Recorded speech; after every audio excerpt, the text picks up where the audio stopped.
fighters have been set back to the corners and just being cooled down a bit while the marshals are getting ready.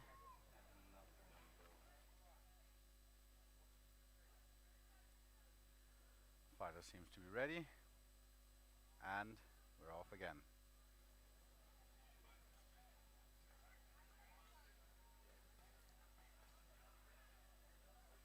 Good strikes from both fighters. Little kick from the Polish fighter there. Oh. And I'm getting from YouTube that the sound is working. Thank you, YouTube. Thank you, YouTube, for getting it back to us. I believe the fight we have on stream right now is actually the women's pro fight. This is Anastasia.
Ukrainian fighter seems to be a bit in a clinch.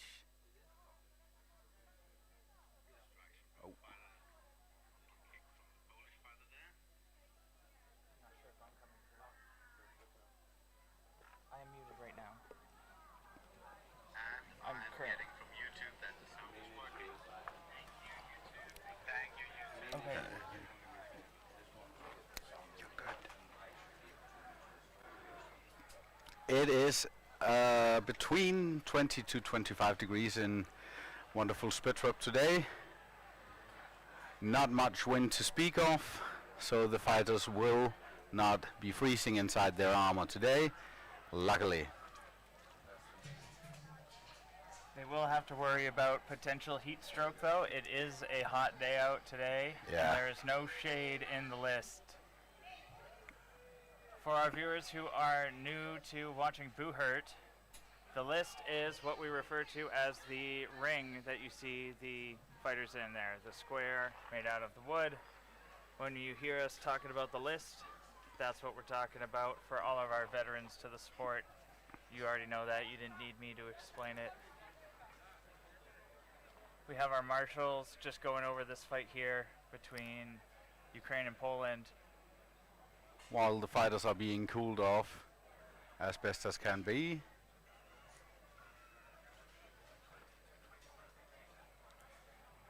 So the armor they're wearing is anywhere from, I believe, 25 to about 50 kilograms. For our North American viewers, that's about 60 to 90 pounds. Good thing to have you here with me, Justin, to translate. Well, in Canada, we use a little bit of everything. We go distance in kilometers, but we weigh ourselves in pounds. But we weigh heavy things in kilograms. Just to make it easy. Yeah, it's all over the place. We do cooking in grams. So, got a little bit of everything, at least when it comes to imperial and metric conversion. So, fluent in both. For our viewers, my name is Justin. I already introduced myself, but I have come all the way from Canada to be here in Denmark. I'm going to be rooting for my Team Canada fighters, but I will still do my best to remain impartial. And we have our local MC here, Emil. Yeah, hello everybody, I'm Emil. I haven't traveled that far, but I've been here for quite some time now.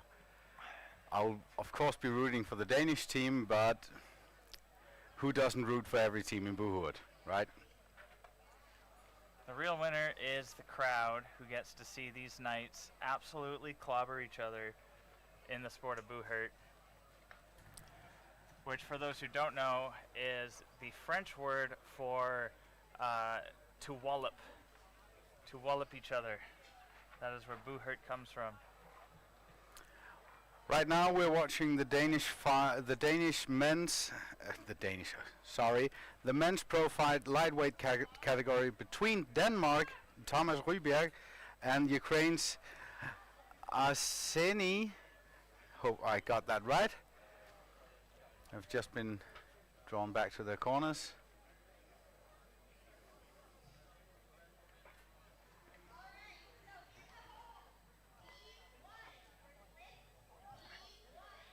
We will be spotty with our commentary for these first fights of today. We do have about 3 to 4 fights going on simultaneously, and the feed will be swapping between all of them throughout the day. As we get down to the finalists and go for the medal rounds, going into days 2 and 3, we will be getting some more active commentary on every individual fight, because we won't be having so much going on all at once.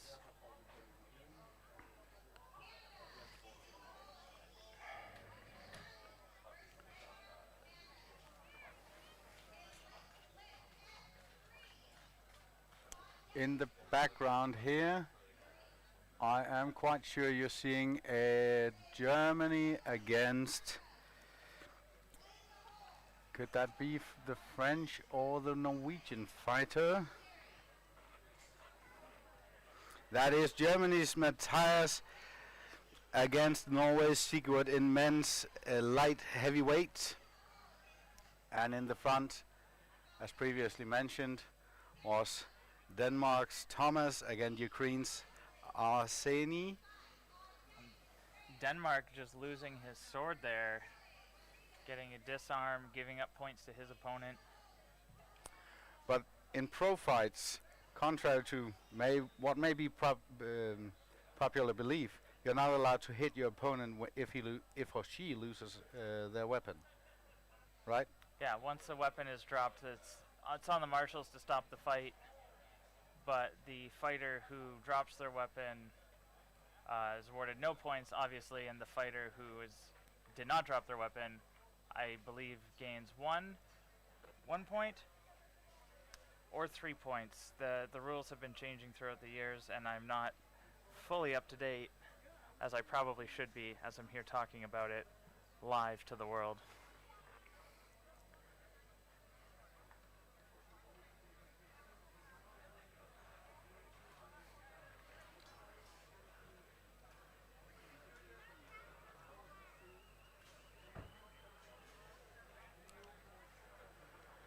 Fight has been started again.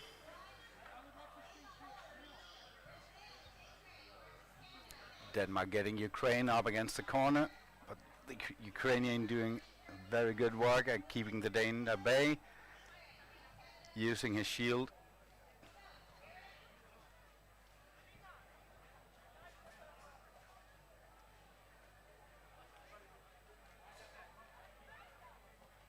Ukrainian fighter's looking tired here. Got a relaxed stance. You can see he's breathing heavy. He's able to rally though, getting in some leg strikes and a good strike to the head there.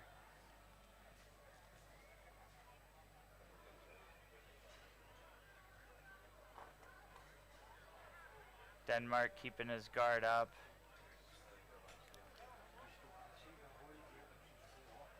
And great combo from the Denmark fighter here, pushing the Ukrainian back. Oh, there you go.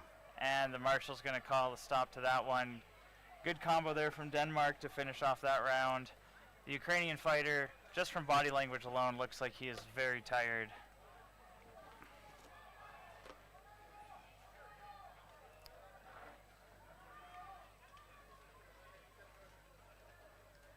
We have the Ukrainian support staff helping him get his helmet off.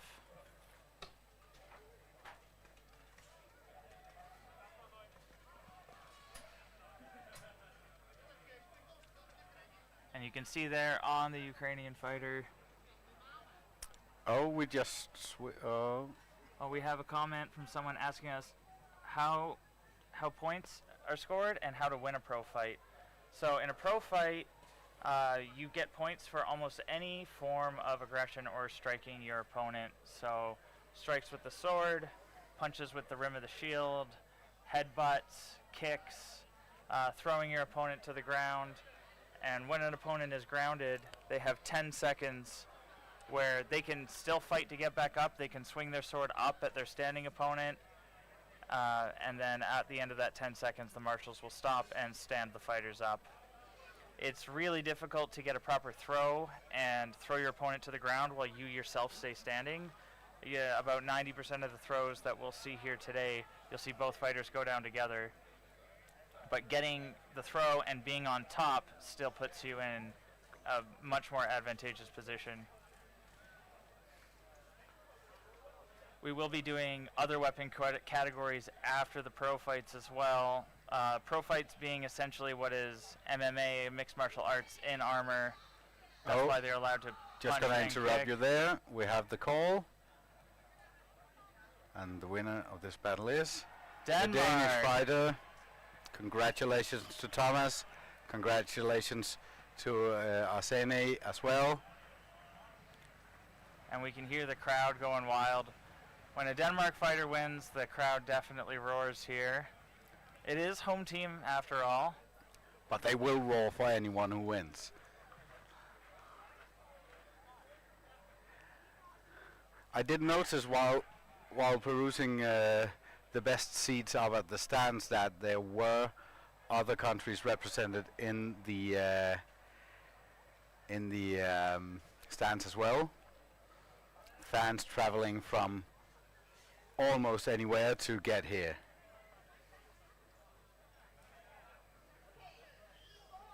And over here we have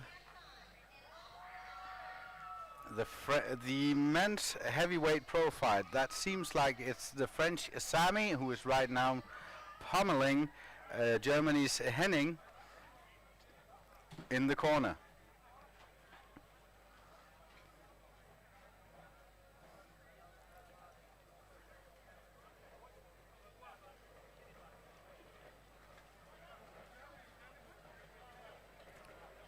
Corner works takes a bit of technique from both fighters, both the one on the outside and the one in the corner.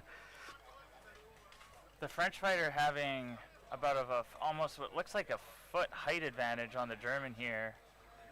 I think that it looks like a slight foot. But our German fighter is just protecting himself in the corner. It's very hard to get thrown to the ground when you back yourself into the corner, but Oh, and an elbow. it's also harder to throw strikes of your own when you get yourself into the corner. The French fighter just bearing down on the German.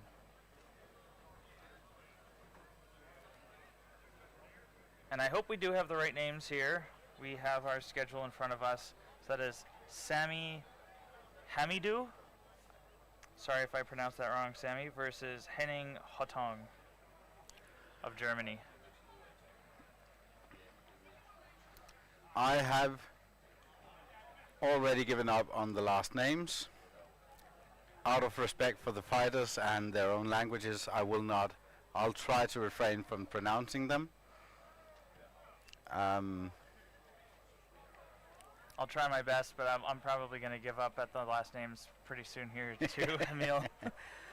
Behind the list, we can see the Finnish team enter for a fight. I think they had the Austrian team in front of them. It's helmets off in the fight. So the marshals have probably come to a conclusion on this one. We will be calling out, of course, how it goes.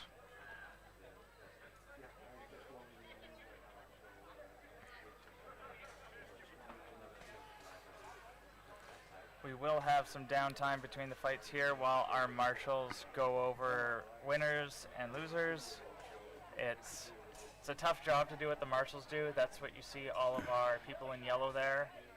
Obviously, other than the German fighters, which have their yellow tabards as well, but you'll recognize them by their armor. So a question from the YouTube feed. Uh, Letning, I think it's pronounced, asks if there's only going to be one fight on at a given time, and if there's a way to watch the other lists. Unfortunately, no, not at the time, not live. We will be focusing on one fight at a time, and then afterwards we'll get all of the footage, and the clipping and releasing of the footage will commence.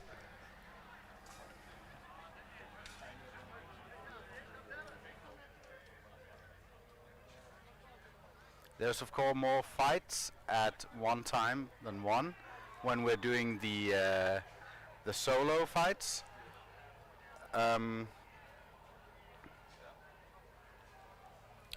But the main feed will focus on one.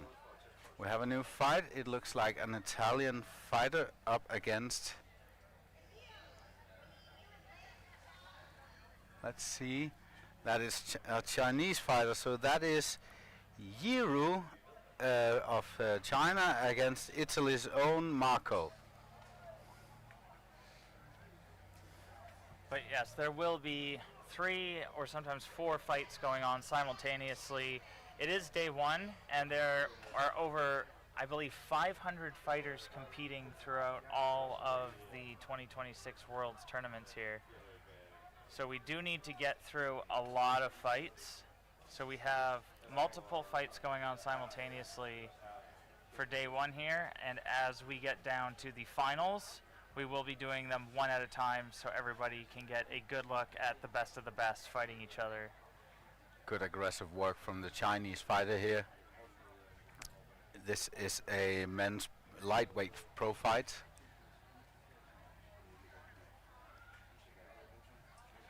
Big headbutts coming out from both of them. Wow. Bit of shield punching. We do have a limited view here with some of the marshals standing in front of the camera. There's nothing we can do about that.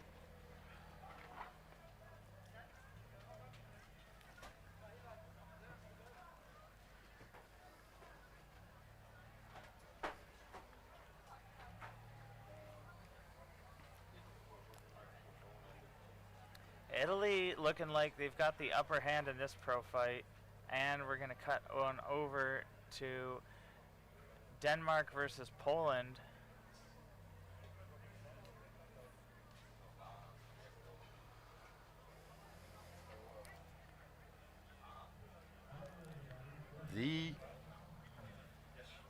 Let's have a look.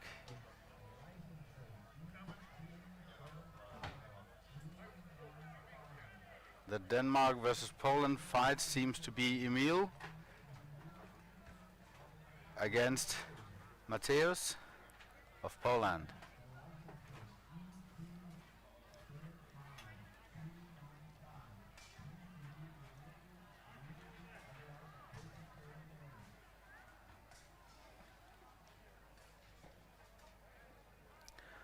For those of you who are wondering, we are still working on getting the sound from the list up to the stream.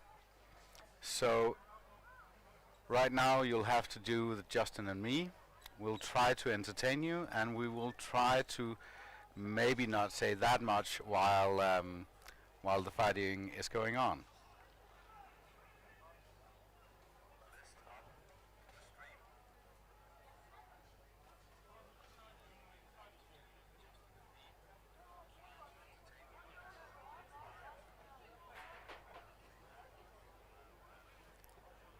Fighters are trying each other a bit out now. Oh, and a good go from Poland, and time, it seems.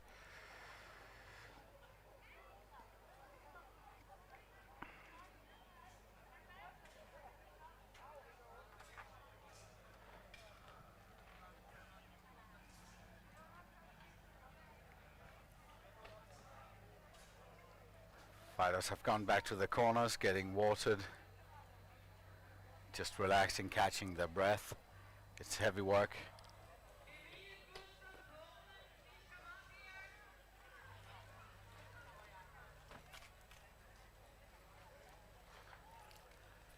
And here we go, round 2, Denmark versus Poland. Both fighters still plenty of energy. Poland going in for some leg shots.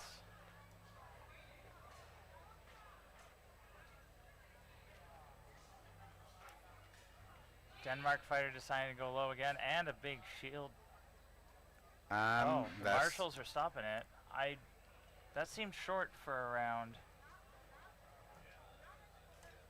I think we might have had an armor malfunction. It looks like the Polish fighter, somebody's trying to tie up something on his arm.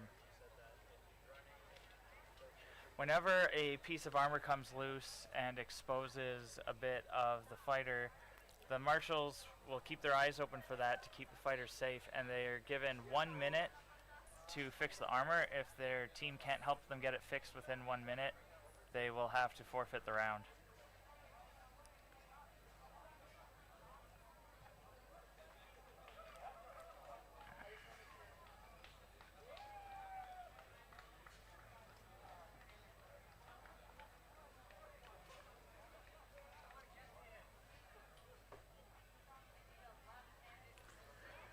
Thank you to Adam Harrigan for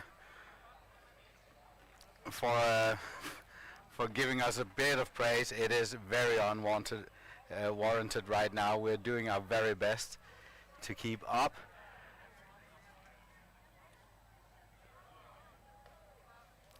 And Nina Fox saying that if people don't want to listen to us, they can mute. Thank you, but we'll try to keep it balanced. But thank you very much. There isn't much sound coming from the lists either. Once again, there's about 3 or 4 fights going on at the same time. So any sound that you would hear from our cameras out there isn't going to be exactly from the fight you're watching. So you can put up with our banter and our lackluster commentary here while we just kind of report on what we're seeing. Yeah. Or you can, like was said there, you can mute the video and put your own music on in the background. The Polish fighter got on top, gotten the Dane down. Denmark. And he seems to be getting a lot. Oh, that punch shield is but he gets really thrown under the list. Wow. Denmark fighter there. What a move from Poland. A lot of tenacity. He didn't go down all the way, though. He was able to keep pushing and trying to stand back up. Impressive.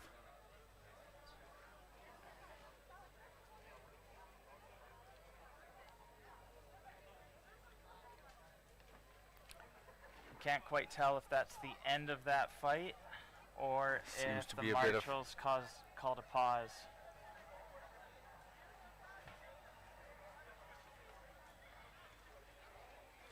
You definitely know the fight's over if they're taking their helmets off, but it looks like, yeah, the marshals stopped it for a certain reason, and we're going to be resuming here.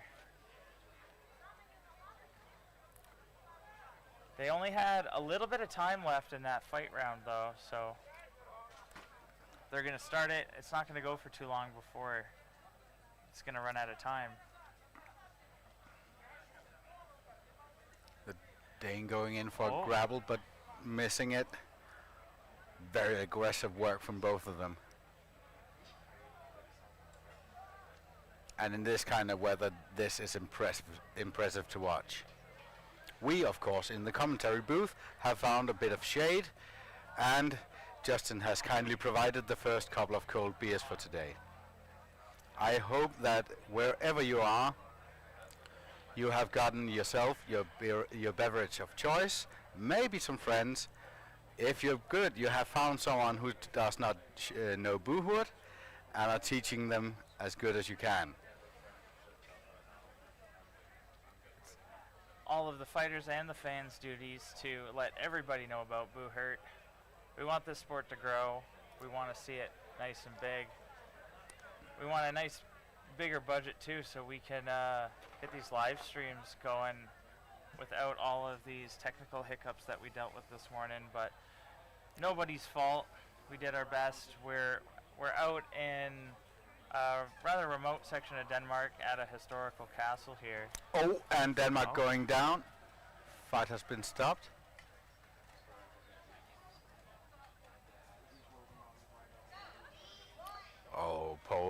the Poland fighter seems He's either a bit tired now. or he Seems to be a helmet malfunction. or he feels bad. He's either tired or he feels guilty about injuring his opponent. I can't tell. I don't think the Danish that hurt, just a bit of wardrobe malfunction. Luckily, the fighters will have in their corner experienced armor people and probably a trainer to help them and cool them and bring them water so that they can last during the fight.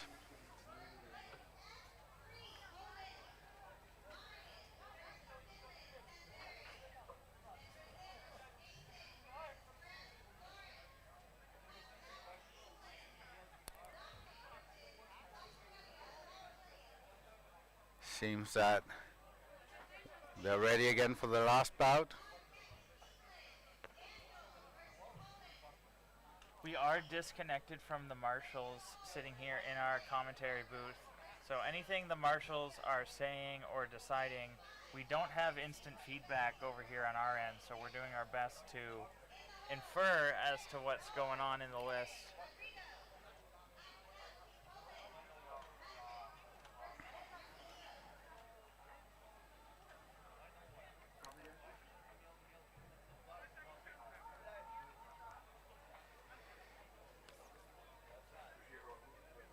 Yeah, shout out to the Polish corner, spotting the what seemed to be a small armor malfunction and stopping the fight. A main objective for every fighter, every helper, and also, of course, every marshal on the list is to keep the fighters safe while they fight. So the fight was paused right after the Dane was thrown to the ground. They're putting him back into position before the fight resumes. That was kind of funny, dragging him around on the sand there. This is a team and gentleman sport, he said while the pole was bearing down on the Dane. Yeah. I am quite sure I can hear the bangs from here. And that's the time on ground. Marshals will stop the fight, have the fighters get up again.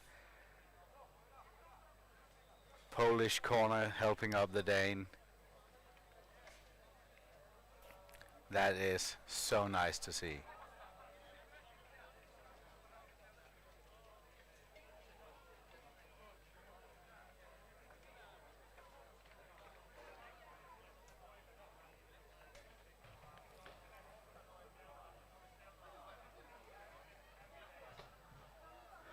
And the Danish corner working his best with his straw hat to fan some air into the Denmark fighter's helmet, just to cool him off a bit. This has not been an easy fight by any stretch of the imagination by any of the two fighters. They've both shown very, very much ferocity, and it's been a pleasure.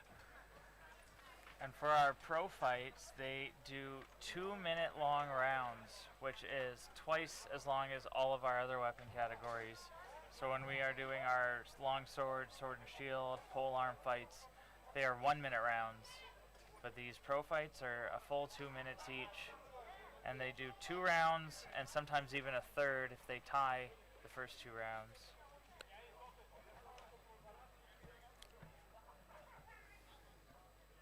Oh, and it seems to be helmets off.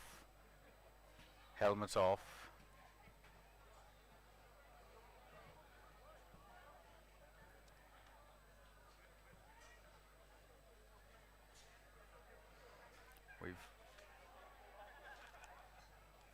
Let's have a look. See here. To get to see the winner of that fight, we have the camera moving over. We'll try to figure that out. But now we are watching. Oh, we'll come back.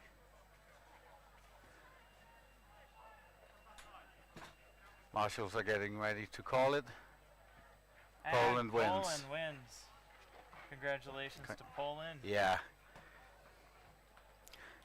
Oh, and the Polish fighter doing a salute, showing just a bit more energy.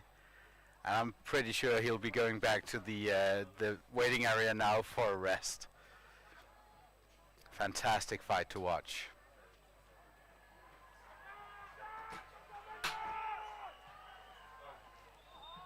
We have the crowd getting a little excited. Something must be happening in one of the other lists. We do only have the 1 feed at a time. Oh, we have Canada fighting. Is that Brazil? That looks like Finland in the back. So we have Timu from Finland versus Blake from Canada. And in the front we have a Finnish-Polish match.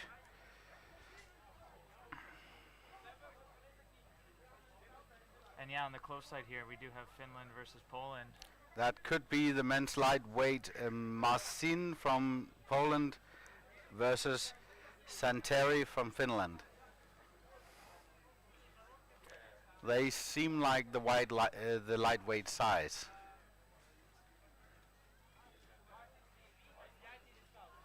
I think that was the round.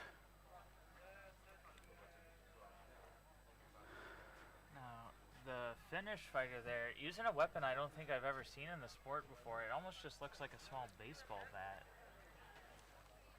It may be a club or a short axe, I think. I couldn't quite see the head on it. I think you might be right. It might be an axe. We'll get back to you. We'll see it as soon as he gets back into his fight. Weapons in pro fights are dealer's choice, right? Yeah, you can use whatever weapon you want in a pro fight, as long as it meets the IMCF safety rules. We spent all day yesterday, we brought in, again, over 500 fighters, and we had our marshals checking. Sometimes fighters will bring 3 or 4 weapons each, and so we had well over 1,000, probably even 2,000 weapons to go through and check for weight, length, and a bunch of other safety rules and regulations on what the weapons are allowed to have.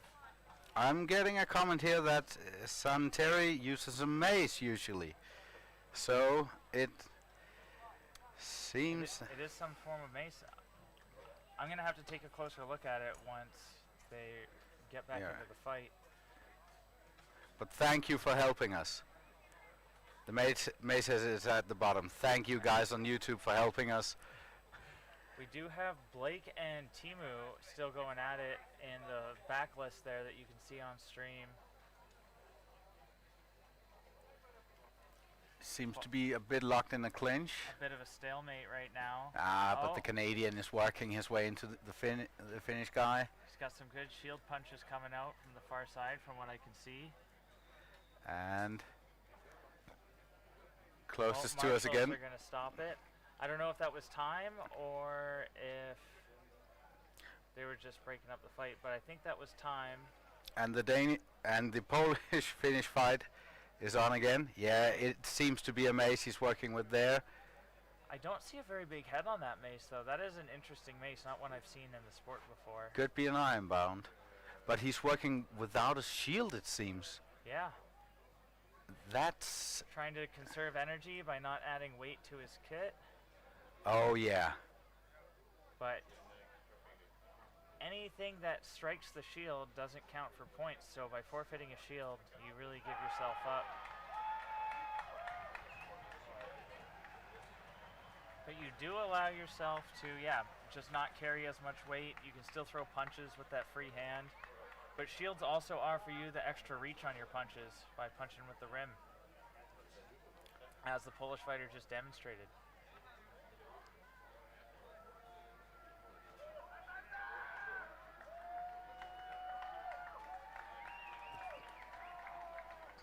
And at the back, the fight was called. The Canadian fighter won. Congratulations. Good job to our Team Canada, Blake. Johan. Fallout from the finish. The Polish fighter managed to get him sorted, not to be dragged into a clinch. Getting a few good hits. Really good kick from the Polish fighter there.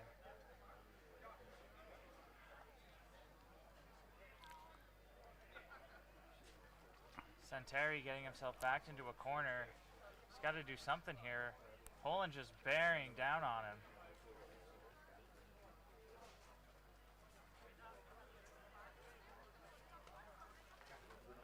Marcin from Poland looks like he's getting a little tired.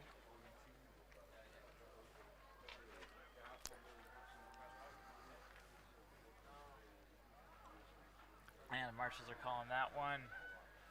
Seems to be time. So that was round 2 of Marcin of Poland versus Santeri of Finland. Seems like the helmet off has already been called. Yeah. There is always a chance it can go to a third round. If the result is not crystal clear after the second, it probably will go to a third, but this time the fighter seems to be good and ready, and the marshals are just getting the last details in order. I don't want to call it here, but from my perspective, I do believe Poland is going to come out on top of this one from just watching that fight, but it's not up to me. It's up to the marshals and our support staff out there in the yellow. And from pure principle, I'm going to disagree with you. I think the Finnish fighter did a lot of good light work. Even though he didn't bring a shield, he there seemed to have been, at least I saw some good technical work, making sure to keep himself out of reach as good as possible from the sword. Fighters to the middle, and Poland coming out on top. Poland wins. Congratulations to the Polish Marcin. And a bit of flair with the hat there. Nice touch. We have another Polish fighter going up against England in the far list. That flag is getting a little bit in the way of our view here.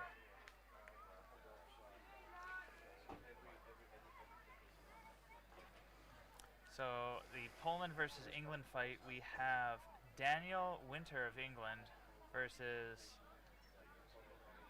I'm going to screw this name up. Can I try? Oh, Daniel, that's Mariusz. Mariusz. Pronounced in Polish, I hope. Daniel of England versus Mariusz of Poland. I can hear those hits from here. They're going at it. Those guys are swinging hard. Oh, here we go. And there, we got a better angle. Thank you to our cameraman for switching that up.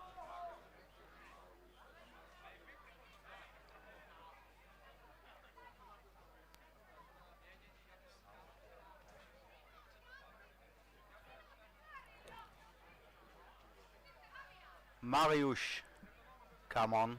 Is that right? Thank you. Mariusz. Mariusz. Mariusz. Thank you again, YouTube. The YouTube comments coming in clutch to really give me and Emil some support here. Well, as I was talking about earlier, this is a team sport all the way around. Even the spectators are part of this sport. Absolutely. It is really nice to see in the YouTube comments. We see, I'm assuming, a lot of friends and family of all our fighters watching from back home. We've had a lot of name drops of people asking, you know, has my fighter fought yet? Where are they? So we'll do our best to inform you. There has been a couple links for the schedule posted in the YouTube chat.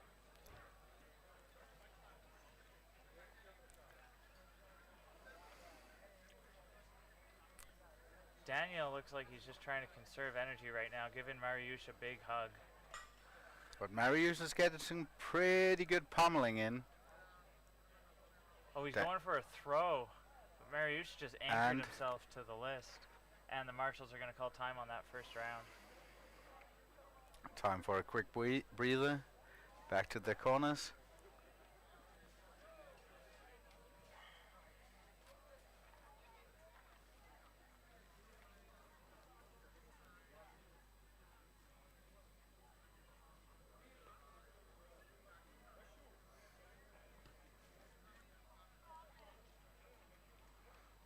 If we're silent, it's mostly because we are scrambling to, of course, inform you what is going on in the other lists.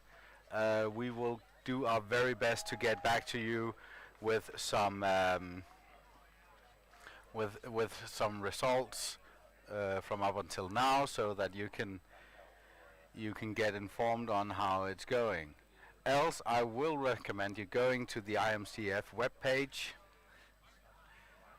We do have a YouTube comment. Is this just an hour of Polish fighters one after another? It does sort of seem like that. There seems to be a lot of Poland back to back going on right now. But Poland usually brings a good big team in Europe, at least.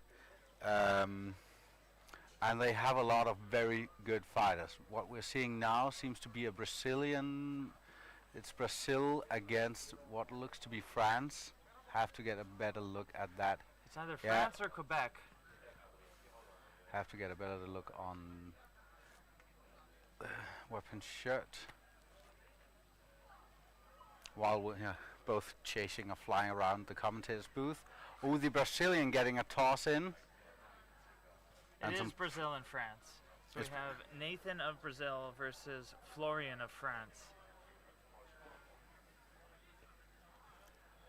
And time on the ground fighting. And we do have the England versus Poland still going on in the background. Polish fighter just hammering pommels into the back of the English fighter's head.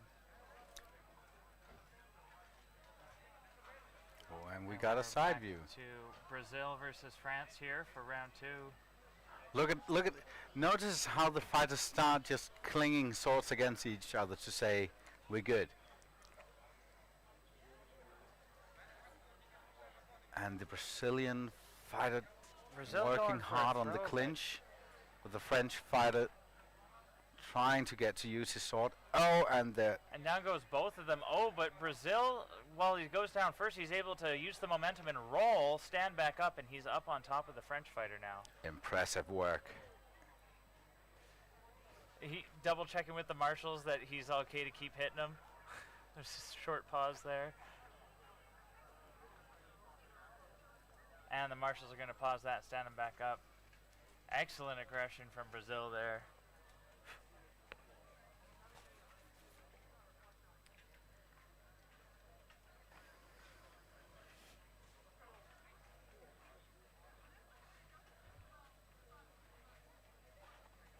You can turn your attention to the list in the back on the stream right now. We still have England versus Poland.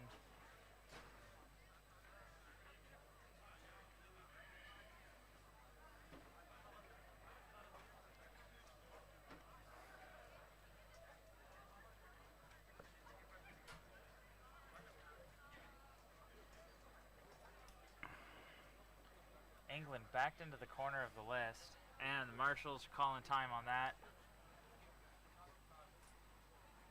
We can turn back to France versus Brazil.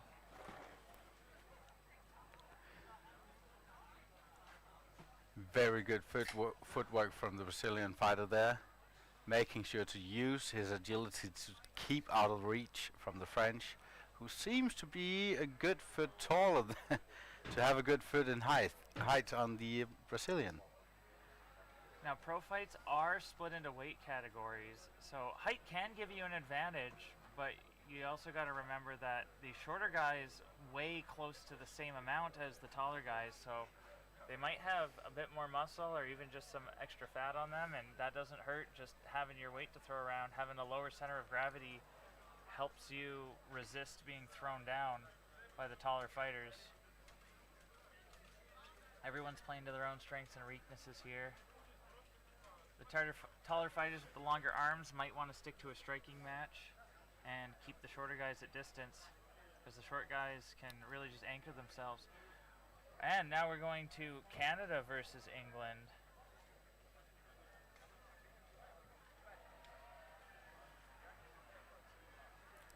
And we didn't lose sound. We're just scrambling to find the fight on our program.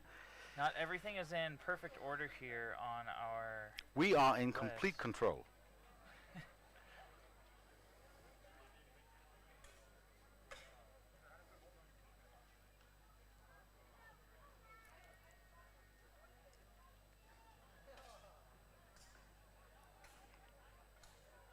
I do believe there was a couple people that we had some issues with weigh-ins in the pro fights where people entered a certain pro fight category and they must have changed their diet recently or something, because when they got here to weigh in, they actually did not weigh into the proper category, into their weight class. We once again, YouTube is back to save us. Alice versus Christina. Oh yes, I should know Christy by her helmet. I wouldn't know the English fighter. Yeah, she's gonna have me for that one if she hears this. I'll go tell her.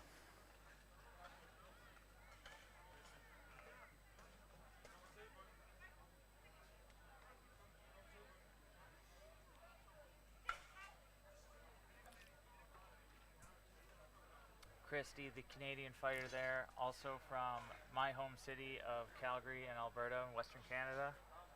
I've seen her fight and done commentary on a bunch of her fights in the past couple of years as she's been growing in the sport. She's only been doing this for a short time though, so coming to Worlds after only being in Buchert for I think only about 2 years.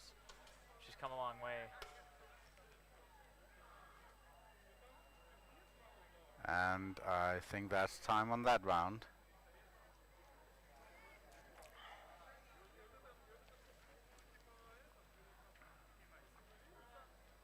Back over to France versus Brazil.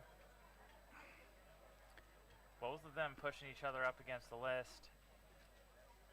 Both fighters trying to throw the other to the ground. The French fighter with the height advantage being able to get a good arm around the Brazilian's head. But like I was saying earlier, just that lower center of gravity, you really can just anchor yourself down to the ground and it's hard to throw someone who's shorter than you. Yeah. Plus, I would know the short arms give you an advantage because they're easier to mingle in and start getting hits in anyway.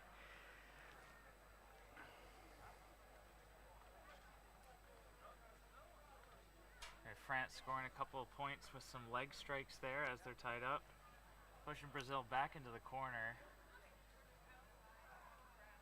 They're not fighting, they just love each other. This is a very long hug. And a bit of hitting over the legs, just to keep it interesting. Let's see. Good France knee there as some well. Good strikes in during this extended hug. Trying to get some, I'm not sure if those really count though. Those were some pretty glancing shield punches, but the marshals are going to call that. We'll get them back to their corners. The fight between Canada and England came to an end. We didn't get the winner on that. Cameras were not on that at the time.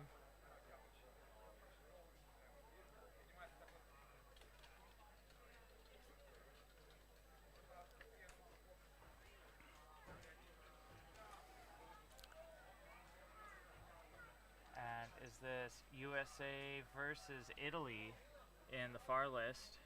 Looks like it. That is Marco Damano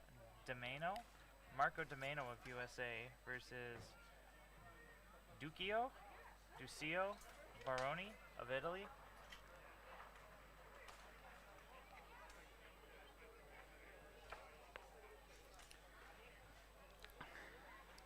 Again, everybody on the live stream, you're just going to have to put up with our name pronunciations here. Yeah. It's helmet off on the France versus Brazil. Proper fight from those two. And it's called for France. Congratulations, France. And of course, the fighters are going back to each other, saying thank you for their fight. Strong work there.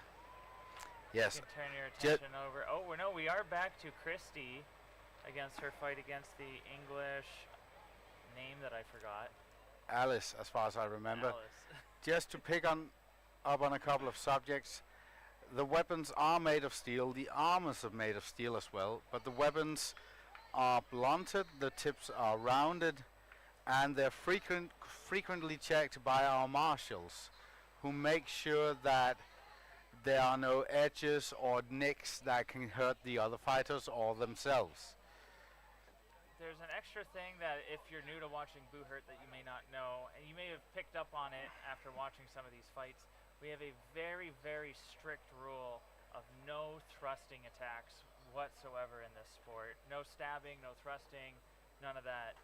If historically you wanted to kill a knight, you'd thrust the tip of your sword into their eye or into their armpit, and obviously we're not actually trying to kill each other here. This is a sport, it is for fun.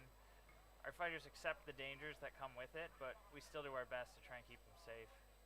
There you go. Good headbutt work from the Canadian fighter.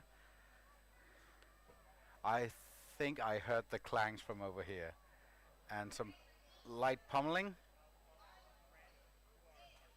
Yeah, the armor can be steel or titanium. The IMCF, sorry, has very strict rules describing how armor and weapons should be made to be accepted into the list. If you show up with something that the marshals will not accept as good enough to protect you or good enough to fight with, they will not allow it in the list.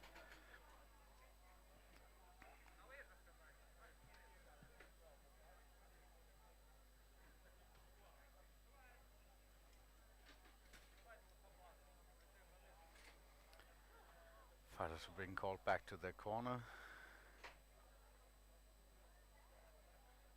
Yeah, once again, this is Alice Langton of England versus Christina Nicholson of Canada.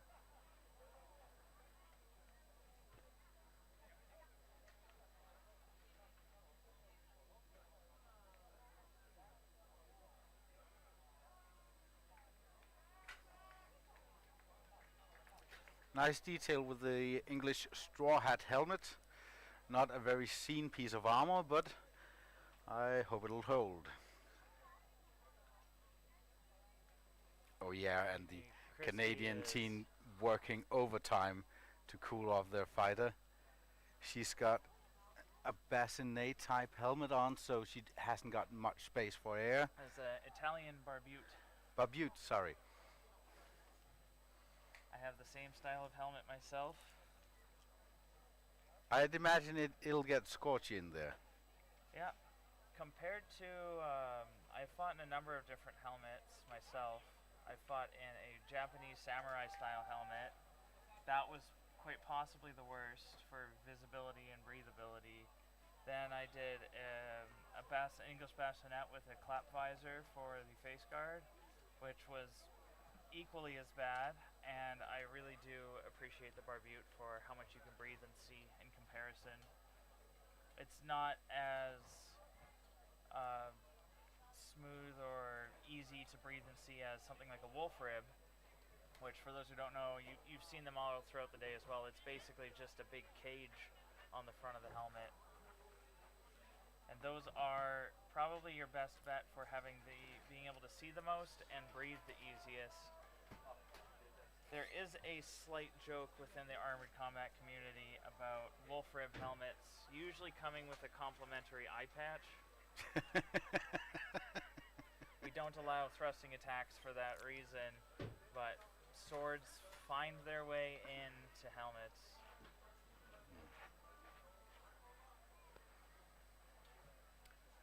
I think the fighters have been called to the middle. It's helmets off, but if it's too late, it'll keep them on, and it's called England, Alice Langton of England. Congratulations, Alice. Good work on that one.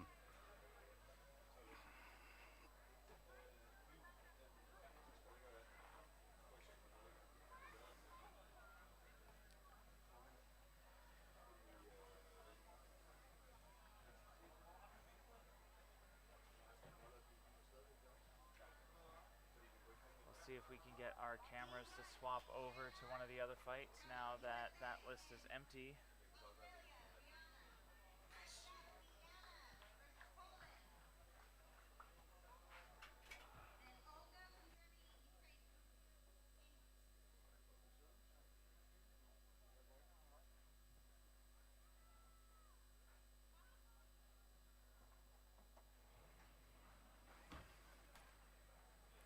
We do have what looks like might have been an injury Let's We see. have the marshal checking on a fighter on the ground. But the fighter's getting up, putting their hood on. I think it's a helper being ready with the helmet, getting it back on. This looks to be an Italy versus America fight. That is that still Marco versus? Again, I don't know if it's Ducio or Duccio. Ducio? Baroni? I think Baroni is easier to pronounce. Mr. Baroni is what I'll call him from now on. Mr. Baroni.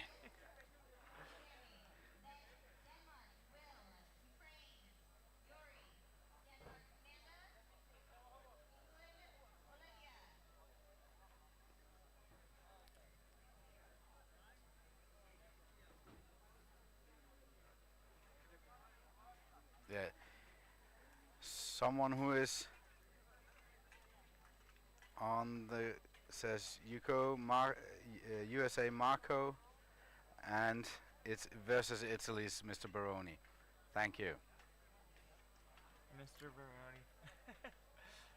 And they're on it again. They restarted at the ground, and they only had a couple seconds left in their fight, I believe. Yeah. I can't quite tell what the marshals are thinking and saying out there. But I don't know if that was time for the round or just time limit on the ground. Yeah. But we'll see. Yeah, it was grounded time limit. They're going to start the fight back up. Yeah. If they end on the ground, the marshals will restart them on the ground as close to the point as they were, just so that the fighters can get their points in for tipping the other fighter over, of course.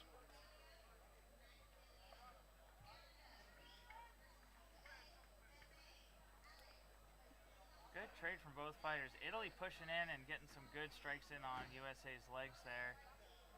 He's got the USA fighter's face just pinned back in the corner. USA trying to get a kick. He's trying to rotate out of the corner. And now he's got his arm pinned down up on the list there as Italy just bears down blows. And he's throwing in some hooks there with the buckler. Fighter from USA struggling to deal with the Italian here. They do need to watch for that hand on the Italian, though. You are not allowed to hook it around underneath the list. You can rest your arms on top of the list.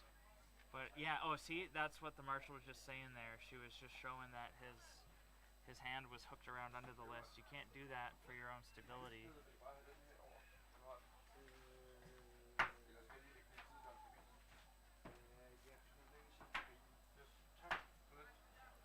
American fighter getting a couple of good hits in.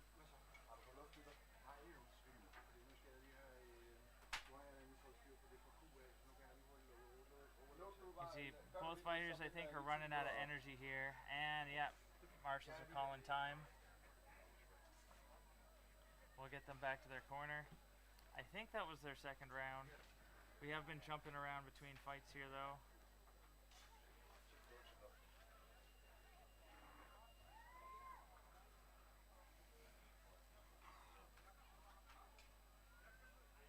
And in the back seems to be a fight between at least what seems to be the Austrian. Austria versus England, is it?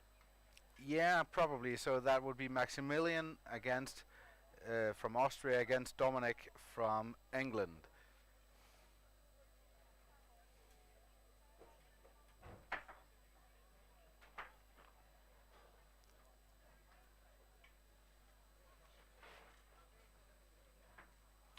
And it seems to be helmets off in the Italian-American fight. Yeah. Actually, a good idea from the American there. He's using his flag to create some shade for his fighter to keep the sun off of him. Yeah. Fighters are invited to the middle. Let's see how it goes. And Italy coming out on top. Italy versus coming America. out on top. Very much congratulations, Italy. That victory has not come easy. Now we're over to the Austrian versus the English in the men's pro fight lightweight category. Yes. I think we're in between rounds.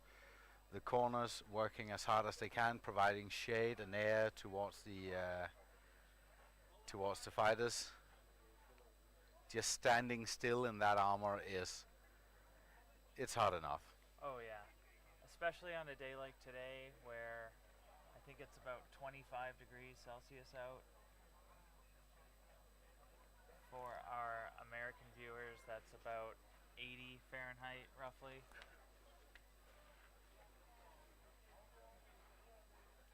80 to 90 Fahrenheit, I believe. The Austrian fighter is Maximilian Hüller. Just responding to a couple of questions.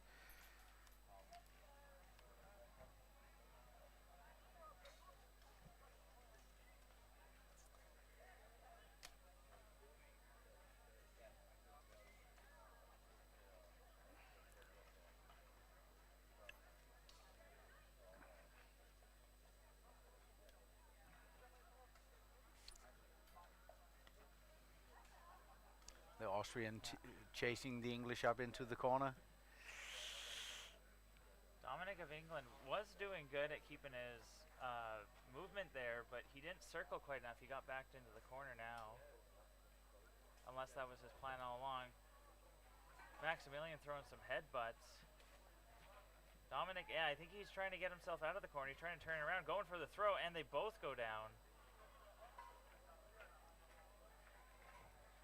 Dominic trying to get on top. Maximilian's not letting him. Oh, and now Maximilian's just bearing down on Dominic there, and the marshals are going to stop and stand him back up.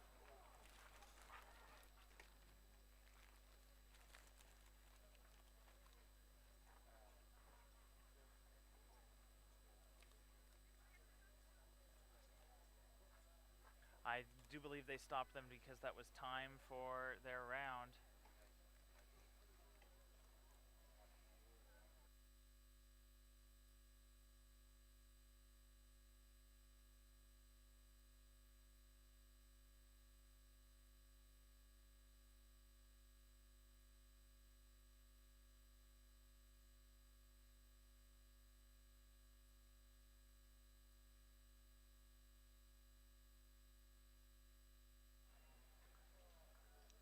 And here we go.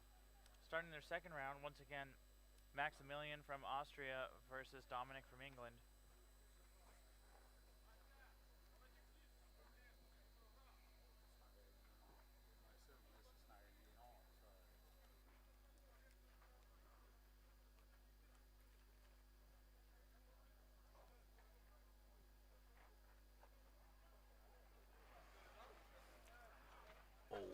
Austria getting the Englishman back into the corner. But our Englishman is trying to switch it up a bit. They seem to be pretty much locked in a clinch. But no. Oh, that's the good stuff with the mace. It won't necessarily count, but it will disorientate your opponent.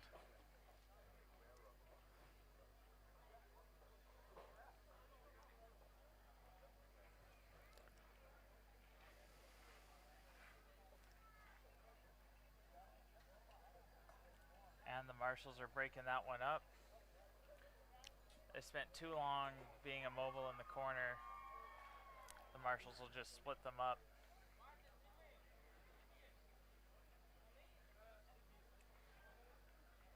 They're getting back into it. Max pushing back in on Dominic.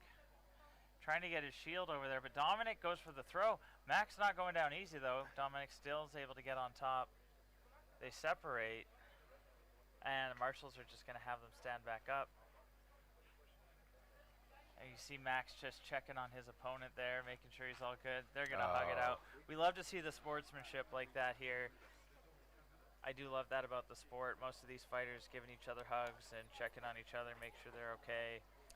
Even the opposing corner crews making sure to watch both fighters. If they see an armor malfunction, they will call it. Nothing would be worse than someone getting hurt here. We do not want that. And this is probably one of the more dangerous sports in the world, and just, yeah, we absolutely love to see the fact that fighters are taking their opponent's safety into consideration. It's something that's tough to do, especially when you want to win. Sometimes you can't care about how hard you're swinging. You just have to go for that winning strike. Helmets off, fighters to the middle. It's going to be exciting. Yeah, Austria. Austria. Congratulations to Austria. I do have a bit of a soft spot for Austria. I do come from Austrian origins. I was born and raised in Canada, but my heritage comes from Austria, so I'm going to slightly cheer for them a little bit on the background, but I am mainly cheering for Team Canada still.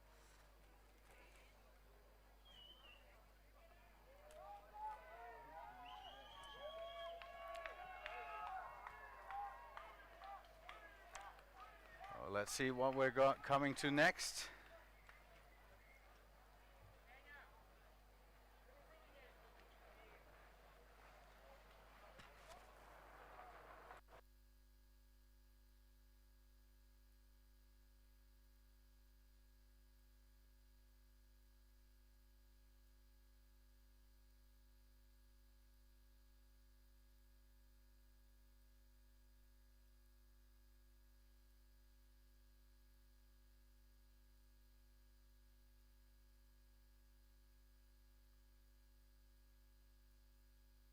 So we're getting the next fighters into the lists, and the camera will change so that we can find some good fights to follow. Right now in your bottom left you will see what looks to be a French fighter trying not to overheat in what seems to be a completely closed helmet, and his buddy using the shield for a fan. Sorry, the sound is not out. We just got distracted by the food that has been delivered for us and the nice cold water. We are only human, and when we see food we will get distracted. We are very sorry for that. I will post in the YouTube comments for those of us watching on there a link to the schedule so you can see your fighters and when they're coming up, when they're fighting. We'll still be announcing it best as we can here, but like we've said before, if you weren't here for those earlier explanations, we do only get footage of about maybe 1 or 2 lists at a time, as you can see on screen. So we'll be doing our best to keep you informed about who's fighting when, but every now and then we'll have some fighters fighting off screen, and it's just the nature of what's going on here. We have some technical limitations. Me and Emil here on the commentary, we are not in control of the cameras, so that is another crew. So we apologize, but they did a lot of good work getting everything set up, so we can't give them too much of a hard time for that.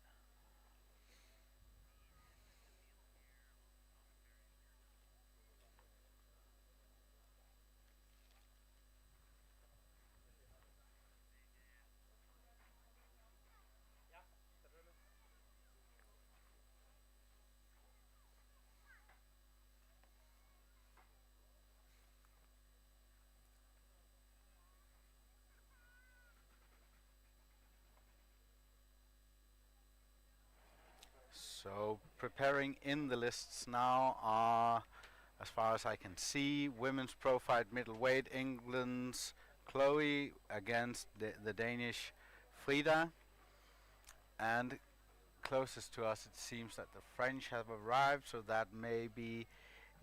So we do have a comment saying the audio could be louder, already at max and hardly hear the commentators.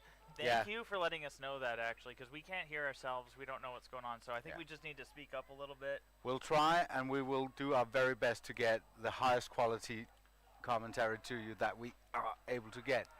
We have Finland against Ukraine, I believe. I see blue and yellow. I think Ukraine. Yeah.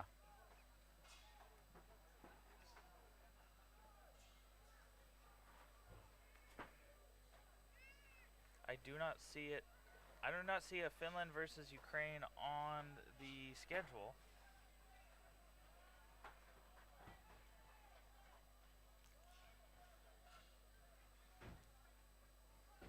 But no matter that, oh, good throw from the Finnish fighter, getting the buckler in.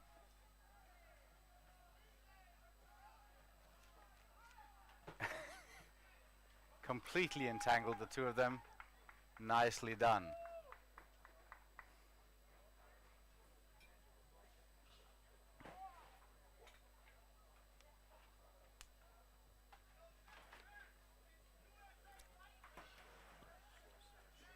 Fighters getting ready again. Just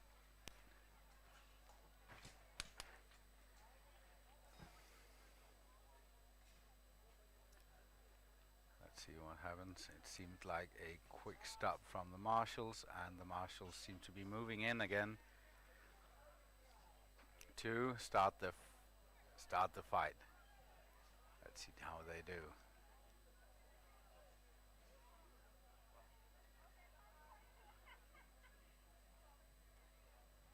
Yeah, I'm scrolling through the schedule here. I do not see any scheduled fight of Finland versus Ukraine. I can't tell who else that a blue and yellow tabard would be, though.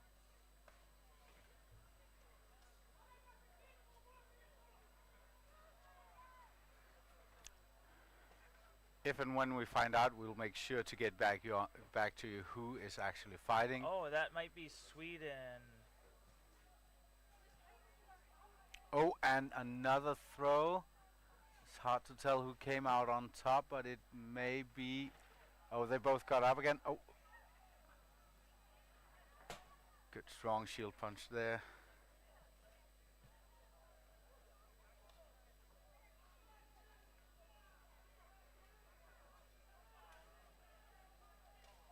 And time.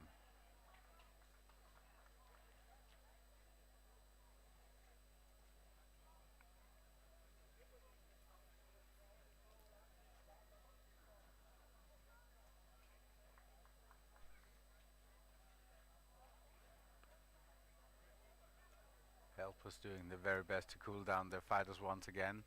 The midday sun has set in. Luckily, we are placed in the shade with cold water and a sandwich.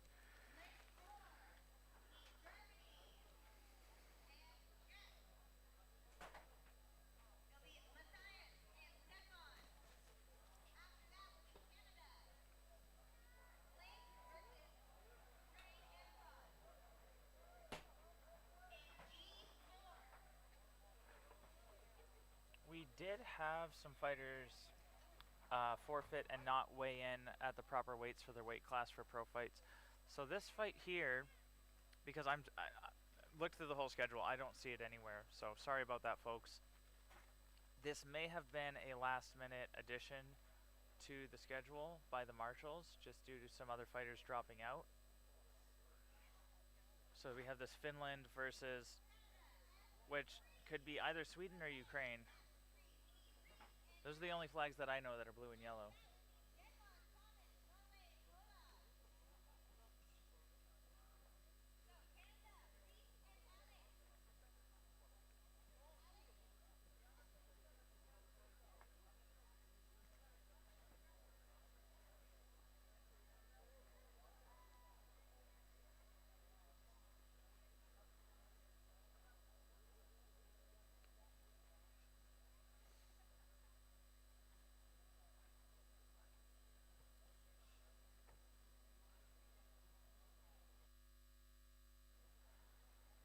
And here we go. Now we have England versus Denmark. Chloe versus Frida. Chloe of England versus Frida of Denmark. Women's middleweight pro fight.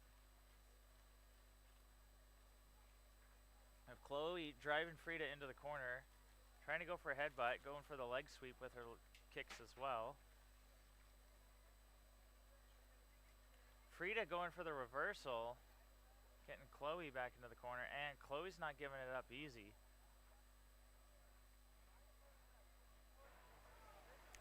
can hear from here the crowd cheering them on. Talked to Frida yesterday. She was very much looking forward to getting to the pro fights, and the marshals are going to break that one up. Yeah. If they spend too much time kind of immobile in a corner, I think the marshals will stop it, similar to when they get pinned on the ground. But that actually might have been just time for the round. It is hard to tell from sitting over here when we can't hear what they're talking about. All we see is the yellow stick go in the fighters' faces and they get told to stop.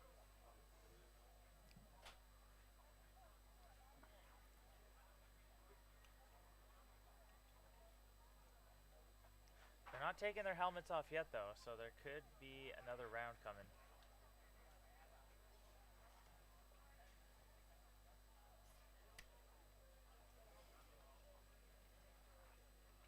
And looking over, that seems to be the American versus the Canadian, the good old neighborship. We got Brody of Canada versus BJ Scarlett of USA. Yeah, BJ. Good call on that, because I'm not going to try to pronounce. Luckily, BJ has put in his initials into the name registration. Yeah. Not sure if that was a fall or throw, but they're up again, going at it. What we're seeing now looks to be the men's pro fight Titan weight. So now we're in the big leagues.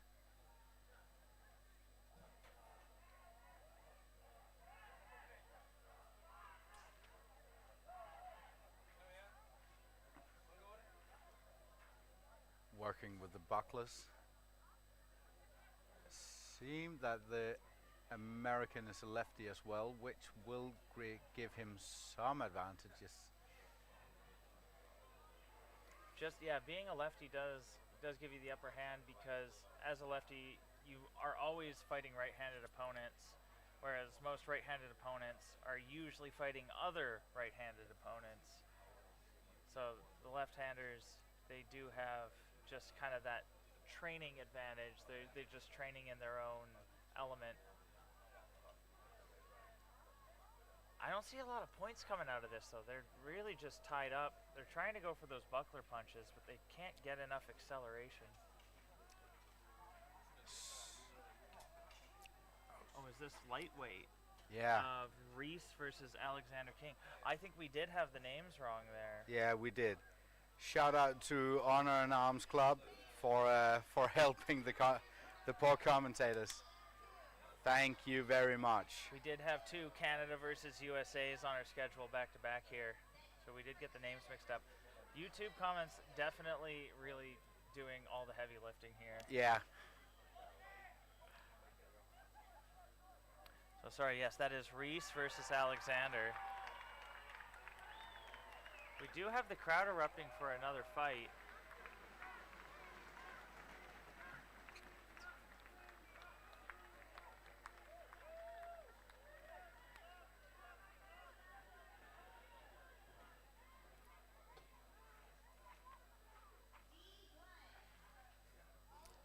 Who do you have here? We have a French warrior and what seems to be a German warrior. No, sorry, my bad. I think it's Germany's Matthias versus the Czechs Stefan. In light heavyweight.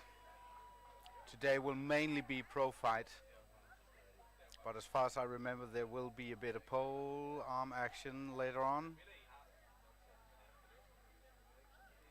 Yes, we do have pole arm in the schedule for later today. And it, as any other category in Buhurt, will be a hoot. Now, as somebody who dabbles in a bit of Buhurt fighting myself, pole arm is one category I would never do. I value my bones too much. The pole arms have a lot of weight and leverage, and I've done it once or twice. It hurts. Even with that armor on, it just really hurts to get hit by a pole arm. And I'm just not about that life, so. I stick to my longsword and sword and buckler and saber. The fight we're looking at now is the fight between Reese from Canada and Alexander from the USA.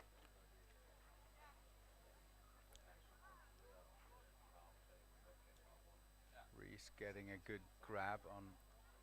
Oh, Alexander American. going for the throw, and yeah, Alexander ended up on top of Reese there. Nice one. He's able to get himself out. He's trying to stand back up, and he's bearing down. Gets a really good full mount there, and the marshals are going to stop him.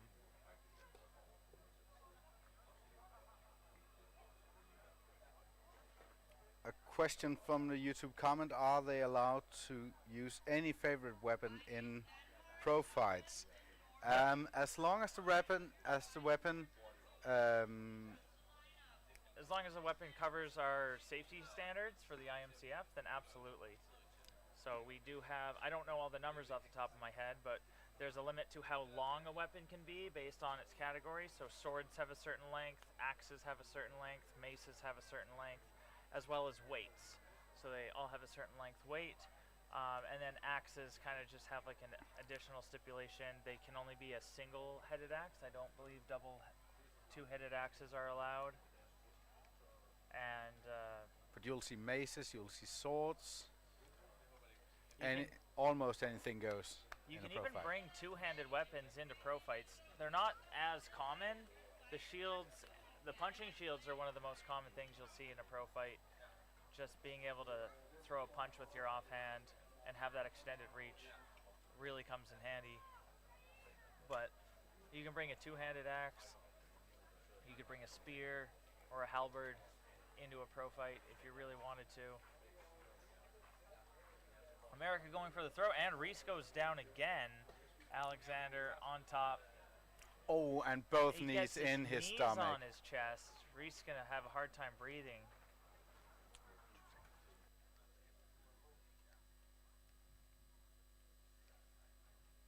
And we switch back over to Quebec versus Finland.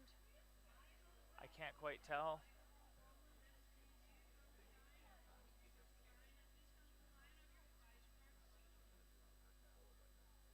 Or England.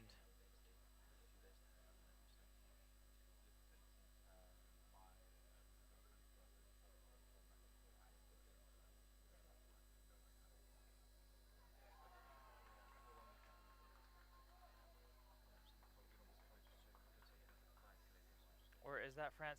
My apologies. That is men's heavyweight. England's Martin versus France's Sammy.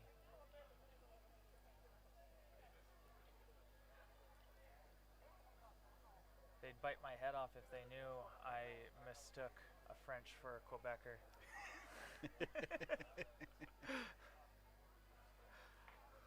So what we're watching now is a men's heavyweight class. Sorry for the confusion there earlier with the weight class. Now I see the heavyweighters. Whew. They're actually heavyweighters. Wouldn't want to be in there. The England fighter really struggling to get his back out of the corner here. France versus England, a tale as old as time. And that seems to be the time. Quick hug from the fighters. This is the true gentleman sport, ladies and gentlemen.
We have a comment from YouTube. Polearm is great if you're really into broken fingers and brain damage.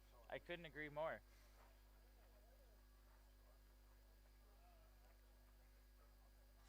I think the first live polearm fight I ever witnessed myself, the two fighters went in, one fighter much bigger than the other. The bigger fighter hit the smaller guy in the head once and he was concussed, and that was the end of the fight. The audio pigeon is back. Does that mean we lost audio, or does that mean we have audio? Does that mean the pigeon delivered it? The list seems down 90% of the time.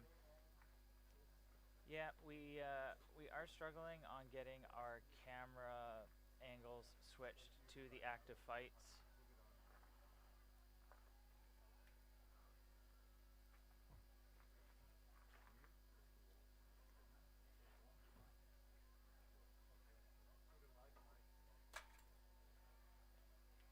And what we are currently watching is we have the Denmark fighter versus Norway, I believe, in the black.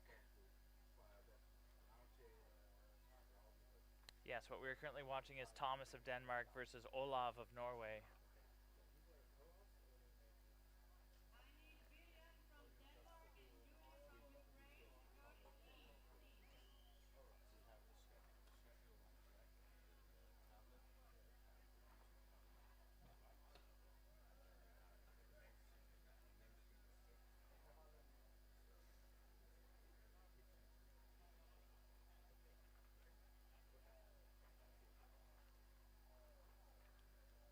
Have a good one.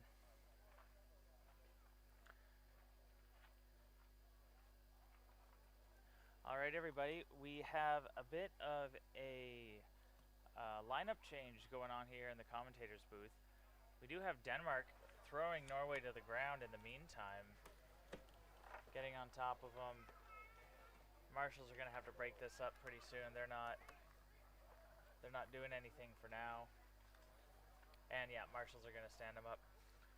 Emil is taking a break to go spend some time with his family.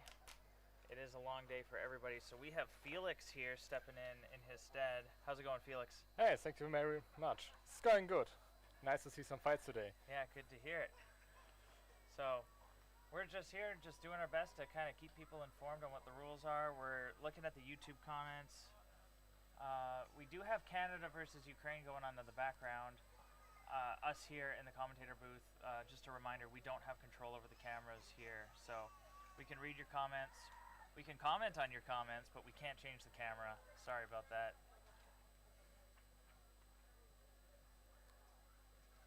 Oh, ask and you shall receive. There we go. Now we have Canada versus Ukraine. Our fighters here, we have Blake from Canada against Dmitro. I'm hoping I'm pronouncing that right. Dmitro Levanchenko and Blake, the Canadian fighter. Now, I myself am from Canada. I actually only know about half of the Canadian fighters for our European viewers. Canada itself is bigger than almost all of Europe combined, and we split into two halves. So we have fighters from Eastern Canada and Western Canada. It's a very, very long travel for us to get the whole country together to fight and practice together. So we build half of our team in the western half, the other half in the eastern half, and then we just send them all here together to meet up and get along and fight together. So the best Canadians against one of the best Europeans. And now we have again Ukraine and Canada in the list. Ukraine closing in with some punches. Well, the marshals are stopping it.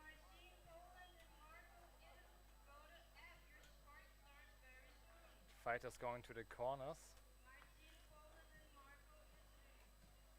I think we'll hit the end of the round there. Yeah. Oh, and we have the winner here, and France coming out on top of the France versus England fight. Congratulations to France.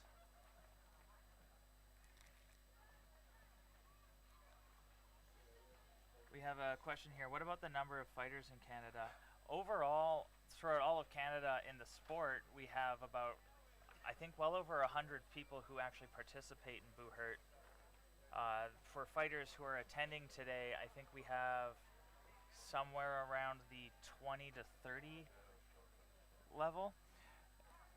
We do have a volume is so quiet comment. We're doing the best with what we got here. I can speak up, raise my voice a little. The audio for the actual fights themselves, there's nothing we can do to improve that. The cameras are pretty far away from the action.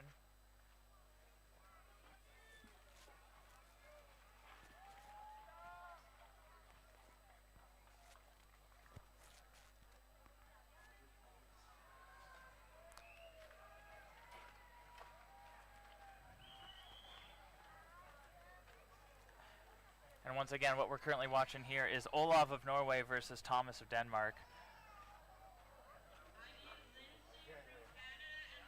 Thomas's kick looked like it was a little low there, closer to the groin. I think the marshal gave him a warning.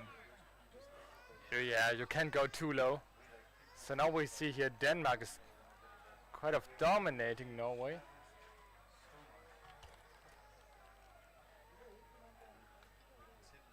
Norway not giving it up easy though, pushing them back. They're both trying to get a throw off on each other.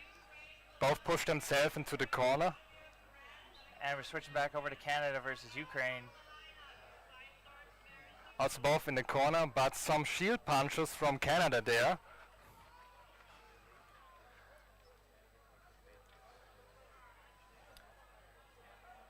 I would struggle to be a points counter for pro fights. A lot of these punches, they don't seem to get a lot of acceleration when you're tied up in the corner there. Yeah, especially when you're tied up in heavy armor also. You need to punch much harder and much faster to get that force into the armor.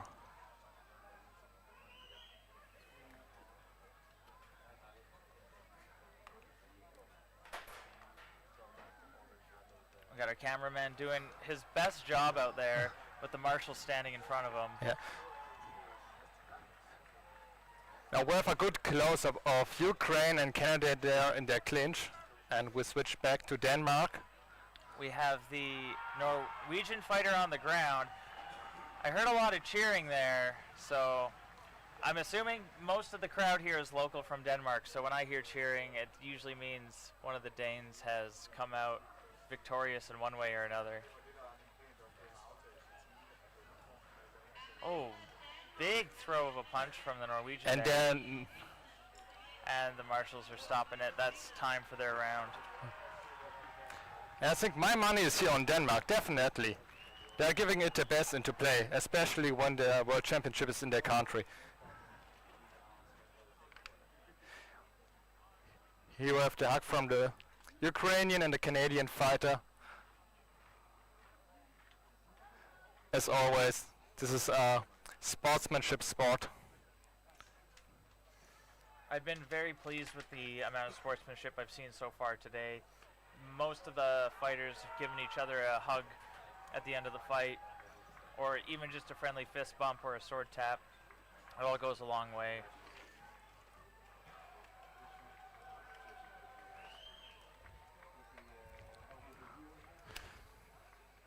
Now there we see Denmark and Norway resting in their corners. The Danish fighter getting some air through his face. And the Norwegians just resting. You can't imagine how hot it will get there, especially in the sun.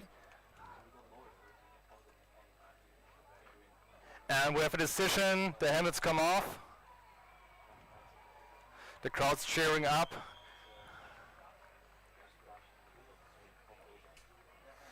Now, I didn't get a full glimpse of that whole fight, so I can't make a call on who I thought won. We got Norway, helmet off. Cameraman's got to do something. And And Denmark. there's Denmark. Congratulations to Denmark.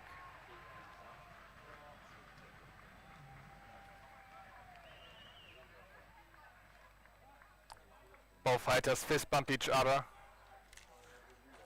After all, the biggest respect between fighters is after the fight.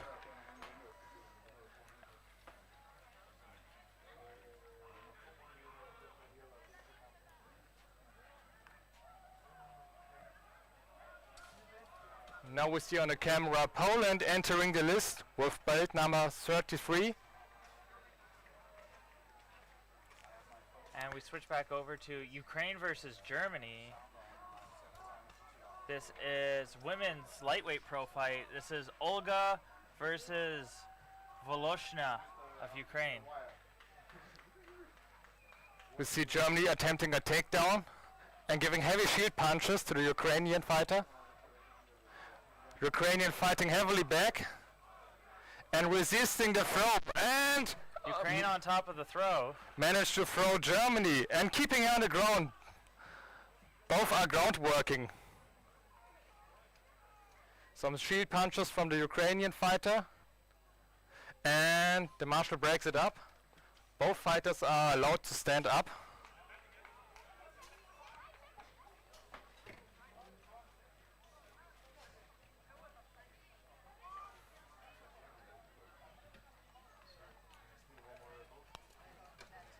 And the fight recommences between Germany and Ukraine.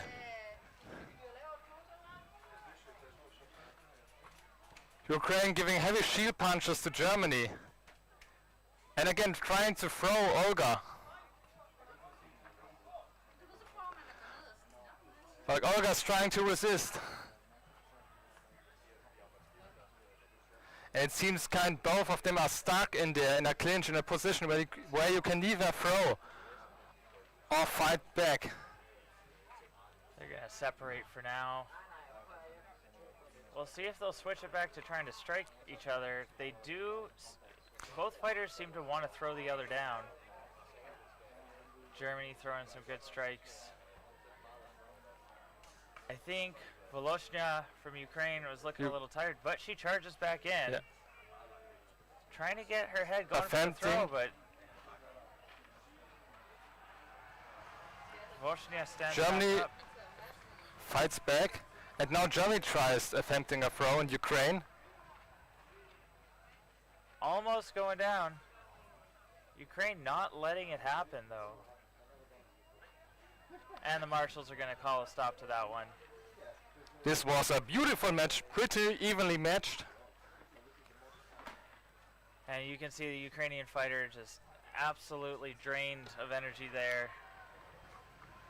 Probably just focusing on her breathing right now. That is one of the hardest things in this fight, is just keeping your breath going.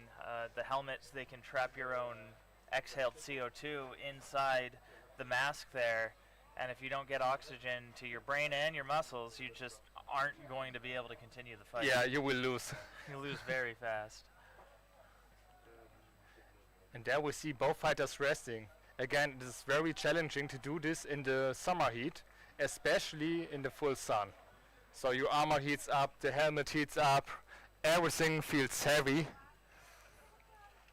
If anybody went to or witnessed the Worlds in Texas last year, it was on a whole different level than this. I think it's about 25 degrees Celsius out here today. It was 30 to 40 degrees in Texas. Yeah. And thankfully they were indoors, but the building that they were in last year did not have air conditioning. So being in the direct sunlight is probably just as bad as the heat from last year. So it's like big props to all of the fighters who are coming out and fighting today, just being in that armor. For newer viewers to the sport too, underneath the armor they're wearing a full padded layer that we call gambeson. And the gambeson is hot enough on its own without the armor on top. It's like you're fighting in a wet jacket. Well, yeah, it starts off dry, but after an hour in armor, your gambeson is just soaked in sweat. And then we see the fight recommencing. Ukraine giving some heavy buckler punches to German fighter. Ukraine advancing on Germany. Germany on the back foot, going for the headlock again. Ukraine for the throw. Germany brings her down with her. It's hard to see what's going on here. They're just We stuck. can see the German fighters trying to give some backward sword strike, but I think they are too weak to count, and The marshals are going to have them stand up. yeah. Ukraine almost rolled out of the list.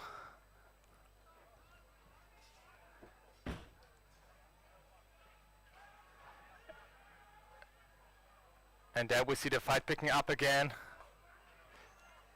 Ukraine straight going in. Germany resisting that throw. Trying to get some headbutts. They can't get a lot of acceleration, and some knees coming out from the Ukrainian. A bit of a stalemate.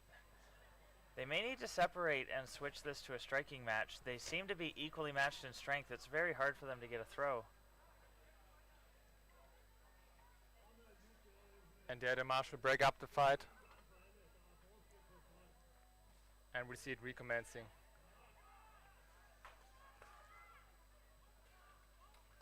Good trade from both fighters. Ukraine getting a series of strikes in the leg there. And while striking in the leg, advancing forward to go in for another headlock on Germany. And we see the marshal interfering there. Seems I like think the edge of the sword may have been on the German fighter's neck. Can't quite tell. But the marshal's going to break it up, start them over. and there we see Ukraine straight going in. Germany always trying to push and to take down Ukraine. Ukraine going for those punches with the shield to the back of the head. Germany going for the throw, and Ukraine just steps out of it. Marshall's stopping it again. I can't quite tell what the marshal is stopping this over.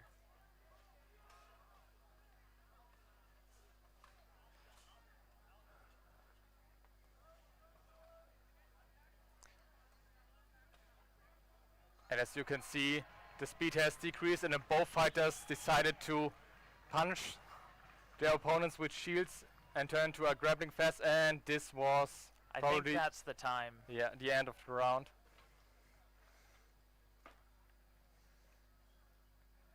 So maybe we get a decision there, and we switch to Poland versus Italy, and Poland won. Poland coming out on top versus Italy. That may have already been decided on our... We can check our results here. For Poland versus Italy, we had Marcin versus Marco. And yeah, Poland's Marcin beating Marco from Italy.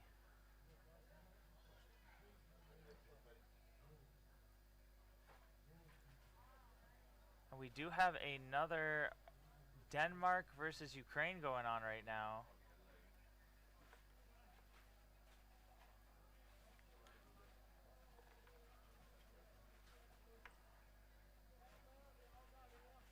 But no, that we is have France. Poland and Oh, France. Poland and France, my mistake. Mariusz Czubak and Giotton Deviat.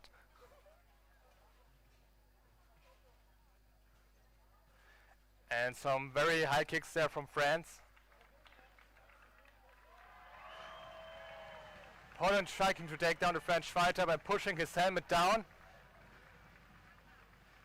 Cornering him into the list. Pushing him down, and this Oh, was a down takedown goes for both now. France with the slight advantage here, I think. Marshals aren't stopping it, though. Will the fight be continue on the ground? No, the marshal The interfered. French fighter looks like he's just... Okay, they're standing him back up. I wasn't quite sure what the French fighter was doing there. He just fell forward and stopped moving.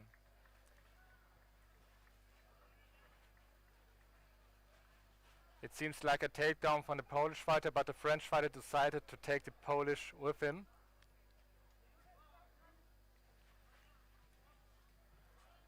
Yeah, nice corner work there from Poland.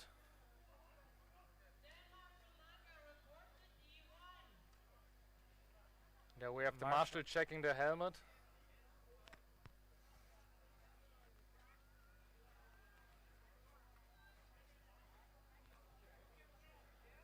fighters giving each other a friendly little hug. And they're back to their corners.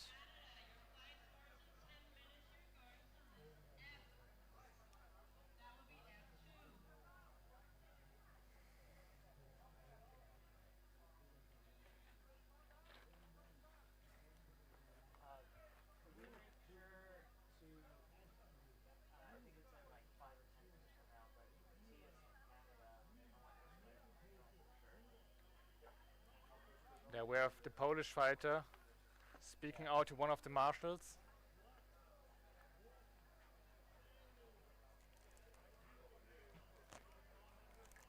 Both fighters just resting in their corners, recollecting their strength. In my opinion, pro fight is one of the hardest disciplines you can do if you do armored combat. Pro fight has the brutality of buhurt and the endurance of dueling. Absolutely. Another thing about the pro fights is they go for 2-minute rounds instead of the 1-minute rounds that duels go for. Yeah, that is crazy. And you do it 3 times in a row if it's bad. Yeah. If you're lucky, only 2 rounds and you win your first 2 rounds. But if it is a tie, then you do go to a 3rd round, and that can be exhausting.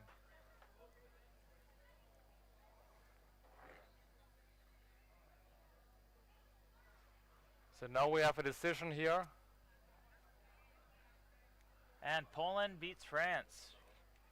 Congratulations to Poland. Marius.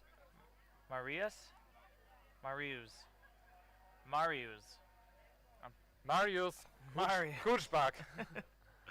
I am not good with these names.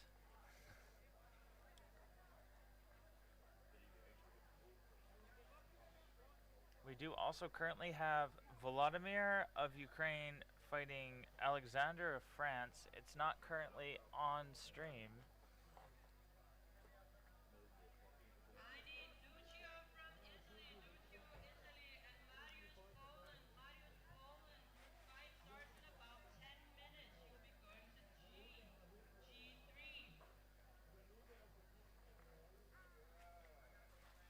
Now we have a small break between the fights.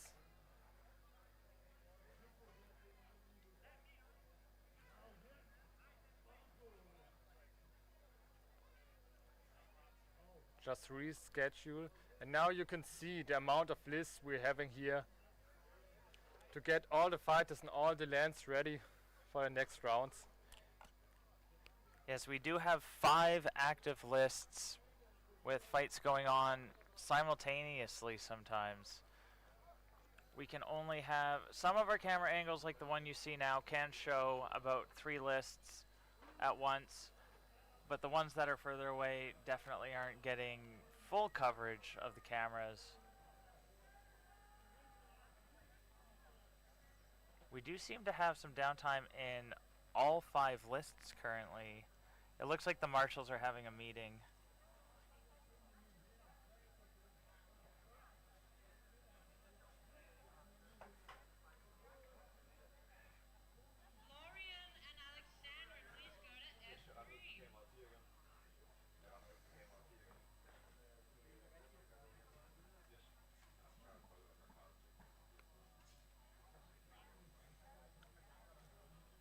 And now we switch over to Spain versus Brazil, I believe. Yes, Spain versus Brazil. We have Guillermo from Spain versus Bruno of Brazil.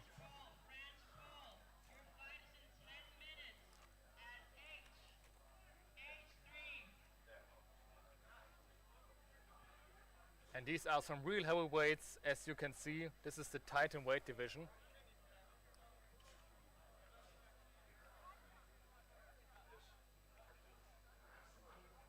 Both fighters giving very strong punches and very hard strikes to each other.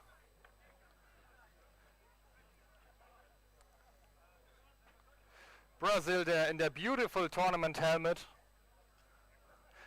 pushing Spain back into the... Big head strike from the Brazilian fighter there.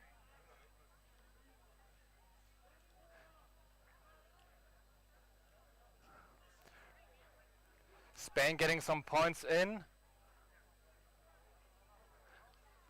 But Brazil just tanking them and pushing Spain back. And now it looks like Spain wants to close in.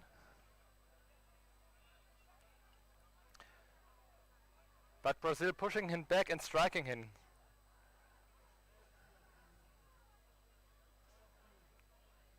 Nice shot there from Spain.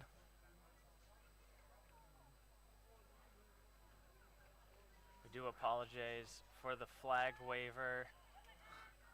Nothing we can do about that. Marshals are going to stop that. I believe that was just first round. It's a 2-minute round followed by a 1-minute break into another 2-minute round. And when you're fighting in that armor, those 2 minutes feels like 10, and then your 1-minute break feels like 10 seconds. Yeah. It really messes with your perspective of time when you're put to that level of exertion. Even the last 10 seconds in every round feels like an eternity. It definitely does.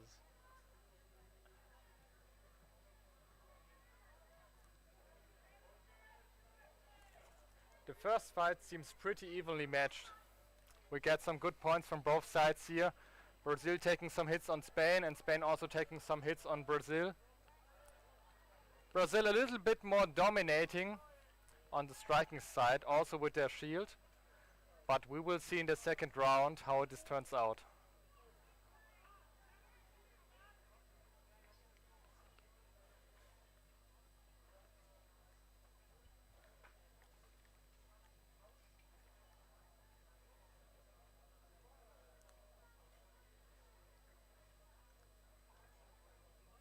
And there we have both fighters ready to recommence their fight.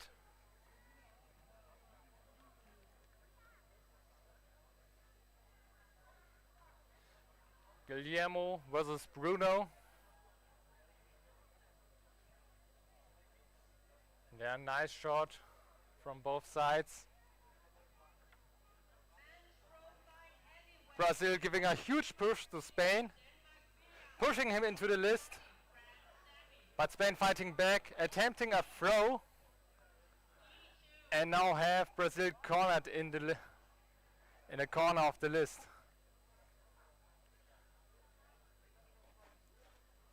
Both of them stuck in a stalemate with their shield hands. And they'll separate. This is the pity if you have two evenly matched fighters with equal strength and equal tactics. Ooh. Heavy shield punch there from Spain. Nice. Brazil definitely felt that. And there are some points from Spain, giving in some nice leg shots. And it seems like Brazil just staying there. I think both fighters are trying to reserve their energy here. Giving it in a defensive position.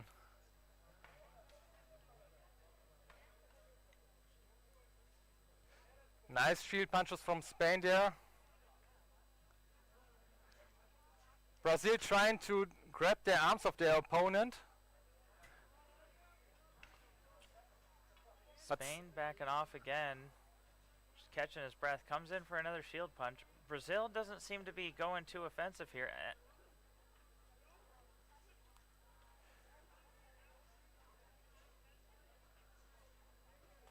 Brazil with a strike to the head of the Spain fighter. Yeah. Brazil looks like he's just almost losing his tripping balance. here. I'm not sure if he's just too hot. These are 2-minute rounds, but 2 minutes in the sun feel like an eternity. And your stamina is draining every second. Spain cornering Brazil there. Giving some very light shots, maybe too light for counting.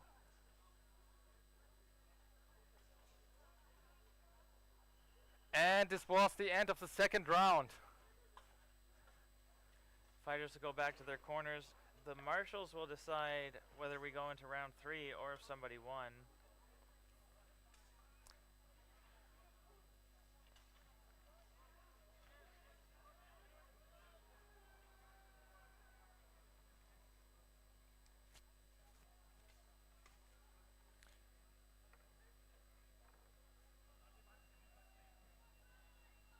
Now we have Denmark. Now USA and England on a display.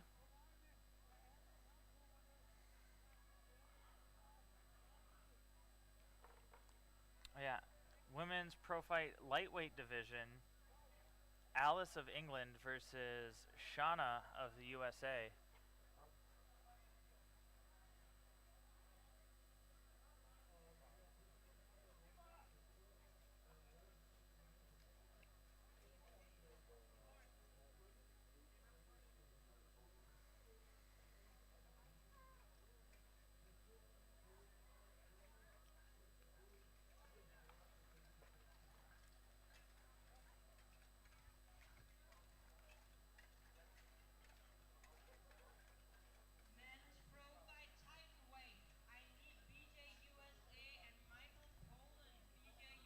And there we have USA versus France. This is men's lightweight. Florian of France versus Alexander of USA.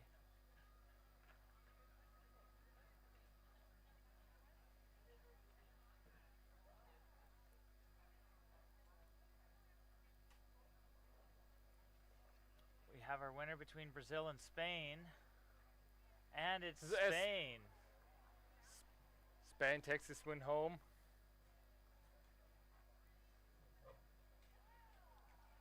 And we see that wonderful amount of respect between the fighters. You can tell they definitely respect each other.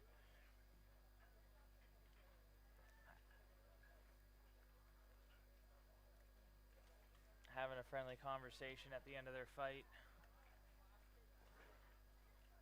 Two enormous guys having respect. And there we have England again versus USA. Shana, USA, and Alice from England in the women's lightweight division. Ooh, big shield punch from England. USA going for some sword strikes. This is the kind of fighting I prefer. I like the striking rounds versus the hugging rounds. Nice block from England there.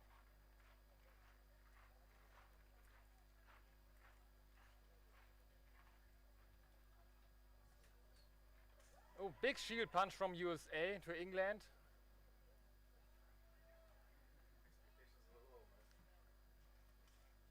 England trying to get some leg shots, but USA dodged.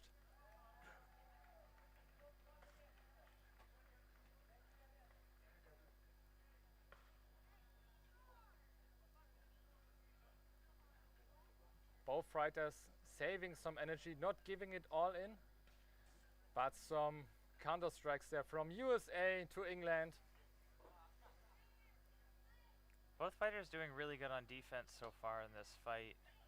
They've been interrupting most of the swings with their shields.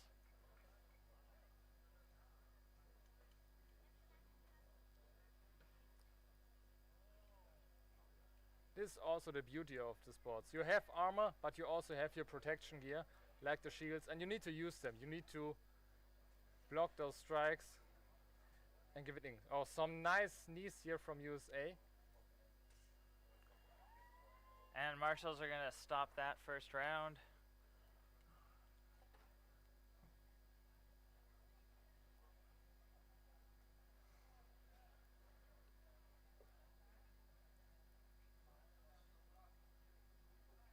USA fighter taking her helmet off.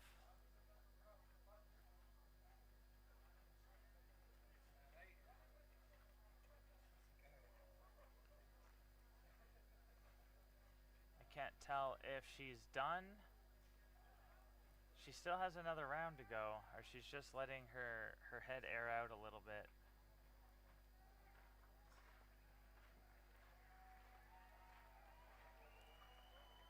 Yes, USA getting their fighter re-armored.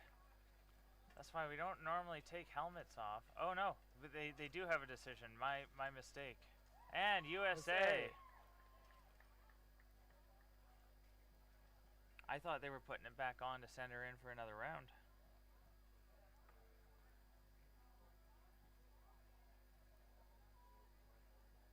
And we're back over to England versus France.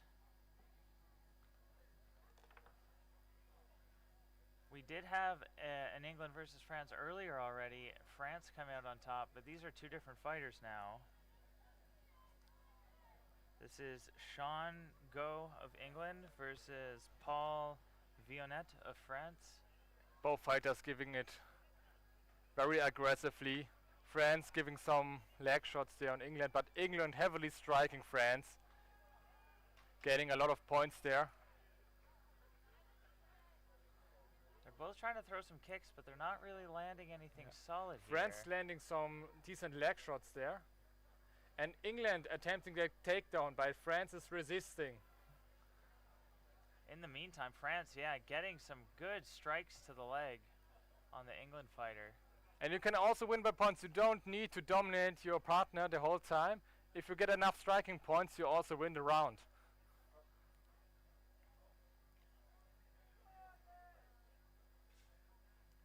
Fighter from England looks like he's absolutely gassed.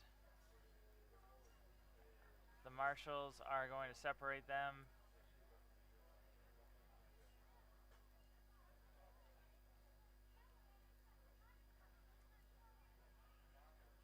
The marshals have something to say. Oh, they were pausing the fight just to check on.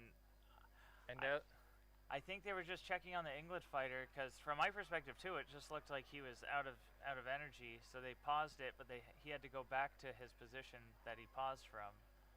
And big throw from France, but England's going to actually use the momentum, keep rolling to try and get on top. But marshals are going to stop it there. If they do roll out of the list, I think the marshals will stop it. Or that could have been time for round one. I think that was just the time limit. This was time for round one, yeah. Yeah, but you need to get to be in the list, both fighters. And there we have the support for France, giving in some fresh air.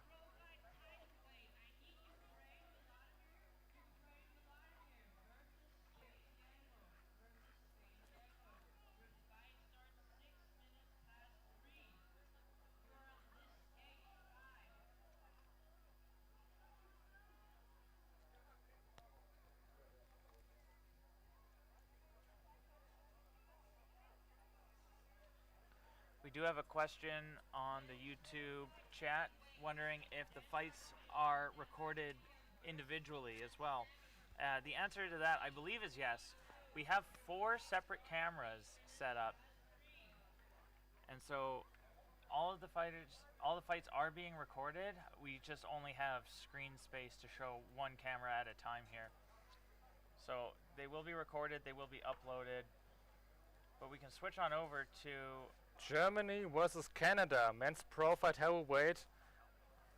We have Matthias from Germany and Blake from Canada.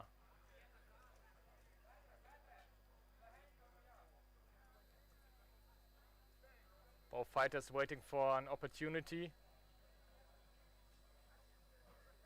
Canada getting some shots there to the helmet. Blake pushing Germany back into the corner and going for some knees.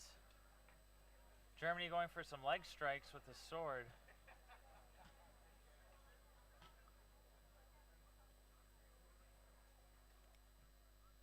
Canadian fighter looking like he's just trying to reserve some energy.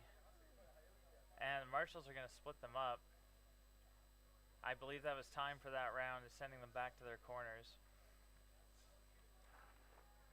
Now, we haven't had the camera over on this list for very long. I don't know if that was round 1 or 2. In the background, we have another Canadian fighter going up against England. That is Matthias Hannell of Canada going up against George of England. I have to cheer for Matthias here. He's a friend of mine. I've seen him fight a dozen times or more. I've seen him fight hundreds of times back at home. Oh, but he gets thrown down to the ground. He's doing his best to kind of interrupt those shield punches from George. He's trying to get his sword hand in the way, but George just raining down those shield punches. He's in a very good spot on top of Matthias there, and marshals are going to stand them back up.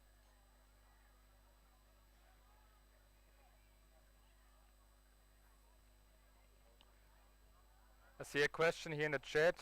The temperatures right now are 24 degrees Celsius on a very sunny, lovely day. But still, in your armor, every temperature gets high. 24 is definitely hot to be outside in the sun in armor.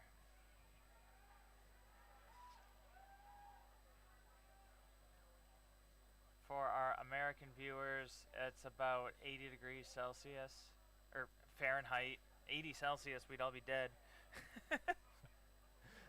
Definitely. But last year, maybe in Texas, where they fought in the blazing heat. Yeah, I think it was about 30 to 40 degrees Celsius in Texas last year, which is around the 100 to 110 Fahrenheit. It's a whole another challenge for your body if you have this heat and this humidity there.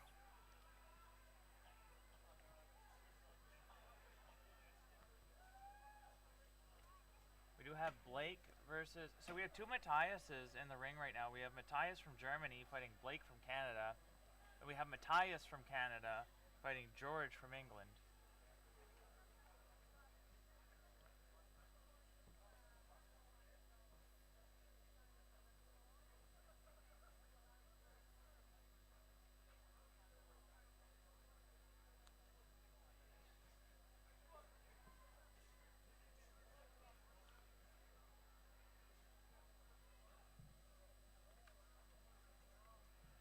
So we have England getting ready here.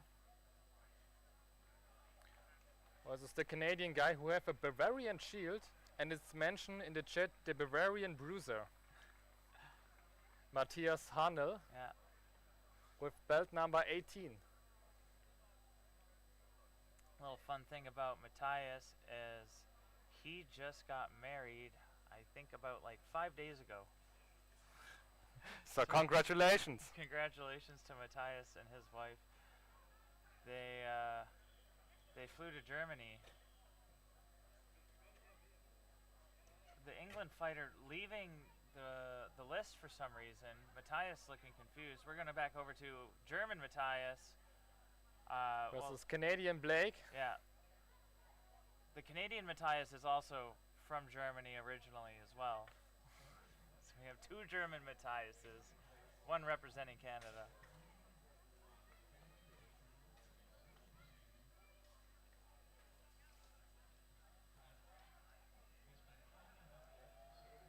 The marshals are calling a stop to Blake and Matthias. We're wondering what happened to George from England. He left the list. Everybody seems confused. Now it seems we have a decision. Matthias from Canada winning by default. I'm not sure what happened to George there. I did think I saw a little bit of red on his face as he left it. He might have gotten a bloody nose. So now we have the Bavarian Bruiser win the fight. Big congratulations to Matthias. That's a good win for him. It's sad that it wasn't a true win. It looks like George just forfeited, not going into round 2. But I'll take any win for Canada. We do have Canadian women's light heavyweight. We have Lindsay versus Sophia from USA.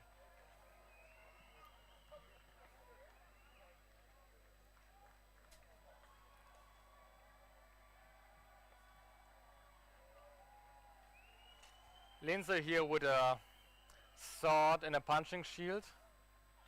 And Sophia with a buckler and a sword. Both fighters now closing in.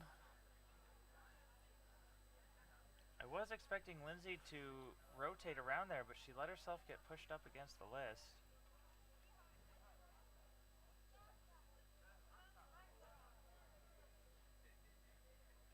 Sophia pushing Lindsay into the corner, giving her a head strike there.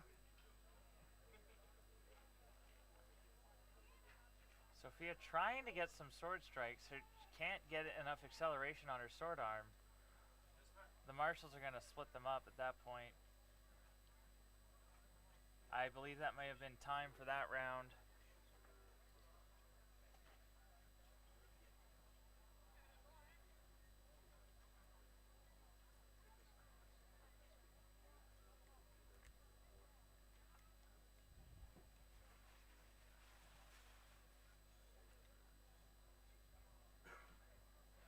Now we can see both fighters resting, bringing the visor up for getting some fresh air.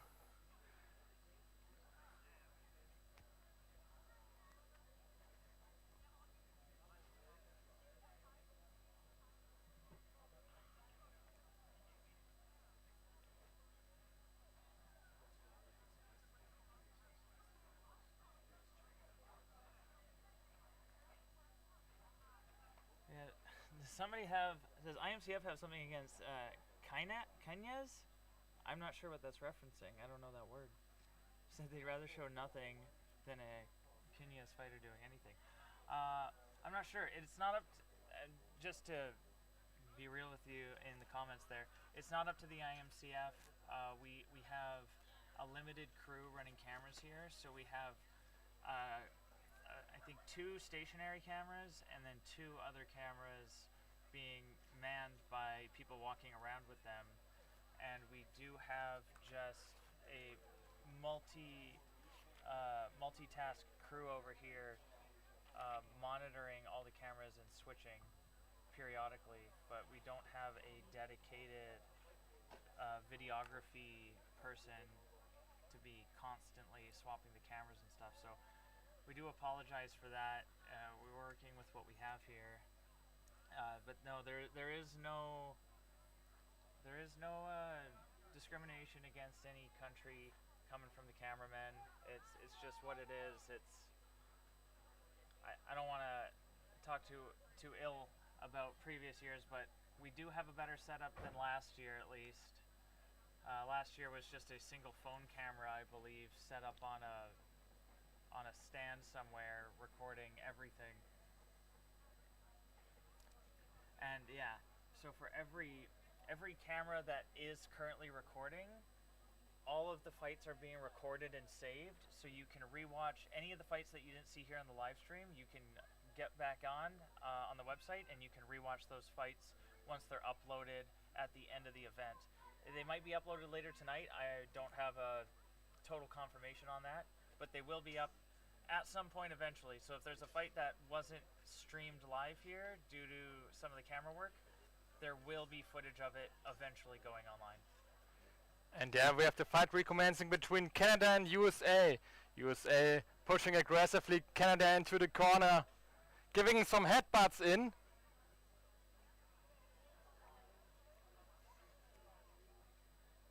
Canada's Lindsay trying to push her way out of the corner here. And I think the marshal just broke the clinch there.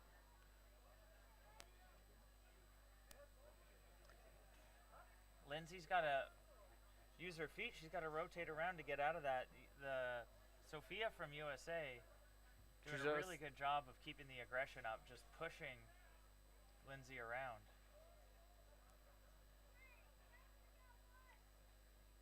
And Lindsay there standing their ground, giving some knees back to USA.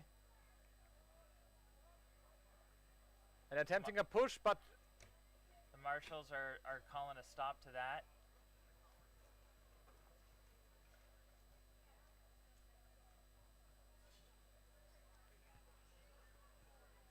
And immediately back into the corner. Both fighters trying to throw some knees. USA trying to get some buckler punches in. It's really hard for them to get some good acceleration on these punches, though, when they're all tangled up like this. Lindsay from Canada trying to get a throw off on Sophia. It's not working, though. Sophia's really anchored there. She's not going down without a fight.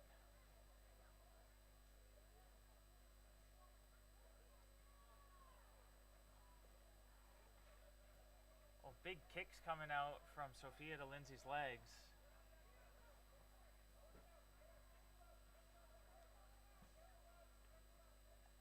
And Canada's Lindsay is able to rotate around to get out of the corner. But USA just not giving her an easy time here at all.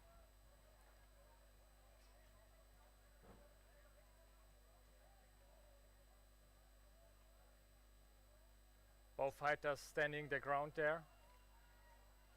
And the marshals are going to call the time on that round, I believe.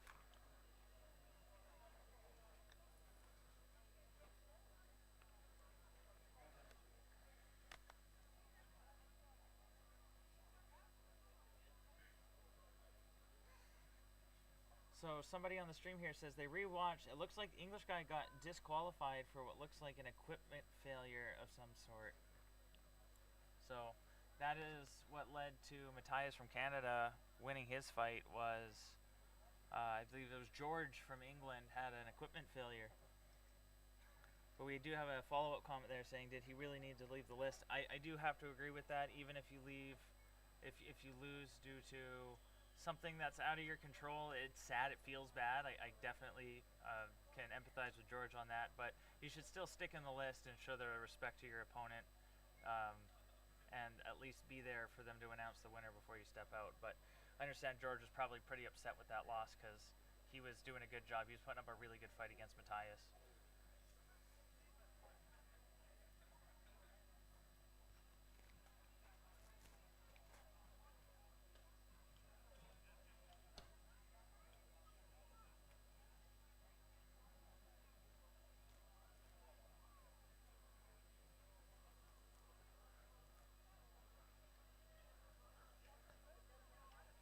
Now we have the Canadian giving some advice to the fighter for the next round. We've got our list side coaching in the corner. But we have also, now we have a decision. As much as I'm cheering for Canada, I do think USA came out on top of this one. It's oh! Canada! Wrong! Well Nice done. work there for Canada. Yeah. Good job, Lindsay. It was really difficult to tell. Both fighters did an amazing job there, Yeah. putting the energy in and giving it their best.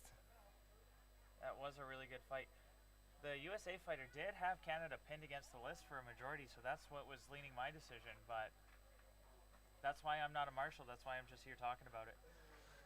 We switch on over to Italy versus Poland, I believe, right now. We have, we're going back to Mr. Baroni here because I can't pronounce his first name. I don't know if it's Duccio or Duccio. And we have Mariusz from Poland.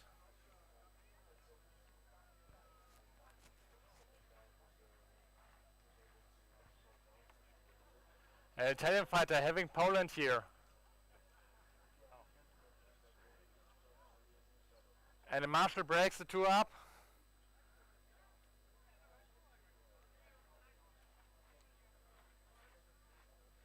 And the fight is recommencing between Poland and Italy.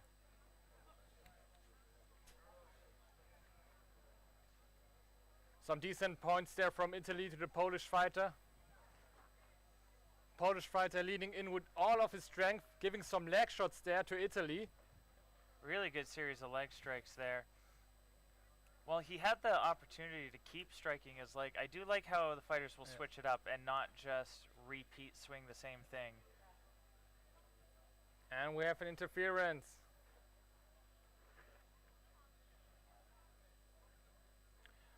Looks like on the armor something off on the Italian fighter. His cornerman is getting it fixed. We can see some tape there.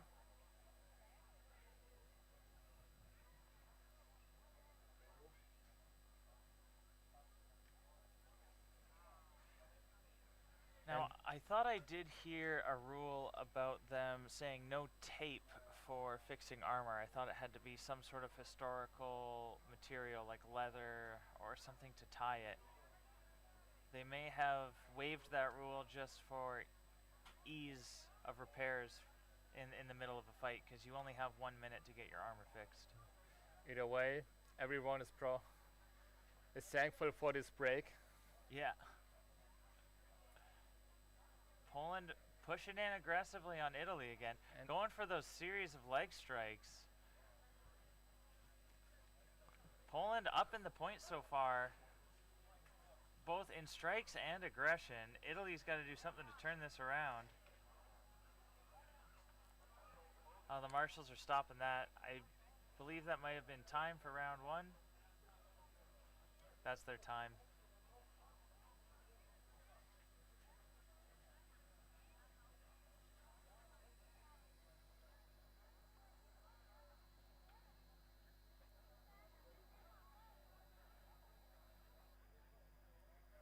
And they're going to show some respect to each other. I always love seeing that. That's how you know. It's sometimes hard to tell. They're wearing armor. You can't see their faces. You can't tell if they're angry or happy. And they just spent 2 minutes aggressively hitting each other with steel weapons. You never know if there's any bad blood. Sometimes you take a hit in the wrong spot and you just get a little upset. And congratulations to Poland for their victory against Italy there. That was Mariusz, I believe, of Poland. He's won a couple fights today. I've seen him on stream a couple times already. He's been doing a good job. Maybe we will see Marius in the finals in belt number 22. My money would be on him.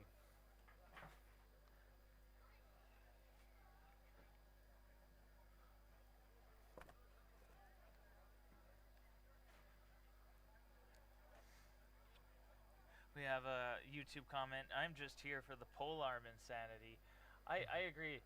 We are going to be doing polearm still today as well. We're still a bit behind schedule on the pro fights. We did have some interruptions. If you've ever been to a Boo Herd event anywhere, I don't think I've ever been to a Boo Herd event where things are on schedule. I don't know. Have you? Never, Felix? never. So it's always something. yeah, there's always something. They plan for, you know, the standard 2-minute rounds for pro fights, but one of the last tournaments I went to in Canada, about 80% of all the fights were ties and went into round 3. Yeah, that's a lot of time you get there. Also, you need to fix your armor sometimes, something breaks. You get a little bit of time for reparation on this stuff, like with tape or something else. And we see a handshake there. We have a decision on USA and Poland. And Poland takes another win. That was Michael versus BJ of USA. Michael of Poland coming out on top. Congratulations, Poland.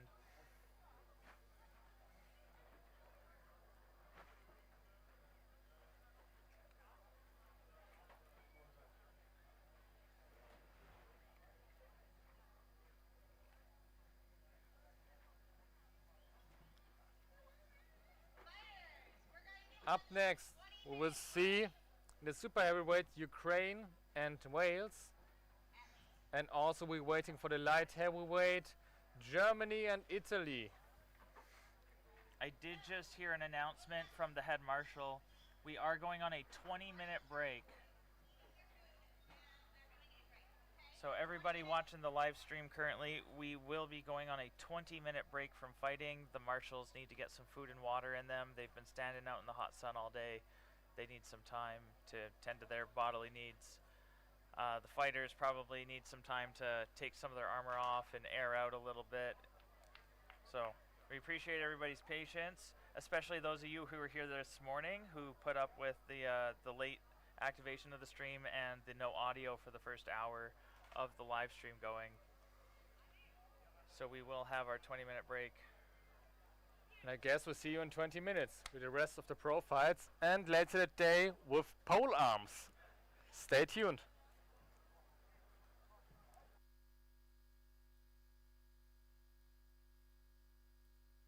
We will keep the live stream running in the meantime, but we will just put it in the comments here.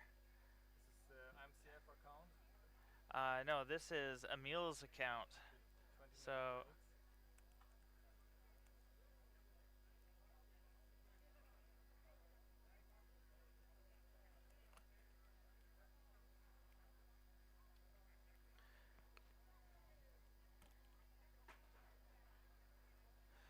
yes, the marshals do need breaks.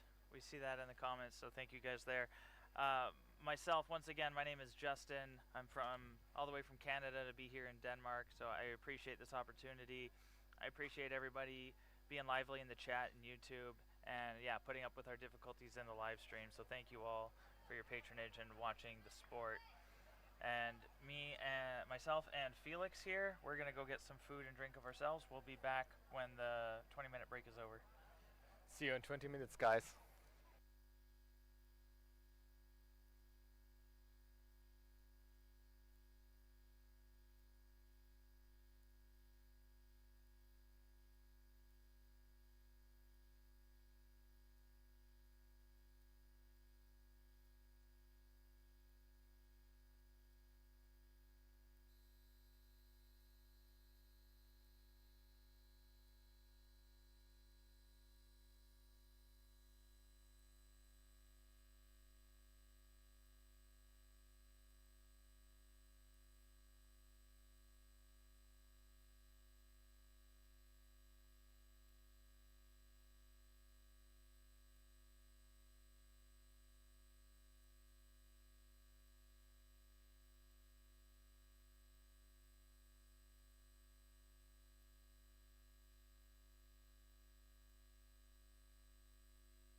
love it.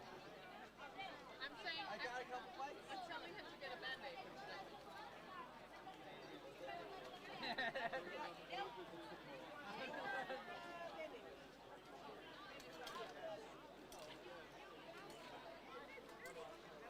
Please do that. Frank. If it's bleeding, if open, doesn't risk everything. Thank you.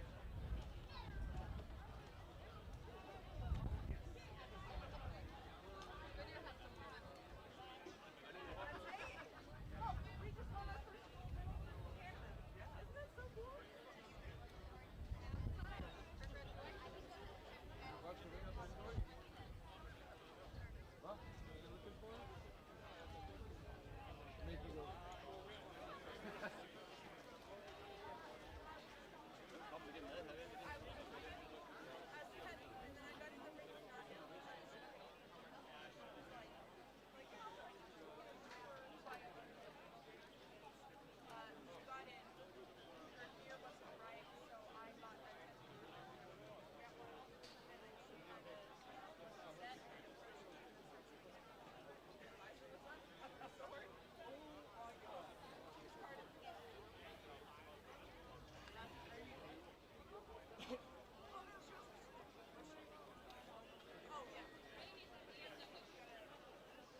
The rest of the fight will be pole arm after the pro fights, and then we will transition to the women's 3 versus 3 in the late evening of the day.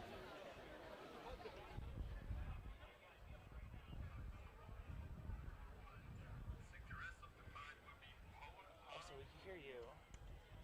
After the pro fights, and then we will transition to the women's 3 versus 3.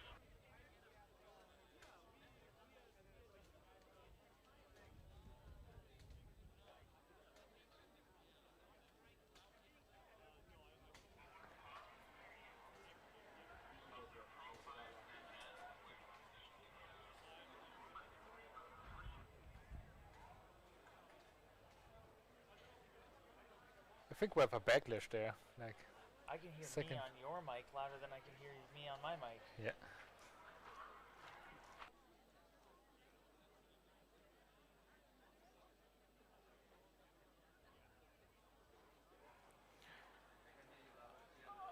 Audio testing.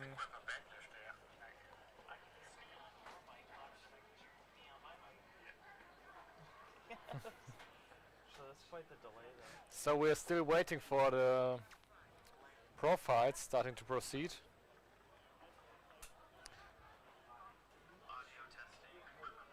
Oh, there we go. Yeah, that's me on my mic.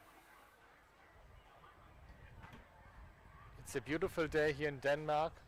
I just looked up to the temperature. It says 21 degrees, but it feels much warmer than 21. It feels like almost 30. But maybe it's when you are sitting in the sun or when you have armor on and the sun is shining on your helmet.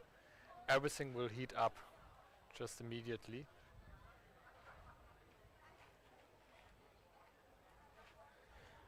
Okay, we do have our audio fixed.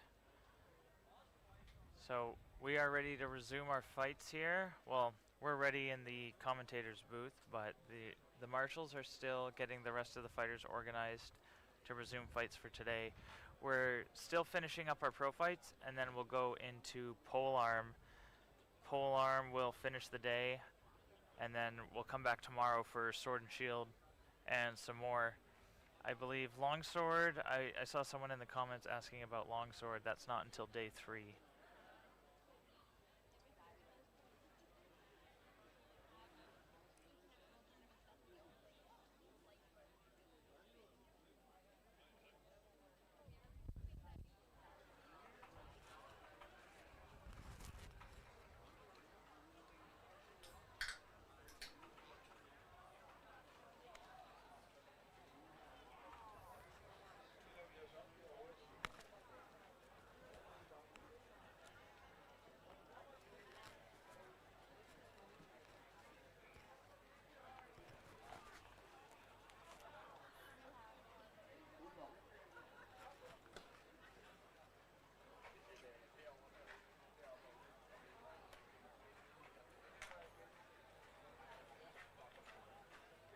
So when we come back in, we will be doing Ukraine versus Wales, Germany versus Italy, and Ukraine versus Spain, and also England versus Canada in the women's division.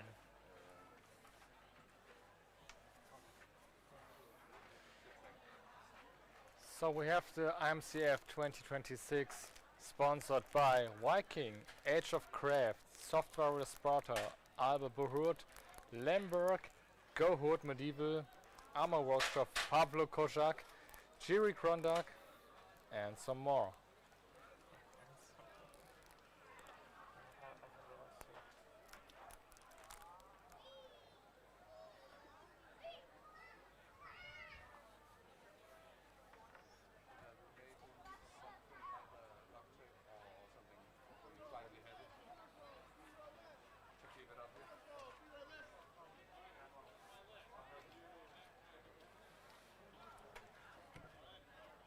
While we wait for the fighters to resume, we will go over our sponsors again. We have Alba Buhert, Fabri Armorum, Soft Warrior Sporta, Age of Craft, Viking Jewelry, Lemberg armor, Go Hurt Medieval, and Shieldmaker EU, as well as Historicum. So thank you to all the sponsors. I know a lot of them make a lot of armor and other clothing and crafts for the sport and for the spectators. So we appreciate the sponsors. And if you're into all this stuff, if you're here watching the IMCF, we assume you like medieval stuff. All right, fighters. Go check out our 5 sponsors minutes and of show getting them back some to love your kit.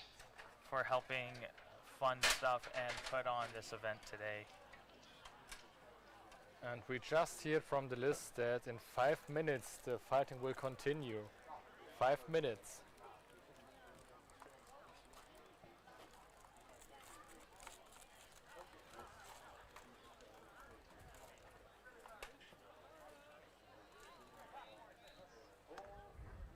So, at list F3, Ukraine and Wales.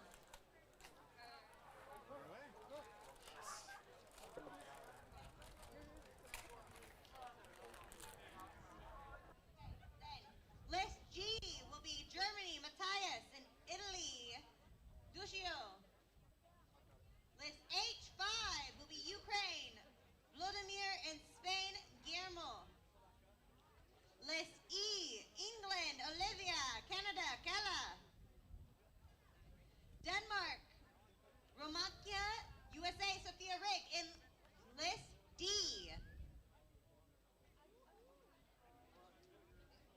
You have 5 minutes. Suit up.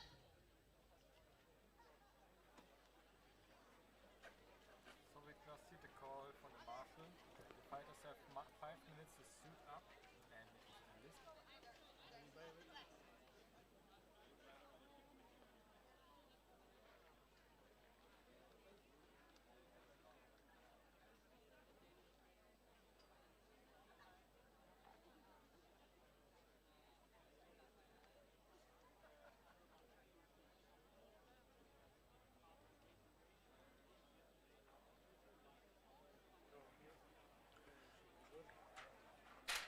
We also will have the women's super heavyweight pro fight of Olivia from England versus Kella from Canada.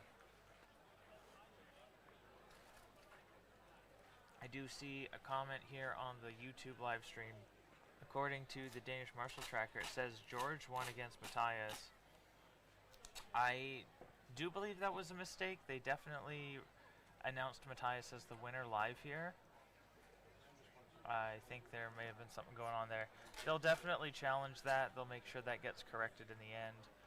I believe George had some kind of armor malfunction and was disqualified.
Yes, we are running pretty far behind schedule today. If anybody watching the live stream has ever been to a Burkhardt event, do you really expect it to be on schedule? We're not mocking anyone here. We're just saying it how it is. I've been to dozens of Burkhardt events and tournaments in the past 7 years, and I've never been to a single one that stays on schedule. So it's the nature of the sport. There's always interrupts and delays, and we're doing our best to keep things rolling here. Maybe if you have one fight in a day. M3 is going to be Ukraine, Anton, Wales, Christopher. List G4 is And now we got some Germany, movement Matthias, into the Italy, list. Duccio. List H5 is Ukraine, Vladimir, and Spain, Guillermo. List E2 is women's pro fight, Olivia from England and Canada, Kella. We Then see list Italy 1, entering the Denmark, list Romanka, and versus US. and waiting for the Sophia German Ray fighter. to the list. Italy, Duccio Baroni versus Germany, Matthias Bachale. Duccio? I think it's Duccio. I've been saying it. I've just been calling him Baroni.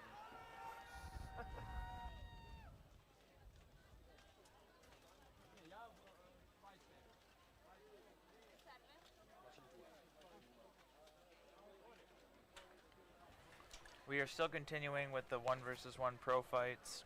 We didn't get through all of them before the break. We had a lot of delays in today's schedule. So we do have some more pro fights. Once we finish off, we have quite a few more pro fights actually. And then we will switch into polearm. And we will finish the day off with the women's 3 versus 3.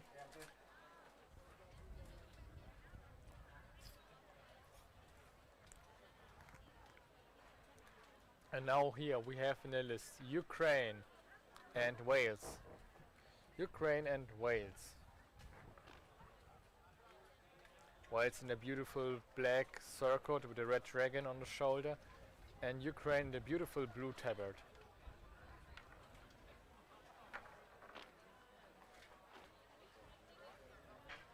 Wales their arm with a falchion and a buckler, and Ukraine with a sword and a punching shield.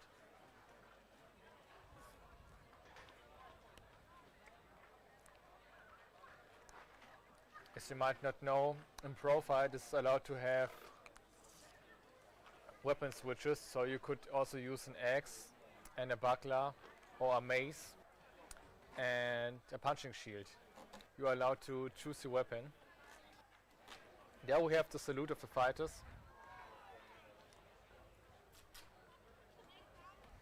And this is Anton from Ukraine versus Christopher from Wales.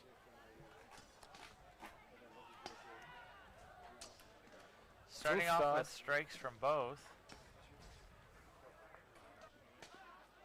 Some good punches coming out from Christopher there. And Anton goes low, getting some leg strikes in. Good striking match so far from both of them. Big energy, yeah, from both sides. You can tell they had a big break before. And now just starting with their full-on energy into this fight. Nice leg shot from Ukraine there. Big shield punches to Wales. Wales getting some proper strikes there. Ukraine going for the throw, but Welsh fighter is able to back out of it.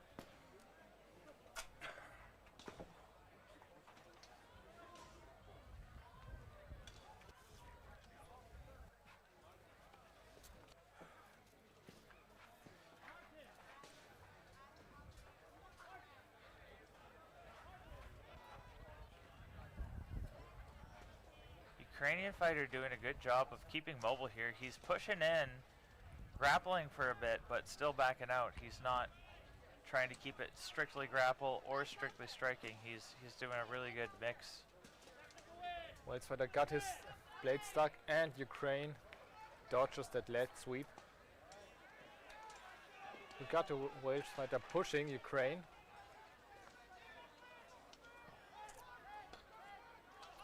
But Ukraine blocking most of the leg strikes.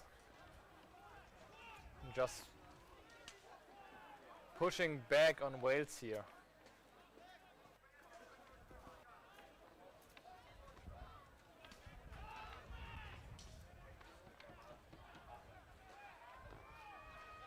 We can see both fighters trying to score some more points. And this was the end of the first round.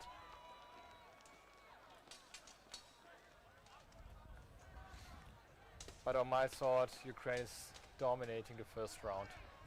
Ukraine is definitely, from my perspective here too, I got to agree with you, Felix. The Ukrainian has been putting out a lot more energy. Welsh fighter is still putting up a good fight. He's just been getting kind of pushed around. He's been stepping back while the Ukrainian advances forward. And the fighter from Ukraine has been, again, going in for a quick grapple and throwing some good solid body and leg strikes in, and then kind of pushing off and backing up, creating space. He can still make it up in the second round. You need to get a lot of points in then, and you need at least be 2 points ahead of your opponent to win this round. Otherwise, if they're even, it would get a third round, and nobody wants a third round as a fighter. And that's a very important distinction to make. What Felix just said is that you have to win by 2 points. If it's 1 point ahead for either fighter, it's still considered a tie.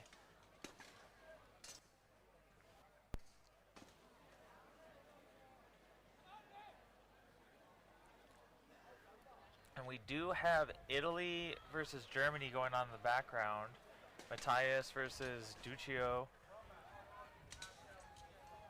But we have Anton versus Christopher, Ukraine versus Wales, resuming here and front and center.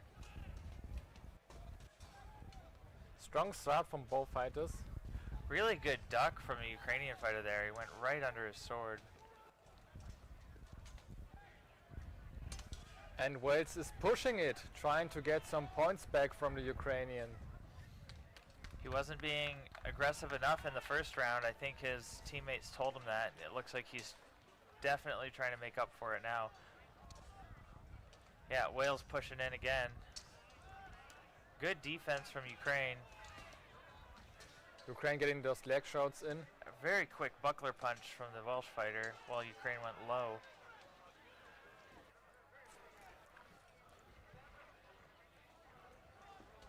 Wales pushing Ukraine at the side of the list. But he needs to get some more points. Nice buckler shots there.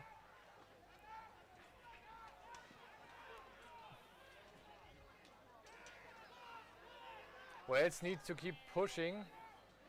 Both fighters look like they're running out of energy In list here. D, up next is going to be Brazil, Nikolai versus Ukraine, Katarina. And now we have the clinch. Ukraine dodges this. F3 will be Denmark, Thomas versus Poland, Marcin. List G4 will be Canada, Blake, Poland. You can see Ukrainian just backing off and List E. nearly dodging that strike Be from prepared Wales there. for Giving him French, some Lily, light leg shots. Denmark, Frida. But both fighters very tired. And giving it their shots. Try to rest, but still getting some shots in there from Wales.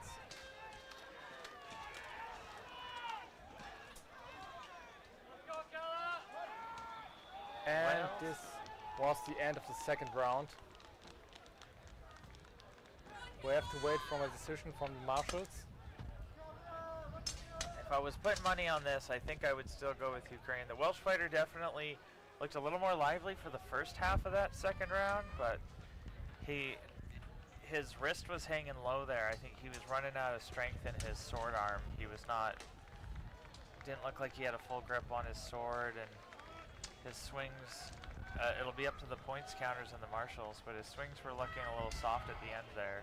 Yeah, the difficult part is keeping the energy in the round steady.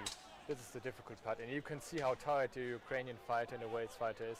Both are getting some air conditioning from their supports, which is definitely needed in this kind of sun.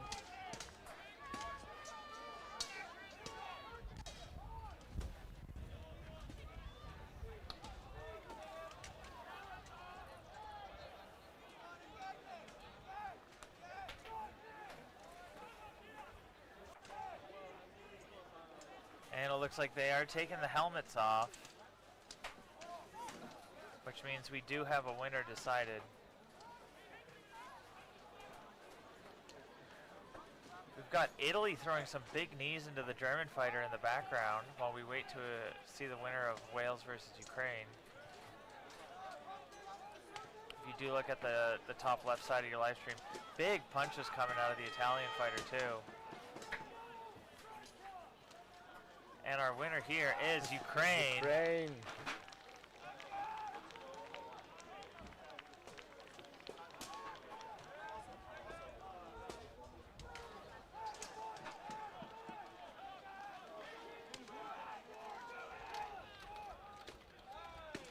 And if you direct your attention to the top left of the screen, we still have Italy versus Germany.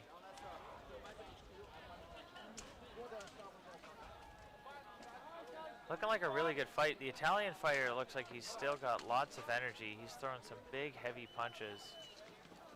Marshals are calling time on that fight. And we'll see them give each other a nice little forehead bump to each other.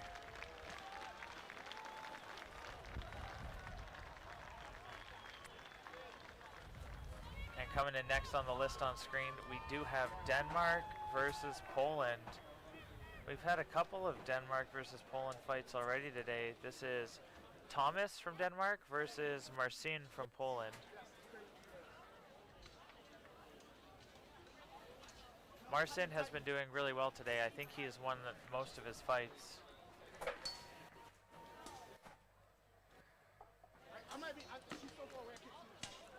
Very fast actions here from the Polish fighter. Really clean strikes. Yeah, Marcin has been on top of his game all day. He's really given the Denmark fighter a hard time here. Great defense from Marcin.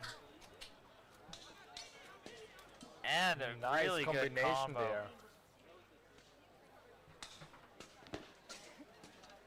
We have Poland really putting Denmark under pressure here.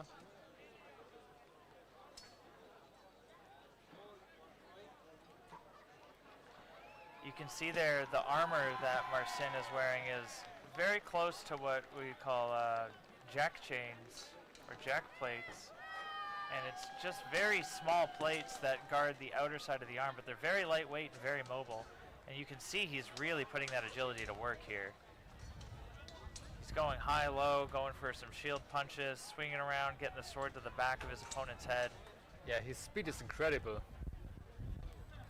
He's blocking the punches from the Danish and delivering some counterattacks at the same time. I think he's also a duelist. You can see, yeah, he must be, he probably does fight very skilled in sword and shield duels. Because he's treating this is a pro fight still, and he's treating it like a sword and shield fight. He's not letting his opponent do any of the standard pro fight techniques. Denmark He's trying to block there, but and still try to closing in some distance. But Marcin just backs off and won't let it happen. His footwork is incredible. He's just skating around the ring, like he's not letting him get anything. And there we have the end of the first round. By points so far, I would say Poland is ahead. I'm not really supposed to Definitely. show any favoritism here, but just being real, yeah, Poland is definitely coming out on top of this. But Denmark still can win this fight if he closes in. I think that's his problem, is he's letting Marcin just dance around him, and he needs to charge in, grapple him, and lock him up. We have different ways to win this pro fight. Maybe you could just try to grab him into the corner and then just push him over. Do some groundwork on him. definitely needs to take the fight to the ground because Marcin is just too quick on his feet. I don't think the Denmark fighter is going to be getting much done if he allows to Marcin to keep doing what he's doing.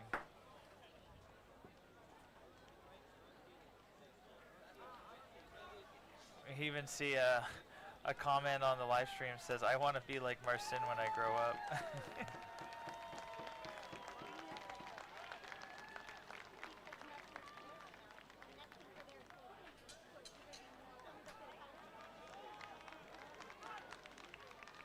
All right, round 2, Poland versus Denmark. Thomas from Denmark pushing in. I think his teammates told him about that. But like the backpedaling and circling, Marcin's footwork is really good. He's not letting himself get cornered. Oh, there's his opportunity. No, and Marcin circles out.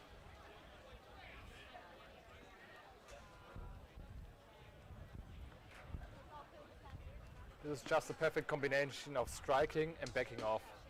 Just getting those points in and down risking it. And now it looks like Marcin is trying to open himself to provoke an action from his Danish fighter.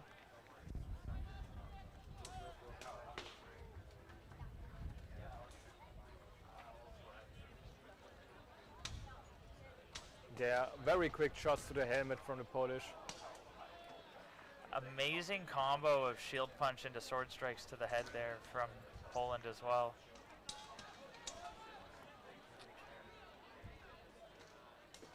And just look at the dodging. He definitely knows where the strikes come from. Dodging the kick there too. Like everything about Marcin, he is a true swordsman. He's gonna be the fighter to beat for men's pro fight. If I had to make a bet on who is going to take home a gold medal for 2026, I think he might be the one.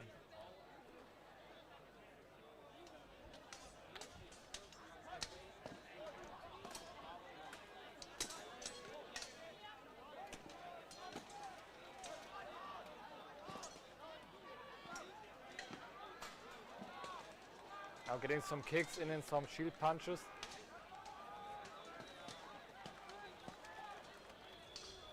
And Marshall's calling time on that one. Marcin with his raising his fist to the crowd there. He's got to be proud of himself on that. That was a really good fight. In the back end, we have Canada going at a Denmark fighter. Oh, sorry about this, folks. We have something going on with the stream here. We have our sponsors showing up, and looks like we're back. Marcin already has taken his helmet off.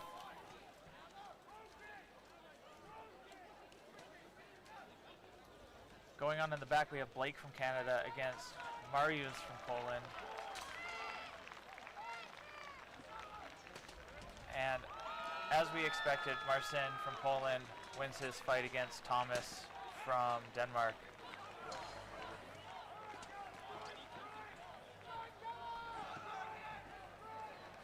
We have Blake versus Mariusz going on in the background, Canada versus Denmark. This one is definitely much more of a grappling fight, unlike what we just saw with Poland and Denmark. Aventail flipped up on the Polish fighter there. Going for some good leg strikes, but Blake throws a good 1-2 punch, and we get a new camera angle here. Both fighters in the grappling. Poland trying to push Canada there. Getting some nice leg shots in. Blake just gave up a lot of points. He's going to have to get some strikes in to make up for that. Really good combos from Poland, though, yeah. Some points in there. Poland really came to win this year. Their fighters have been doing excellent this whole time.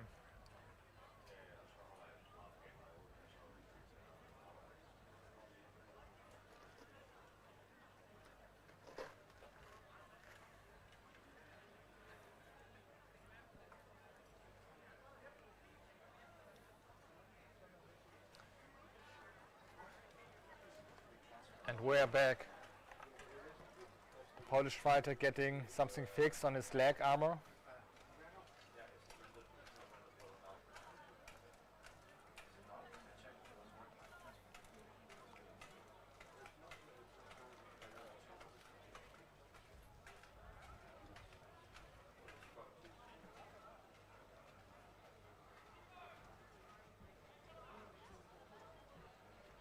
Canada resting in the side of the corner with his visor upraised.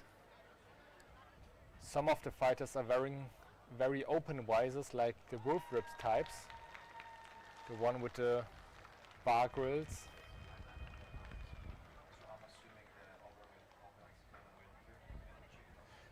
The advantage of very open visors is that you have a lot of air to come in to breathe, and you can see very well. The problem is there's a chance that the blade can get stuck in there.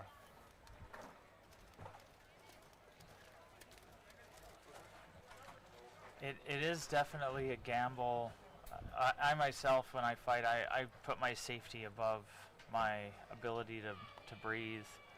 I've got a wife to go home to. I got to go to a job when I'm done fighting, and I can't risk losing an eye or getting my face slashed open. It's very, very slim chance. As long as you're fighting skilled fighters who are properly trained in the sport of Buhurt, you should almost never get a sword in your face. But especially in Canada, we have a lot of rookies. The sport's really new there. I think the sport's new in a lot of countries, and we try to get it spread around the world. And we're just going to take a quick break here for an ad from Historica, it seems.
Female bantamweight, Canada and Italy report to the list.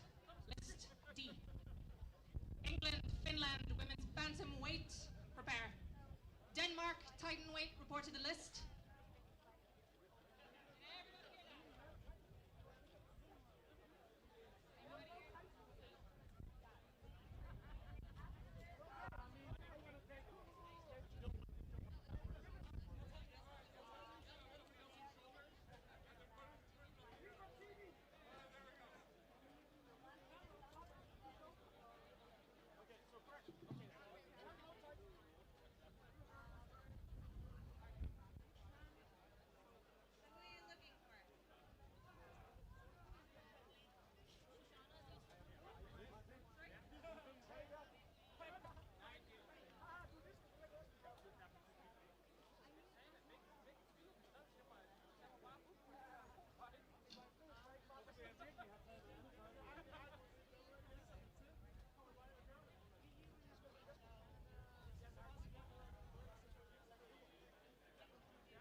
Okay, and we're back with Blake versus Mariusz, Canada versus Poland.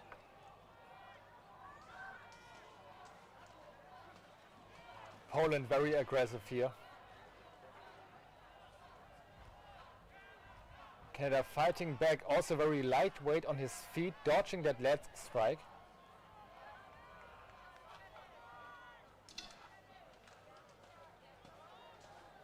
Poland very fast on the leg strikes, pushing Canada into the list.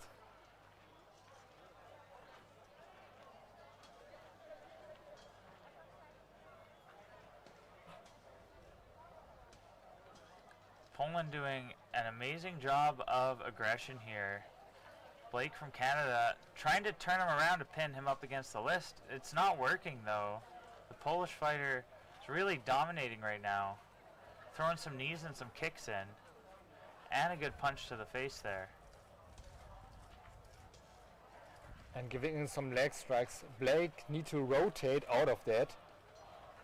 Otherwise he will get a lot of more hits to the helmet.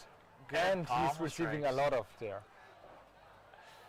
Blake just trying to go for a throw here. Blake takes himself down. The crowd's and Poland is on top of him. Oh, the marshals are pausing it. We have a stop here. Oh, and now we go there. Now Blake just bearing down, getting bared down on. This is the groundwork. This is grounding and pounding, just giving in some points there from Poland. And I think the marshal just stopped the fight here. Yeah. Letting Blake get up. 10 seconds on the ground is all they have once they're thrown down. Then the marshals will stand them back up. There's not a lot of time left. Blake, I think, is pretty far behind. He's got to really put in some work if he wants to catch up in points here. Spending too much time getting struck here. Fight is receiving. Blake's receiving some points. Attempting a throw. Misses that opportunity and getting punched in the corner. And the marshals are calling that. That's it for round 2, I believe, of them. I am cheering for Canada, but I do still think Poland is going to be coming out on top of this one. So you can see the fighter's face here, how happy he looks and how exhausted a little bit. There's a saying my coach always said to me, never turn your face to the enemy, so the enemy doesn't know you're tired. Nobody looks tired underneath their helmet. No. Everybody is. That is the one thing about the wolf ribs. When you're face to face though, you can really see someone's face and all of their expressions through the wolf rib helmet versus some of the other ones you can hide your own expression. It's a small feature, but it can definitely help you in some small ways in a fight. Poland just standing there waiting for the final results or maybe for third round. We will see. And another short word from our sponsors.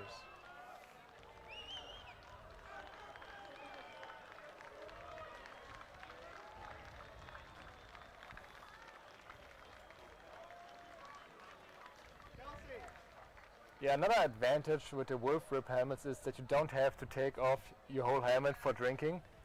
The gaps are big enough to fit straws in there. And we have a decision here.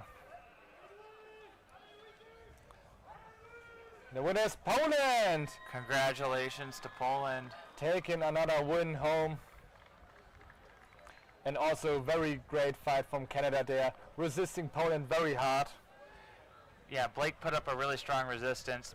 All of these Polish fighters, both Mariusz and Marcin, those two specifically have been just dominating most of their fights today. So being able to just get into the list and put up a solid resistance against men of that skill is just commendable, to say the least. So yeah, very good job from Blake from Canada, and even better job from the Polish fighters.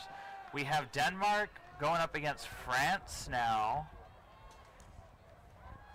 We're trying to find it on our schedule here. Please sit tight, everybody. There's definitely Denmark and France. Nice work from the France fighter here. Giving some proper shield punches in. And Denmark clinching, giving some buckler punches back to the helmet of the French fighter. Both fighters just pushing into each other, giving some knees. And here we will see which stamina will break first, or which defense will break first. So far both fighters are evenly matched. Just pushing in, trying to sweep the legs out of the way.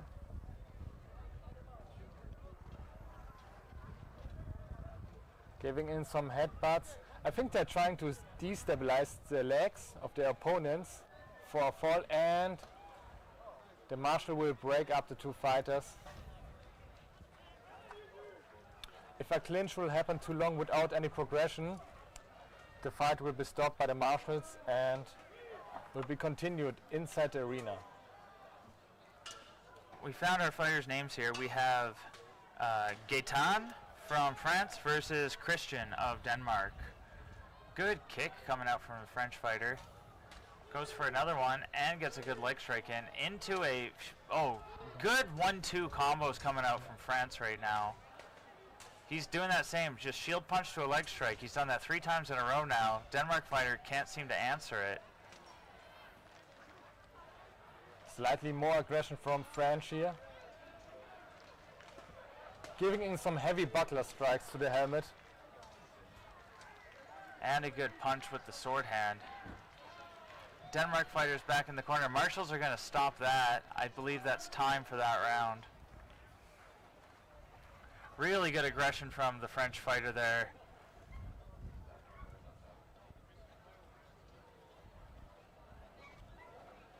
You can see the Denmark fighter getting some encouragement and some tips from his teammates who could get a better perspective of the fight.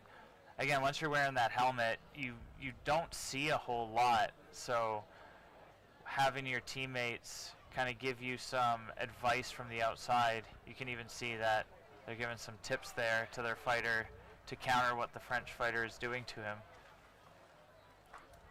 Maybe the Danish fighter will try to a takedown to the French fighter in the next round.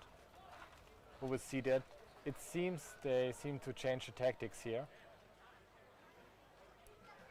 We have someone in the live stream chat saying that it's not Gaetan, that it's Louise. We may have the wrong fighters here.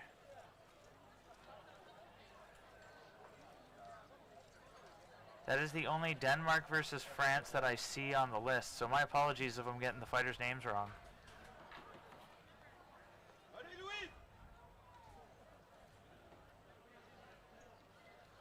Now we see the fighters are getting ready again. Just picking up for their second round. And there we have the fight call. The fighter salute.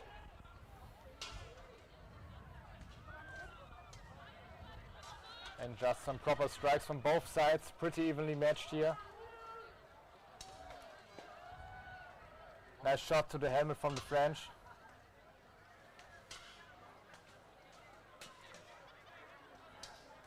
Good exchange of strikes from both fighters. Denmark going for the shield punch, but gets interrupted. And a great reversal from the French fighter and throws the Danish fighter down. Nearly out of the list.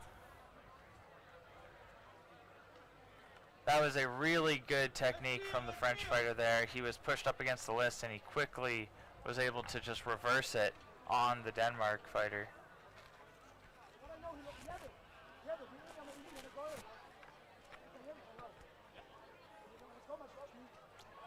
We do have a question if there is another South American team besides Brazil.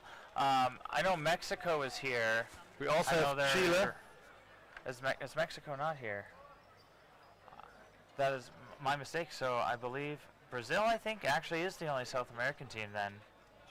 And Chile. Chile is here too. Now the fight continues on the ground. Good leg work from the Danish fighter trying to keep his opponent at bay, and he's throwing strikes back up, able to even still continue getting some points from his back position on the ground. Yeah, I don't see this fight in the schedule. Very nice looking helmet from the Danish though.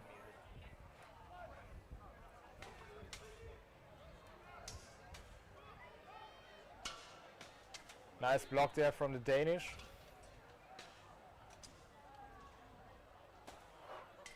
Dansk really getting some points in here. Good counters from France there. He's able to block and strike in return, and a good headshot to an amazing block. Fighter from France putting on serious aggression here.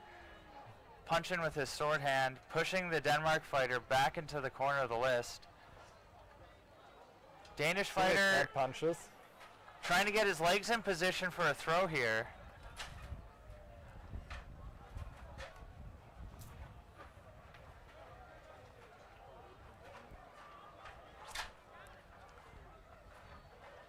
Fighter from Denmark doing his best to try and get a throw. We're getting another camera angle. Denmark is rotating out of the corner. He needs to get out there and need to make some more points. And now we have a throw from both sides. Both parties are trying to fight. The marshals are going to stop him.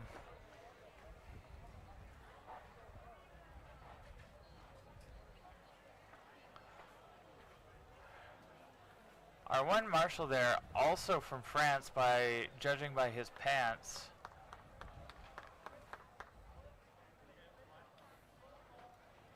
I think we have an interruption there.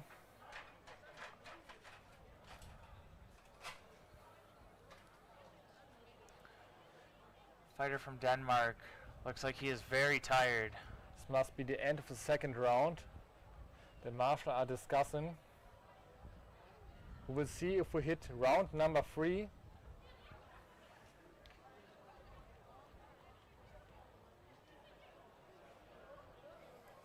It has been a really close round. In my personal opinion, I do believe the fighter from France is leading this one, but we'll just have to wait and see. And that's it. Helmets off. We have a decision.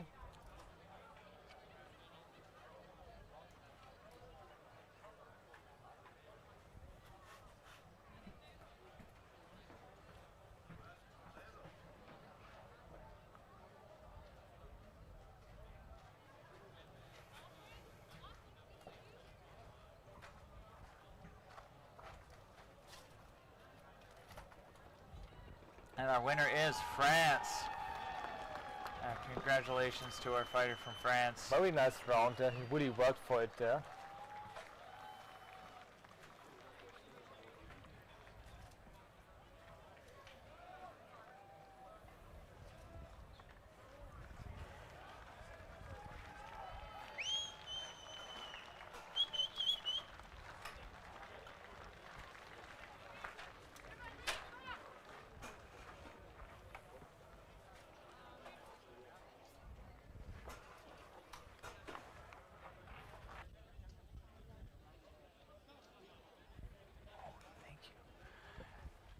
And just a quick word from our sponsors. This is our tournament prize sponsor, Go Hurt Medieval. I don't know what the prize they've donated is, but if they're making armor, I can only assume it's going to be something really nice.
And we're back. Thank you to our sponsors. We appreciate the viewers watching through our ads. We will have some more fights coming in just a second. We got to get our camera switched to the proper list. There we can see in the lower left of the corner, Canada versus Finland. I think this is the women's division, and we see a takedown there from Finland, followed by strong punches, and that Finnish fighter there is really giving it in. Canada with her leg up, trying to roll out of it. She's just getting fed punches to the face. There's no escape from this lock from Finland. It was very clean and very effective. That was a really good throw from Finland. So the throws are worth 3 points, and very strong punches that cause your opponent to reel backwards are 2 points. All sword strikes are worth 1 point, as well as regular punches are also 1 point.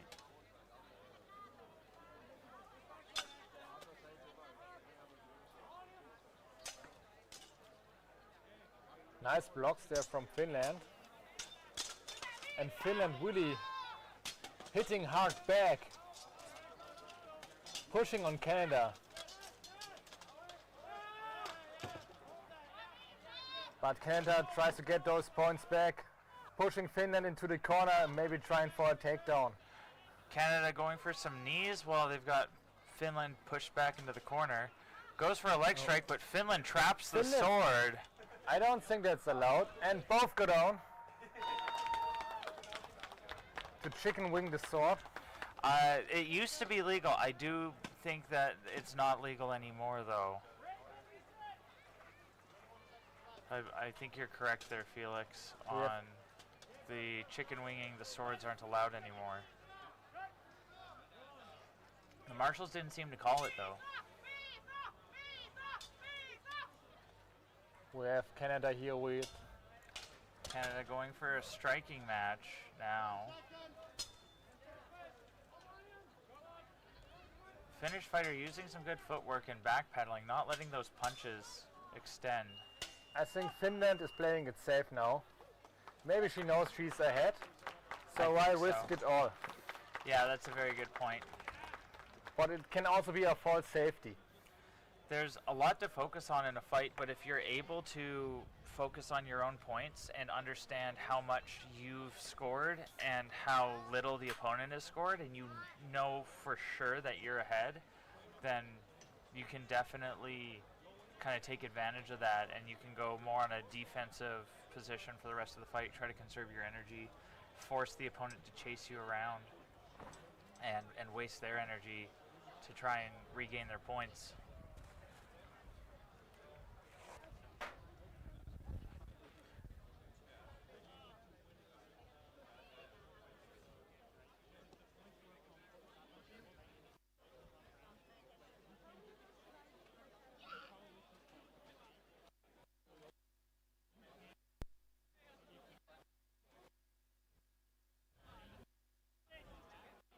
We have a question from YouTube. Are submissions or arm locks allowed now?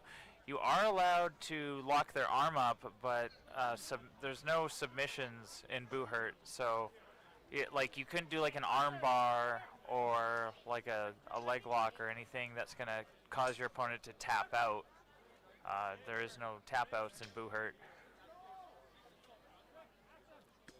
But you can control their limbs to prevent them from moving around.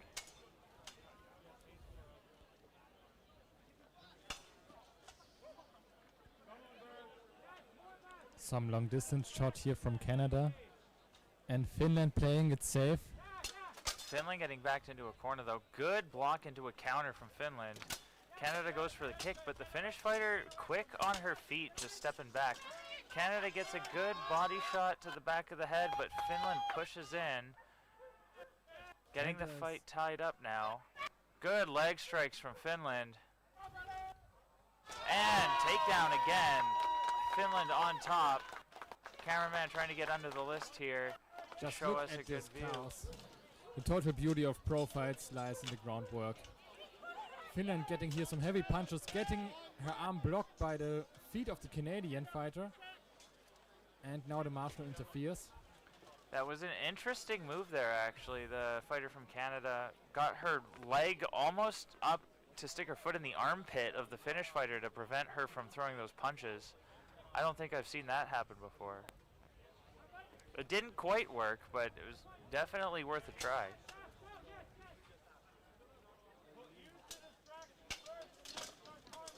And now Finland's closer in, getting straight for another takedown. Throw.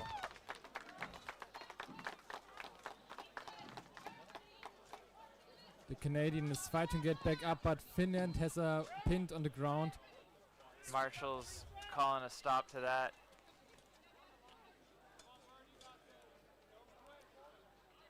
The Canadian fighter Just really shaking it off and getting it up. Just look at those tabards. They were clean in the morning and now they have the beautiful dust of the fights. And yeah, these tabards for the Canadians were brand new. They've never been worn before today, and they're definitely getting put through a trial run here. Yeah, your armor gets used. Every dent tells a story, and so do the tabards also. We have our Canadian ultra heavyweight pro fighter Matthias there giving some tips to his female teammate. I believe the fighter in the Canadian there is, her name is Bird. I do not know the name of the Finnish fighter though. Our schedule has gone offline. If you're still using the online schedule, it's not up to date. The marshals were having some trouble with the scheduling app, so they are keeping track of their schedule on paper locally here. We're back to the fight. The Finnish fighter really pushing in on Canada here. We have Canada strongly fighting back for dominance, but she gets stuck into the corner. She's backed in again. Looks like she's trying to go for some sort of headbutt or something there. Coming through with a shield punch. Canadian fighter gets her sword in the way to block the punches, and Marshall's going to call time for that. Fighter from Finland putting in a lot of aggression here. She clearly understands that she outstrengths her opponent and is pushing in for those grapples. Some very clean takedowns there. Oh yeah, two clean takedowns back to back where it was just picture perfect. Came down right on top into a full mount position, ready to throw some punches. So Finnish fighter did an amazing job. Canadian fighter's doing a great job of trying to combat it in any way she can. She was trying to stick to a striking match, but the Finnish fighter, as almost like we saw with Marcin from Poland, with just really good footwork and stepping back from all of the strikes that the Canadian was throwing in. Just not letting the Canadian fight on her own terms, and as soon as the Canadian stopped advancing, Finnish fighter charged back in on her own terms, was able to get some good throws.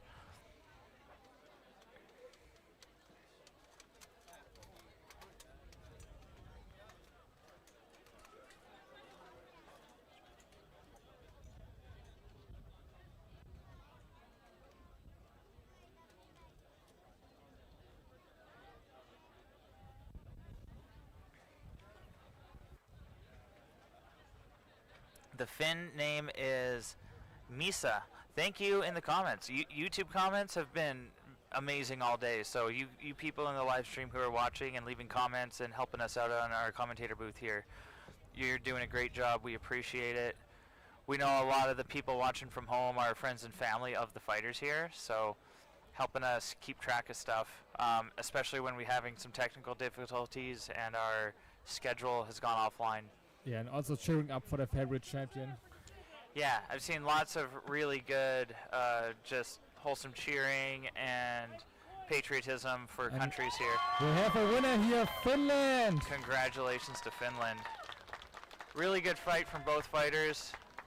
And for now, we're going to keep the fights going, but Felix and myself, Justin here, we are going to step away from the commentator booth and we're going to hand it off to some new commentators who will keep you guys informed on this stuff for the rest of the day. We're going to go take a break and get some food and drinks for ourselves and enjoy some of the fair that's going on here in Denmark. Lots of fun stuff to see, lots of cool stuff to buy, so I'm definitely going to go take a look at that. So thank you all for being here for the fights, and keep watching, and I will see you guys tomorrow. Yeah, me too. Have fun enjoying with the pro fights. See you soon. And we'll be passing the microphones off to our extra hosts coming in now.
Women's lightweight, England and Germany report to list 3. The tournament sponsor is Go Hurt Medieval. Find best armor, quilted clothes, weapons and accessories for armored combat at Go Hurt Medieval. Your go-to shop for armor. Don't wait. Visit gohurtshop.com now.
Welcome back to the International Medieval Combat Federation 2026 World Championships, live from Spøttrup, Borg in Denmark. I'd like to thank Justin and Felix for their work this morning and early this afternoon, but it is now myself, Kelly, and Emil alongside me taking over. Looks like we still have a few of our pro fights going on. In the middle of the list, I think I see an American fighter versus an English fighter. Let's see what they're doing. They're doing a bit of a dance here. The American trying to go over the, or the English trying to go over the top. American going for the legs. Looks like a little bit of a tie-up. A good couple of shots there from the shield arm of the English fighter, or the American fighter. American fighter getting those hands free quite well, racking up these points. Oh, nice shot to the face with that punch shield there. For the gold, which is women's bantam, England versus Finland. England versus Finland. First will be Canada. English fighter keeps pushing forward, trying to apply the pressure. However, the American continuing to just strike back, even on the back foot. Now she's starting to apply the pressure, starting to move forward. Putting the English fighter on the back foot, getting that shield just up into the face, blocking the vision while going down to the legs. Tie up now along the rail. Looked like the Brit was trying to go for the legs, couldn't get much strikes there. Now trying to kick out the legs of the American, who have swapped position. Now getting the English fighter posted up against the edge of the list. Good couple of headbutts there from the English.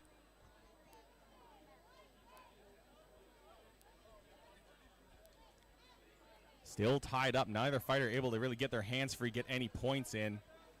Now the American gets free, gets a shot to the body. Another shot down to the body, then goes up high.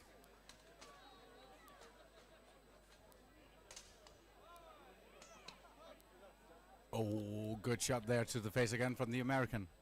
I think that one came just after. It looks like the marshal signal, the last one may not have counted. I thought she got that in just in time, but I think the whistle had blown.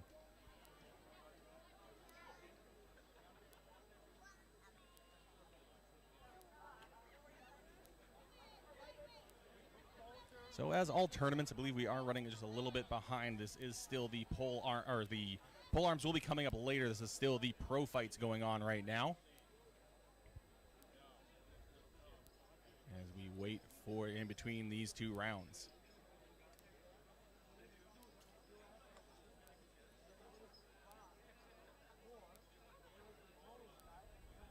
So we came in about in the middle of that round there. I don't know if that was the first or second round that would happen, but points are being tallied up.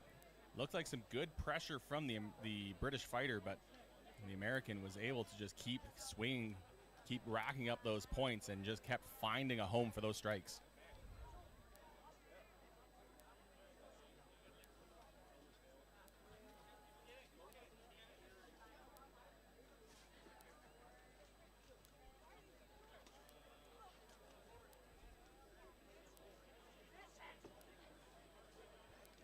See the Americans trying to use their flag to provide a little bit of shade for their fighters. It's not too bad in the temperature here today, but in the sun it does get a little hot, but looks like we are ready to go for round 2 of this match.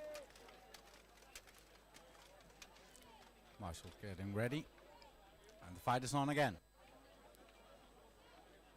Oh, the English fighter denying the touching of the swords there to start the fight, but now going right into it, trying to tie the fighters up. Trapping that sword under the arm.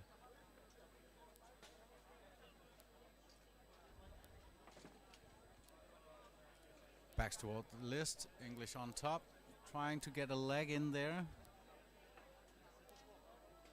Yeah, the English fighter just taking the back of the American in a good position there. Can she get the takedown in? Can't quite. They're fishing for it. Oh, headbutt there. Tied up in the corner, cannot quite see the footwork going on, but it looks like the English fighter is still looking for a trip. American wheels free and has got themselves in a good position. Got that spacing there now, trying to take the legs. Good punch to the upper body. English immediately closing ground once again, tying them up.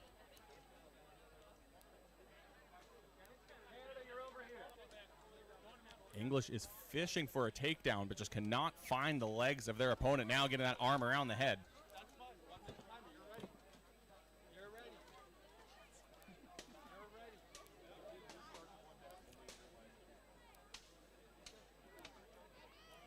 Good 3-strike combo there from the American. Now the English fighter pressing forward once more, tying them up.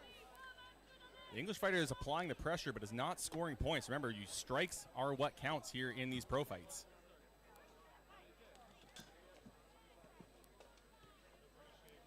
Those just joining us, it is 1 point for every clean strike, 2 points for a strike that causes an effect, moves the opponent back, 3 points for a takedown, and then 10 seconds of ground fighting if they do go down to the ground. And good tie up in the corner. The Americans still trying to get those strikes in. Oh, looking for the takedown, but the fight is stopped. I believe that may be the end of the round, possibly the end of the match.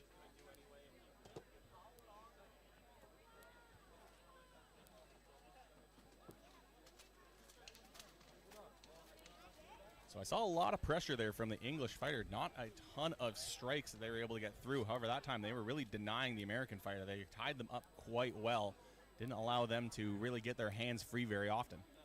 And there is a chance, I guess there is a chance that those strikes with the buckler from the English may have counted. Yeah, I believe they were strong enough. They were solid strikes. They were also still trying to get a few headbutts. Those do count for points, and I think they are giving the signal for helmets off. Yeah, we do have a winner.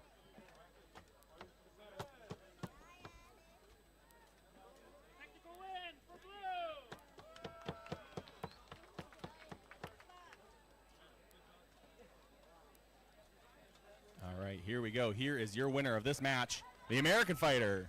Congratulations to the American fighter. We apologize for not having the names in front of us. We have had a few technical difficulties throughout the day here, and we have lost our tablet that was giving us this information, but we will try to do our best for you here, but the American taking home the win.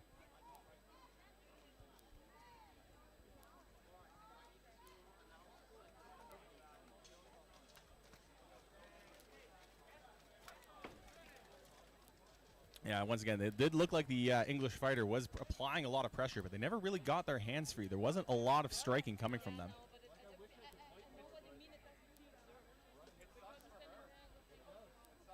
Looks like someone's saying it was Heather Sanner from the USA, so congratulations to her for taking home the victory.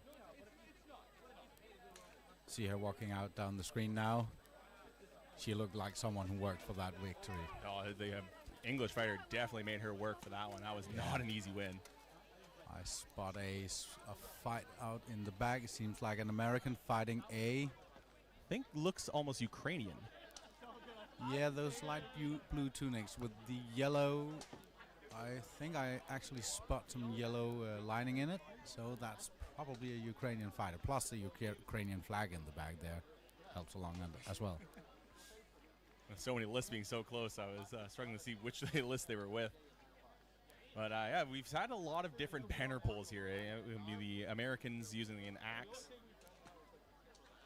Quick look at our sponsors here. Once again, thanks to them for making all of this possible here as we try to get our next fight up here. Looks we still have the American and the Ukrainian in the background. A little bit of a long view, but I believe the Ukrainian has their back against the rail. Someone throwing some good buckler shots there. I think it's the Ukrainian, even from their back against the rail. They were getting some good shots in with the buckler.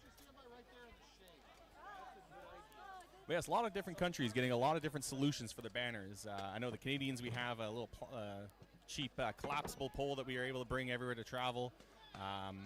Saw one team this morning, they had 2 sticks that they found in the woods tied together, made a great pole. Well, whatever you can scrounge up. There we go. Yeah, so it is Ukraine versus USA. Both fighters looking exhausted already. The Ukrainian definitely sluggish with their shots there. Both getting some strikes in.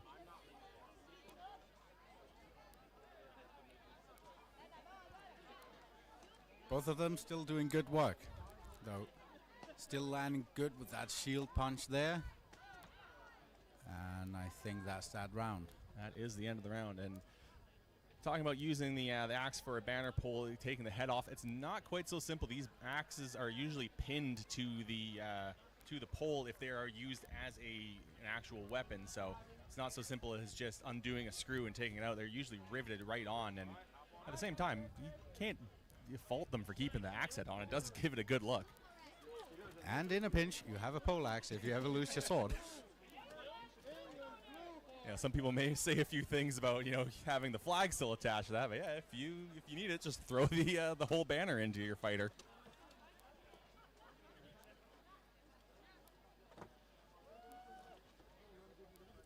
So if you're just joining us, haven't watched Boo Hurt before or any sort of armored combat, wondering who all the people in yellow are, those are the marshals, basically the referees and judges of our sport. Very important job.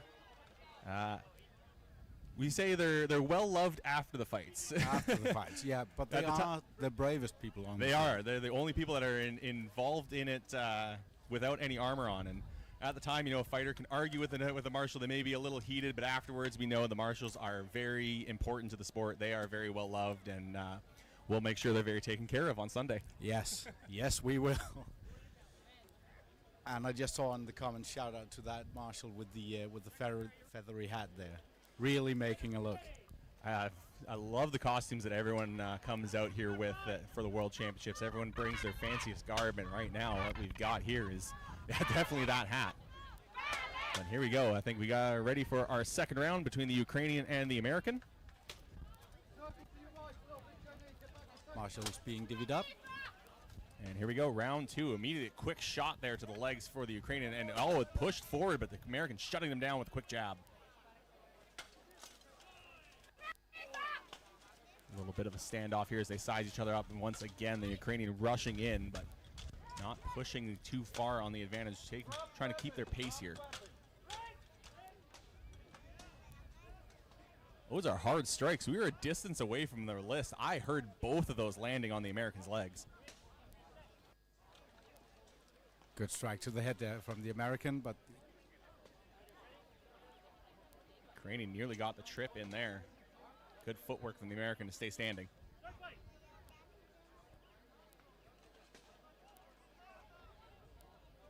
Trading some blows there. American getting some jabs into the face while the Ukrainian getting the shots into the legs. Both fighters looking tired, especially the Ukrainian. They are now backing up, trying to save what energy they have, and now pushing forward, but the American fighting well, tying up the arm. Ukraine still getting the shots in on the legs there as they go into the corner. Good work from the American, staying out of that corner. And the worst place you can be in is to be backed into the corner. If you are stuck there, you will give up some points to your opponent as well for active cornering. You can see the Ukrainian take a couple of deep breaths. They have what's called a wolf rib helmet. Gives you some great breathability, but when you're wearing all that armor, it's heavy. It drains you. And now the American pinning the Ukrainian in the corner, getting good body shots in with the punch shield there.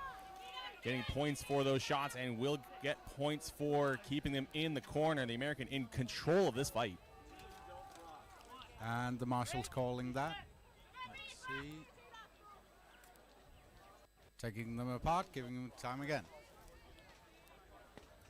Ukrainian trying to just get whatever points they can, just going in on the legs while the American keeps fighting in on the up high. Oh, good headshot again with that punch shield. That is some nice punch shield work there. Yeah, great jabs from the American, really keeping that Ukrainian at a distance, working the range very well. And I think this fight will go to the American fighter just from my eye here from a distance, but it was a well-fought fight. The Ukrainian, though, looking completely gassed at the end of this one.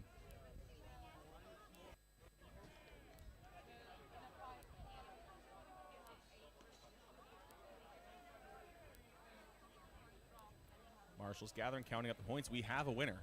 We have a helmet off.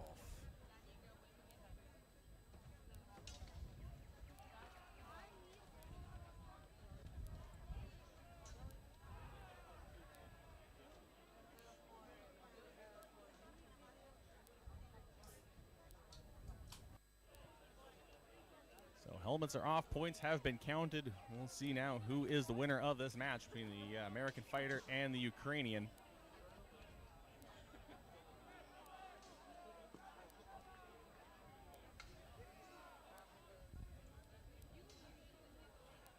Here you go. Your winner is the American.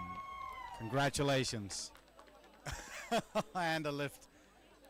Yeah, still showing some love here. As we say in the sport, Boo Hurt is love. It is the only sport I've been involved in where 1 minute you are trying to smash each other's face in, the next moment you are hugging and congratulating each other on a great fight. always a good note to make. After a good fight, hug it out. Well, it looks like we are going back to list 1 here, where it looks to be an English fighter versus Finland.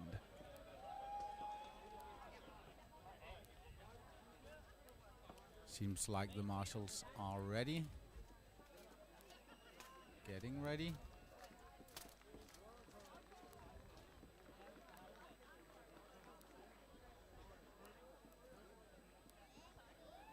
Once again, don't know if this is going to be round 1 or round 2, but the fighters look well rested. So if this is the second round, they have got their breath back. Nice relaxed stance from that Finnish fighter there. Yeah, the English fighter looking ready to go here. There we go, touch swords. Here we go for the round.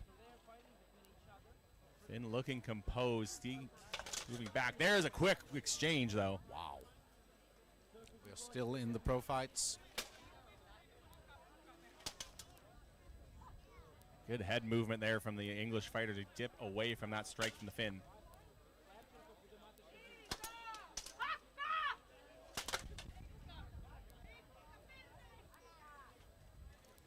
English cornering the Finn. Finn backing straight up, and that is a problem. Backs themselves right into that corner. Now the English fighters swinging away, trying to press the advantage here as they try to get as many points as possible. Finn backing away from the corner, trying to get themselves at least along the rail.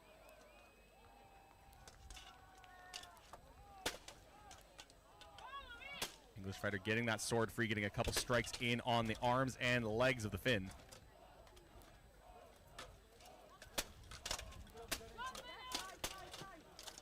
There's a good jab there from the Finn, trying to maybe create some separation, but just did not phase the English fighter at all, who is really pressing the advantage, racking up the points. Yeah, I can hear that buckle from here.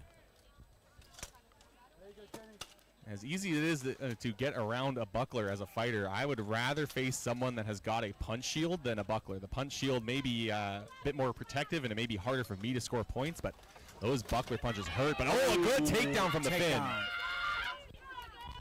I think they're not agreeing on who's on top on that one. I don't know who was landed on top, but it looked like it was initiated by the Finn. I could not see from the list if anyone scored points, though. And that's the 10 seconds. Fighter getting up again and resuming. Nice little gentle tap to say hello. Good shot from the English fighter, then defending that counter from the Finn.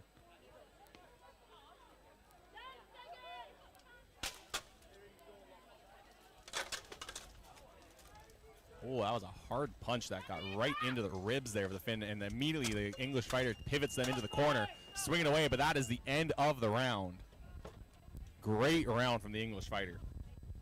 Great sportsmanship from the fighters as well. Touching swords when they start, are restarted, and saying thanks for the fight when they leave each other for the corners. So marshals now going to compare points, compare the counts, get a final count on the round. While they do that, we'll have a look at our sponsors again. Thanks to these guys, we are actually able to be here in the shade with a cold drink.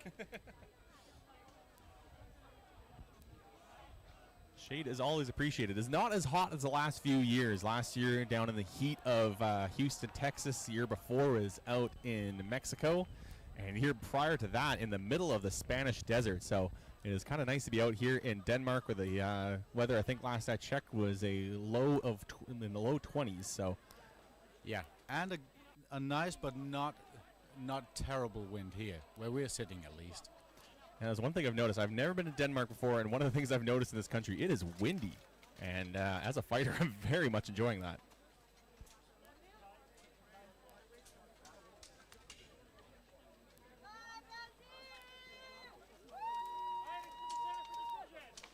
So that was the second round. We have got a decision here. English fighter just getting their helmet off. Oh, the Finn is now going to go get theirs off. I see they have a moment. Always good to see the faces of the fighters. Let you see who actually won as they hide behind the steel most of the time. But here is your winner of that fight, and it is the English fighter. Congratulations to the English fighter. Now, a fantastic fight from them. That round was just in their control the whole way, but now we move over. It looks like Finland once again grappling with, it looks like an American. That is an American. Finn in a good position here. Got a good headlock, but the American keeping strong. No one really getting any points, though. They are grappling tight, and that is draining for the energy. Oh, the Finn getting his arm free. I think the American did as well. Both getting a couple strikes, and now the Finn circling the position here, trying to get the American into the corner. He's got his arm free. Needs to get some strikes in. There's a punch there right to the ribs.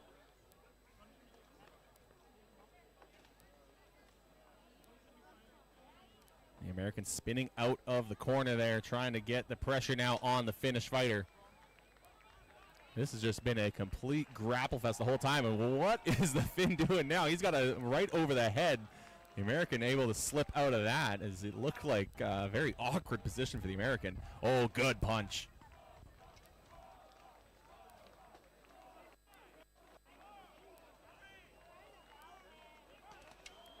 Oh, American getting out and get a couple strikes in right at the end, but that is the end of the round.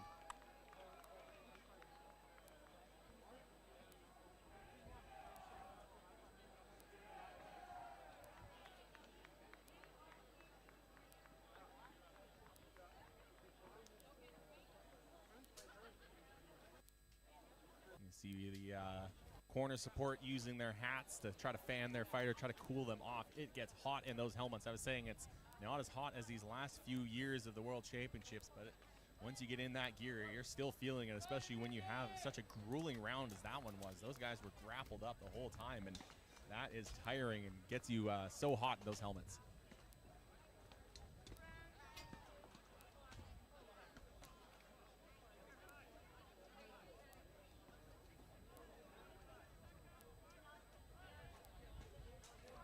Looks like the marshals are calling the fighters back in for the next round. Each fighter getting a few last-minute words of advice and encouragement from their corners, and now they are ready to go here for round two. American trying to really get a shot in, but the Finn using that little buckler well for defense. There we go. There's a good exchange from these two fighters. I believe this is men's Titan weight, if I'm recognizing these fighters correctly. I believe that might be BJ from the U.S. I do not recognize the Finnish fighters. These guys tie up along the corner. The marshal taking a look here, make sure everything's legal. I think tapping someone's arm. So didn't like something that he saw there.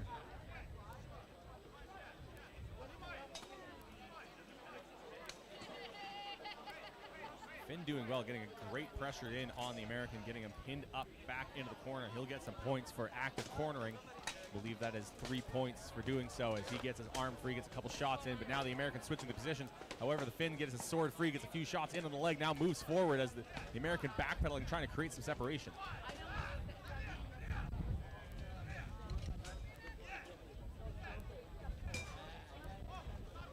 Oh, good knee lands flush right to the body for the American.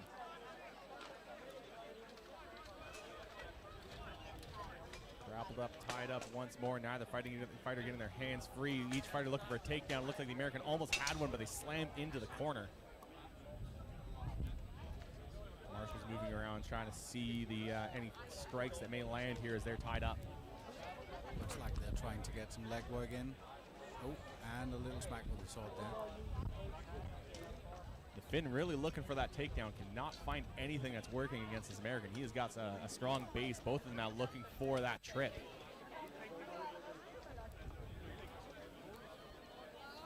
Tied up once again against the rail of the list.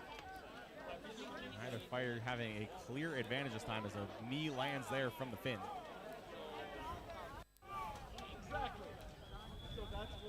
And I think that is time for that round. Fighters just need to be first stopped and then untangled, which I'm guessing could be a piece of work. Yeah, it is loud in those helmets, especially when you're grappled up. And those just joining us that may be a little confused, this is our pro fight category. If I'm recognizing these fighters correctly, this is the men's Titan weight. There's 1 point that you get for every clean, unobstructed strike. 2 points for a strike that knocks your opponent back, 3 points for a takedown, 3 points for cornering your opponent. the fight is decided after 2 2-minute rounds. And as long as we don't have a tie, it is a cumulative points over those 2 rounds decides the winner.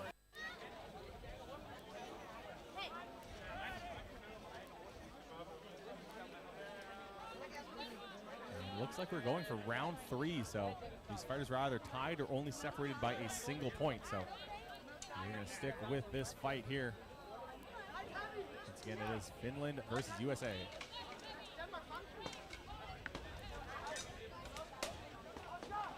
Finnish fighter immediately pushing forward, getting the American back into the corner, landing a few strikes here. After going to that 3rd round, he knows he needs the points, and he's racking them up on the leg.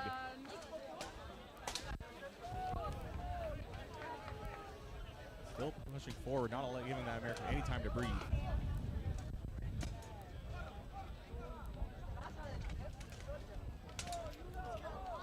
American fighter hunting for the takedown, not able to find anything though. The Finnish just not quitting on him. Getting a few good knees into the fin, maybe. Yeah, that one definitely would count. Knees look tired, but they still look fairly solid. But it is up to the marshals. They have to determine that the strike was forceful in order for it to count. That one to the leg definitely would, though. That was a hard one.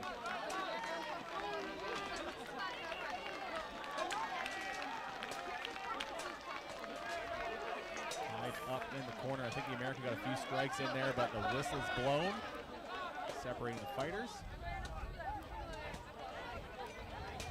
Just getting out of the corner, out of the corner clinch again. Just checking if anything.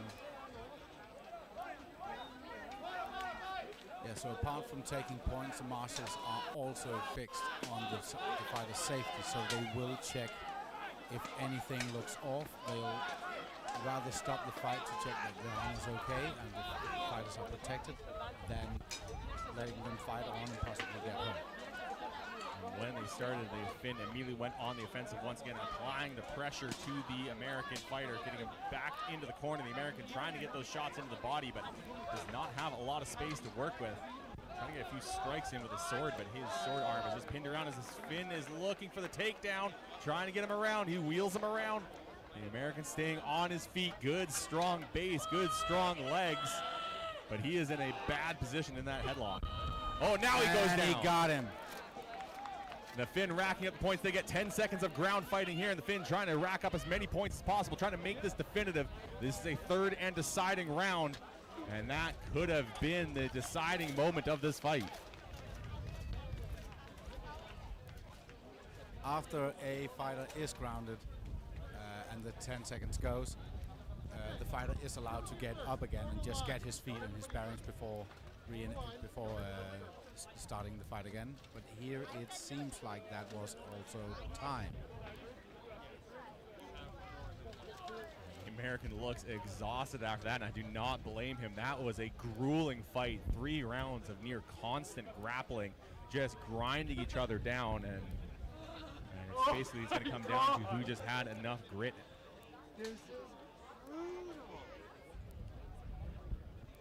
Finn still looking calm and composed. But looks can be deceiving. I'd imagine that he's ready for a quick break, maybe a cup of water, and a lie down and a good cry. Well, thankfully, there is a lot of shade around here to get themselves out of the sun. To get a little bit of relaxation in between their fights, but looks like a decision has been made. The helmets are off.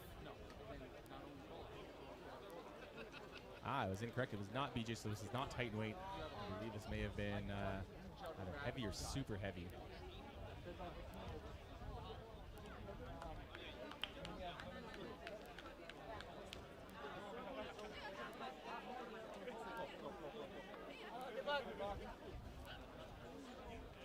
The Finnish fighter just getting his helmet removed.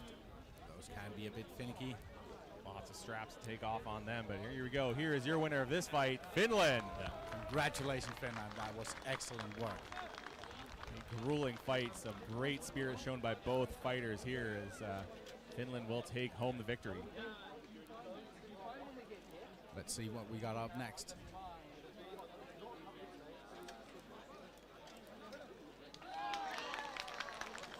I think on the other list, Brazil may have just lost to Ukraine in the women's pro fight. I believe that was the flyweight finals there, and as we watch the other finals going on, previous fight. We will, of course, when we have the tallies and some of the statuses and the results of the fight, get them to you. We are working on it. Well, Kelly and I aren't working on it. We're sitting here. But better and more technical people are working on it, I assure you. And a lot of work going on in the background trying to get all this information. And once again, we had technical difficulties made us lose the tablet that had the information that was being fed to the commentary booth and to everyone around. So it is all being done old school style, all done by hand and paper. So people are running all around in the summer heat trying to deliver results, deliver news, and make sure that we're getting the right results. At the bottom of the screen here, you're seeing the volunteers. People who have volunteered their vacation time to come in and build the list. They started yesterday at 5 in the evening. I think I saw something. They were going into the dark last night. Yeah. The whole arena was lit to a very bright degree last night. I had a bit of trouble sleeping, I admit.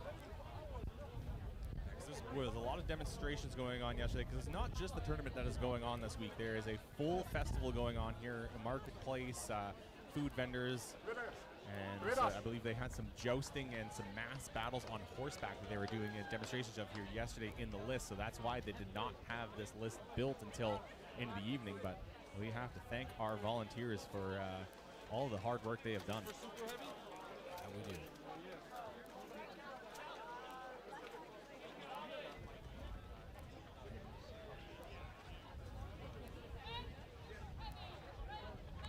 It's not only that we don't have control of the camera view, we do have a producer behind us, but we were in the middle of a fight. It is a little unfair to cut from the middle of one fight. We can't cover everything. There is 5 lists going on at once. It is unfortunate we have to pick and choose. We only have the one feed, but hopefully if we can continue growing the sport and growing the broadcast, we can grow the commentary team and production team as well. And we'll maybe one day down the line be able to provide multiple feeds all at once. Once again, quick thank you to all of our sponsors who have made this possible.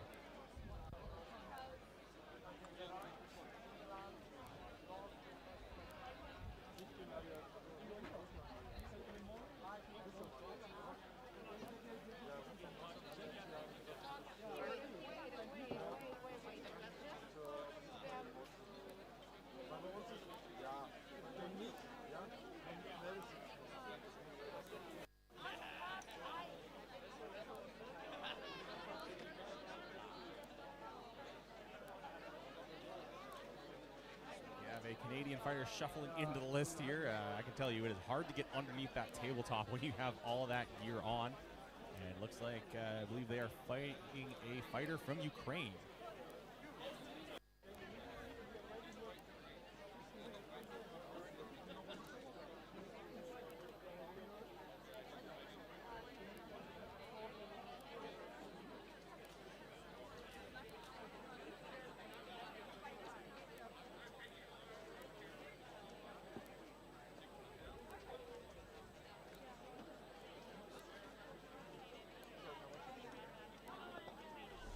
Sponsor is Go Hurt Medieval. Find best armor, quilted clothes, weapons, and accessories for armored combat at Go Hurt Medieval. Your go-to shop for armor. Don't wait. Visit gohurtshop.com now.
right, we are back here. We have got a fight going on between Canada and Ukraine there in looks to be list number 3. We're going to try to get to the closer camera here as these fighters exchanging blows. Good kick there in from the Canadian, but the Ukrainian immediately firing back with a few shots of their own. Oh, good shot lands in on the legs for Ukraine.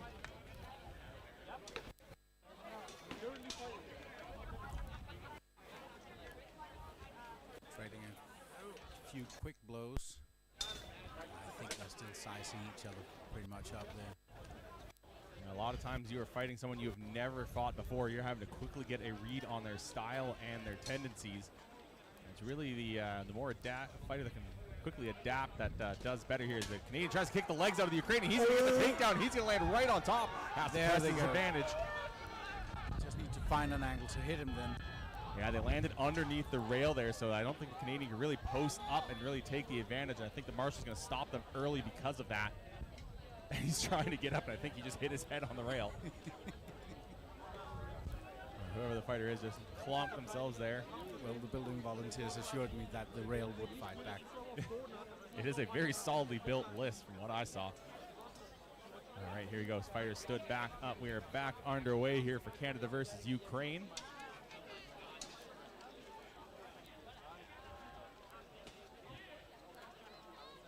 Couple swings miss there for Ukraine, just trying to feel the range. Also seeming like he's backing a bit up, not wanting to get on the ground underneath that Canadian again. Canadian using a lot of kicks there. A good strike there, landed on the head, and kick kind of didn't catch anything, but opened up a gap as we hit the time limit there for the first round. That was a great fight for both those fighters. I think the points will come out fairly even. It was a solid first round from the Canadian. They did get that takedown, but Ukraine was getting a lot of strikes in.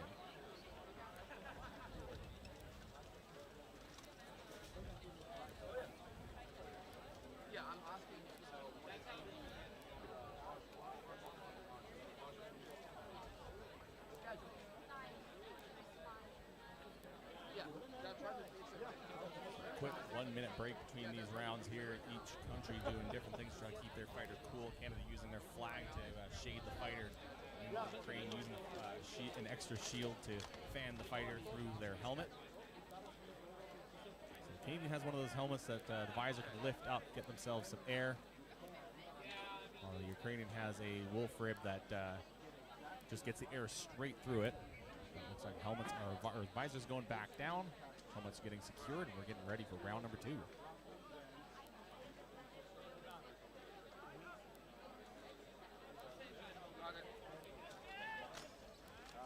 Touching swords, getting ready again. Fighters circling each other in the middle here. The Canadian throwing a kick, but the Ukrainian quickly backing away and trying to see if they get an opening there. Oh, Ukraine with a good exchange there. Some couple shots landing in. Good points for them.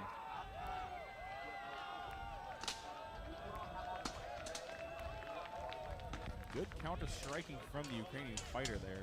Trying to do some quick parries and riposts and quickly getting shots in on the openings that are created by the strikes the Canadians throw. Oh, and behind them, what we can see behind them there is that the Danish fighter has just taken down the Ukrainian fighter.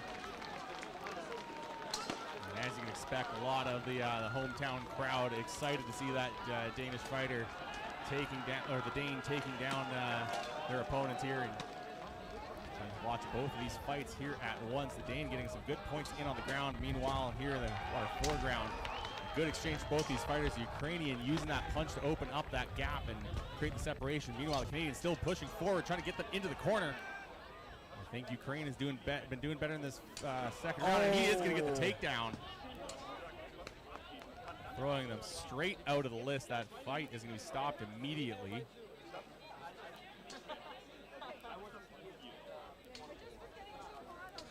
That was a great throw from the Ukrainian, and the Canadian a little slow to get up. And just from the YouTube comments, Trash King, Trash Knight Ringo, I agree that that Danish takedown in the background was a chef kiss worthy. Yeah, once again, that Dane has got the pressure into the back here as he's got that fighter pinned. The Dane doing well to control this ground, to control the fight, getting a good knee on the Ukrainian, not allowing the Ukrainian anything, getting that one arm posted right up, so nothing they can do with that arm. The Ukrainians trying to swap positions here, trying to get themselves into the dominant spot. Both fighters fighting for that trip, though. You can't see it from the list, but you can see the dust getting kicked up as they fight for the position on their feet.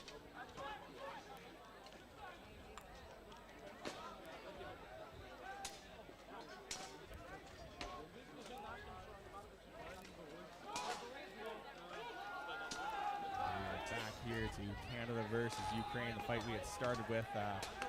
Do not know exactly what had happened there. It may have been an illegal strike that took down the Canadian. That's why they may have been down for a little while, and we saw some marshals talking, but once again, that fight is going to get broken up. And I think that was time on that fight. And it looks like the other fight is in their break as well, so see if either one's got a result.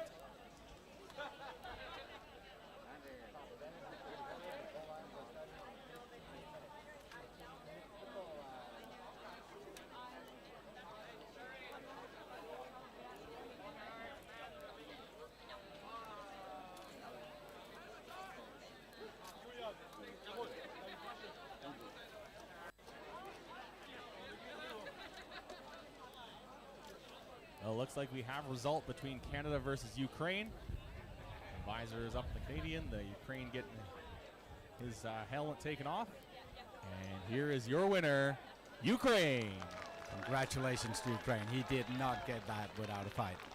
A strong fight from the Canadian, but Ukraine taking that fight home. And going to not only to congratulate their fighters, but congratulate their opponent's cornermen. As we go back here to Denmark versus Ukraine.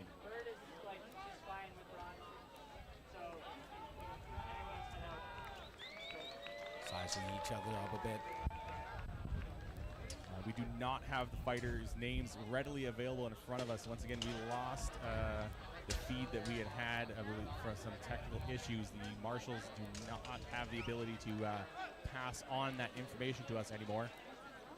So we are doing the best we can with what we got. If you have the name of the fighters, please let us know. We will use them. But that Ukrainian is getting some good shots in. Now the Dane getting his arm free, getting their shots in as well. Getting themselves in an awkward position, but in a Soto they're attempting.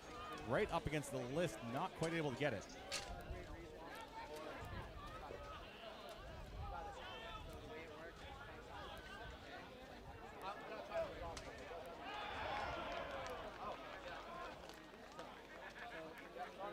Strong knees here, not all of them hitting as cleanly as they could. A couple of them did land from the Ukrainian. The sword is stuck there and bending quite a lot as the Dane looking for a takedown. Got the foot stuck. Oh! And they are going to get it. And a loud cheer erupts from the grandstands from the Danes supporting their own. Look at that knee work there. Oh, good job by the Ukrainian getting his buckler in. That must have been felt.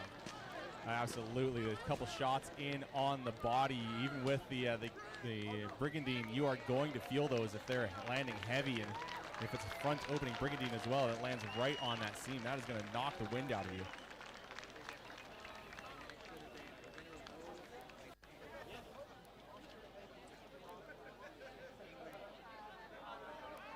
Ukrainian fighter just having what looked like a quick check of his helmet. Fighter's going back in. And the fight is on again.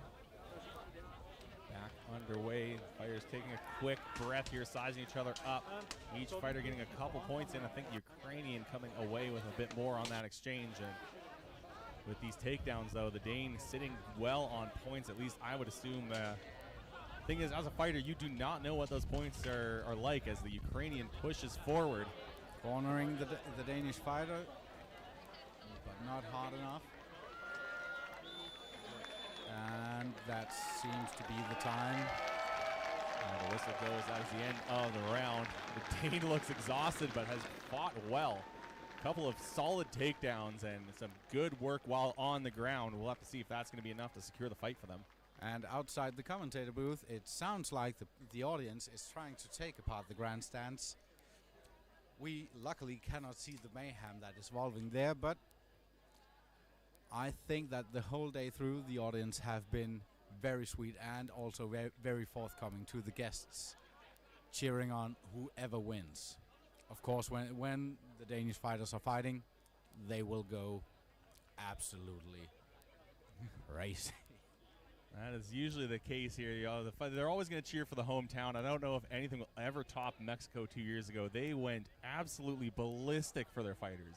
Not only just for them winning a round, even if they were just called to the list. If Team Mexico was called to the list, you heard the loudest eruption of cheers to the crowd. So it was something else. But it's always great to see the audience supporting their country.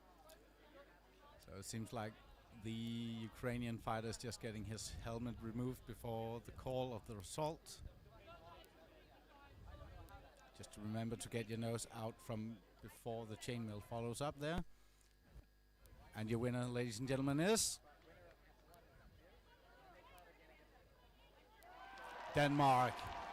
Congratulations. You can see the marshal had some fun with that. He paused for that moment, built up the anticipation. That was a showman. That was a fantastic fight. Some great work from the Dane taking home that win.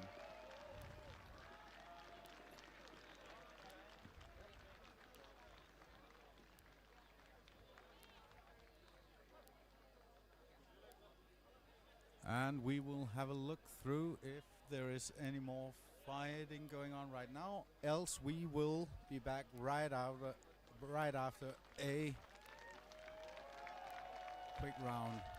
The Danish fighter jumping and walking out. You can still hear them getting a cheer from the crowd as they walk along right in front of the grandstand.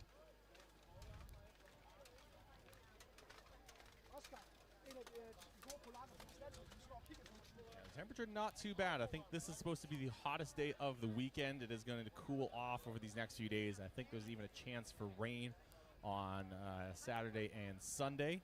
The fighters may like that to help cool them down. The audience may like that just to keep the dust down.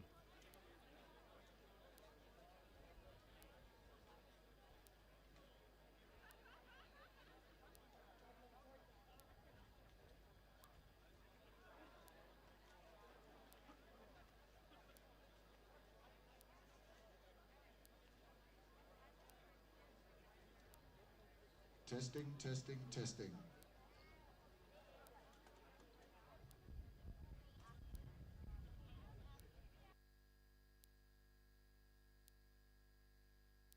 The tournament sponsor is Go Hurt Medieval.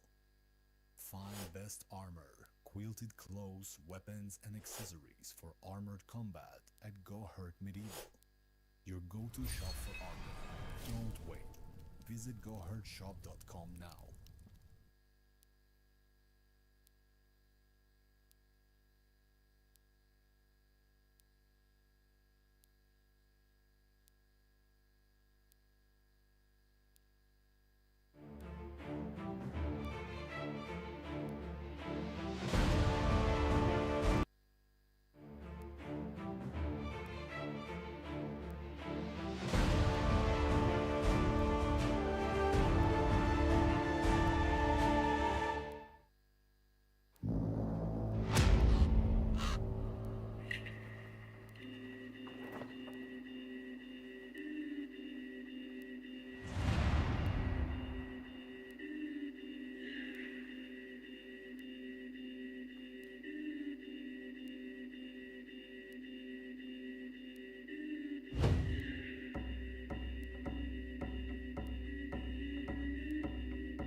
believe we are back and getting ready to move along to our pole arm duels.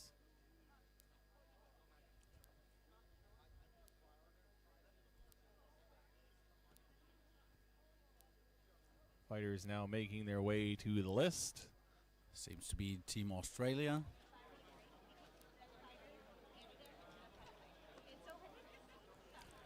And in center back seems to be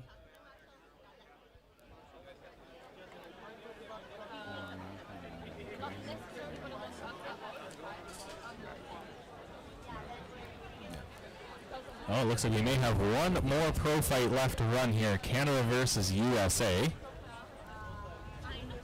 People have been asking me all day, and I have.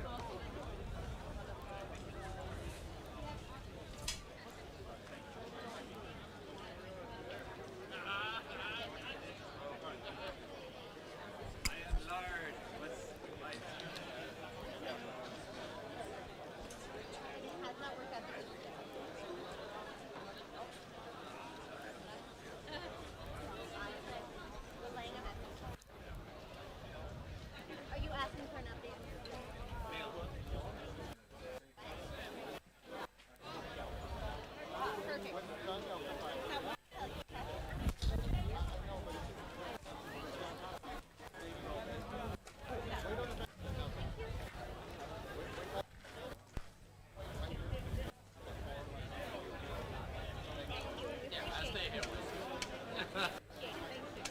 I know.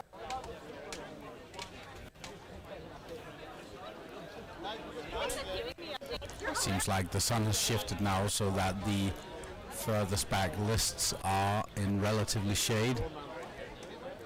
Looking like it's Canada versus USA. Both of them looking pretty relaxed and ready. Really the best you can do before a fight here is just try to relax, try to get your arms up on the list, because just standing around in that armor is heavy. It's tiring just to barely move in the slightest here. Every movement just takes so much more energy out of the fighter's body, so you're just going to post up back there against the corner, try to take the weight off them as much as possible. And looks like cornermen are trying to keep the fighters cool even as the sun kind of gets behind the trees. If I'm recognizing correctly, that is Tyson from Canada.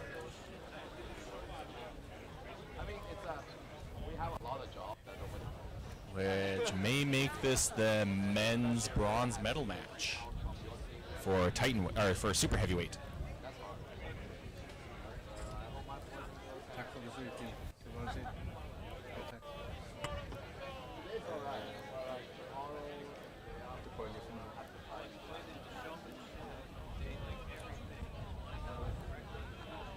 In the background there, looks like we have a French fighter getting ready. Don't know who their opponent will be.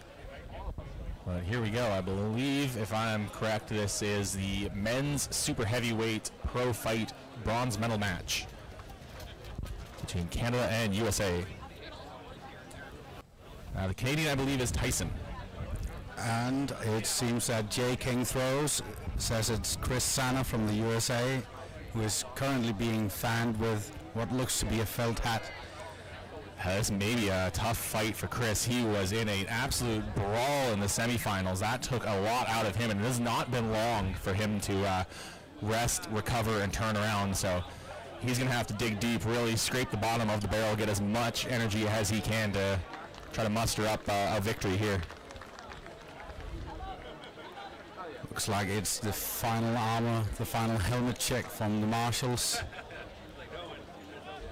I've heard helmets have been quite the topic this year. They have been. Marshals have been looking at helmets, looking at the new padding, and not going to say who. The first fighter that went to the hospital just had a bit of a helmet failure that busted their own head open. But I will say that he sits beside me. I believe I'm the only fighter that has gone to the hospital so far, and hopefully, knock on wood, we will keep that the right way. But here we go with Canada versus USA bronze medal super heavyweight pro fight in the men's division. Fighters sizing each other up a bit. Getting to know each other and each other's stance and fighting style. I think both fighters are also just tired from their semifinal matches, as they both had very tough fights. So just trying to work the pace, try to keep their energy over these two-minute rounds.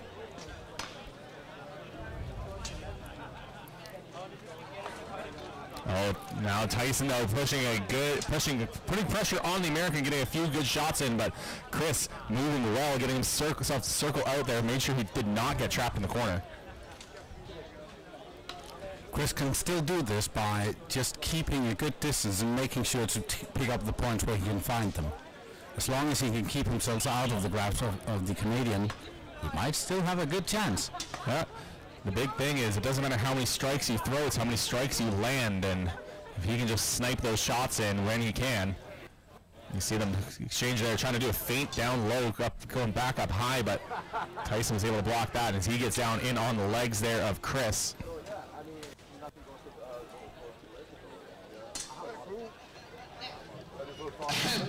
England 2, Scotland, list 2. You can see how tired both of those fighters are. They're getting a lot less active. They're swinging and not really moving those shields very well now. They are completely drained. Lightweight, France and Austria report to list. Someone is asking for the names of the announcers here.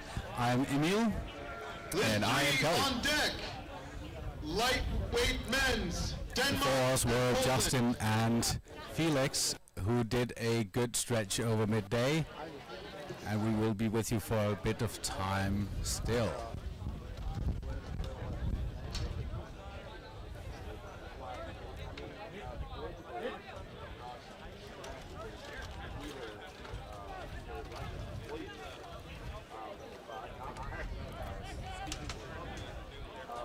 Speaking with the producers behind us, trying to get the mics sorted here. We'll try to get you as good a coverage as we can get. Meanwhile, in the background, we have got what appears to be France versus Ukraine, and that is a fiery match. You see the Ukrainians stuck in the corner. France trying to farm as many points on the legs as possible. The Ukrainian fighting back hard.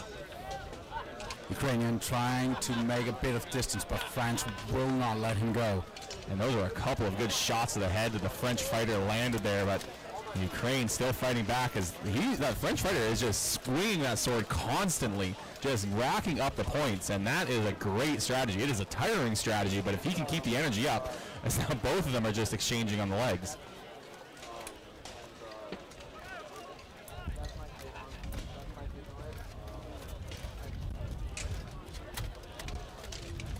Good strike there from the French fighter as they move forward, and they are just constantly applying the pressure.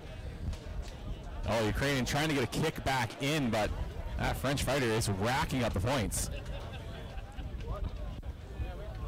He doesn't seem that concerned with putting the Ukrainian to the corner, but if you got swings like that, I'm not sure it matters.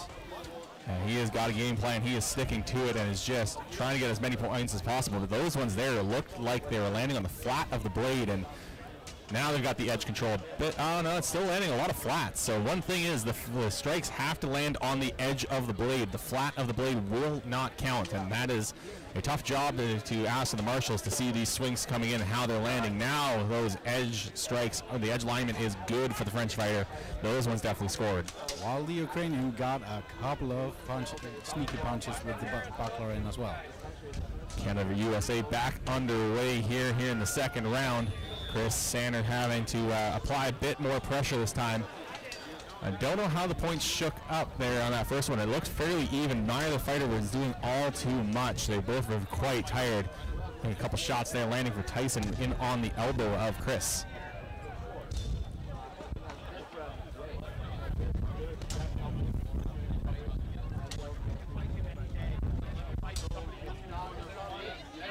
Couple of snipe shots just kind of fended off there by Tyson.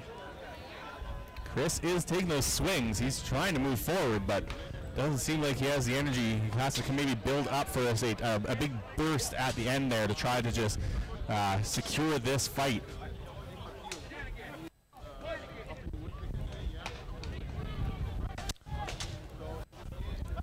Chris is swinging a lot, but not a lot of those strikes are coming through. Tyson is defending very well.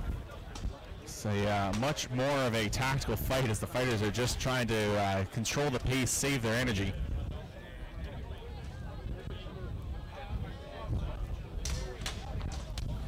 Both of these two did not fight very long ago in the semifinals, and now you can see it is basically, I think they had maybe 10 minutes between fights, and you can see the exhaustion and the fatigue setting in.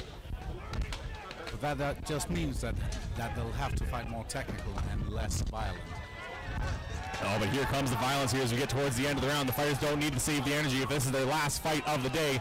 They're pushing forward. Chris Sander trying to swing away at the legs while the Canadian trying to apply pressure. Big headbutt, maybe opening up a bit of a gap, but has not quite able to get his hands free as Chris takes a shot to the head while trying to create an opening.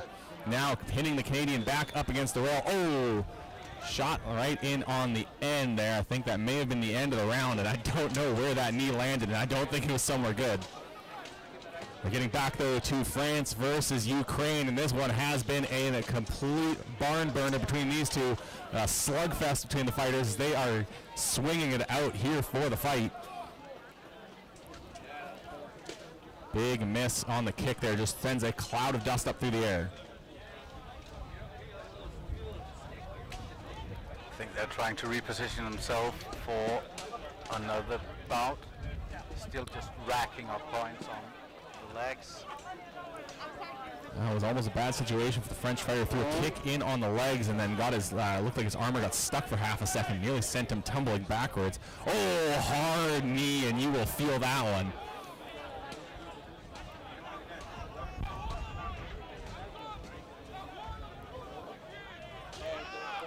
Well, the Ukrainian putting the French fighter into a headlock. The French fighter having to work on trying to stay up, so that stops them from taking the swings. Now a good reversal of positions, and he gets out.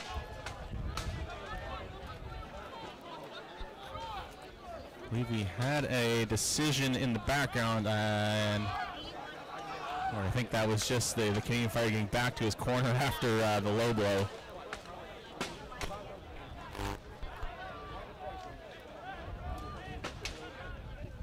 So a bit of a tie-up in the corner once again.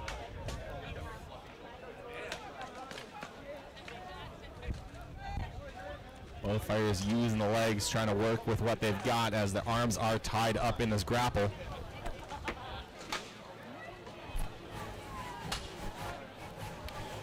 French fighter putting some pressure to the back of the knee. Oh, those strikes landing, those knees landing in a dangerous spot. You cannot strike the back of the knee.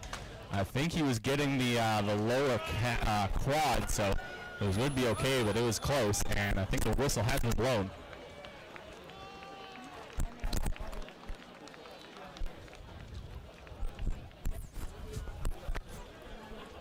Fighters back to the corner, and the French fighter seems to be ready for a light drink of water. Oh, the Ukrainian fighter seems to also be good and work for this one. They have been working as hard as they can all day. Still waiting on word from the Canada versus USA match. I believe that was the super heavyweight men's division bronze medal match. That's the far one. To the list. There was a low blow that landed hard to the Canadian. I think he took one in the previous match as well, so he was already not feeling great, and he is looking to be feeling the effects of that. On deck will be USA 1 and England 1.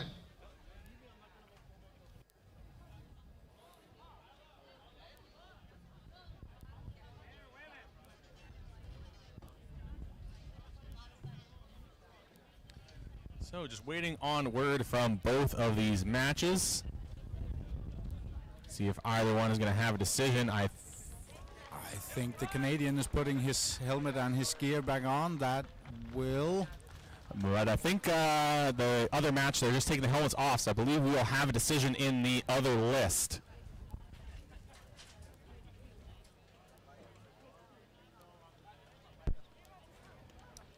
Yeah, helmets are off in the other list.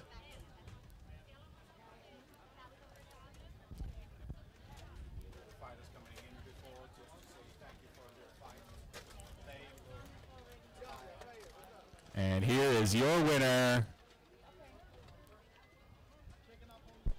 France. Congratulations to the French. A well-fought match, a hard-fought match, but the French fighter will take home the victory, as both of those fighters were just swinging like crazy. It was a great fight between those two.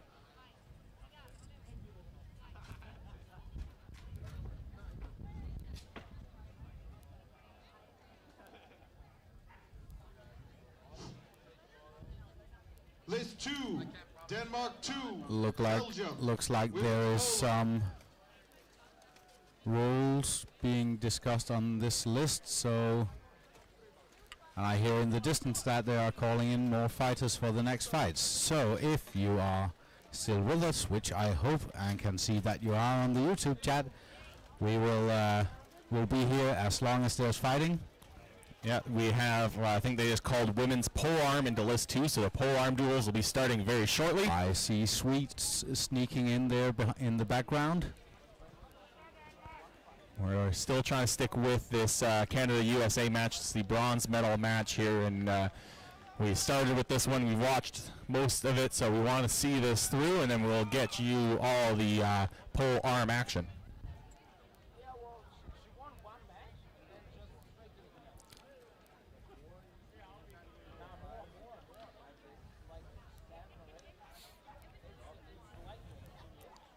So I believe that was a low blow that the American landed on the Canadian there. That is what caused a delay to allow the Canadian to recover. Do not know if any cards were issued there. Did at the very least get a stern talking to, but both these fighters having a quick break, so see if they can come back with some energy. I think they have come back with some energy. They seem to be a bit more spry now, getting some good quick hits in. Even though these are big lads, they're still dangerously fast with those swords.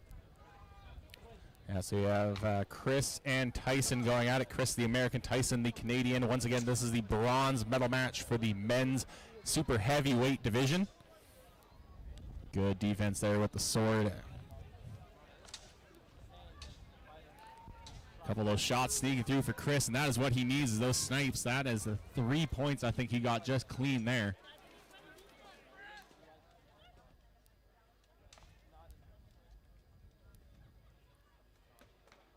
Tyson seems exhausted, and I do not blame him. He took, I think, 2 low blows in the span of half an hour with his last 2 matches, so he is definitely feeling the effects of those.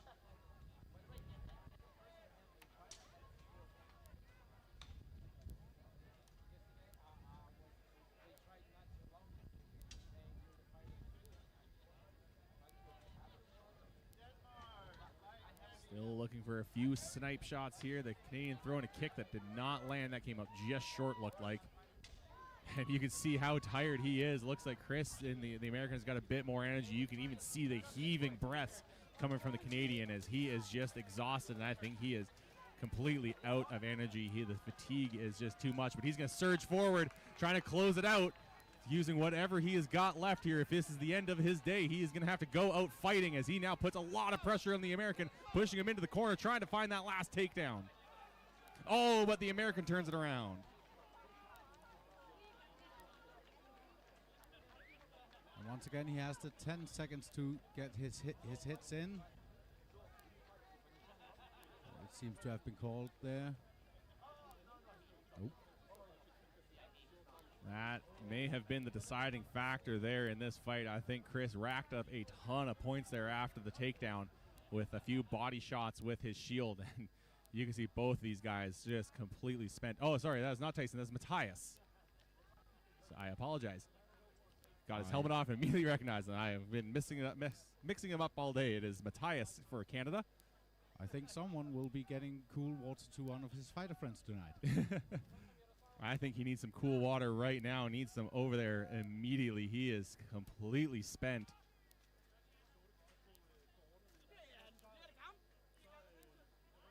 Sorry for that small tip with the camera there. We are still training our camera pigeons. However, luckily our audio pigeons have started working out just fine. Turns out that they just had to be watered. Well, here we go. We have a decision here in Canada versus USA. Once again, this is a bronze medal match, and the fighter taking home the bronze Canada. Wow.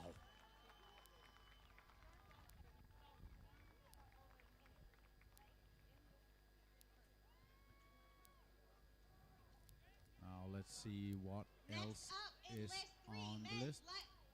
We're going to I have see France and a Austria. After that will be Denmark and Poland. List F3.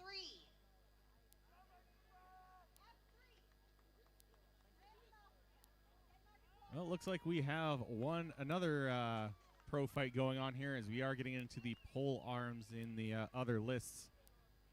Appears to be Denmark versus Poland here in list number 5. Just a friendly tap with the sword there. And the marshals divvying up who's doing what, who's counting who. There are 2 counters on each fighter, working their very best to spot every blow that lands. And you'll see some of these blows will come in fast. Marshals have to determine in a split second if it landed clean, if it landed on the edge, and if it landed with enough force. It is a very difficult job to be a points counter, as these two immediately come out firing. The Polish fighter taking a lot of strikes there with his arming sword, but the Dane defending well with that little buckler.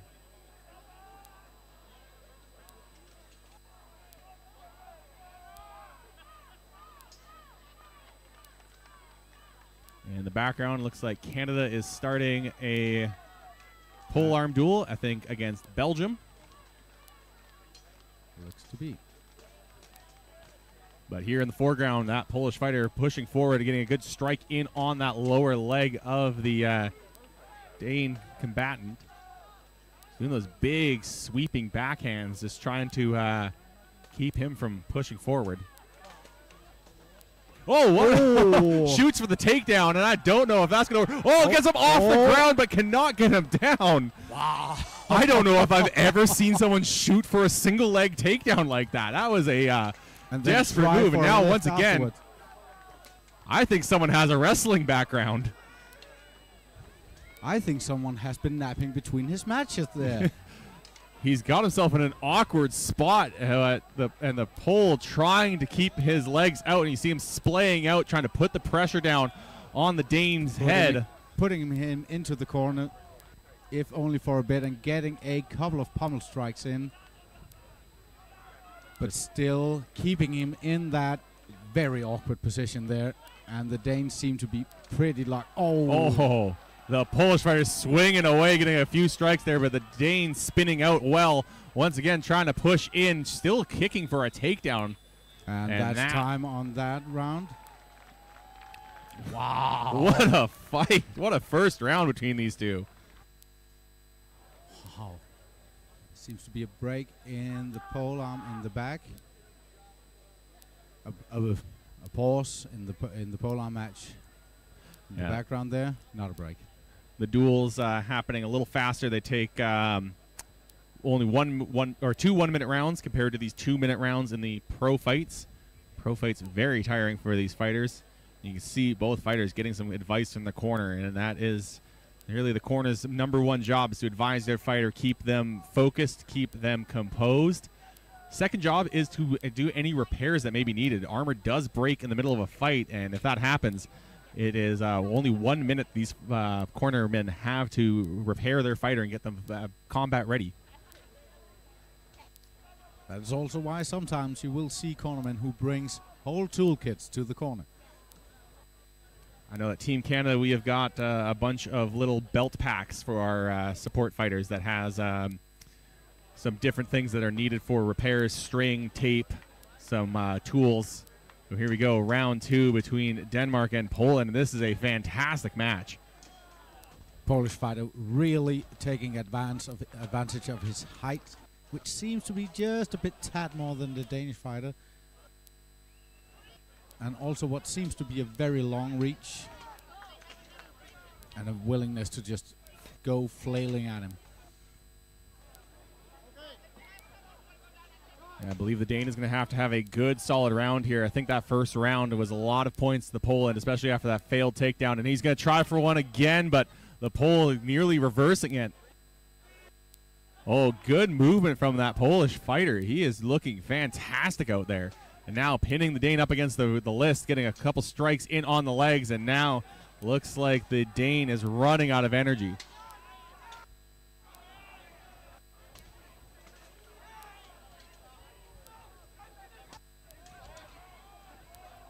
Every time the Dane tries to tie him up, the Pole gets his arm free and gets a few strikes in on the legs. He is looking great out there. But the Dane not backing down, showing some great fighting spirit.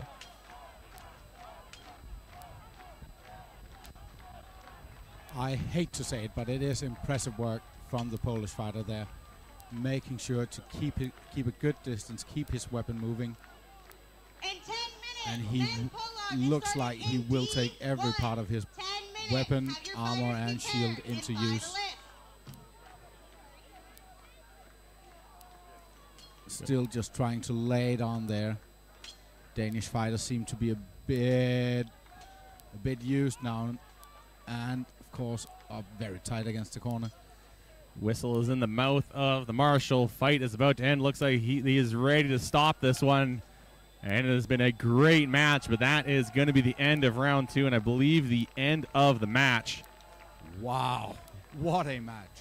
Poland definitely looking feeling confident that he has won that one. Definitely seemed like he was in control. Oh, I think we have a decision on the Belgium-Canada pole arm in the back. Goes for Canada. Congratulations. And as I mentioned in that tape, it has to be a very specific type of tape. Canada, we have a bit of an advantage. We have hockey tape. It's a cloth tape. Still looks a little historical, as historical tape would be similar to cloth, just or plastered with tar. Yeah. So there's a difference between coming in with hockey tape and coming in with duct tape. And you guys grow up in hockey armor as well, I've heard. I certainly do. I play as a goalie as well, so I have 2 very large suits of armor in my garage, essentially. Seems to be helmet off in the Danish versus Poland. Both fighters had their helmet off well before the marshal call. They knew this one was over.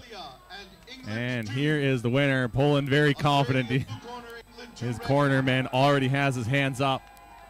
Ladies and gentlemen, your winner is...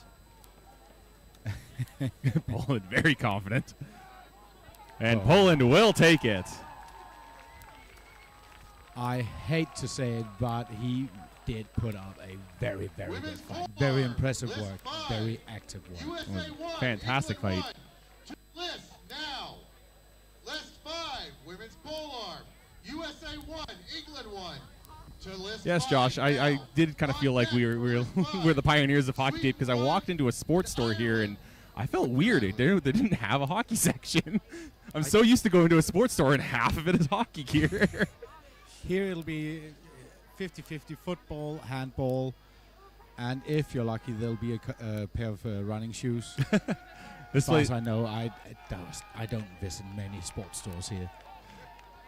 The one we went into was, yes, lots of football, cycling as well, because the owner was a very avid cyclist. So, let's see what we have coming up. Looks like a pro fight match between what looks to be Austria versus, is that France? Can't quite see we'll find out at some point. Yeah. In the front, looks like the Australian. Austrian. No, the Australians to the right. Oh, I was looking at the other list there. That was an Austrian. Sorry, that's an Austrian. Austrian and French. And the Austrian bringing a mace in. We haven't seen that this afternoon, at least since we took over. Yeah, we did see one earlier today from one of the Finns.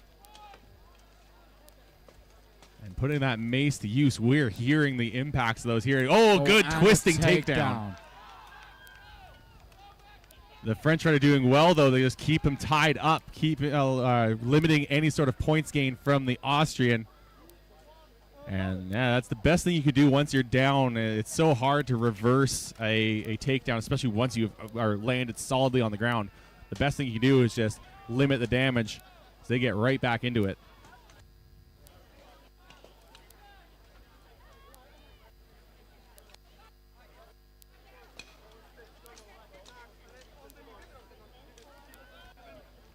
French warrior having a very good work with his sword, getting a bit of use out of his reach with that one. Yeah, it seems like the strategy for the French fighter is he wants to try to keep this fight at range because he's got this arming sword compared to the mace of the Austrian. The Austrian, though, just rushing in and getting into those tight grapples. So he now has him pinned in the corner. Count coming from the marshal, I think, for active cornering. Cannot see what is going on there in that corner. But I see a little dancing, and it looks like the Austrian is still on top. Doesn't mean that the Frenchman can't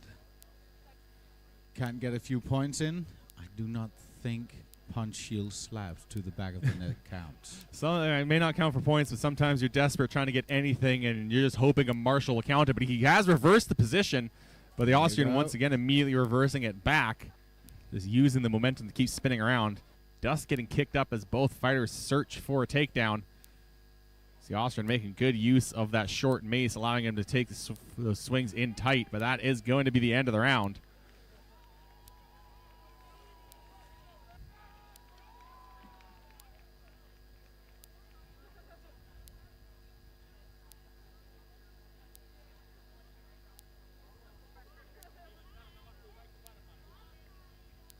Looks like the Austrian fighter really applying their game plan well. And he came in with that mace, needed to keep the fight in tight compared to that the reach of the arming sword, and they did so. Nearly that entire match, or the entire round, was fought in a grapple where the Austrian had the advantage, able to get the mace out with that shorter reach. Wasn't getting stuck up and tied up. We're a quick thank you to our sponsors who have made all of this possible.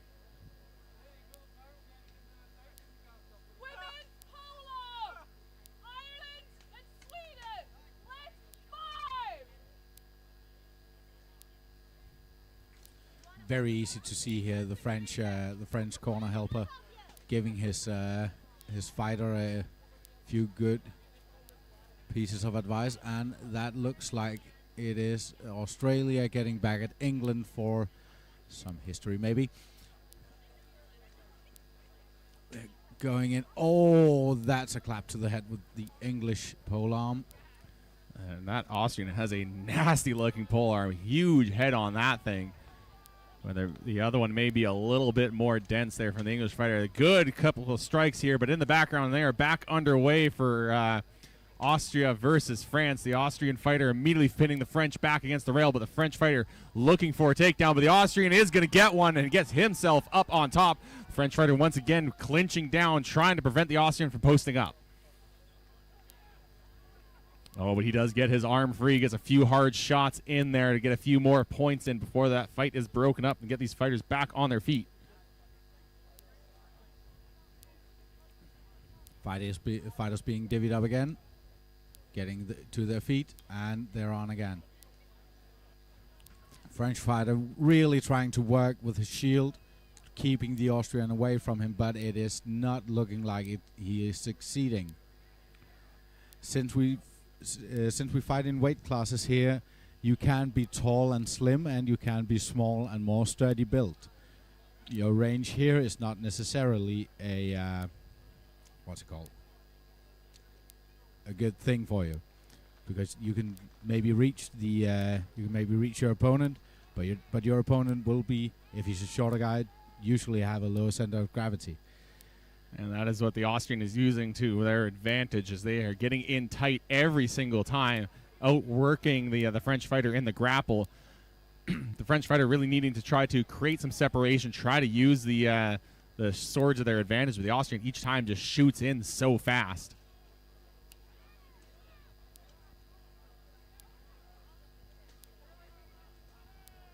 Oh, now some good shots landing in on the leg for the French fighter, getting a few punches in, getting that sword free, and now can get some work done. Oh, and a disarm. So that is going to be a couple points to the French fighter as well, and that is a bit of a disadvantage to those maces, especially one that chunky, as it doesn't really fit in the hand quite as well. Oh, quick turnaround with the mace again.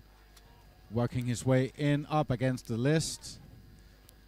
Camera pitching, moving fast. And looks to be the end of the fight. Some great Looks work to be from the end both of the fight, fighters. yeah. I think the French fighter just needed to circle a little bit better. They were starting to figure things out towards the end there. They got some good points in, but the Austrian just used their game plan and came in with an idea of what they wanted to do and executed it very well.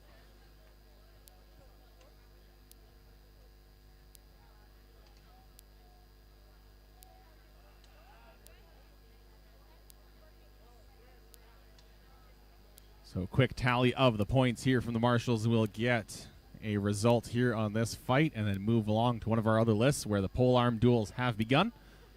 If you have not seen a polearm duel before, it is, as it describes, you're basically using spears and pole axes, and it is a points-based fight. 1 minute rounds, 2 rounds in total, 1 point for each strike that lands on any part of the opponent other than the feet, back of the knees, groin, neck, or the hands.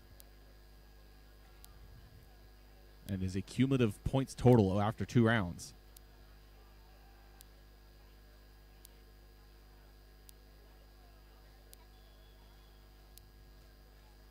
And it's called for helmets off. Fighter's doing a bit of quick ungearing. Just be able to breathe. Yeah, sometimes it takes a little longer to take those helmets off. They sometimes have like 3 or 4 straps holding them on.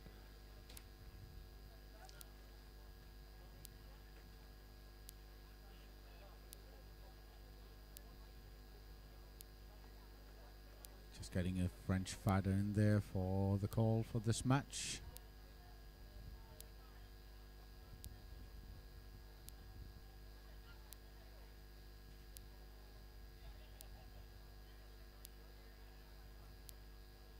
The other thing is the buckles of the straps can also get bent during these fights, as these fighters can end up putting a lot of torque on each other's heads. But here we go, the French fighter now free. Let's see your winner, France.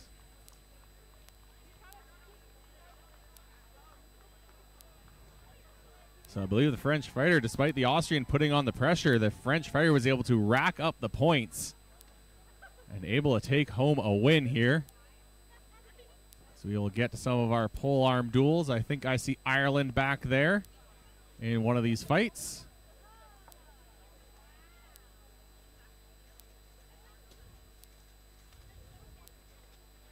List 2, women's polearm. Denmark 2 and Canada 1.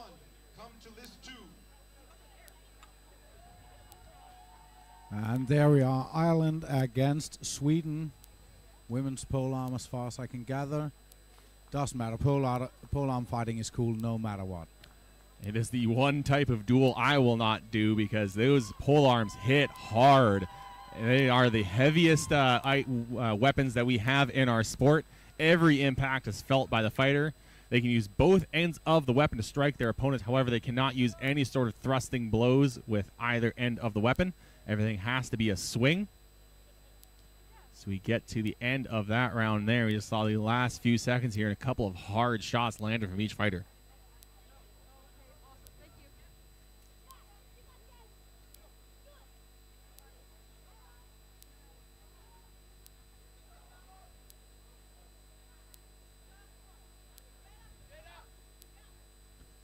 The Irish making advantage of a bit of what looks to be black magic to pump in a bit of sweet, sweet cold air into the helmet of their poor fighter. Yeah, they're getting a little lucky. The sun has gone down behind. There's a huge bank of trees on that side there that has thrown the lists into some shade. So that'll give these fighters a little more energy as they keep their temperatures low. And anyone that was around last year for Texas where the heat was hitting 40 degrees and the humidity was up in the 90s will be very thankful for the weather we are having here in Denmark.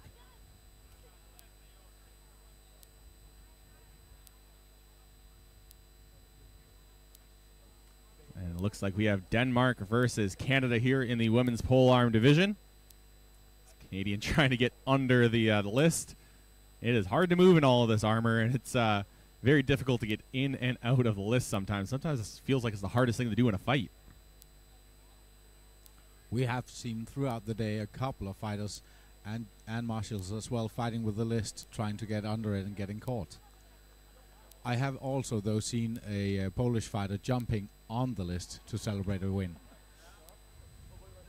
Here we go, Canada versus Denmark getting started here. Both fighters immediately getting into the battle as the Canadian pushes the Dane back. The Dane circling away. Canadian trying to hang on to the pressure. They're just keeping that weapon high, trying to neutralize the position the Dane was in, but both fighters getting those strikes, and the Canadian cross-checking, but those strikes will not count. It has to be with either the head of the weapon or the last... the pommel. Yeah, the last bit of the pommel. Going into a bit of a clinch there. It's hard work fighting polearm.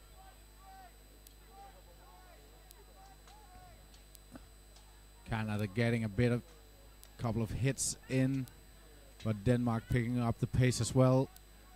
Yeah, Canada was able to get a few shots in on the shoulder and the side of the helmet there. Oh, good shot to the body from the Dane. That one will be felt. And that is the end of the round, but a good last few seconds from the Dane, and that last body shot looked like it hurt. Attention fighters, Denmark heavyweight to list 3. Denmark men's heavyweight to list 3 right now.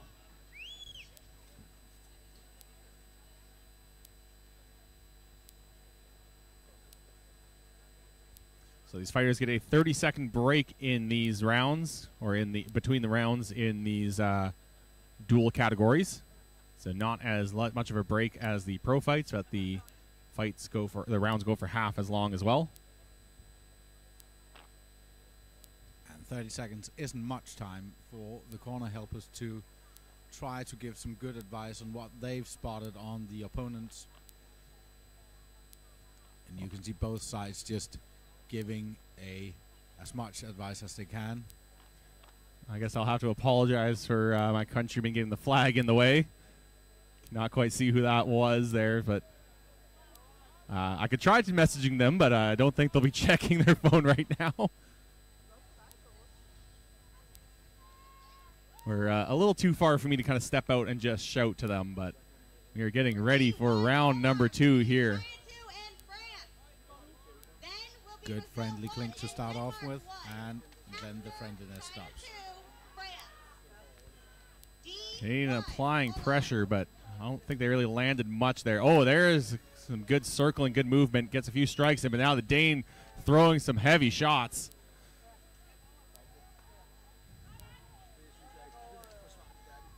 Dane defending well, a couple shots landing in on the body. Now the Canadian getting a good combination there as they tie up the weapons.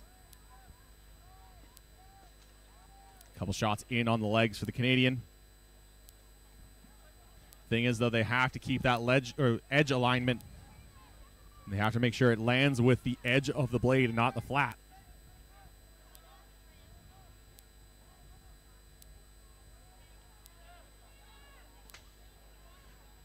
Oh, good exchange of blows between those two fighters. And, a hard shot landing in on the shoulder right at the end. Don't know if that one got in before the whistle, but could be that every point makes the difference. That was a very close-fought match between those two. Men's polearm, China 2, France report to list D1. Men's polearm, China 2. So what we're watching now is still the second round has been done, and the marshals will just quickly compare points. Oh, I think we have another fight going on there in the next list, but the helmet is off. Let's see what the decision is here between Canada and Denmark.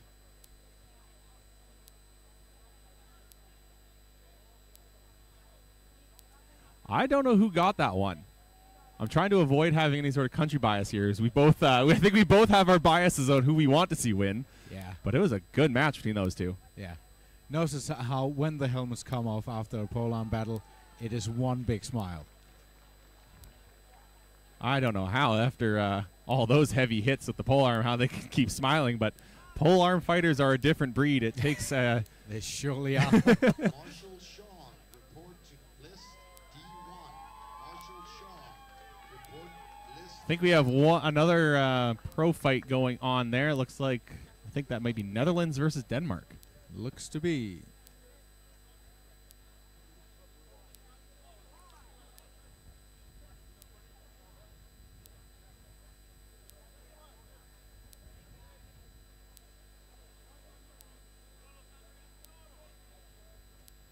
Oh, and here is another pole arm duel here. I think this is still the women's category. We have Ukraine versus England. The English fighter using what looks to be more of a spear. Yeah. And there's the advantage of that is if it spins in your hand, you can kind of spin it either way to get that edge alignment back. Oh, yeah, makes sense. Trying to go way up over the top, forcing the Ukrainian fighter to keep their hands up. Could be tiring on the arms. There's a lot of weight on those arms. I can't imagine a lot. I usually duelists wear titanium. It's a bit lighter, but you feel the impacts more. So I don't know if that's the same case for a lot of pole arm duelists. We'll have to catch a pole arm duelist. Lure them in with a piece, I don't know, piece of candy, and ask them about everything that they do. Thank you to Natalia. Commentators, you're great. Aww. Let's see. I'll just have a look through the comments, the live comments. If you will be so nice to just... Oh, here we go. Back to the quick break, quick turnaround. We're back underway here. Ukraine versus England. Ukraine in a more offensive stance, forcing England to be defensive. You can quickly turn that pole around, though, if you can get around the opponent's guard. They're fighting way up in the air. That is going to be tiring on the arms. They push down on each other. England tries to push forward, pushes the Ukrainian up against the rail. Now is able to get one strike in. I think the rest of those landed on the haft. Oh, quick stop here. I think there may be some armor damaged. Something has broken on one of the fighters. Oh, no, I think it was the pole axe that broke. So it was that spear from the English fighter that broke.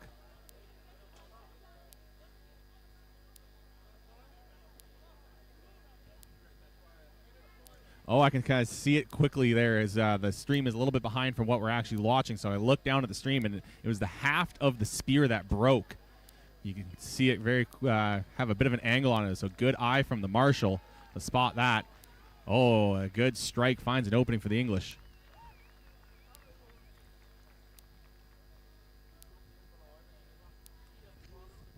China 2 to list D1 final call. Oh, good strike from the Ukrainian fighter there. Yeah, they're able to get around the guard, around the side, and get. Oh, big heavy swing. I don't know if that really found a home. But that is going to be the end of the second round, maybe the end of the fight, unless we are going to a tie-breaking round.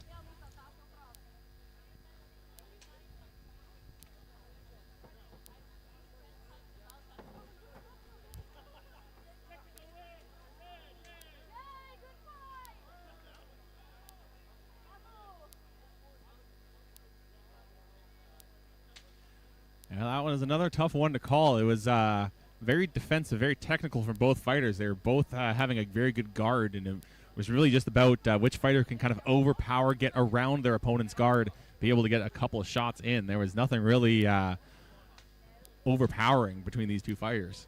They're very well matched. Just to answer, Windsock, multiple country competitor per category for all duels.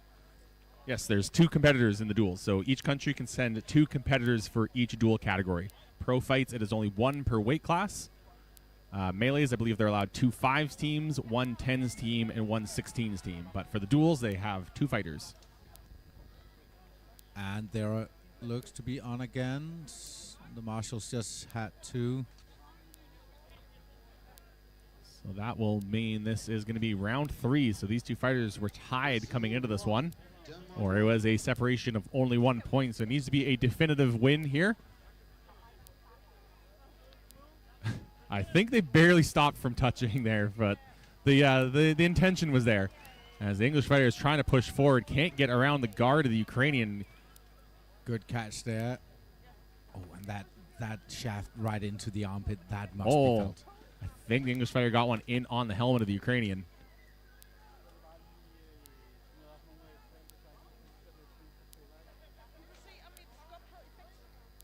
For Denmark and Canada, that happened just before. It was Canada that took the win. We are watching now England versus Ukraine, and this is round 3, so this will be a deciding round, or we hope that it'll be a deciding round. It is a very close battle between these fighters. Ukrainian fighter starting to look a bit well-worn for this one. Yeah, fatigue starting to set in. This has been a hard-fought match. And you can hear the crowd chanting. I believe there is a Dane fighting in a pro fight right now. And they may have just got something there, may have just got the win, possibly. I am quickly wrangling the camera pigeons. Oh, no, he just got takedown, so he is on top of the Dutch fighter. I believe that is Netherlands. Ooh, and some big, good hits. I can hear them in the distance from the pole arms. As soon as we go to pole arms, all I can hear in the background are these big dump hits. And the Dane trying to get another takedown in there and gets the trip, gets on top, and able to hold on to that position. Can they post up? Can they get some extra strikes? And those are light taps. They won't count. Good. Couple hammer strikes to the spine. And a quick little wrestle on the ground is going to stand them back up. But that was a good opportunity from the Dane. And yes, you are able to, for the polearm duels, you're able to use both ends of the polearm. However, it has to be a swing. It cannot be a thrusting motion. Did not catch who won that match between England and Ukraine. I believe it may, yes, it was the English fighter that won that one.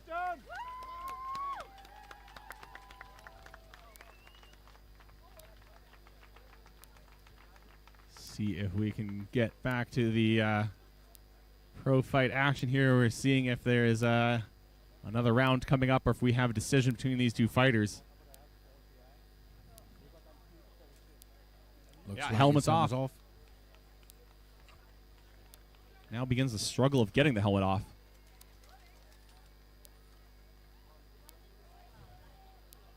And it looks to be helmet off in the Scotland versus Australia fight beside the match we're watching now.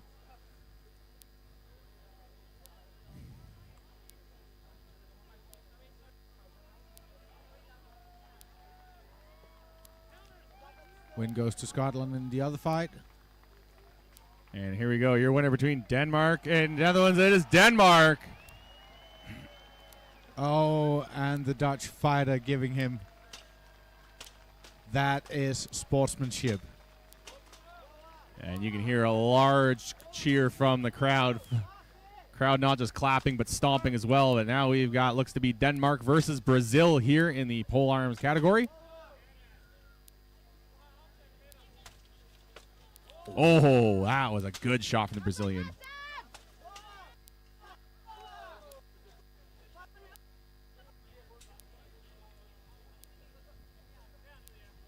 Big, long axe from the Dane. And what looks to be some form of spear from the Brazilian. Oh, another hard shot to the body. Good butt strike to the head as well. The Dane getting some good shots in. You can see the Marshal keeping their distance. There's a lot of reach in these pole arms. The Marshals very brave to get in there without any armor. We appreciate all the work they do. But Brazil now pushing the advantage, getting a couple of shots in right before the whistle.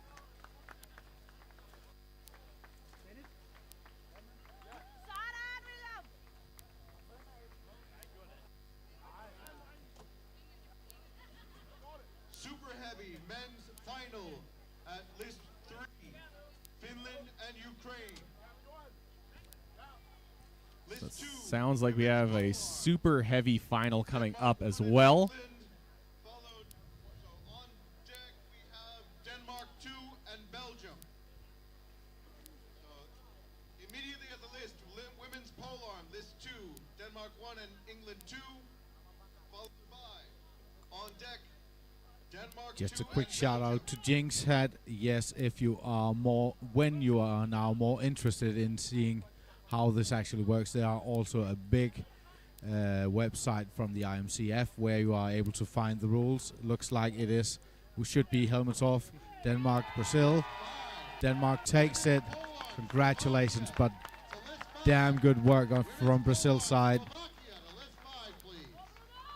Yeah, it was a hard-fought match, at least from what the little we saw. Both were getting some good shots in. The Dane may have taken the win, but I think he's going to take home a few bruises as well tonight.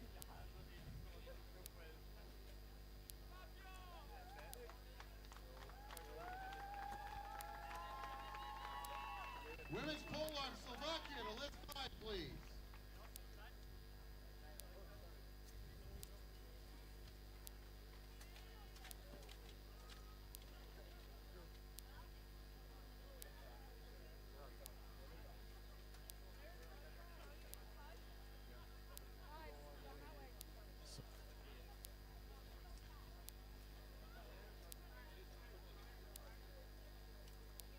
The tournament's sponsor is Go Hurt Medieval. Find best armor, quilted clothes, weapons, and accessories for armored combat at Go Hurt Medieval.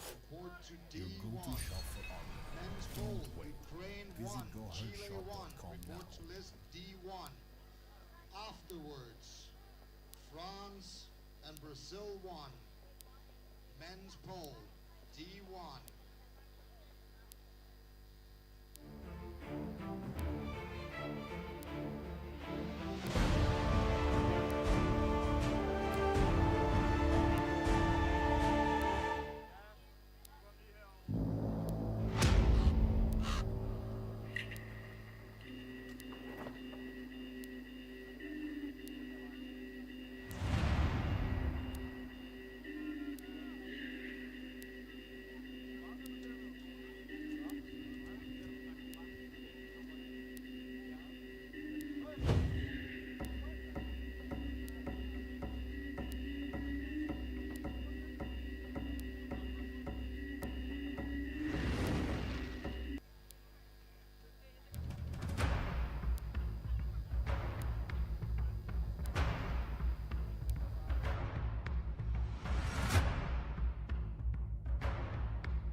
Big thank you once again to our sponsors for making all of this possible.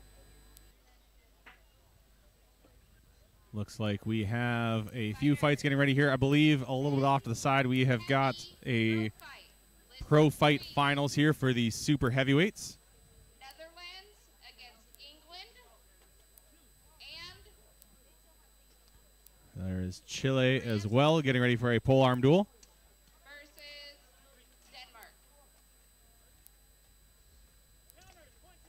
Before that, in list 3, we need Finland versus Ukraine for super heavyweight. There is Ukraine versus Slovakia. Lightweight versus Denmark. And then France versus Poland. All in F3. Oh, hard shot landing in there, but a quick stop. Oh, the pole arm broke there for the Ukrainian, so going to have to quickly swap it out.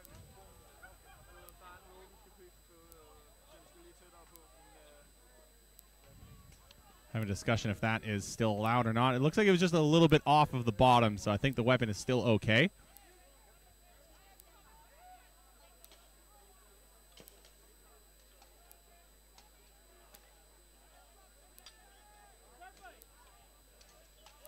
Ukrainian pushing forward against the Slovakian, getting them right up against the list. Oh, hard shot gets right over the top, and I think that rattled them.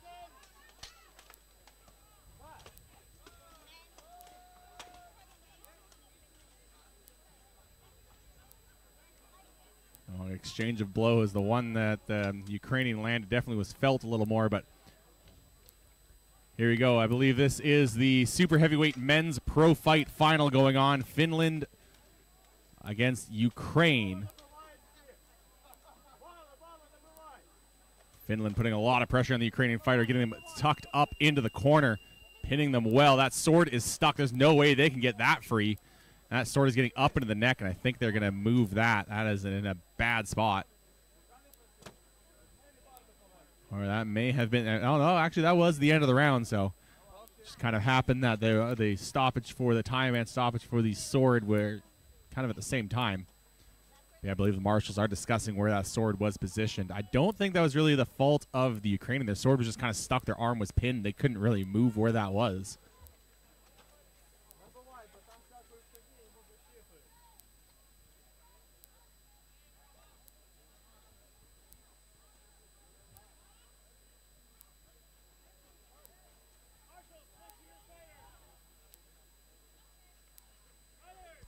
So quick break between the round of this finals match here for the men's super heavyweight. We're going to go quickly back here to see Chile. I believe that may be Ukraine. Oh, good hit from Chile there.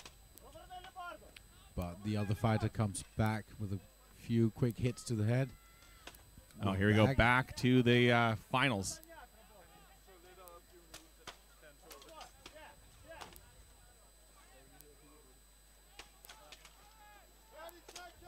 Good combo from the Finnish fighter, but the Ukrainian defends that well.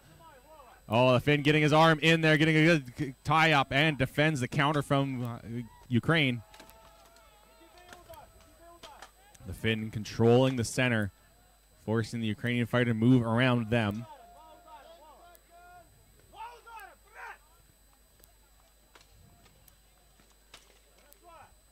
Gets a shot in on the leg. Now looking for that takedown, but he's going to get the Ukrainian into the corner with a good solid punch as well. I think the Ukrainian may have been farming a few points in with his sword that forced the Finn to stop punching and have to tie that sword up. Now, with that sword tied up, he's able to get a few strikes in. Now looking for that takedown. He's going to get it. Lands on top. Can he post up? Can he get a few shots in? The Ukrainian ties him up, trying to just hold him down there as the Finn tries to get a few hammer fists in. And that seems to be the time on the groundwork.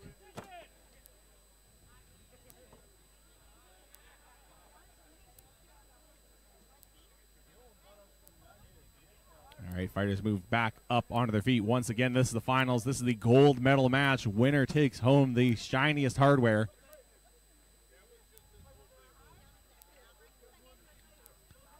This is round two. The Finn is, or the Ukrainian fighter looking quite tired at this point. This has been a long day of fighting for these two competitors.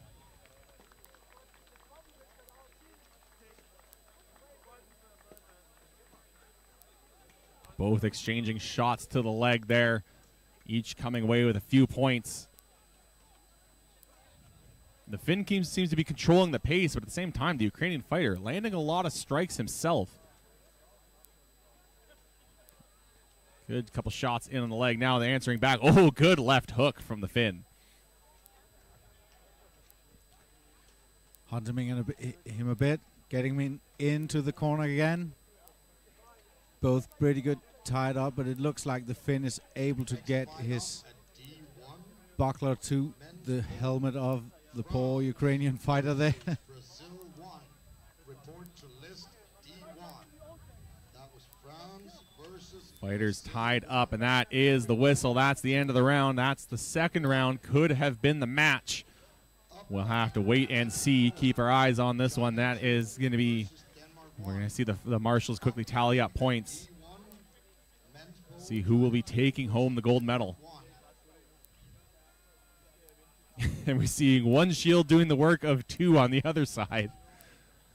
Ukrainians using one punch shield to fan off his fighter, while the Finns have two little bucklers that they're using to try to cool their fighter off.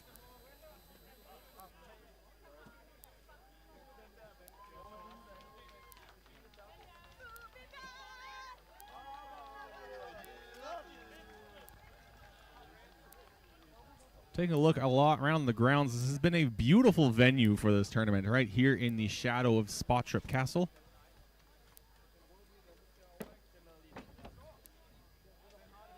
Fighters among the general admission there up on the berm. The other side is a paid grandstand.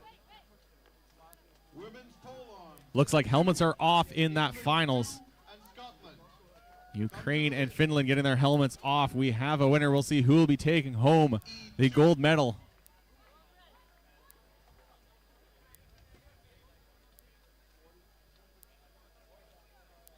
And your champion is the fighter from Finland. Great fights from him all day long. Fighters will go congratulate the corners of their opponents, congratulate each other.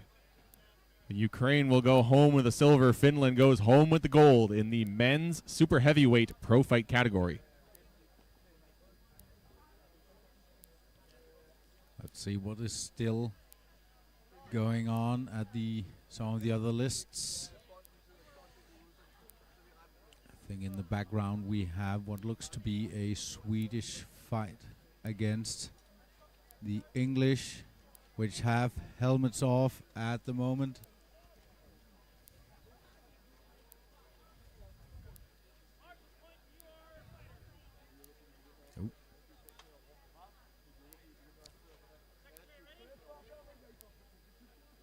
We are trying to dial in our video pigeons that we have spent. Yep. Helmets are off on this fight here in the far end. Doing Sweden and England.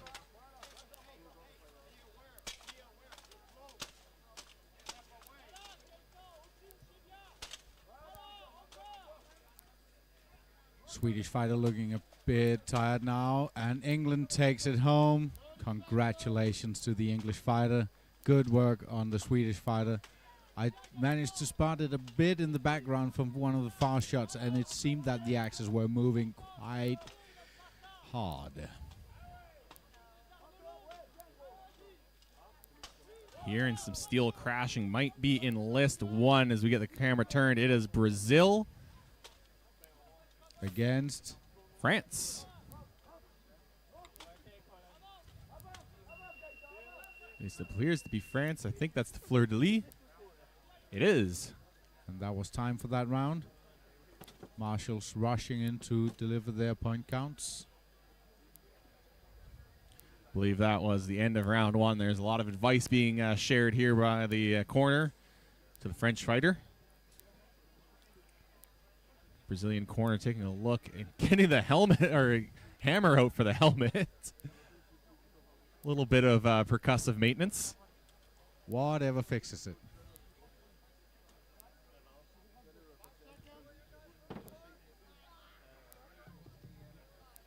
So there's the advantage of one of those helmets you see down there, able to get the straw in, and here we have what looks to be the Slovakian and Brazil. And Brazilian pole-arm fighter? Yeah. Oh, good shot from Slovakia lands on the arm, but I think Brazil answered back. Slovakia controlling the center, controlling the pace, pushing forward, pushing Brazil off balance. Needs to really press that advantage. They are trying to row away there. Oh, hard shot answers back from Brazil.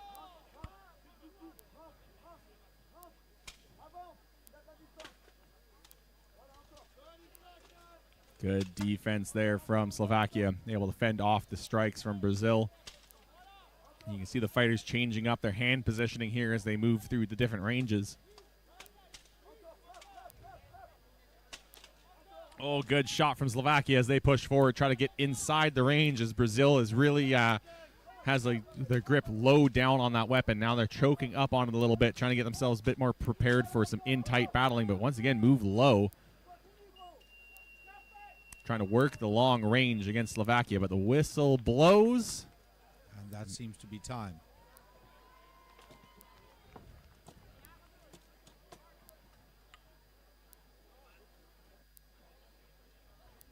Good round between those two fighters there. I hope that you guys out there in our faraway and hopefully also a bit nearer audience are enjoying this lovely day with us. I hope you've gathered friends who know the sport and hopefully also those who do not know the sport. If you're right now going, oh, I should have brought some friends who do not know the sport yet, you will have the opportunity the next 3 days where we will be trying to carry all of you through what's happening, explaining the rules. And seems to be fight again between Brazil and Slovakia. Good rowing motions from the Slovakian fighter there. And it looks like the Brazilian fighter is getting into the pace as well. Gathering strength to go within the range again. Oh, good shot. Lands hard right in on the base of the helmet for Brazil. Slovakia moving forward now, trying to see Brazil trying to get underneath the arm. Oh! Good that is the shot. far end of the list from us, and I think I still heard that one hit. Brazil with a hard shot to the helmet of the Slovakian fighter, but the Slovakian unfazed moves forward. Oh, gets a good shot in, but it didn't press the advantage when Brazil lost grip on their weapon.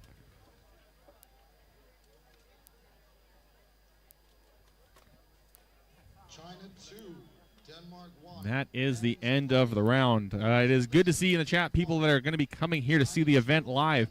It is not just the tournament going on. It is quite the festival here at Spøttrup Borg. We have a massive medieval market, and I don't know if you've gone through where the food is. I've seen some fantastic food over there, including a whole roast pig. There is the biggest food market I have seen in a Danish medieval fair in the last 10 years. There is a park, a lovely park with a bit of shade and a bit of wind, also with all kinds of different lovely, we'll get back to that. We got the Polish fighter against the French. Polish fighter seems pretty high energy on this one. Yeah, I believe it's the French fighter we saw earlier who had a very high energy match as well. This is going to be a fantastic pro fight here between these two. Lots of quick movements here, quick, fast swings. But quickly going back, Brazil took the match between Brazil and Slovakia in the polearm division. Congratulations to Brazil. Good work. I agree with HC Lobo. Polearm is craziness. It takes a crazy person to do those kind of fights as we get back into this pro fight here between these two. Quick strikes from both fighters, and it is a bit of a mismatch as well. As you see, the Pole is a right-handed fighter, the French a left-handed fighter. So if you're not used to fighting a lefty, it could swap you up. Into the corner. Polish reversal, and he's got the Frenchman into the corner. Come again. Yeah. Getting hits in on the legs. The Frenchman working on getting maybe a throw. Taking his advantage of those long legs. But the Pole is not giving up without a fight. The French getting around the head, putting a lot of downward pressure on the Polish fighter.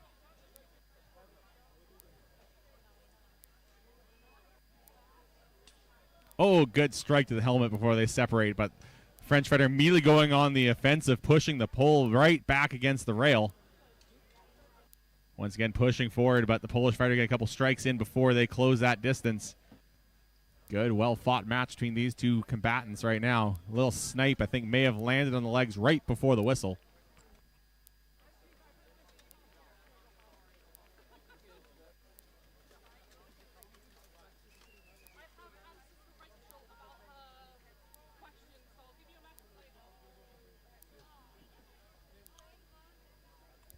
A lot of energy from both of these fighters. It has been a long day for the pro fighters. Each match takes a lot of energy out of them, yet both of them still bringing in a lot of energy into these fights, really pushing hard, trying to bring home that hardware and glory for their country.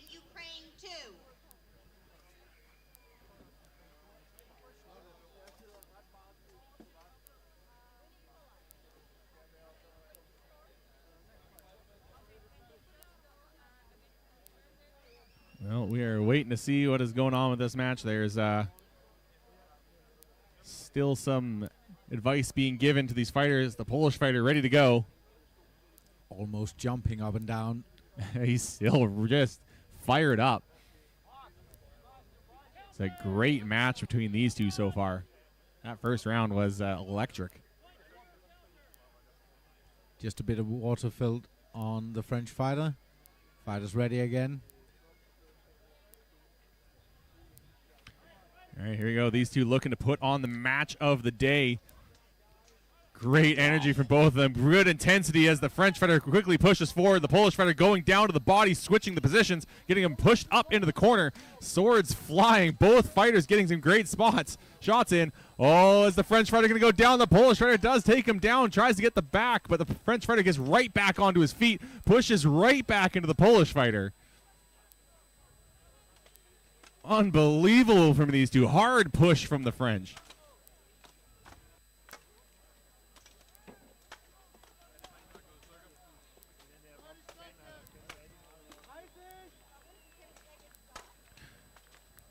And they're quickly pushing forward once again. Neither fighter really wanted to take the time, and they're trying to just keep this a high-energy match.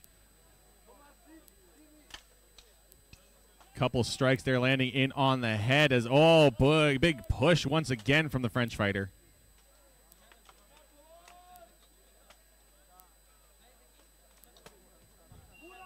Arm getting tied up, sword right across the face.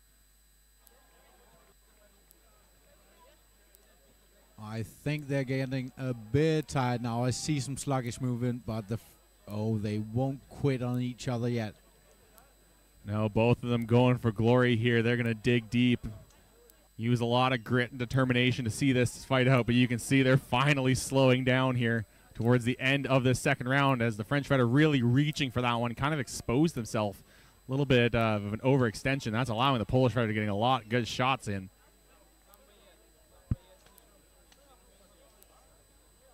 But each time the French fighters landed those shield punches, they have been hard hits, so those have to have counted for 2 points. Oh, stops him right in his tracks, that Polish fighter, with that punch. That is the end there, and once again, the Polish fighter fired up, believes he has taken home the win. He's not going to wait for it. He's already looking to take his helmet off.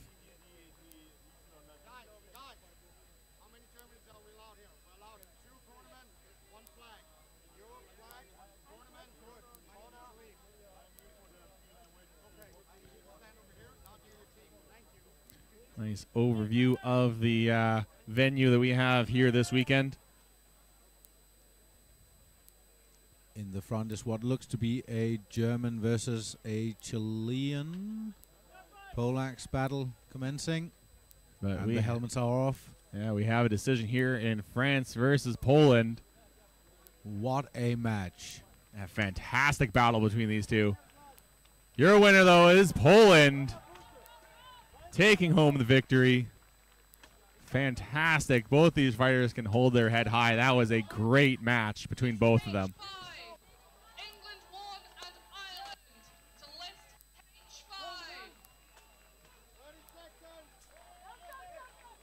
Impressive to see. That is just good sportsmanship all around there. Feeling the pain. the pain and intensity of that one. Well, we're once again back here to Chile versus Germany, while Poland continues to celebrate their victory. I believe that was the finals, so.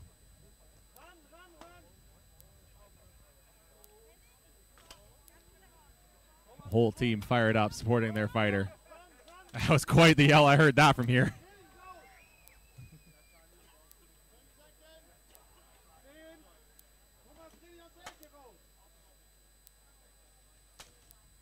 There. Good striking on the legs there from Germany as we go back to this Germany versus Chile match right at the end of the round.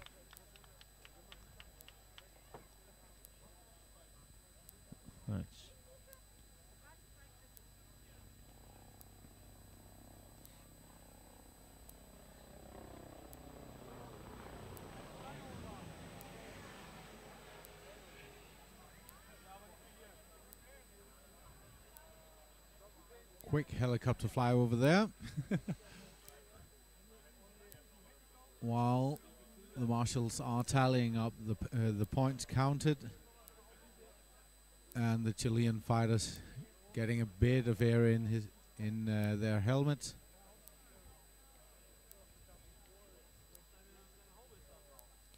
Yeah, sun is behind the trees now here, so it's giving these fighters a lot of shade, has dropped the temperature. It's feeling quite comfortable, but still, you build up a lot of heat in that armor. And underneath the armor, if you are not aware, it's almost like a winter jacket and long johns as well. It's a padded coat, padded pants. And looks like we have a decision. The German not bothering to take anything off. Chilean fighter getting his helmet off, though. Your winner is Chile.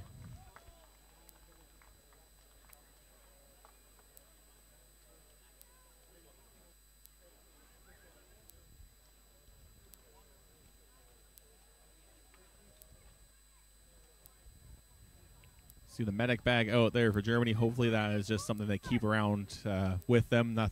That can also be the tool bag, to be fair. Could also be the tool bag. It is quite full, so. That would fit a hammer, some rivets, and whatever you need for a good day on the field.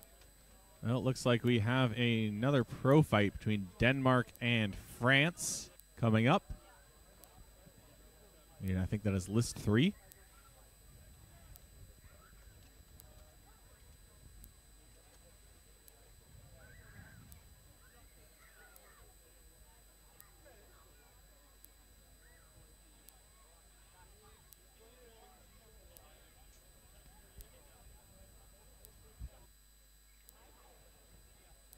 It has been a great day of fighting so far. All the fighters have put in some great spirit, shown some fantastic sportsmanship.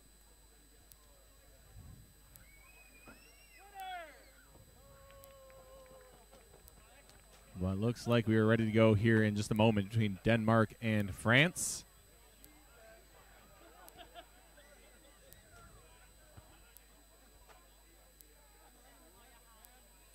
Thank you, Jinx Head, just on the back here, telling us it was Germany 2, Thomas Holtmann against Chile 1, Rodrigo Asensio, and we're on.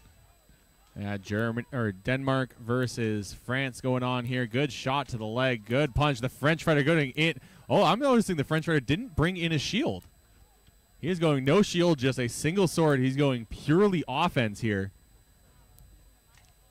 So he only has a sword to defend himself, but can use that free hand to grapple well and throw those punches. They get right up into the corner, tied up tight. The French fighter wrapping his arms around the head of the Dane, trying to wrench him to the ground. And he will. Oh, hard takedown. Oh, but the Dane trying to turn it around. He's going to get on top. Can he get some points in, though? I think there's a bit of buckler tapping there. Tapping, but not striking. It has to be a forceful strike in order for it to count, but that is going to separate them. I think, though, when he got his buckler around, he may have whipped a bit of sand towards the French fighter's helmet, but he looks all right. The French fighter moves forward once again. A lot of dust flying off of these fighters now.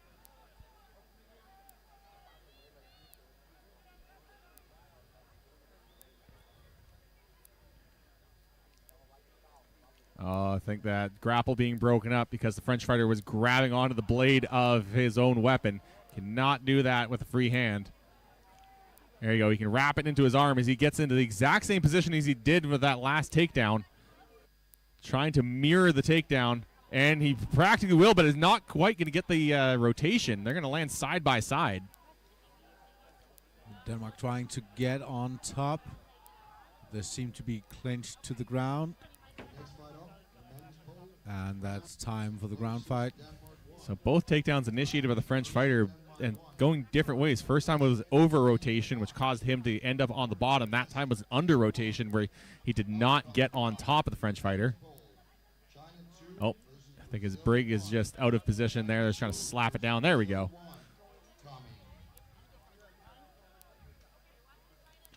There are no holds barred here when they getting back into a good knee action there from the French. Moving the Dane towards the corner. Getting some good what seems to be good leg shots in. Yeah, those are definitely landing in on the leg, and that is going to be time. So fighters will head back to their corners. They have 1 minute to get a quick break, get some water, get some air, and they'll be back at it. It is a tough fight, though. Fairly even, but I think I'd give the advantage to the French fighter after that first round.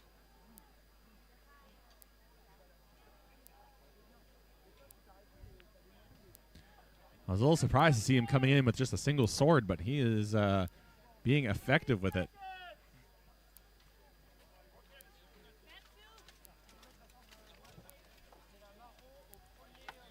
Quick look over as Ireland and England finish their round.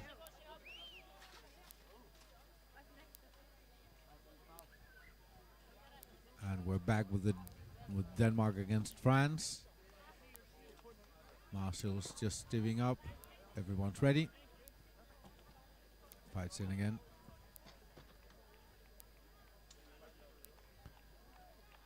Denmark trying to move forward. France keeping him at bay. Oh, good punch there from the French fighter. Finds the spot right on the chin.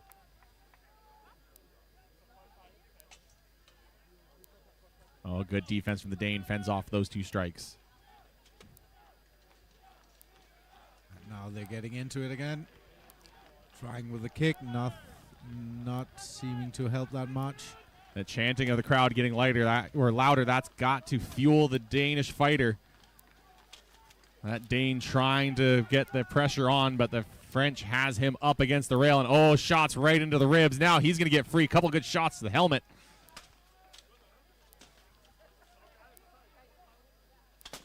They're tucked together in the corner. Good strike from the Dane. Gets a good solid punch right on the helmet, right on the cheek. Oh, big forearm shiver there from the French fighter. And now tied up. Oh, good. Another forearm strike.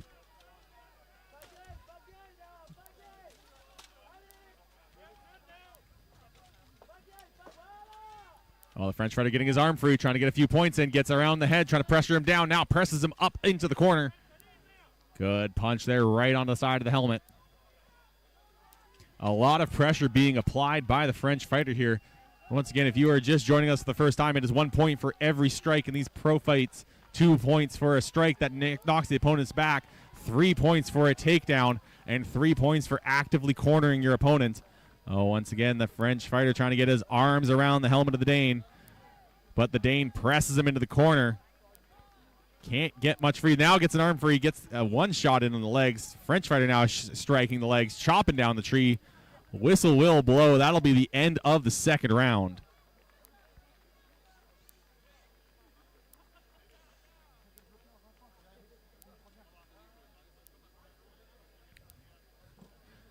Fighters looking tired, especially the Dane, after the end of that second round. We'll see if that is going to be the end here. These normally go for 2 2-minute rounds, but if the fighters are tied or only separated by a single point, we do go on to a third round. So we'll see what the marshals say as they count out the points here. If you're new to this, the marshals are our referees and judges. You will notice them in their yellow garb. They are the necessity of this sport, the lifeblood of the sport, giving their time to make sure the fighters stay safe, keep this tournament rolling. And they're the bravest people around here because they get into these lists with no armor on, and they have to jump between these fighters sometimes to stop these fights. As we have a decision here. Helmets have been called to come off.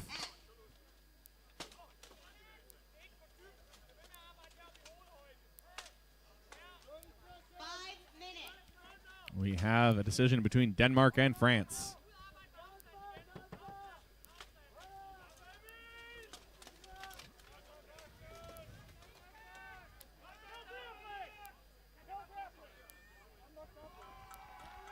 Your winner is France.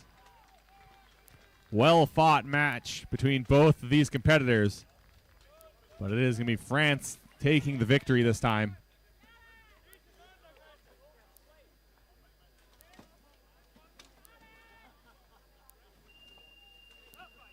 We're going to quickly move on to another Denmark fight. Another Denmark and France. This time it is in the pole arms category. Looks like they just ended that round. French fighter looking exhausted, has not made it to his corner yet. Now able to get moving after taking a couple of breaths, getting some advice from his corner as we take a quick moment to thank our sponsors who have made all of this possible.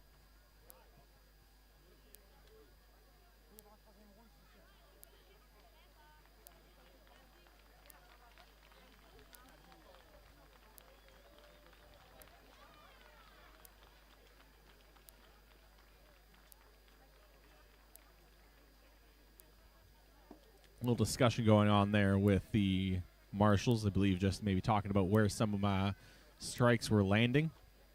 For these polearm duels, in order to score a point, it has to land with the head of the weapon on the edge of it. Can't be with the flat of the blade. Or the bottom, I think it's maybe like a hand and a half on the bottom of the haft of the weapon. Here it looks to be the Brazilian against Ukraine in a polearm match. Looks to be the other end of the list. Yeah, it looks like list 5 here for this match. Oh, hard shot there. It looks like it got in on the hands. That does not count for points. But it does hurt. It definitely hurts. You need to have good gauntlets for these polearm duels, as Ukrainian is swinging for the fences. Those are hard strikes. Oh, Brazil snuck one in on the ribs, though. Good combo from Brazil. They're trying to cross-check to create separation, but once again, it has to be with the bottom of the weapon or the head of the weapon to score. Oh!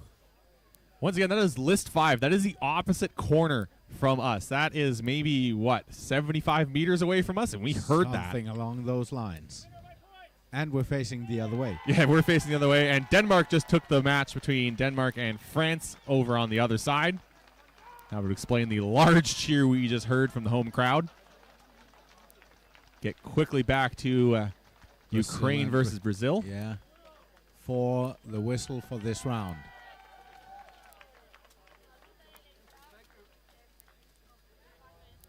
Great fighting from both of those competitors. The Ukrainian was swinging hard. Any shot that landed must have hurt, but Brazil was finding a few sneaky shots there, getting up under the guard and getting to the body a few times. And then I saw a good combination for them where they were able to go body up over the top again to the head and then right back into the body. So some great technique being shown by Brazil. So what I'm hearing is Brazil can still take this, but but from the sound of the blows that we can hear from here, Brazil will have to show an enormous amount of stamina to withstand the power of the Ukrainian fighter. I think we're ready again. Yeah, but these polearm duelists know what they're getting into, and they know these are the heaviest hitting of our duels. They have to have good armor. Oh! Heavy shot right to the jaw from the Ukrainian. These are some of the hardest blows we have seen today.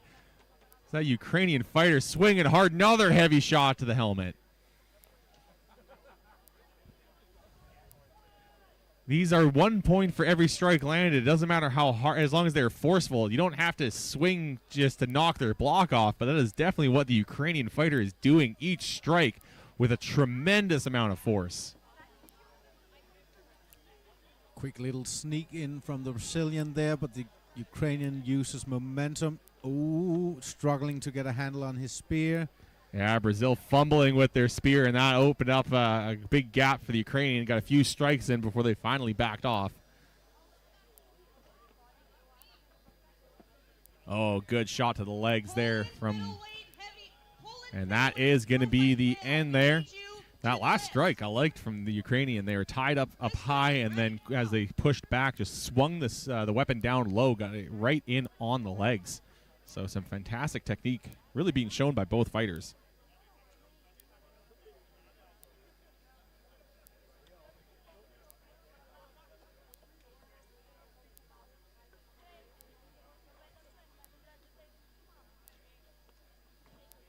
Next fight up for men's pole. Well, a little discussion going on here from the marshal, a little direction being given. Did not see a card be displayed, so maybe just a warning, maybe just say, hey, you know, those were a little close, keep an eye on them. Because the marshals do have the ability to apply penalties. They can give a fighter a yellow card or a red card. A red card will completely disqualify them from the tournament, and 2 yellow cards will equal a red card, which will also disqualify them. So fighters have to be aware of their strikes, aware of their weapon. We have a decision between these two. On deck for men's polearm, list 2. Germany 1 versus Estonia.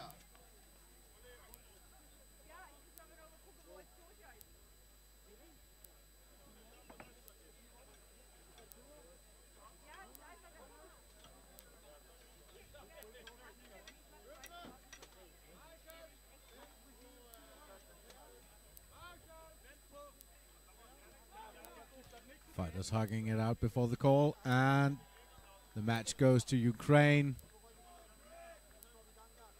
Beautiful work from both sides, but the Ukrainian fighter, yeah, we could hear from here.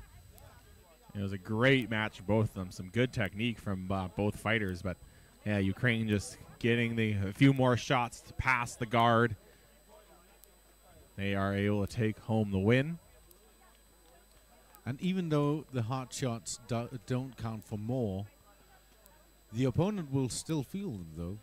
Yeah, and it will start to wear them down as well, and maybe even start making them kind of hesitate. If they're really starting to feel those shots, they may not want to walk into striking range.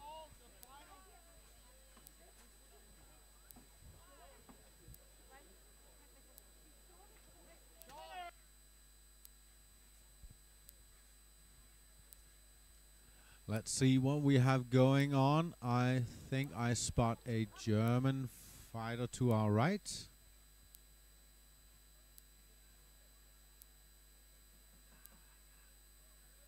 The tournament sponsor is Go Hurt Medieval. Find best armor, quilted clothes, weapons, and accessories for armored combat at Go Hurt Medieval. Your go-to shop for armor. Don't wait. Visit gohurtshop.com now.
Welcome back to Spøttrup Castle for the IMCF 2026 World Championships.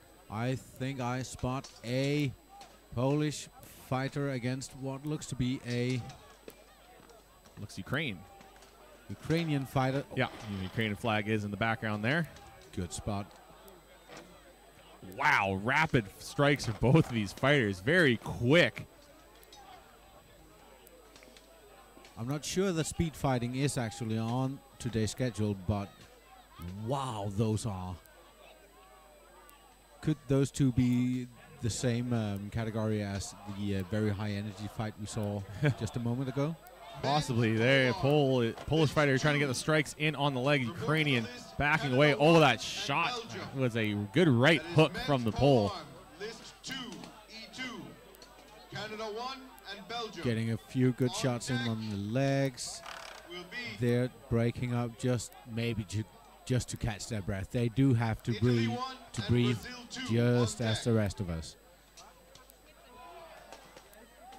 Very good use of that punch shield from Ukraine.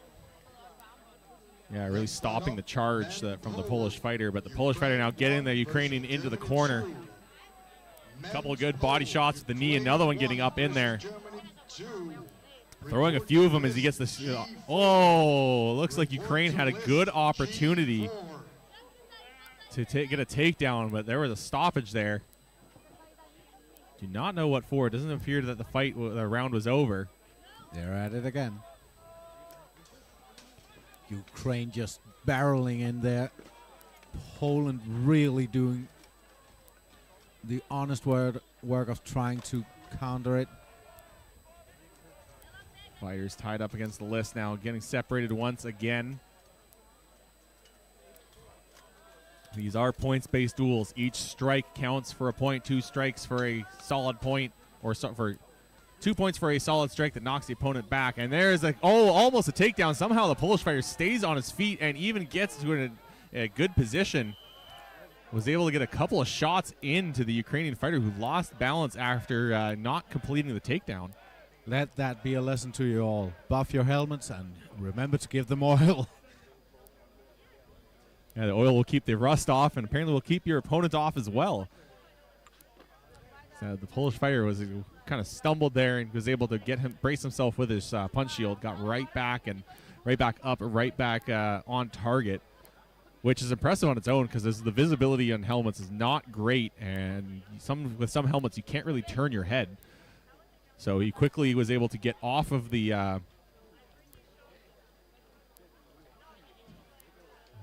the takedown, recover his position, and then quickly figure out where the Ukrainian fighter went and get right back onto him. So some good ring awareness and good ring sense from the Polish fighter, but it looks like there may be something wrong with his arm.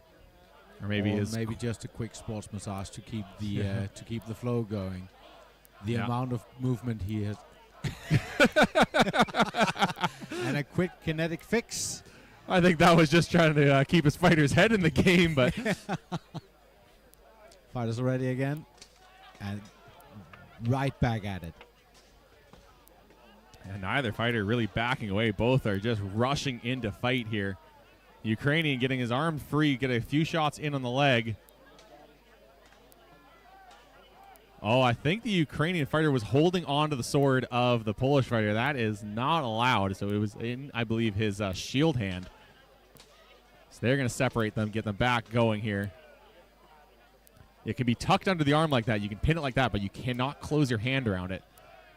I think France is getting a few good shots in there. Yeah, the Ukrainian fighter back against the list, now getting himself turned around. Trying to get the Polish fighter into the corner, but the Polish fighter circling well, tries to get the takedown, nearly goes down himself. He's got that one underhook there. Can do something with that if he can get a good position, but the Ukrainian fighter leaning up against the list, not allowing the Polish fighter a good opportunity to complete a takedown. 1 minute remaining to reach the list.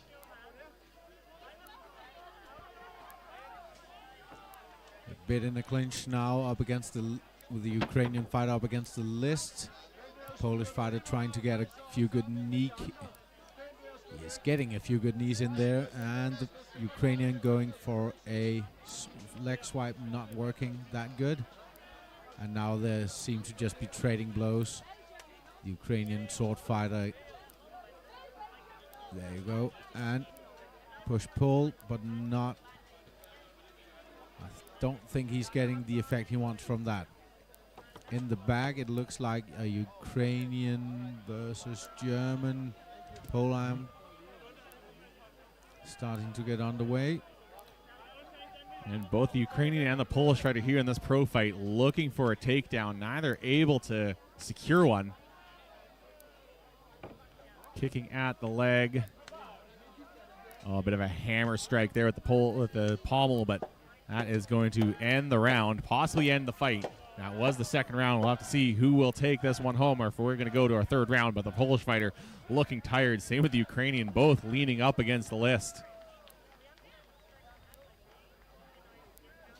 In the back, the German and the Ukrainian pole axe fighters sizing each other up. Oh, I think the axe got caught a bit there. That can happen. And we're off again on the Ukrainian versus Poland pro fighter there. Yeah, that wasn't the end of the round. It was the shoulder of the Ukrainian fighter had come off, and something happened there. Oh, and now the shoulder of the Polish fighter has come off. So there's leather strings usually that secure these pieces of armor to the fighter. So those can easily snap. They can get worn out, cut off. So they have 1 minute to make a repair. Polish corner trying to find a new piece of string, and they are going to find one. They have to get it in and secure it as fast as possible. Meanwhile, in the list behind, the pole arms are meeting again, and the fight has started. Good long reach on the Ukrainian axe. There you go. And the Ukrainians all swinging hard. Looks like the Polish fighter in the pro fight back there has got his armor fixed, and they're going to get back underway. Can't be much time left here in this round. Ukrainian pole axe doing some heavy hits, but the German seems to be the German fighter. Oh, seems to be trying to evade, but catching a couple of them with his helmet.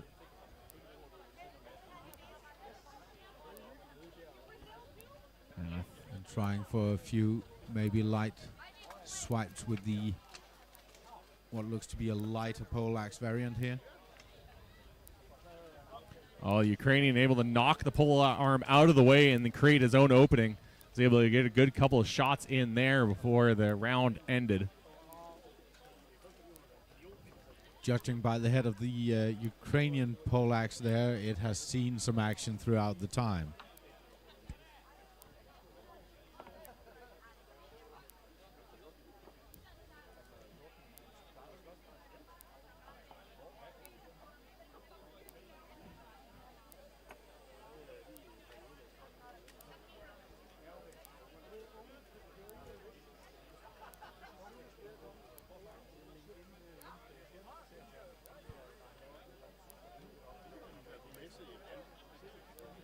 All right, here is your winner. It is going to be Ukraine taking home the win in that pole arm duel.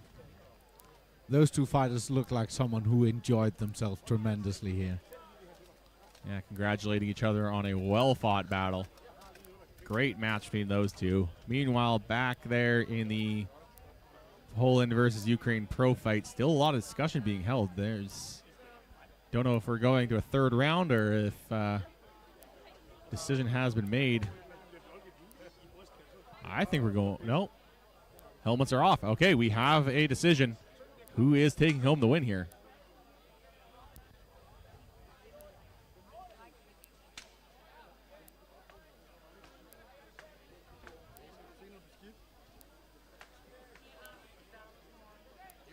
What a high energy fight to watch. Poland takes the win. Really good fight from both of them, though. It was fantastic. And Poland getting up on the list there to celebrate. And I don't think the marshal was liking that, immediately telling him to get down. So, yeah. Still impressive to jump up there in all that armor. Yeah, and I think the list is what, a meter and 10 high. Something like that. It's. I mean, you can see the scale and the comparison to the back of the fight. I think to our right we have another polearm fight getting ready and underway on something that looks like list 2. List 2. Kelly, I'm so happy you've learned how to count. It's simple if you keep it to only 5.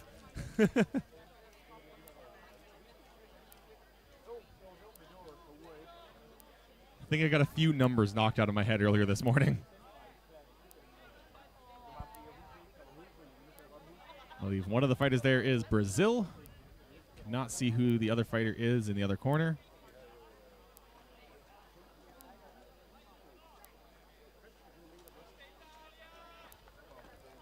Looks to be Italy. Italy, yes. Looks like they have cleared out list 1, so I think they're getting that list now ready for the women's 3 versus 3s, yes.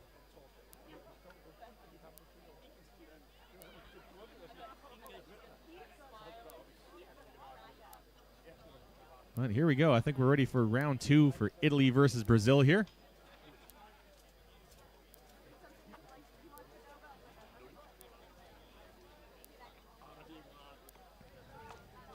There we go. Brazil having a rush forward, wants to get inside the range of that Italian's big polearm. Oh, good shots into the body, though, from the Italian. Gets past the guard. Another combo there. That's going to be body and head. I think at least the body shot landed.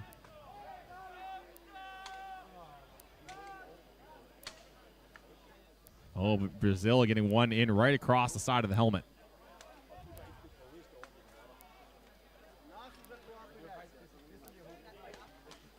Oh, Brazil, a good little tricky snipe there on the arm of the Italian fighter. That time getting the legs, but may have got a shot in reply there from the Italian, and that is going to stop the fight. I believe the shoulder came off of the Brazilian fighter, and you do not want that to come off in a polearm duel. That would have definitely hurt if the Italian landed a strike there. No doubt about that.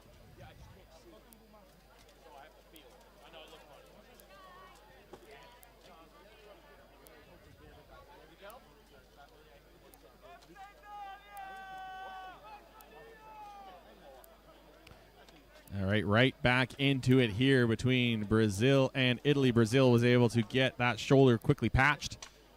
He's right back into it. Emil is going to take a step away. We're going to thank him for his work here. And now I'm going to be joined by Felix. As Brazil gets a few shots in on its side of the head with the butt end of that weapon, now slowly pushing forward right in at the end there. Do not know if he was able to get that one to count before the whistle blew. Good day, Kelly. Good to see you. Now I'm very excited to see some polearm work now. Yeah, last few polearm duels of the day before we move on into the melees. Oh, we have a beautiful crest on the Italian here on his helmet. Yeah, a very fancy barbute that he's got there. And on the left side, on the Brazilian, you can see he got a special jousting helmet with holes for ventilation. I just noticed, though, he's only got jack chains on his shoulders, or on his upper arm. That is crazy for a polearm duelist. Yeah. Some duelists are crazy. They're doing jack chains. Jack chains are this minimal protection, maximum speed. We need Canada 1 versus Scotland. After that will be Belgium versus England 2. List And 4. Italy going to take home the win in that round. Canada 1, Scotland. Then And Belgium the Italians are cheering up to their champion. England 2. Practically has to crawl. That is a large fighter. He's a very big guy. He seems enormous with his tabard. Sometimes you see a list with a door in it, and as a fighter, you enjoy that. It's easy to get in and out. However, it creates a weak spot in the list, so it's a bit of a toss-up. Do you want to have a nice, solid, strong list, or do you want your fighters to have an easy way to get in? I think it's a bit safer to keep it like this with a solid railing.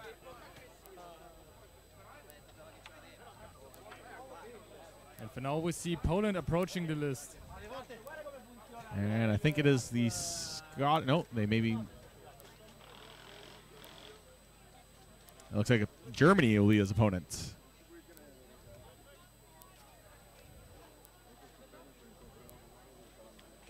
So Poland versus Germany here in the polearm category.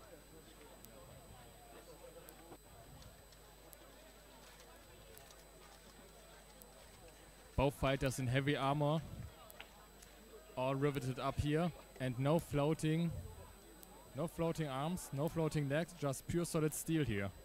Both fighters taking it very secure.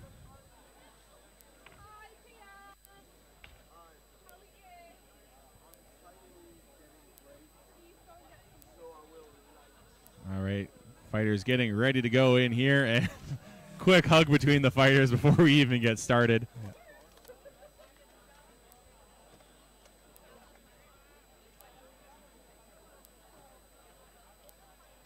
And we are just about to see. Maybe not see with the Polish flag in the way. We're going to move camera angles here. Get a nice Perfect. low angle. Oh! Hard shot from the German here, pushing Poland to the list. Poland counterattacks very aggressively on the helmet. Nice block there from Poland. Oh, good snipe landed in on the shoulder there for Germany. He was able to somehow sneak that one in. Poland getting some good counter shots on the German there. This is a great match already here early on in the first round. Poland getting a few in on the arms as Germany pushes forward. Nice block there from Poland. Germany trying to snipe there and score some quick points, but the defense of Poland is still good, and this was a straight shot to the helmet.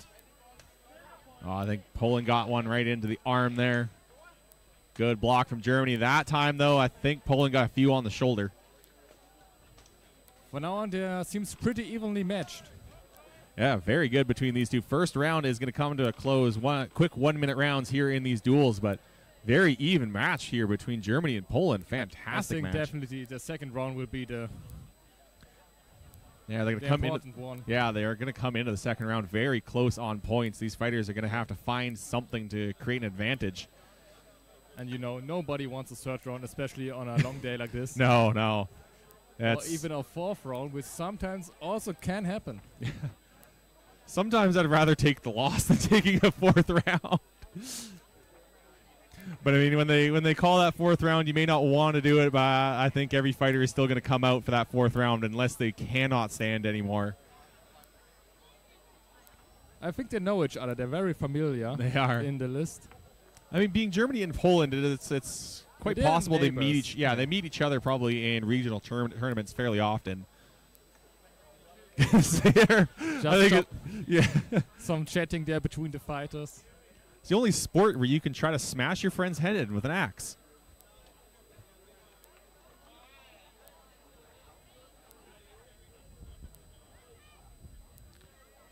Here we go, round two coming in between Germany and Poland. Germany taking a defensive grip, pushing with the exit to the helmet. Oh, that shot. Striking Poland very hard. Oh, Poland, a couple good strikes right on the helmet there against Germany. Germany tried to block that, but didn't manage quite. Pushing with the butt end of his halberd. But Poland slightly ahead with his strikes. Yeah, Poland is now taking the lead, I think, with a lot of these strikes to the helmet, and he's been defending very nicely against the Germans' offensive. Now also, the German have a slight shorter halberd, but it's easier to grapple with that and to work your way around. Both fighters now in a clinch. Will they break it up? The marshal is counting the clinch, and yeah, now is going to break it up as they get locked up a little too much there, but Polish. Germany now have to get some points in. Yeah, Germany really has to turn It's this really around. Under pressure. The fighters salute.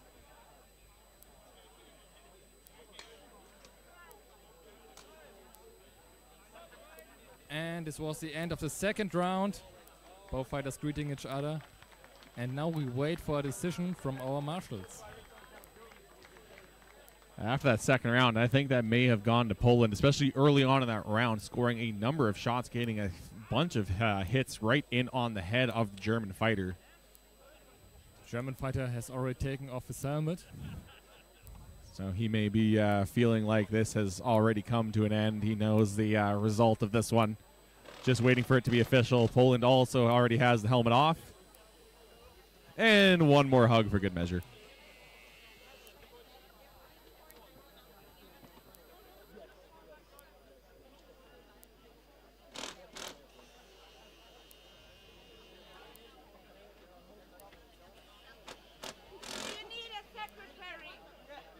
Both fighters may be chatting about the fight, how the defense was, and how they enjoyed the striking of each other.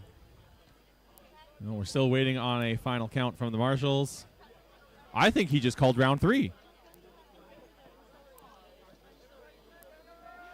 Seems like from the gesture they're pretty evenly matched. Oh, no. Oh, no. So, Okay. women's pole arm needed in Here we go. Your winner is Poland. Up on deck is Belgium versus England And he gets 2. cheered by the Then crowd, was even by his Ukraine 1, opponent. England 1. And also After Germany that, gets Brazil cheered. versus Ukraine 2, all in Great list fight, great G4. sportsmanship from both fighters, and Both are champions. yeah, really showing why this is such a great community to be a part of.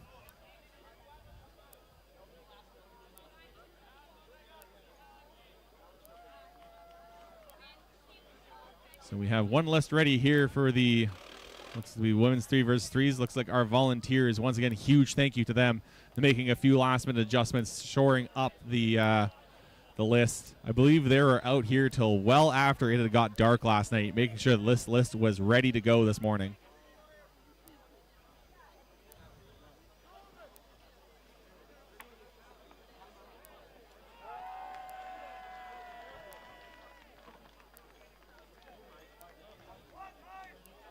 All right, we have got Canada versus Scotland over here. Believe this might be the women's division. Oh, Scotland able to get around the guard there, get one shot in on the Canadians' helmet. I think another one may have snuck through there as well.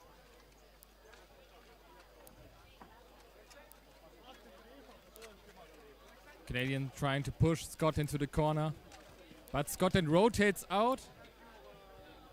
And we got an intermission here from the marshal. Yeah, I think the Scottish fighter may have been closing their hand on the Canadian's weapon. You cannot grab your opponent's weapon.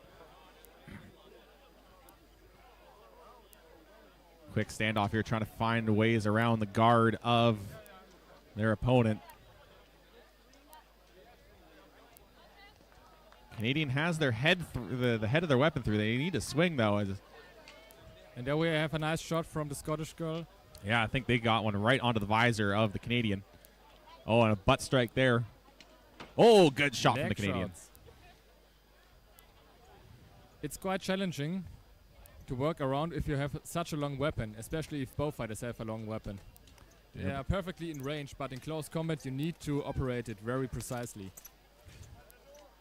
Yeah, I think gathering from this, I know the Canadian is Alexa, yeah, and that would be, from what I'm gathering here in the chat, it would be Rachel for the Scots.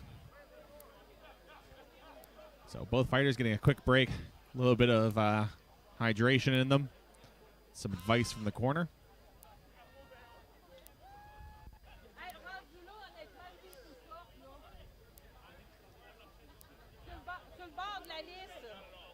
Quick thank you to our sponsors who have made all of this possible today.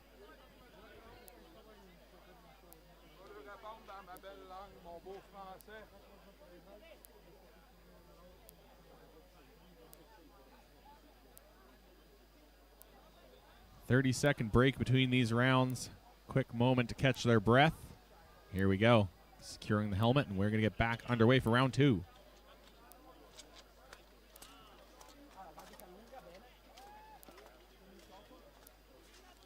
In the background, we have Brazil versus Quebec. We're going to stay here, though, with Canada and Scotland.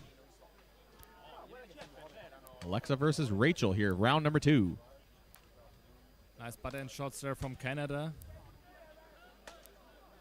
And I think Scotland got caught in the handle of Canada. Yeah, the hand was open for a moment, but I saw the hand was mostly open, but I thought for a moment it closed, and that's immediately when the marshal stepped in.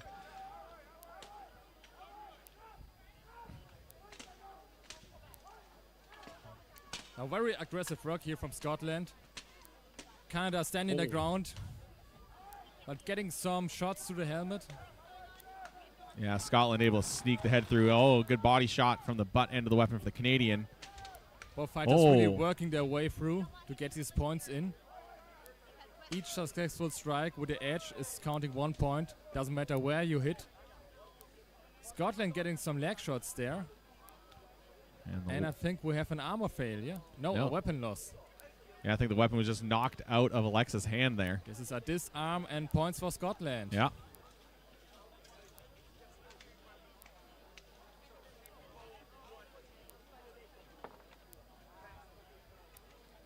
Now we have some headbutts. Yeah, not going to score them points. They need to use the weapons to score points here. Oh, their Canadian was able to get 2 shots in on the legs. That is going to be the end of the round, though. Good fight from both those fighters. Very evenly. I have no idea who is ahead. Yeah. But we will see now. This is up to the marshals. Very easily matched. And yes, it is Felix that has now joined me. Felix is back after a little break. Little hydration break.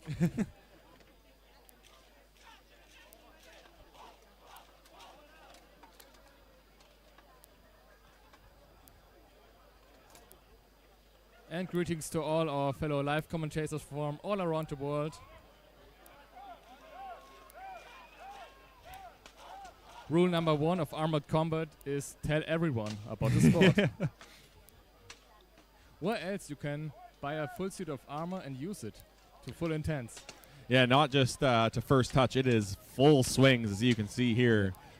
Those just joining us, these are polearm duels. It is points-based. You get 1 point for a clean, unobstructed strike with either the head of the weapon, has to be along the edge of the blade, or with the last, I think maybe 15 centimeters of the butt. I don't remember the exact measurement, but about a hand and a half on the butt end of the weapon.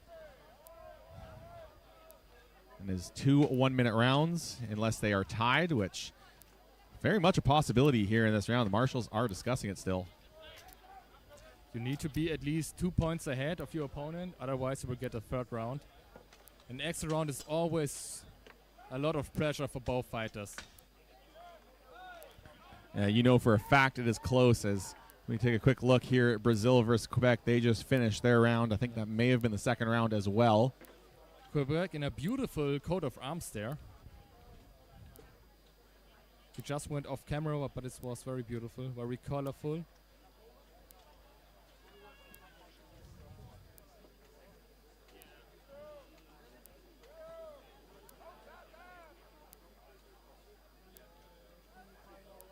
So once again, marshals here discussing the points. There is 2 counters for each fighter. I think there's a decision in that fight, but we're still discussing here between Canada and Scotland, so this is a tight match. I think we'll go for a third round. I think that's just the safe bet, is if it's that close that you have to discuss it this long. As you can see, both fighters already know this. They're hyping themselves up into their corners, staring at each other. Well, we can see in the background there, Brazil versus Quebec. Who is going to take that one? And it looks to be Quebec who will take the win there.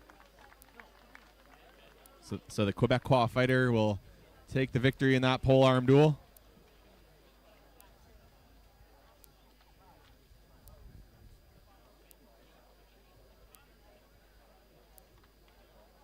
Women's threes are going to start in about 30 minutes. 30 minutes for women's threes.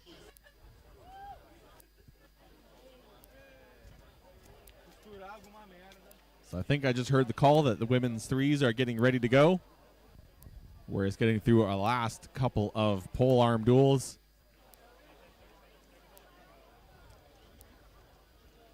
still discussing this one. Looks like we're getting ready for a third round.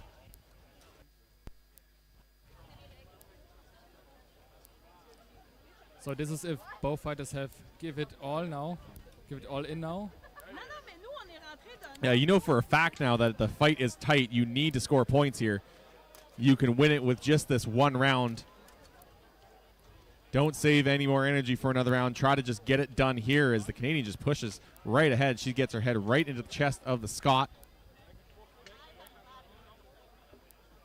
Scottish fighter doing well to fend her off, though.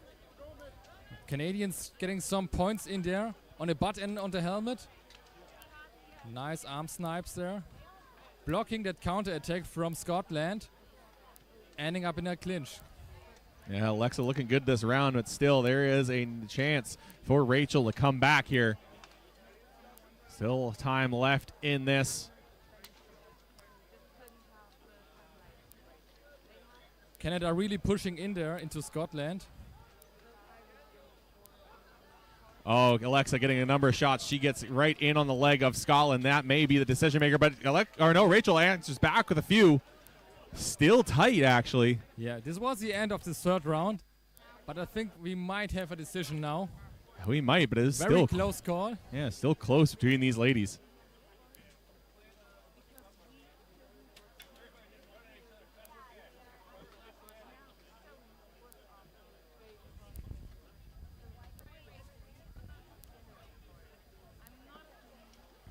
Well, the marshals getting together once again.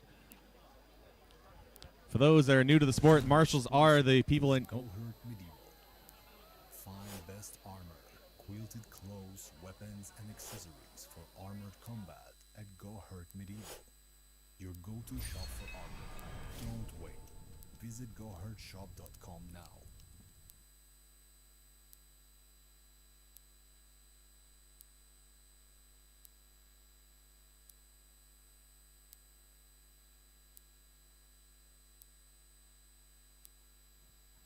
And we're back here on Poland versus...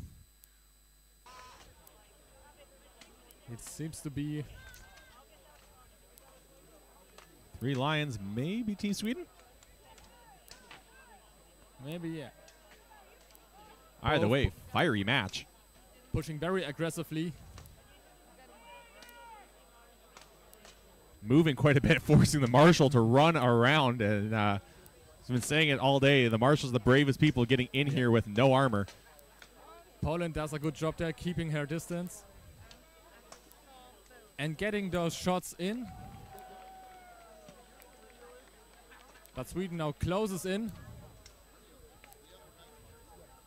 And getting in tight, getting a shot into the body. Shots.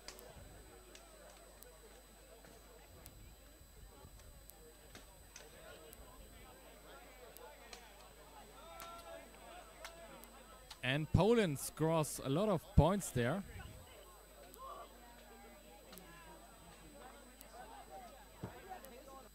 I wonder if we have got a decision from the other fight where those marshals are still discussing.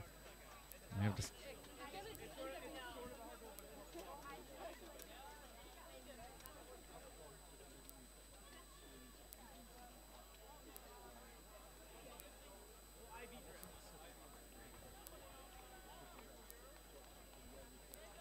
So maybe we're getting a shot to list number 2.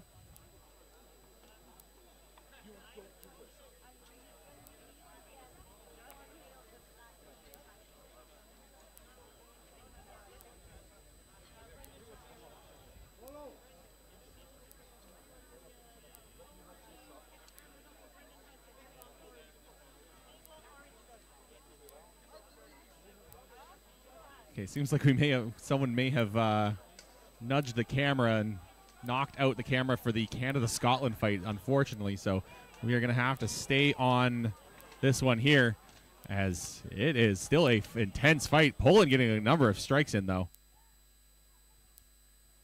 Number 4 here very aggressively pushing Poland now into the corner, and this might be his chance to pin Poland and to get some strikes in.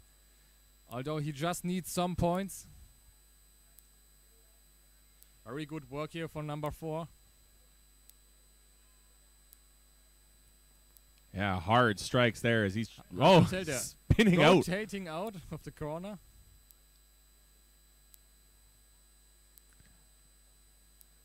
Just rowing away there, trying to push the Polish fighter back, create some separation so that he can get some work done with that pole axe.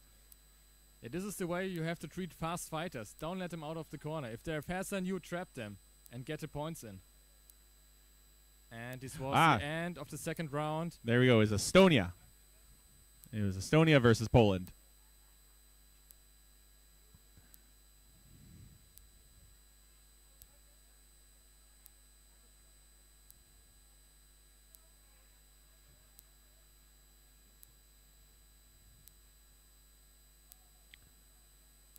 So I believe we may have a result here in this match between Estonia and Poland.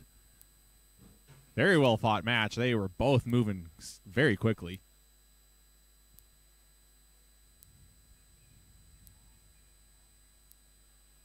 And there we see the marshals yelling, "Helmets off." This is the sign that we have a result.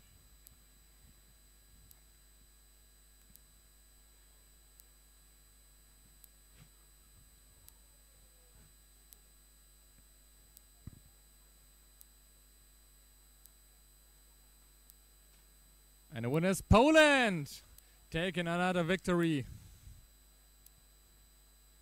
Nice work from both fighters. Now we've got the camera back here for on list 5. Still maybe some issues. I think someone may have damaged it walking by.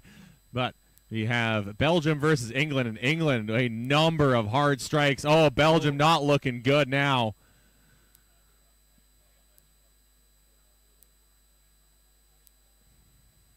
Some headshots there with the butt end. Belgium pushing, England in. And the marshal breaks the fight. Yeah, a little broke up the clinch here. Don't want the fighters to be clinched up for too long.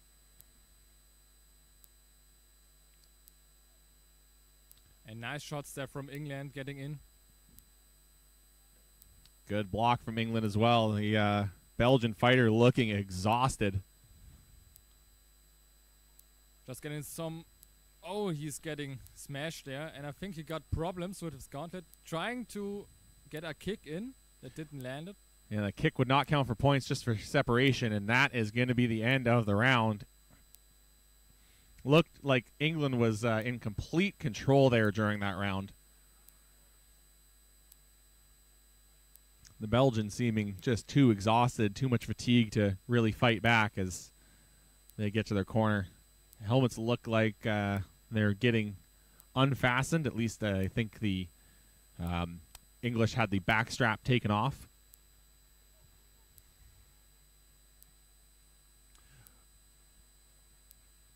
Who won Canada versus Scotland? Unfortunately, from here, we do not know. The camera was knocked out by someone walking by, apparently. Or at least something's causing it to glitch out. We still have a bit of issues with it, but here we go. Your winner is going to be England.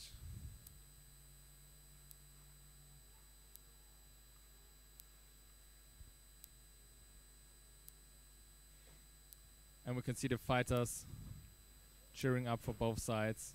It's always great respect in the list. It looks like in list 2 we've got an English fighter getting ready.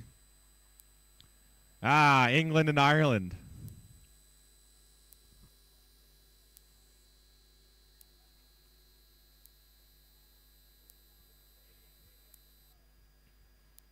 Seems like that Ireland have a spear and England a long axe.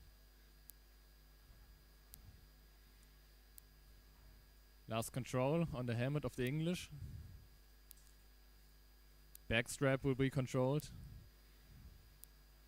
Yeah, one of the many jobs of the marshals, making sure all the fighters are safe, all their gear is correct, strapped correctly, not damaged, making sure they're wearing the correct footwear.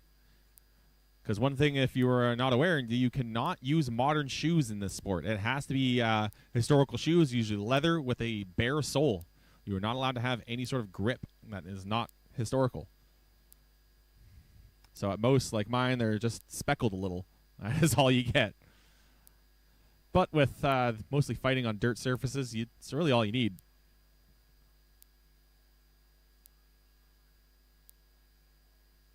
So some nice long distance shots from Ireland here. Keeping his distance to the big English guy. Yeah, Blocking some of the shots. Oh! Oh! And we have a vacuum break here. Broke it completely. I mean, the Irish fighter was looking good. He was defending well and getting the strikes, and now a much shorter axe that he's going to have to fight with. So for this case, you have spare weapons every time, at least 2. Well, especially the pole arms. Those things break all the time. There's so much force and being made only of wood. Oh, now they're just swinging away. Ireland really getting aggressive here. But gets cornered by the Englishman. I won't let Ireland out of the corner. I don't think this is the right call strategy-wise for the English fighter. The Irish fighter now has a much shorter axe. This close range favors him more. The English fighter needs to try to keep range because, look, he can't do anything this close in. There's no points he's scoring. He gets stuck in his opponent. Tries to knock him out by brute force, but getting stuck somewhere. We can't see it for sure. Now they both are just tangled up. Yeah, I think the Irish fighter had almost lost his weapon, but able to recover here. And just look at the height difference. The English guy is huge. Yeah. So yeah. Huge fighter, huge axe. A reach advantage. Do the shoes have protection on top? Yes, they have what is called sabatons. You'll see they are plated with armor. But the feet are also not a legal striking area. You are not supposed to hit the feet. The sabatons are purely just for that extra layer of protection. So any intentional striking of the feet may be cause for a card, a yellow or a red, and could get a fighter disqualified from the tournament.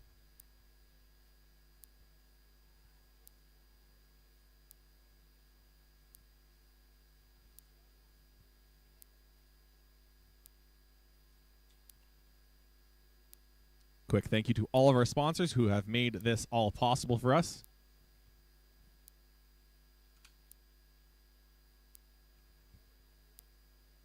But we are ready to go for round 2 of England versus Ireland.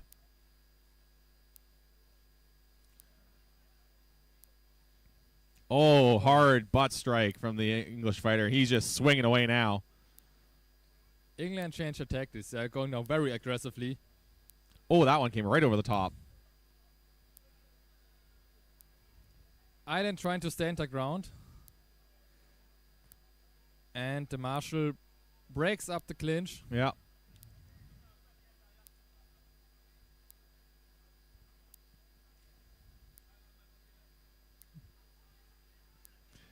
Once again, back into it. The English fighter pressing forward. The Irish fighter trying to hold their ground with that smaller axe. That weapon break really played to the English's advantage as put the Irish in an axe. You normally use, I would assume, for melees rather than these polearm duels. Polearm duels, you want that nice long range. The English guy is really not giving his opponent any space to move on. He's cornering, and he have it right where he need him. He needs these long distance shots. Oh, both England fighters needs to get some points in, but this was the end of the. Now it's interference. Oh, something's up with the Irish fighter. That last one did not look good. I think that was the end of the round. I believe I heard the whistle, but that last strike definitely hurt the Irish fighter.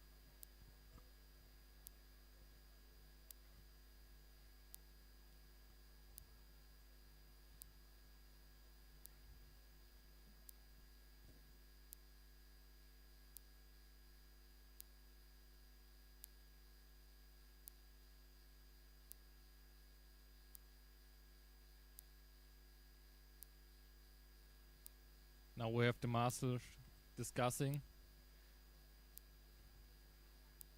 The second round was a close match. I think Scotland is a little bit ahead. Ireland, sorry. Ireland.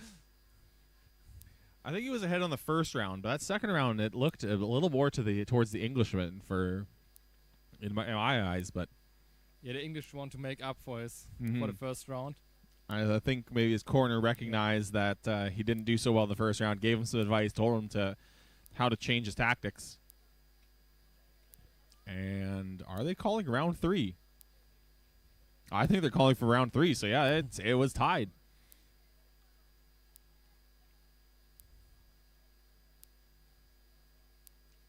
So it is round 3 then. Oh, the Irish fighter found a new axe. It's much longer. So now this is it. Both fighters have to give it all. Oh, yes. There's 3 good strikes there from the Irish fighter.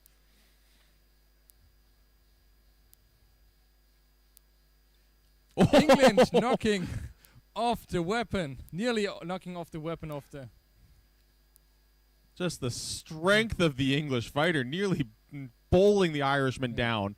Now Looking behind his halberd. Now Eiling is getting some shots in there. But it... Oh. And, we have nearly a weapon loss. Nearly. And they both just kind of tangled up awkwardly.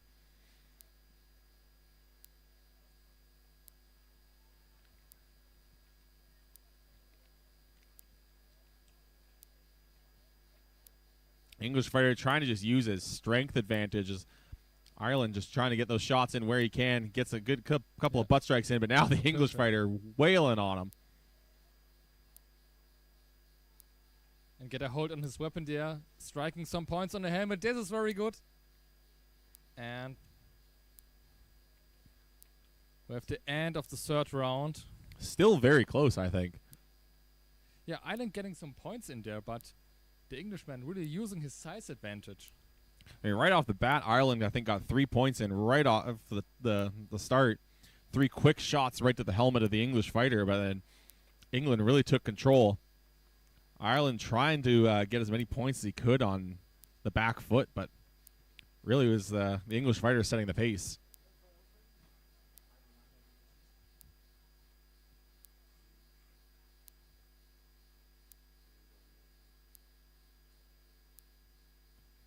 Well, marshals are discussing it. I think we have Kyle and Greg in the list. The chat is cheering up for Kyle and Greg.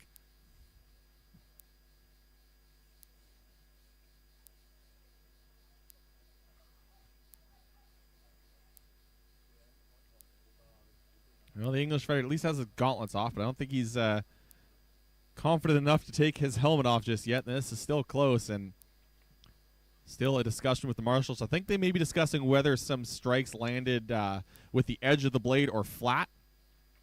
They have to be with the edge of the blade in order to count.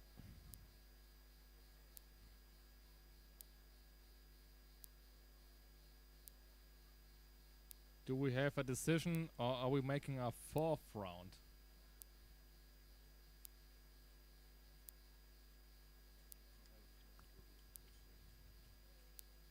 I think we have a decision. Helmet of the Irish fighter has come off. English fighter keeping his on. And the winner is Ireland. Well fought from the Irish fighter. I mean, he was getting some strikes in, but the English fighter was not making it easy on him. Definitely using his brute force and height advantage, but never underestimate smaller fighters. If you have a weapon, you can make anything up. Reach advantage, strength advantage. You just have to have the right game plan and be able to execute it. Yeah, you get a bunch of tools in your hand. You have weapons. You can use it. Yep. And you can vary in them. Here's the reason why there's no weight categories in the duels. It's open to really whatever you can do. There's different ways you can nullify those advantages.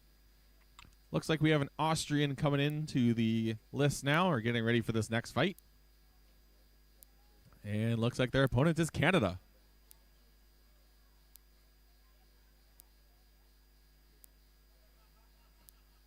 Austrian there with a wool fabric around his helmet, and Canada there with a beautiful scale, Aventail. You don't see this very often. Mainly because they are a pain to keep looking good, because the scales fall off. You got to stitch them back on. Yeah, mostly you have a nice armor 1 year, 1 season, and then you have a repaired armor a lot of times. Yeah, I made the mistake of buying an English cross. It looks very good with all the chain looking nice, and then now a couple years later, the chain is all busted. I have to spend hours fixing it, and all the chain that isn't broken is rusted. But that's just the part of the sport. You always have to be doing maintenance. You have to keep a good look after your gear and a look after you, which I kind of learned the hard way. I didn't look after my gear well enough today. But here we go. Canada versus Austria. Both fighters very defensive. First shots there. Nice shot from Canada. Really working it on Austria there. Really strong hits coming from the Canadian guy. Pole arms are the hardest hitting duel category. These are the heaviest weapons that we have at our disposal in this sport. Nice push there with the shaft. Canada pushing Austria, and nice shot to the side of the helmet. Another one. Canada is really getting in. Don't giving Austria any chance to breathe. Yeah, he's got Austria pinned right in the corner. Austria circling out there and getting a couple shot, at least one shot in on the legs. Whether it was hard enough for the marshals to count it is another question.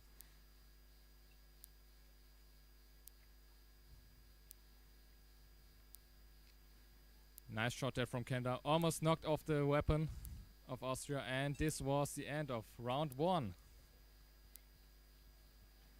At least know for Canada that is Ryan Nielsen. I unfortunately am not familiar with the Austrian. Do not know who that is fighting for them, but he's putting up a good fight as well.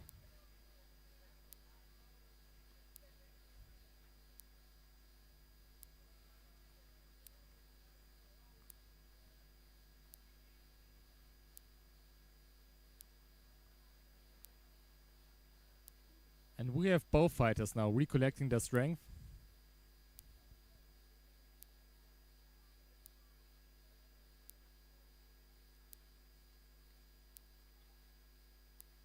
Yeah, 1 minute rounds, quick 30-second breaks.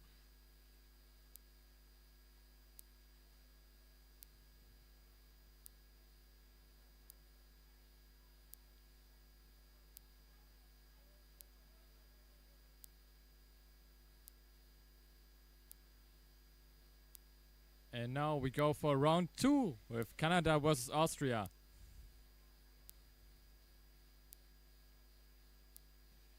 Oh, Both fighters waiting. That was a hard shot that landed for the Canadian. Now he's in too tight. Can't really get a good shot there. He is able to get one, though.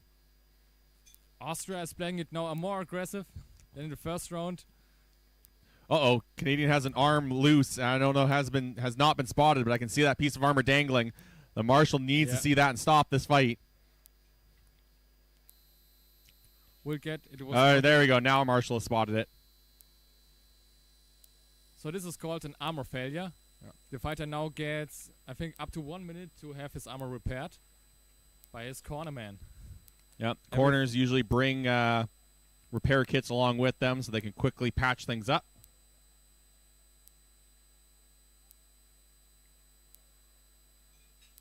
I don't know what they're doing with his helmet. They need to be focusing on that arm. Now one of them's getting in there. I think they will be taping it. Yeah. So a quick and very easy fix. Yeah, you can do a quick fix now, and then later between fights you can fix it up in a bit more of a permanent fashion. Most of the time the armor gets fastened with leather straps, but sometimes they get torn off, even during fights, if you get hit directly on the strap. Yep. So it's always important to have a repair kit with you. And I mean, even the leather straps, they're going just through metal holes on the armor, and that can just kind of eventually wear through those straps and cut them. Going to take a quick look down over here. It looks like Brazil versus Ukraine. Yes.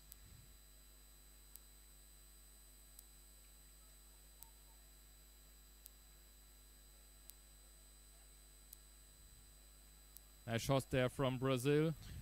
Yeah, got around the guard there, and then there's a quick jab with the butt end of the weapon. Ukraine aiming to the legs.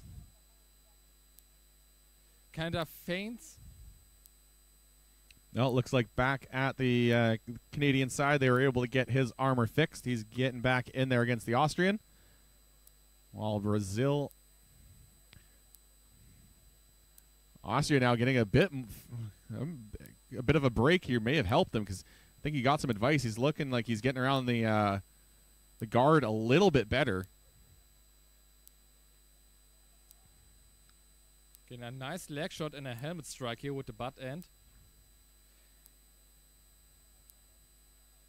And Austria's really focusing on the legs, and this was the end of the second round.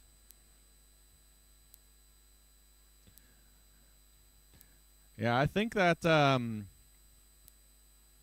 quick break there for the armor failure for the Canadian was a bit beneficial for the Austrian. He was able to take a moment, catch his breath, maybe get some advice from his cornerman, and came back out there looking great. Well, while they tally up the scores, we'll go back here to Brazil versus Ukraine. Brazil pushing forward, Ukraine backing up. I think that may have been the end of it.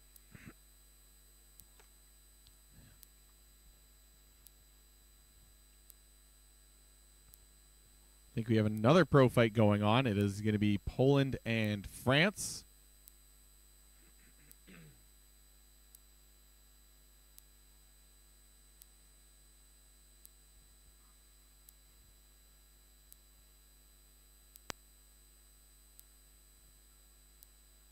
Points are being tallied in both of our pole arm duels right now. A lot of discussion being had by these marshals.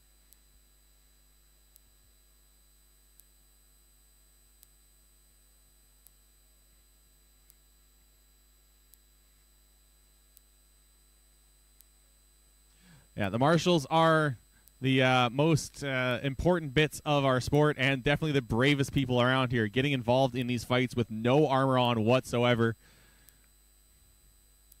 The most I've usually seen them is wear some gauntlets just to make sure that they don't get smashed in the hands while trying to throw their flag in between the fighters.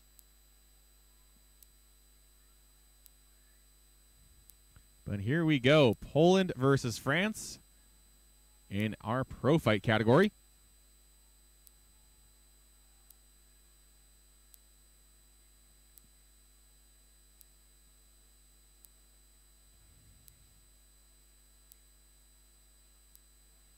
Oh, rapid fire strikes here. Poland able to get a few strikes in, but France pushing forward, getting Poland stuck in the corner, trying to get his arm free now to get some points scored. Poland reversing the position. Both fighters fighting along the rail of the list. The French fighter getting his arm free, getting a few strikes in on the legs. Now getting the Polish fighter into the corner. Poland trying to strike the back. France now trying to pin that arm. Back and forth, the momentum swings between these two fighters, and France having a slight advantage here as he's getting more strikes in. Trying to just work his arm free each time. I think those ones may have landed flat. Remember, the sword has to land on the edge in order for a point to count. The French fighter now pinned in the corner, trying to just strike the back of the Polish fighter. This has been one long grapple, which is extremely tiring for these fighters as the French fighter continues to strike the back of the Polish.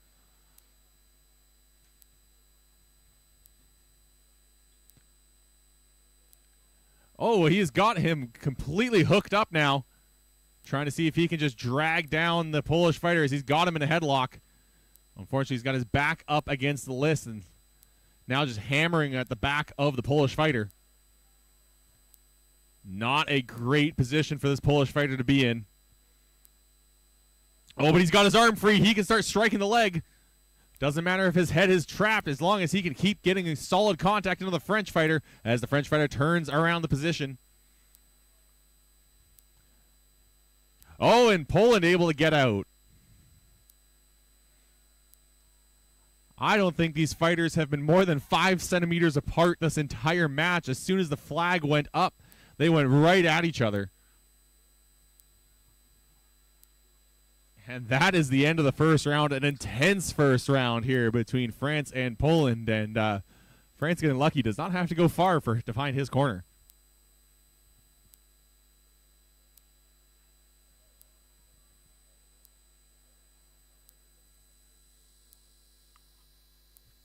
Well, going back over to the polearm category, looks like we have Quebec versus Italy.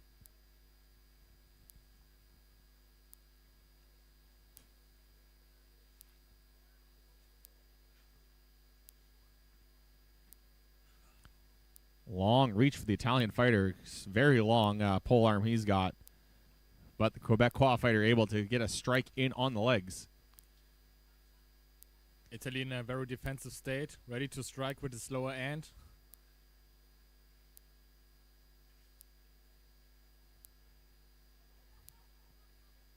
Quebec waiting for his opportunity. But Italy remaining defensive. Now switching to an offensive state. Italy really don't want to get those leg shots in from Quebec, but he gets one. Counters with a butt end strike, which gets blocked from Quebec.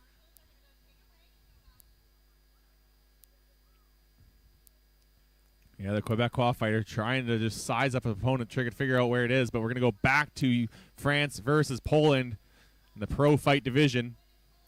And they're going to get right back into it once again.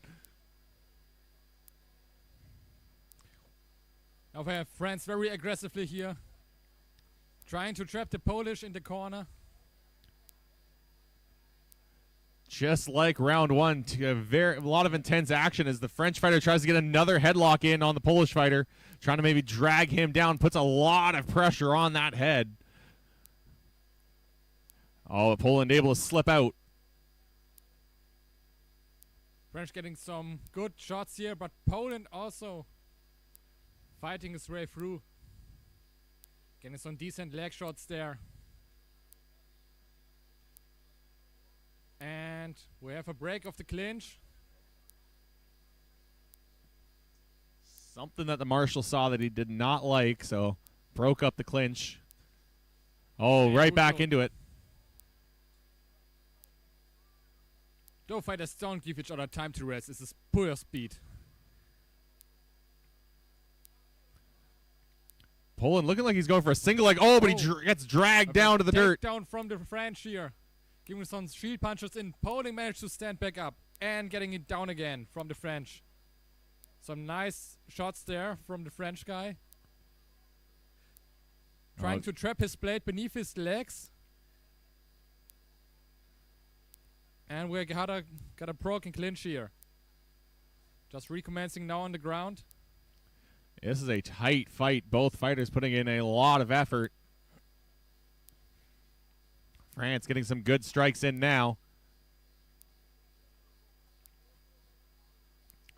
Big sweeping knee, but I don't think it landed with much force. None of those really landing very well, so I don't think they'll count. As Poland swings the French fighter off, but France quickly getting his bearings. Oh, the Polish fighter is exhausted, and you can see it. France notices it well, and he's now pushing the advantage. France now really getting some decent points there by striking the legs. That is the end, and it looks like the French fighter believes he's taking it. Is cheering for him. And he may be right. Poland get off. Poland loses his shield and his gauntlet.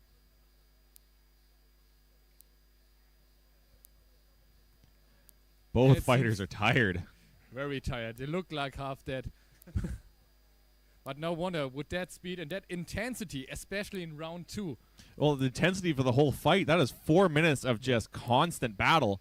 As we take a quick moment while the to take a look at our sponsors while the marshals tally up the points. Though this is the top tier of sword fighting. You have really 2 athletes at their best, giving it all in. Helmets off. We've got a winner. Meanwhile, Italy versus Quebec. Looks like Quebec won that one.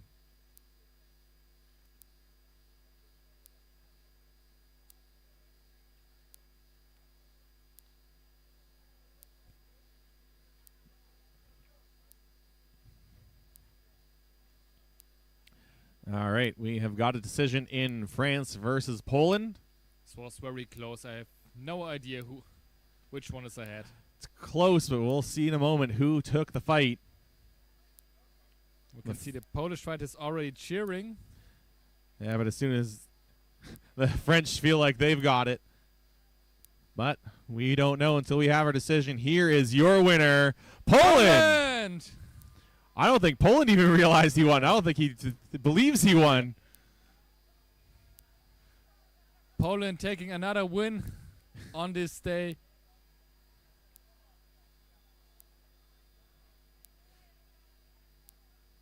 So far, the Poland crowd is cheering. Poland has been doing very well in the pro fight division today. Some fantastic fighters. Each one has been very entertaining to watch.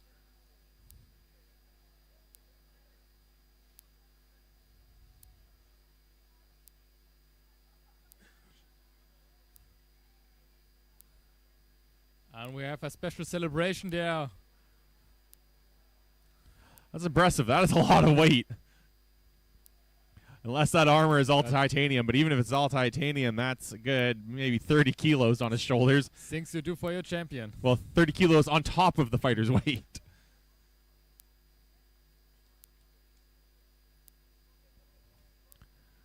I think we have Canada getting ready for a polearm duel.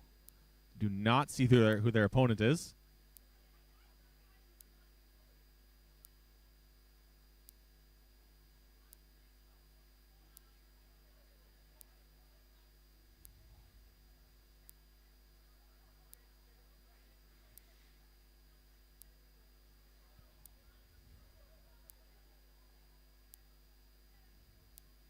Yeah, it was definitely a very tight match here between France and Poland. I mean, that it seemed towards the end France had the advantage, but Poland had at the early stages of the fight had done quite well, and I think just built up enough of an advantage.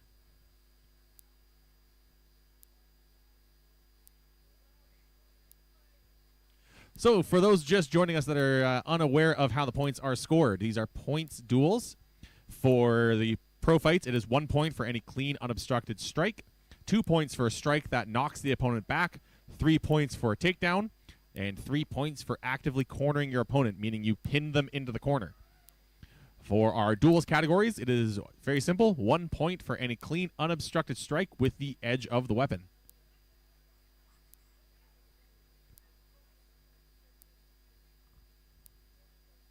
I think we have Estonia waiting in the list for their opponent.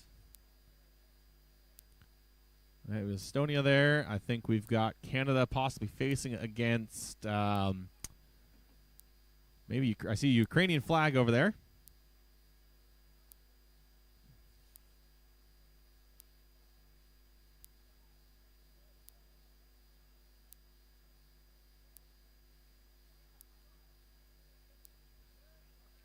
Yeah, we are still waiting for the opponent of the Canadian fighter.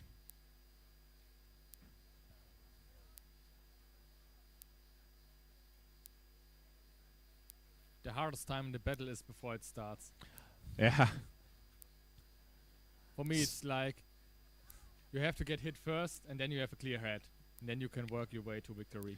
I know at a tournament, I know when I'm ready when I feel like I'm about to throw up. That's when I know I'm ready to go, because you have all that anticipation ready to just unleash.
And ladies and gentlemen, we are back on the pole arms. We see here Germany getting ready. And Estonia in the other corner.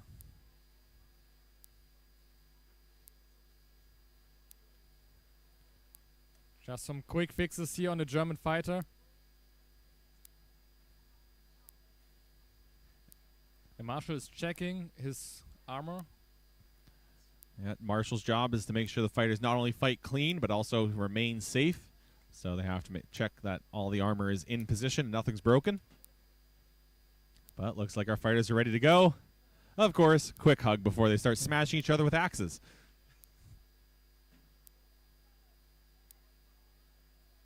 There we have to fight a salute and straight strike from the German. Very aggressively from the Estonian guy here. Both fighters getting some decent shots there.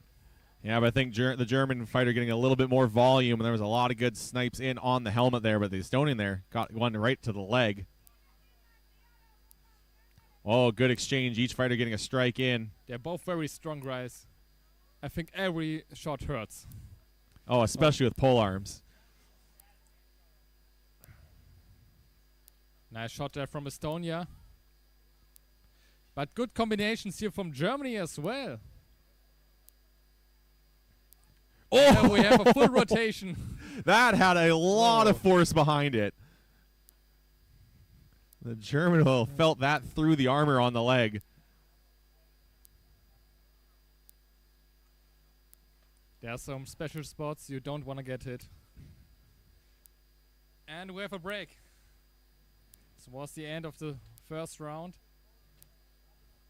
Both fighters very aggressively. We'll see if they can keep up their speed in the second round. Over in the other list, looks like we have Ireland versus England going on at the same time.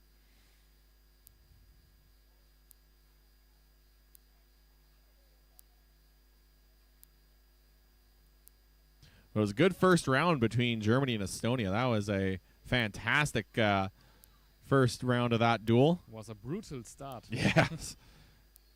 Here we have England and Ireland. England blocking a strike from Ireland there, and we have a break. Yeah, that'll be the end of the first round between those two fighters. That one seemed a little more of a slower and more methodical match. They were kind of tying up, trying to work around each other's guards. Meanwhile, the Estonian and German just tried to smash through each other's guard. The shit out of each other. All right, looks like Germany and Estonia might be getting ready to go once again.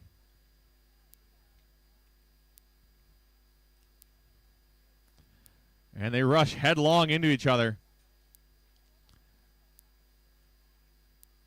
Estonia looking really good this round, getting a lot of shots through, but now Germany answering back. Both fighters ramming into each other, holding their grounds. Germany pushing Estonia there. Yeah, but he needs a strike. Just pushing doesn't score any points. You can get a point if you strike them with the blade of the weapon or with the butt end of the weapon. No thrusting is allowed. It has to be a swinging strike. It's a well-fought match between these two. German just relaxing for a minute. Resting there in the corner. But Estonia won't let that happen. And we had a rotation with their weapon stuck. Well, something may have happened there to the Estonian, or discussion here with the Marshal. Think there was maybe a strike that the Estonian threw that the Marshal is not happy about. Just giving the Estonian a quick... Obviously no hard feelings from the German.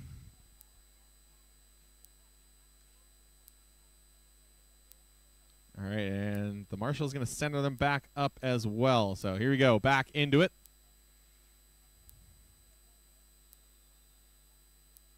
Estonia working his way on the German fighter. Estonia putting a lot of pressure in, and I think that was the end of the second round. So we'll see if we've got a decision between these two. I think this is still very close on both sides. Yeah. It was tight. It was definitely tight. I like the German in the first round and the Estonian in the second. So It's hard to say who really racked up more points. Once again, it's a cumulative score over 2 1-minute rounds, but they have to win by 2 points. If it is only a 1-point difference or if they're tied, we'll go to a third round.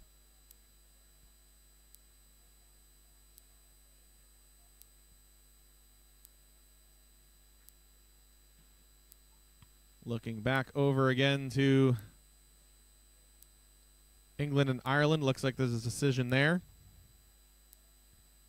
Maybe. Let's call it, yeah. And England! England takes the match. And it looks like back on the other list, the German just took his helmet off, so we've got decision over there as well. Of course, one last hug between these two fighters. You're a winner of that fight. Germany! Very well fought match between the two of them. Huge cheering there from the crowd.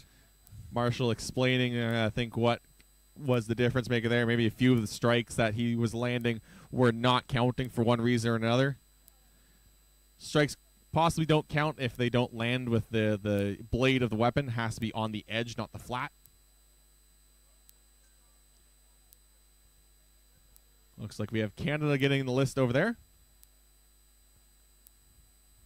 And here you can see the Estonian guy really was pushing Germany sometimes there, but he didn't make that many points. The Italians heading out as well.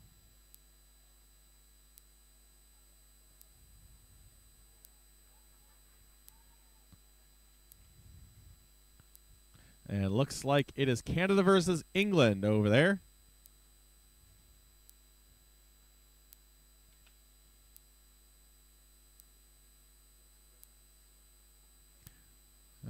This is going to be a part of the women's category.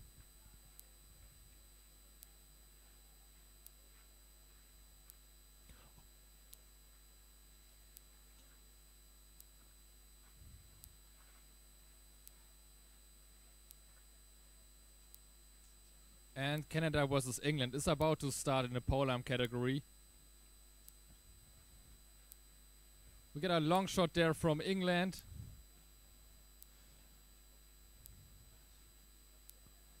Followed by some nice work around the weapon there.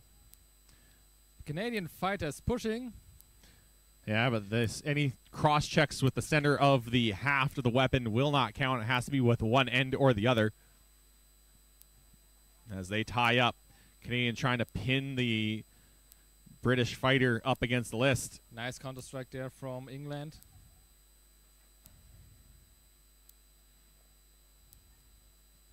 And this is the way you have to go out of a clinch, always with a counter strike.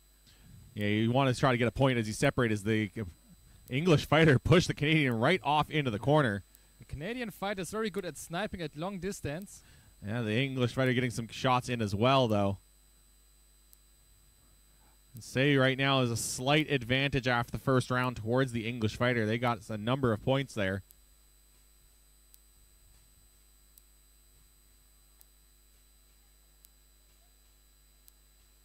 And there we have the raised visor on the right side with the Canadian. For getting some rest, breathe some fresh air. Yeah, she is looking tired over there. One of our wonderful medics looking on, and probably a good thing they aren't very far for a polearm duel.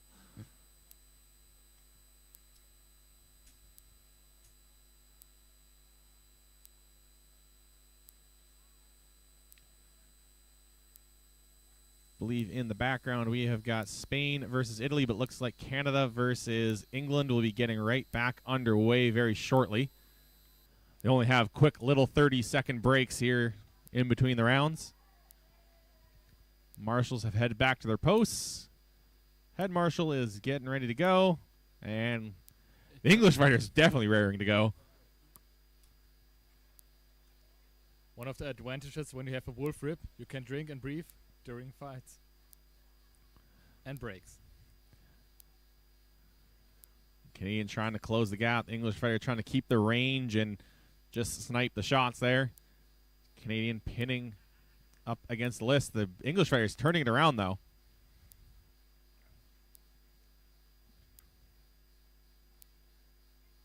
Canada sniping over some long distance, but this won't be enough. Oh, She they needs were to able to get some one in points there. Yeah, it definitely needs more points. I think England has got the advantage here. They're tied up once again. Pole arms facing the opposite directions. Don't think that one was able to get through. Maybe skimmed off the helmet. Getting some hand shots there with count 0 points. Yeah, shots have to land on the body or helmet. Can't hit the hand. Hands will not count for points. You cannot hit the feet. Nice work there from the English. Yeah, good strike there through the guard. That is the end of the second round, and I think might have to give that one to the English fighter, but we'll have to see what the marshals say.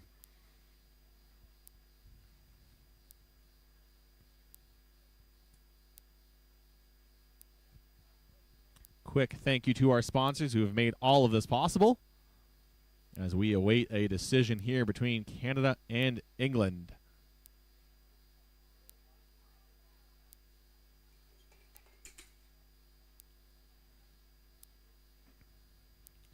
England is the winner. Yeah, England. The pole-arm fight between Canada and England.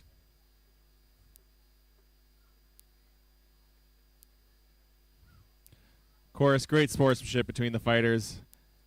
Every time we'll end the fight with a hug, no matter what the result is.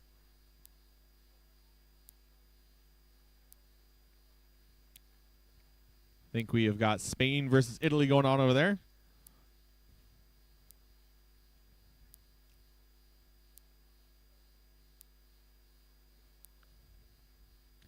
Quick check to the Italian weapon, make sure that's still good to go, and they are getting ready for their next round.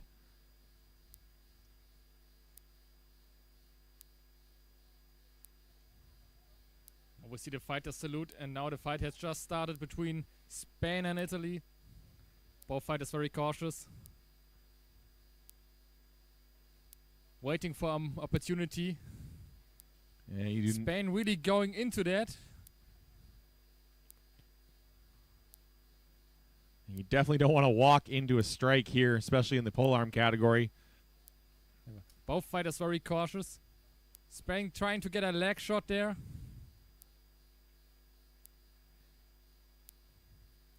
Both fighters waiting for an opportunity, but Spain strikes very...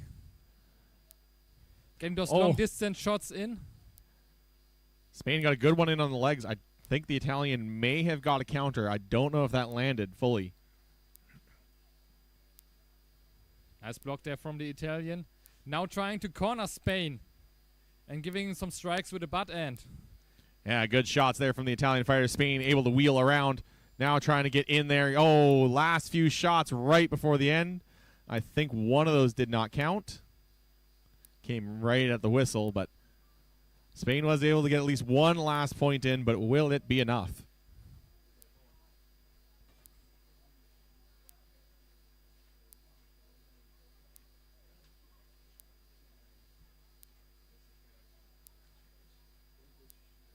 And here you can see on the Italian fighter they're pretty heavily armored with a scale skirt on top of their leg armor.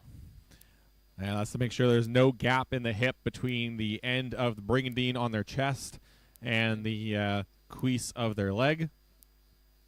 And it seems this was the end of round 2, because we have a decision already. As you might see on the camera shaking a little, the wind is picking up here. And Spain takes the win home. Spain doing a great job in that match. Able to take out the reach advantage the Italian had. Was able to score enough points to take home the win here. But yeah, the wind has picked up. Skies have gotten dark, and I'm not meaning the sun is going down. It is very cloudy now. We had a bright sunny day for most of the day, and now it is overcast. Hopefully the rain will hold off for the rest of the night. Now we have USA entering the list and Canada.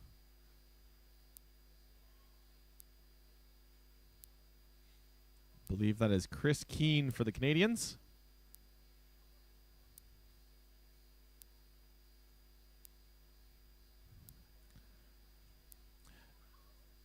Good family team over here. It's going to be Chris along with his sons cornering him.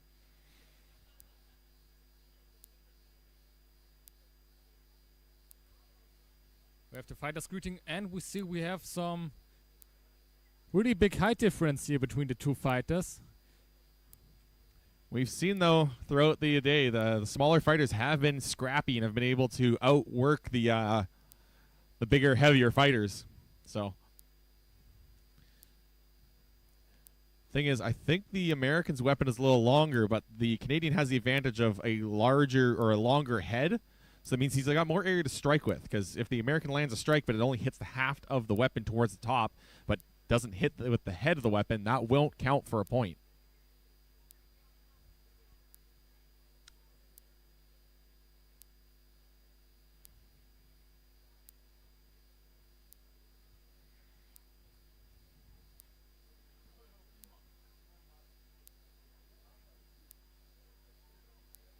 So both fighters salute, and we are now heading into USA versus Canada, and USA is striking it very hard with their long-range axe.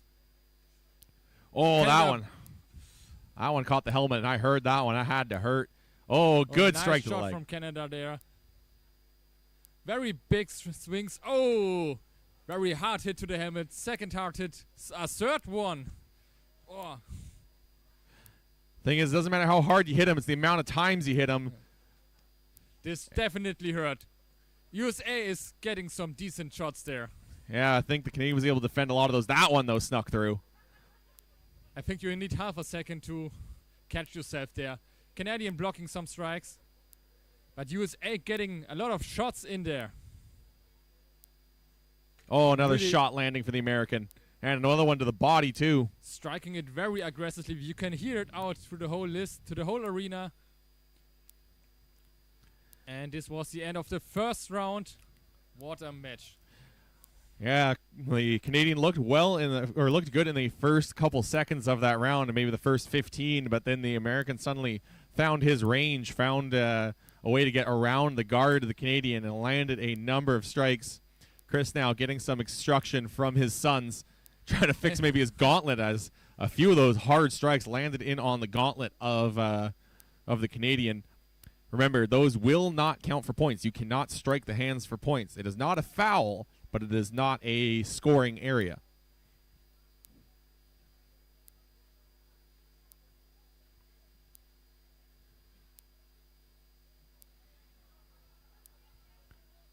So a 30-second break in between these rounds. Quick moment for these fighters to catch their breath. Canadian captain maybe tell him to change their tactics. Yeah, that polearm much shorter than the American, so he's going to have to get in tight, get past the guard, try to get some strikes in while avoiding any strikes from the American trying to use the butt end of the weapon. Here we go, round two. And we have Canada keeping their distance. Nice leg shot there from Canada. USA striking the helmet again through his guard. Canada tries to avoid this.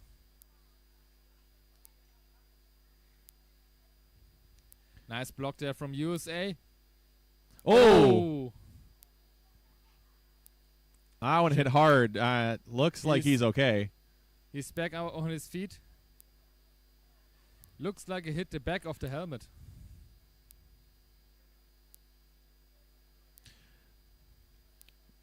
Looks like the marshal warning him for that. I think maybe gave the marshal a bit of a scare. I thought he was down and out. That was a hard hit to the helmet. Oh, man. That American is swinging hard. Now losing one grip of his weapon. Good shot in on the leg. Canadian sniping the leg again, and that's really what he needs to do, is try to just get in close, keep getting those snipes in. Whistle in the mouth of the marshal. We're getting towards the end of the second round.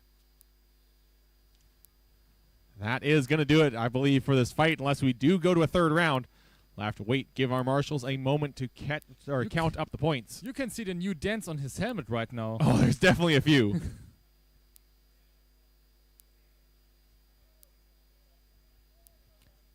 Chris's son's giving him some instruction. Don't know how well he's hearing him right now. Maybe through the extra tinnitus he's got. Though each one of those shots has to have been extremely loud in the helmet. especially if it lands over top of your ear, even with all the padding and all of that. Like, that can get your bell ringing.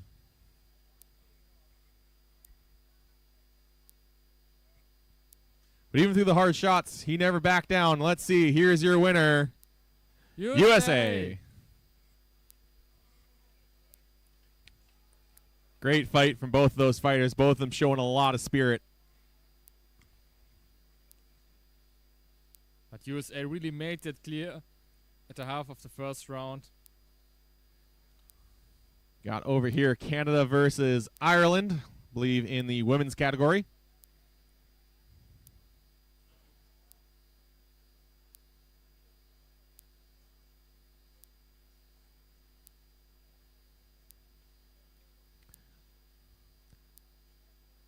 Good defense from the Canadian, blocking those shots, and now the Irish fighter knocking that one away.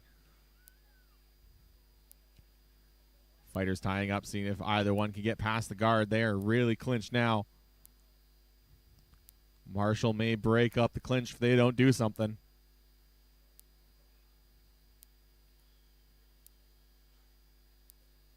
And that is the end of the round. Not too much happened there towards the end there between Ireland and Canada here in the women's division. Both of them just tying each other up, trying to see if they could get past the guard in any way.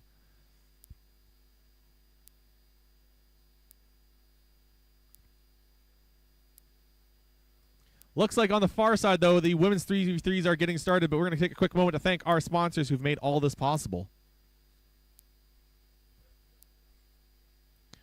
Looks like the women's 3 versus 3s, I believe that is Denmark versus Brazil.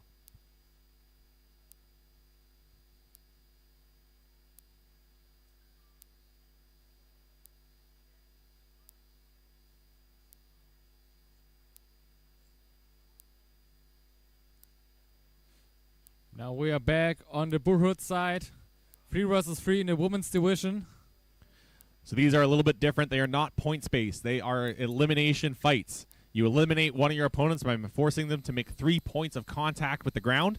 You can do so either by tripping or throwing them, or by hitting them so hard that they submit. Last team standing wins, or if they get enough of an advantage. If it is a 3 versus 1, it will end. The fight will be ended immediately.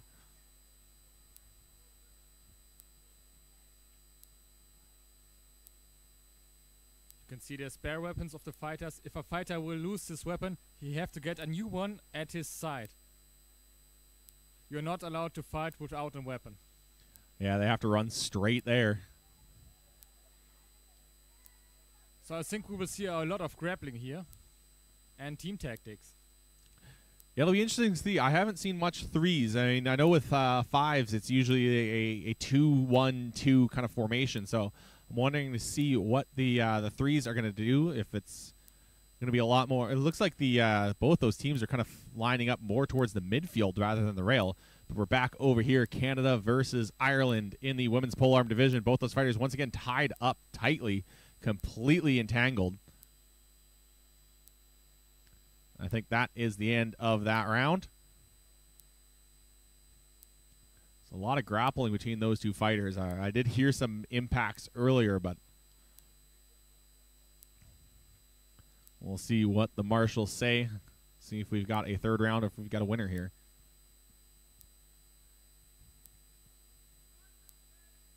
Canadian looks exhausted. Trying to catch their breath. So we are recommencing at the women's 3 versus 3 Burhood.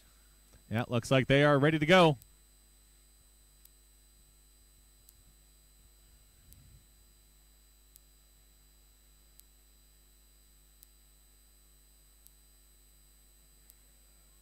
And we are ready to see the first melee here at the IMCF 2026 World Championship. Very fitting that Denmark will be one of the teams to lead it off. As we begin the fight, the Danes going straight up the middle, not using the rail at all. Now tying up on the far side. Immediate takedown. Both fighters going down, so it's 2 versus 2 now.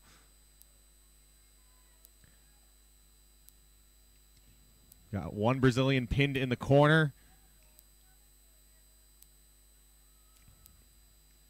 Dane and another Brazilian fighting it out towards the middle now, trying to see if they can go in and help their Now teammates. 2-on-1. Dane trying to not give up the head. Oh, good trip by the Brazilian. Now it's 2 versus 1. Brazil with the advantage. Can Denmark make this up? I don't know if the Dane realizes that she's outnumbered 2-1, but now probably realizing she's in trouble, feeling those hits to the back. Needs to try to get one of these fighters down sooner rather than later, but her leg is trapped. Oh, hard shot.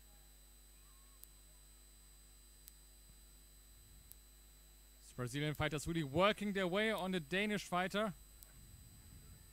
And the Danish girl standing their ground, keeping both fighters in the game. Oh, no. Firing them up, and this was the first round with Brazil winning. Yeah, Brazil will take round 1. It is a best of 3.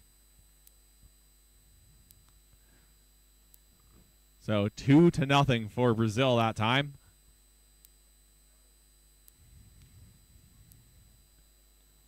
Here we take a look at China versus Chile. Quick shots there from a Chilean guy. Oh. China counter-attacks there to the side of the helmet. But that is going to be the end of the round. Some good strikes from both those fighters there.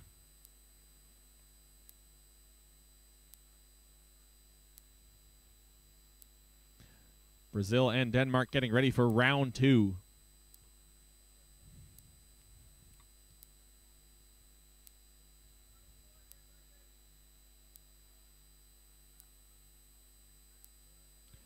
All right. You can see they're able to swap out fighters. They have a few reserves that they're allowed to swap in and out between rounds. If any fighters are hurt, sore, just needing a quick break.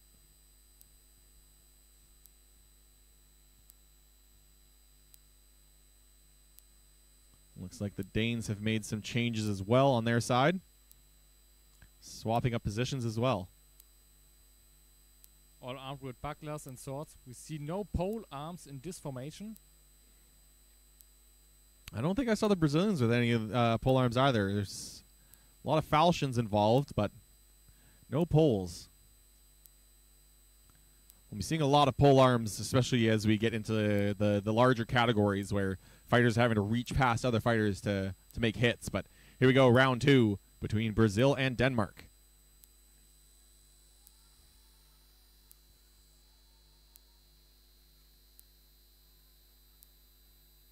Denmark approaching Brazil in the middle. Everyone pairing off right now. Got a Brazilian. Oh, the Dane's going down in the corner. Still on her feet. Somehow still up. Still up. Now going down. It is 3-2. Now it's up to Brazil to help the teammates in the back. Making the entire team number count. And we have Brazil taking in on the Danish girl here. That rushing in isn't always effective. You just push them right up against the list. That Brazilian fighter needs to just find someone that's exposed, needs to just get in, get a good head rip. Needs to look left. That fighter there with the back turn, that was a great target. Changing their target there. And the Danish girls trying to escape the Brazilian and helping their teammates on the other side. And now holding off 2 Brazilian fighters. Oh, Dane looking for a trip there. Could not quite get it. I think she was going for an Asotogari.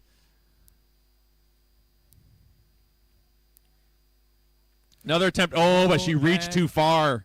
This is the end of the second round. Brazil will take the win. Denmark going for the Asotogari, but just reached for it instead of getting in a good position and was easily countered.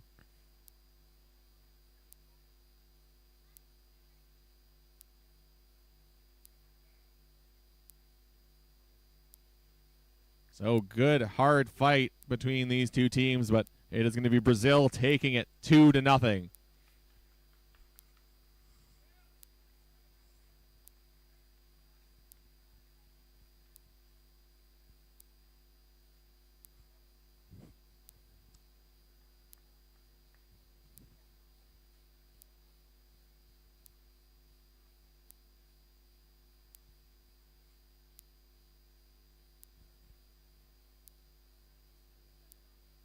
And there we have a decision between China and Chile. And the winner of China takes the win.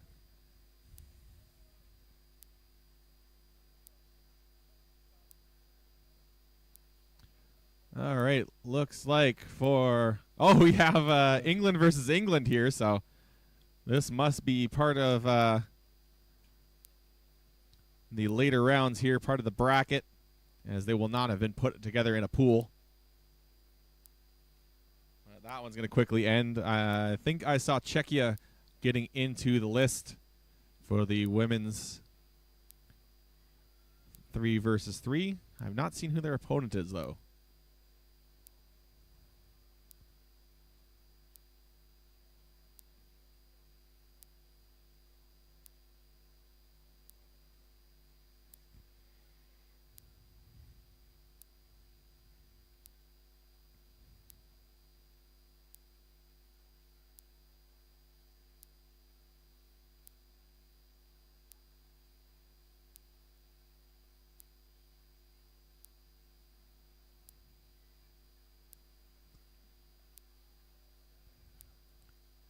It is England. So it'll be England versus Czechia.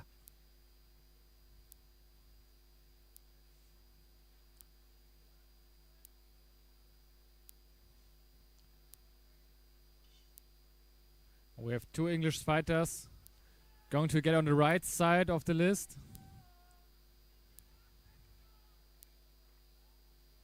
They are advancing. They've moved off of the rail. And now it is all together there on the one rail. The Czechs with their back to the rail. One of them trying to Soto the English.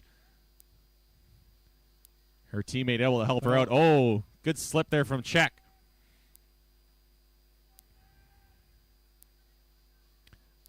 As far everyone is evenly matched, we are 3 on 3 now. 2 English fighters trying to... Weapon right across the chin of that English fighter. Her teammate trying to push that off. That is a bad position to be in for that head rip. Marshall watching, make sure that it is not on the neck. It has to stay on the top of the helmet. And it looks like it's still across the chin. Oh, it's going to slip out. Now has it across the back there.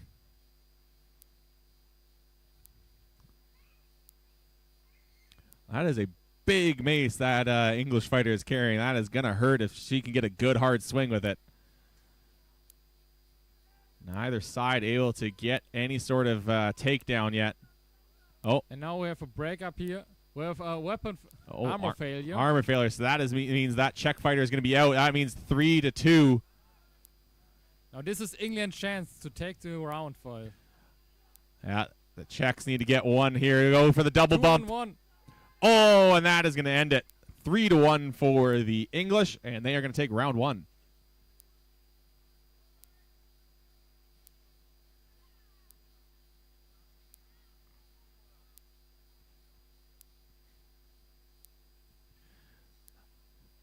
Yeah, that armor failure there ended up being the difference maker because that freed up the English. The Czechs have been holding well along the rail, and they actually looked to be in control at a few moments. Just couldn't quite get the takedown there. Looks like, though, here we have Spain and USA. This was the American fighter who hit very hard with his long halberd. Still hitting hard. Oh, that staggered the Spaniard. But I think that was the end of the round.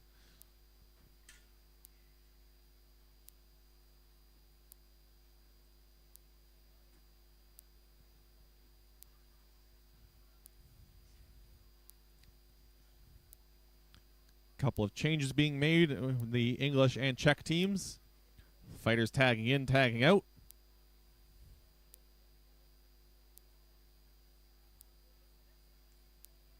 Yes, we will get more 3 arenas lists going once the polearm duels have completed.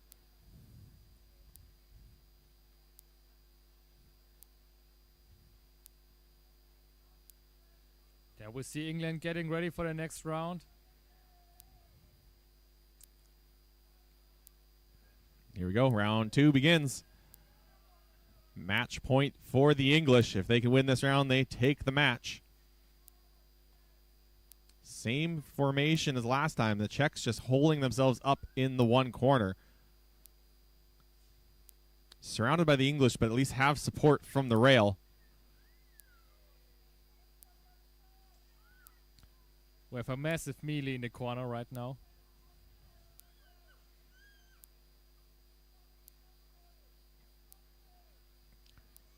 Trying to see if we can get one fighter to... Oh, the English jumping in to a fighter that had their back turned, but now Chile has a chance to get one as well. Oh, an English fighter lost their weapon. They have to run back and get a new one. However, there's a stop here.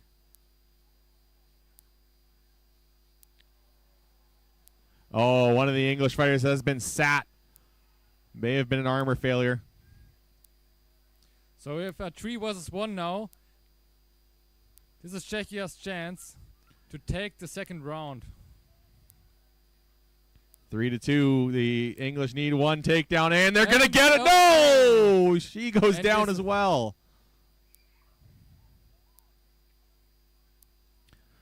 Big opportunity for the English to equalize, but loses her balance, can't stay on her feet, is now a 2-1, and that fighter is in trouble.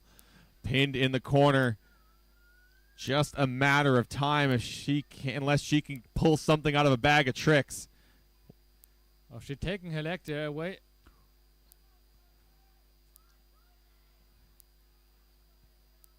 And it seems like Czechia's doing a very good job here. Oh, just checking the armor of one of the fighters. No. Down. And this is the second round for Czechia. So I think something failed on that fighter as well. So it is going to be 1-1 now. So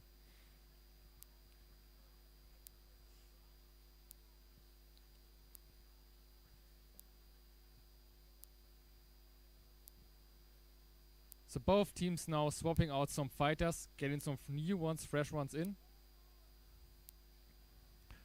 probably swapping out the fighters that have had armor failures as well so they can get their armor properly repaired.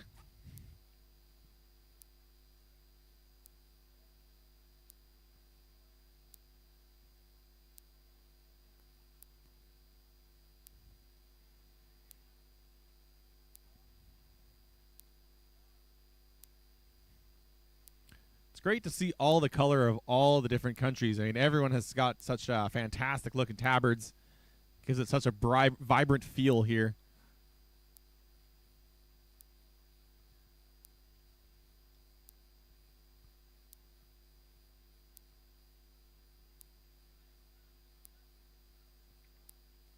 If you're just joining us, you are watching the women's 3 versus 3 melees. These are elimination fights. A fighter is eliminated if they make 3 points of contact with the ground. You can do that by throwing your opponent, tripping them, or hitting them so hard that they submit. We have got England versus Czechia. Round 3, it is 1-1. So unless we get a draw, this is going to be the deciding round. We got the same formation as last round. Czechia packing themselves in the corner. England working them along the rail. They're doing a bit more of a flank this time, rather than just lining up straight across from them. Kind of shuffling Czechia down the rail.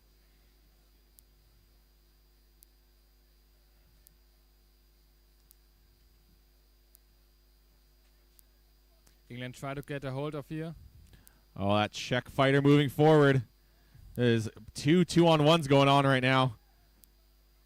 Oh! Takedown from the English to the Czech fighter. Now it's 3-on-2, and this is where the fighting begins. That first takedown is always such a big takedown.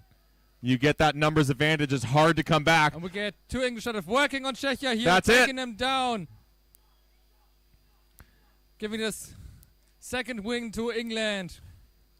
3-2, or a 3-on-1, which ends the fight for the numbers advantage. And that is going to be a 2-1 victory for the English.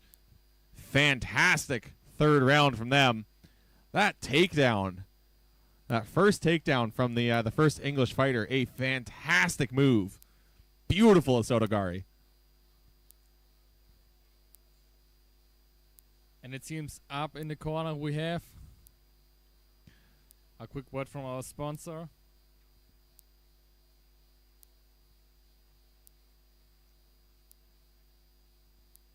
We have Canada versus Italy in the pole arms division right here.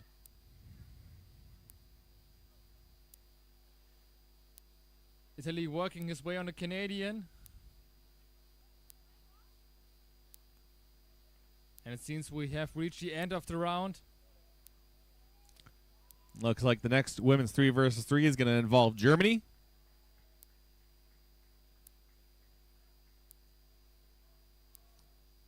And Poland.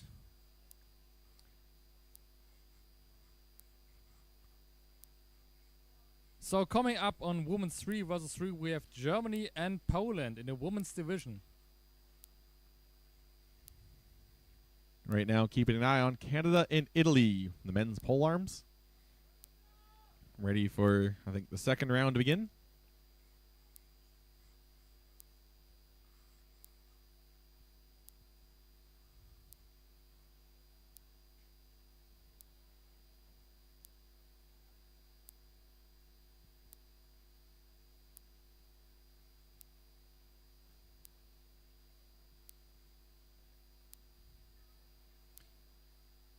And there we have the fight recommencing between Italy and Canada. Once again, Canadian using that pole arm that has quite a large head to it. Nice big striking area. I think he was able to sneak one past there onto the helmet. Good shot to the leg, but the Italian answers back.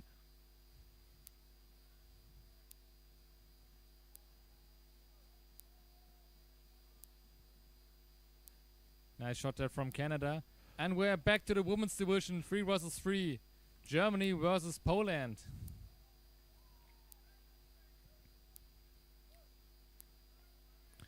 Germany in the beautiful yellow turbans. And Poland in red. Poland immediately pushing into the German territory. Getting up into their near corner here.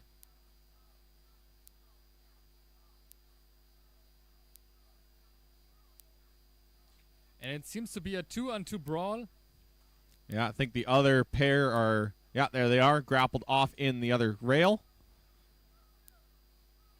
Pretty evenly now. Oh, I don't like that German fighter walking out with her hand open. That's asking for a hand to take a shot that may damage the hand. But she's just looking for something to grab onto and has grabbed onto the, I think, the haft of the Polish weapon. Now we have every fighter working on their own opponent. Yeah, 3-1 versus 1s. 2 of them kind of just grappled up. One of them was really looking for that takedown. Here we go, looking at the far side now.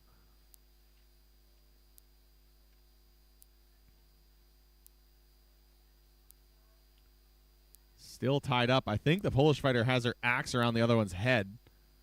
Back over to this other pair. Or the other 2 pairs. As you can see at the top of your screen, that other fight that's going on in the far rail. It's a long distance to cover. Germany resisting the takedown from the Polish.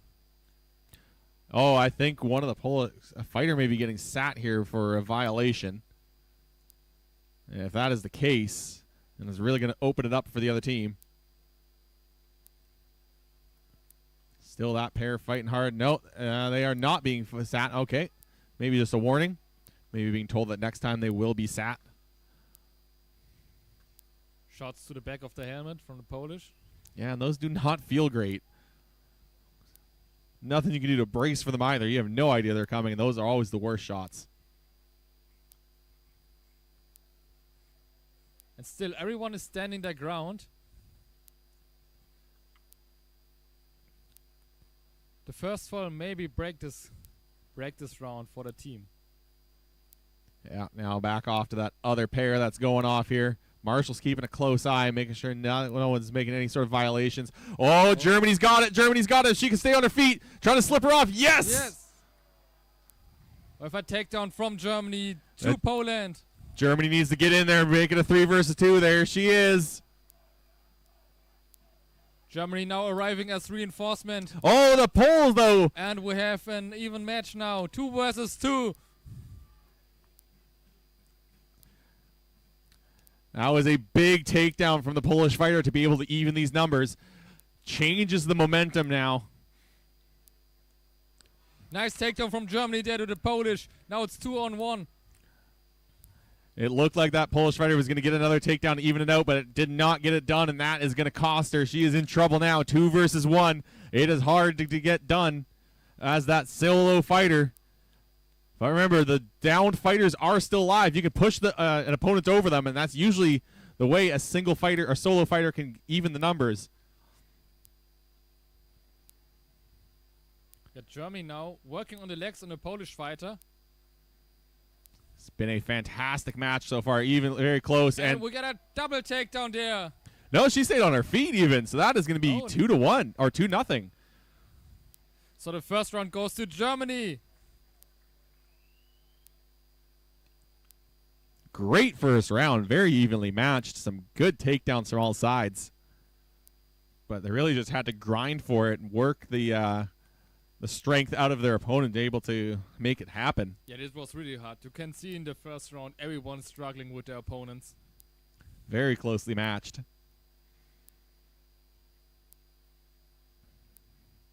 First takedown from Poland to even the numbers right after the third German kind of got involved and made it into a 3 versus 2. That was very important.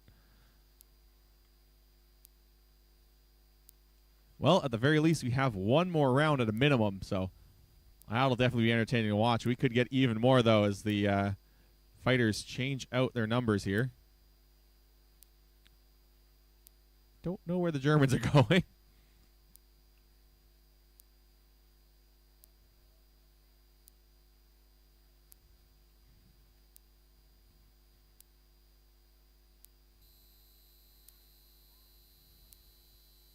It appears we're supposed to be lined. We were lined up maybe the wrong way on the previous matches.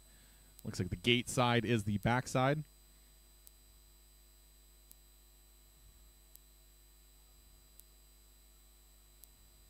The marshal now checking every fighter. As you see, lots of marshals involved in these melees. There's a lot going on. You need a lot of eyes on them.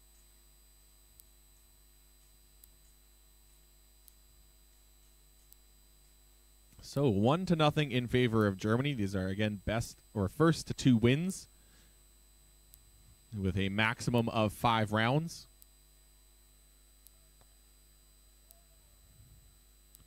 As there can be draws if all the fighters fall at the same time.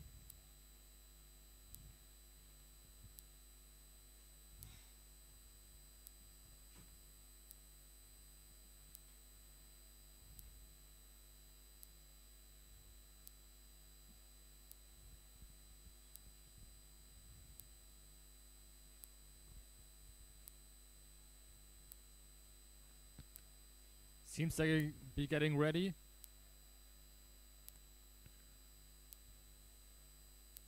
All right, looks like they're back underway over there.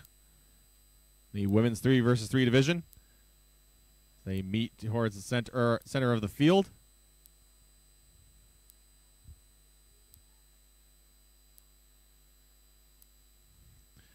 There we are. So it's once again split into 2 groups here. We have a 2-on-2 on one side, a 1-on-1 over on the other, and even that's starting to split up into another 2 1 versus 1s on the left side.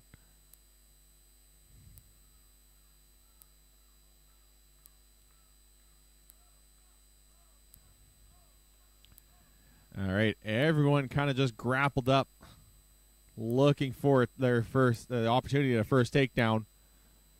Though at the same time, they don't want to expose themselves. So well, we gotta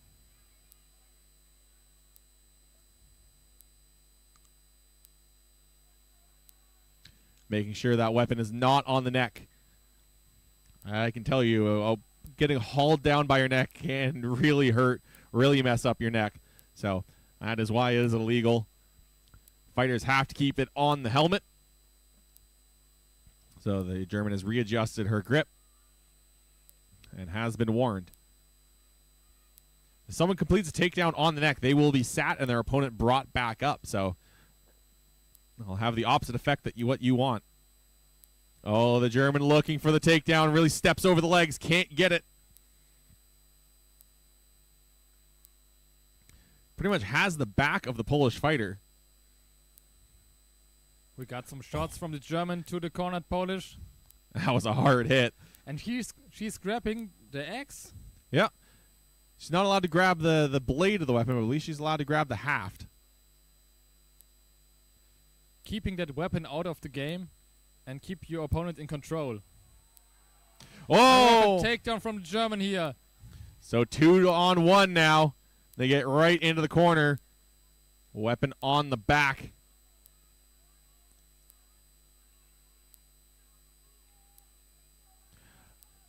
Oh, I think one of the Germans had a broken weapon, has to go back and get another. Either broke it or lost it. And we got an attempted takedown here from Germany. Oh, big axe! Bringing in that halberd, getting in some real damage. Trying to force the Polish to the ground. Oh, misses. I think that hit the list.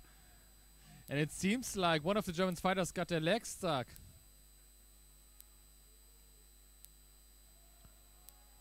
So we have a 1-on-1 on one side, 2-on-1 on the other. That is a dangerous looking axe.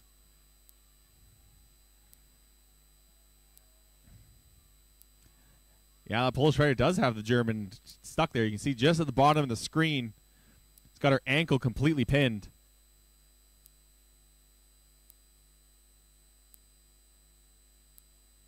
And we are back on a clinch. Germany and Poland really stuck there. Yeah, I think the Polish fighter trying to just stay there, not wanting to expose themselves, trying to just... And grappling is really tiring. 2 versus 2. I think the German got sat for bracing themselves against their weapon. I believe that's what we saw before the camera cut away. And they weren't really under pressure at all, so it's not like they were bracing themselves against the takedown. The Polish fighter already keeping their leg of the German stuck. And this might be a great opportunity to pushing the German over. You can see the Polish support team shouting commands to their fighter, trying to give them advice to get this down. And trying to drag them down, but expose themselves and they go down. 2-on-1, and I don't know if she knows it. And now she does.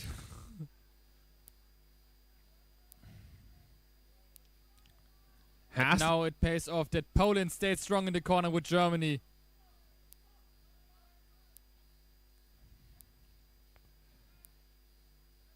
Oh, I think she was pulling on the neck, and that is going to be sat. So now it is a 1 versus 1. Aggressive takedown. Oh, we're going to have a draw.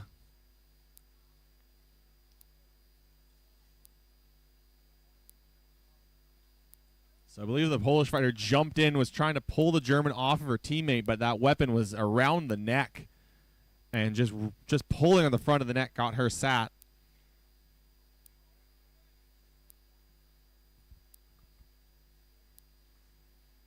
Marshall's discussing what they saw there. So now both teams have some opportunities to get some new tactics in and some new fighters on the field.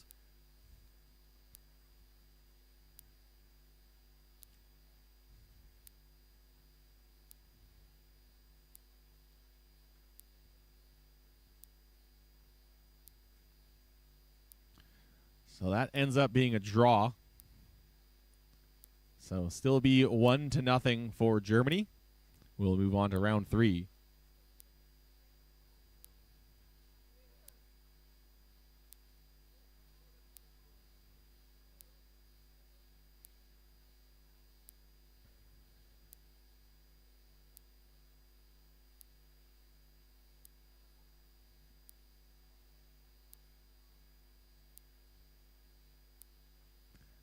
over here, looks like Italy in a pole arm duel against the Americans. That is going to be a heavy hitting fight.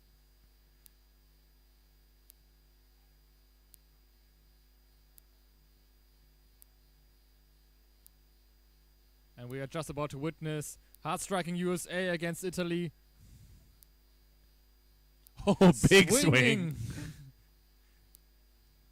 Nearly overswing there. These are two heavy hitters. USA creating some long distance shots there. And if you be the marshal, you don't want to get close to that. No. But I think it also, at least for me, gives a scale for those two fighters, because I know that Marshall is, as a fellow Canadian, he's a large man, and he looks small compared to these two. But yeah, with how long that American's axe is, the Marshall needs to stay way out of the way.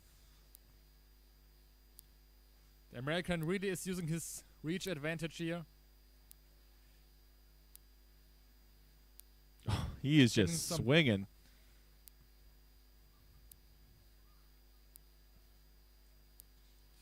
Oh, and some heavy headshots to the Italian here. The Italian just taking it. Oh, oh, oh. I think the Italian lost his gauntlet. American kept going and gets a we stern have a warning now. Yeah, stern talking to from the marshal, but looks like no hard feelings between the fighters. And also knocked off the staff.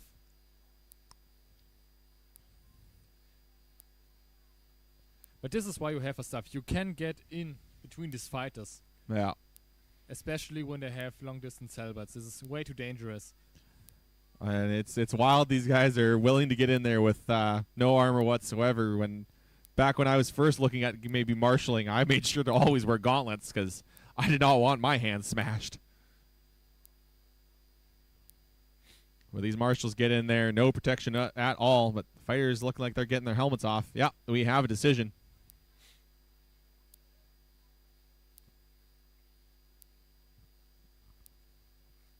Of course, one more hug between the fighters.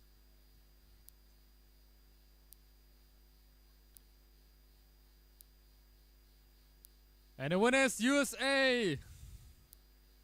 USA taking home another win here on the pole arms division. Very well earned. Hard strikes and long distance strikes.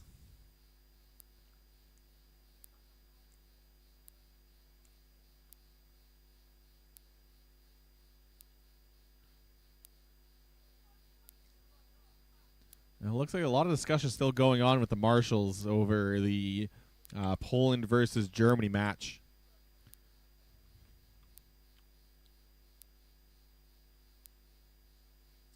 I mean, it happens a lot with melees. There's a lot going on, so you have so many different people watching from so many different angles.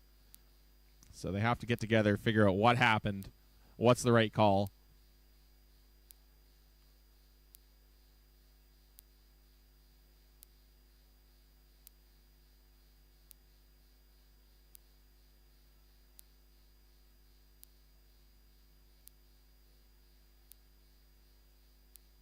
You can see the marshal there talking to the fighters.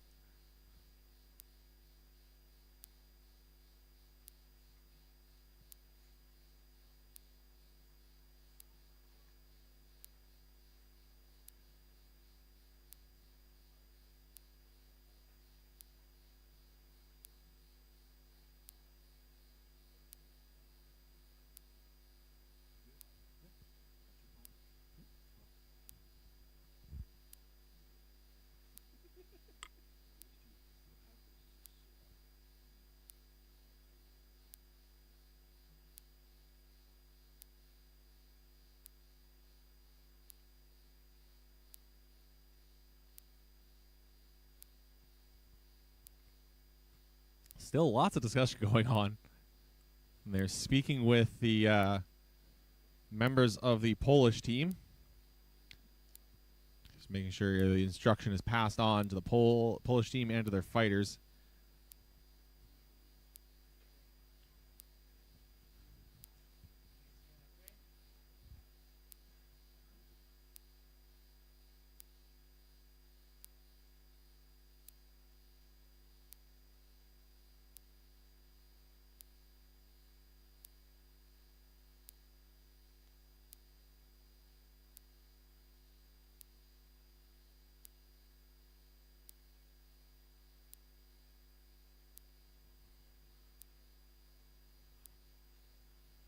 So we're still waiting on the next round between Germany and Poland in the women 3 versus 3 division. Still a lot of discussion going on there. And the Polish fighters are ready and waiting. Now we see some German fighter approaching the Polish, maybe to discuss the last action of the last round and recreating something of this.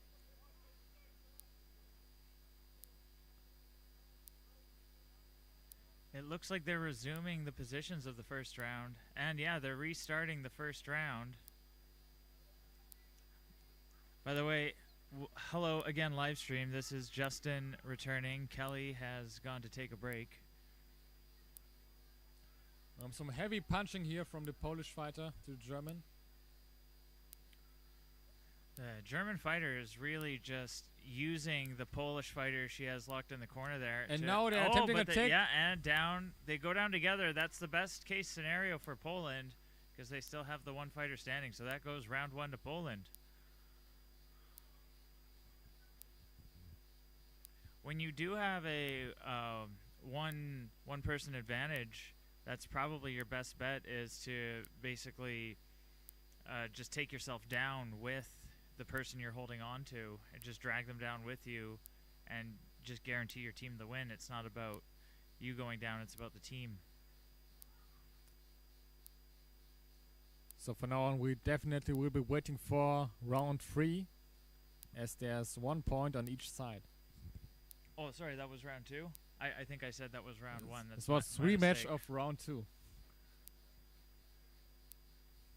So yeah, if Germany won first round, Poland won second, then that will definitely be going to round 3.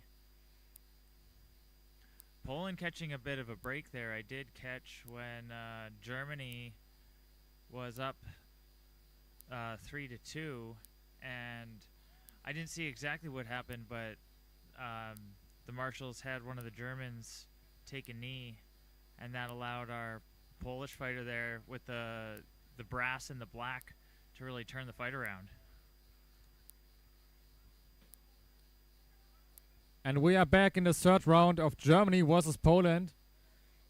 Fighters getting into their positions. We have each of our side fighters anchoring themselves up against the list. Everybody seems to have just picked a fighter to square up against. And now everyone's going into a pretty standard opening for a group fight here in a 3v3. Hanging onto the list for support and matching yourself up with a fighter. We've got in the bottom right, we got Poland hugging on Germany, trying to push them. And we have one German in the far corner. We've got Poland here backed up into the corner. Marshals are doing something. And our middle fighters here, who aren't in any corner, looks like Poland's about to go down, but not giving it up easily. And able to get their elbow up on the list. Going for the throw on the German. When they've got their hands and their elbows up on the list, it's really hard to get a takedown. Two Polish fighters fighting back to back.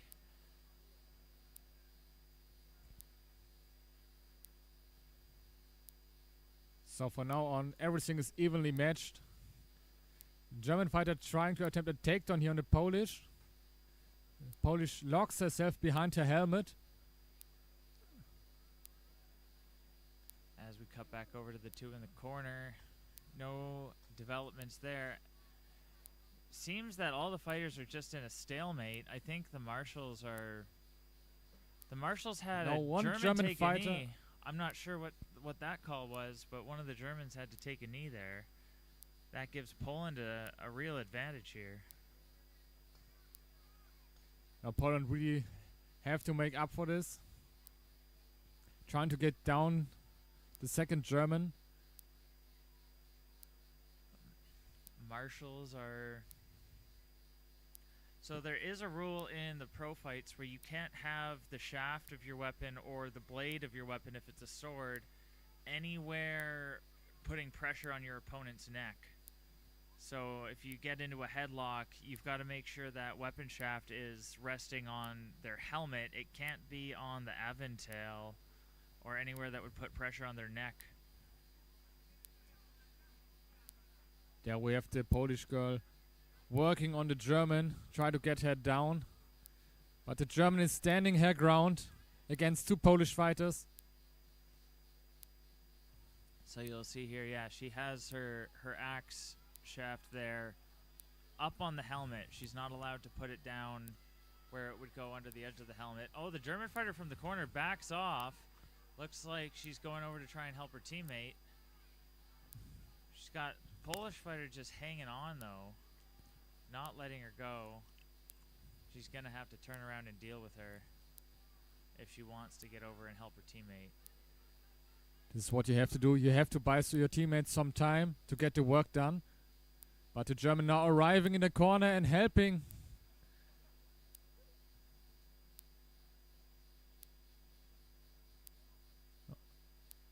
The German fighter is holding herself on the list with her arm. Everybody's just really stuck here. There's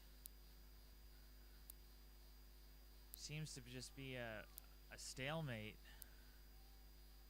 That one German fighter in the corner is going to be running out of energy soon, though. You've got 2 people hanging on you when you're in armor. Even if you've anchored yourself in the corner, your muscles are going to give out at some point.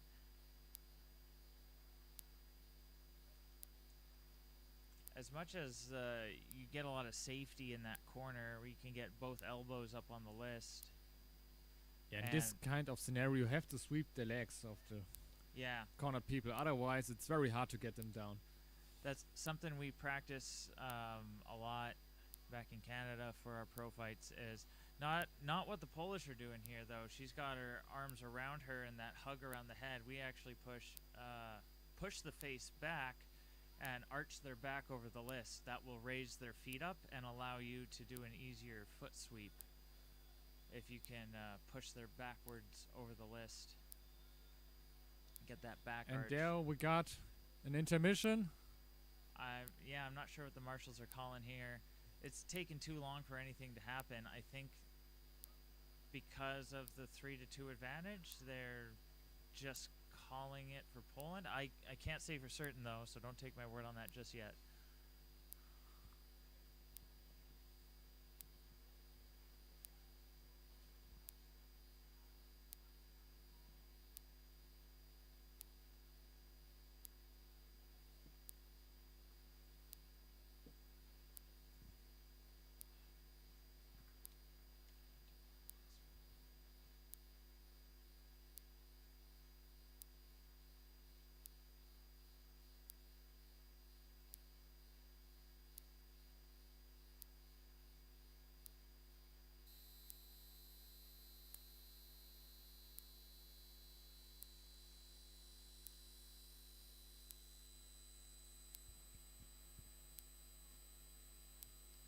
So we have the Polish fighters here taking a rest, rehydrating.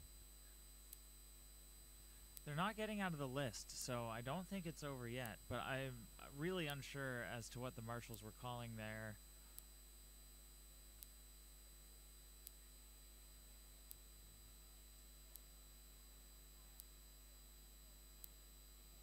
But yeah, I do not believe that there's a time limit for melee fights, so they can draw it out as long as they have the stamina for.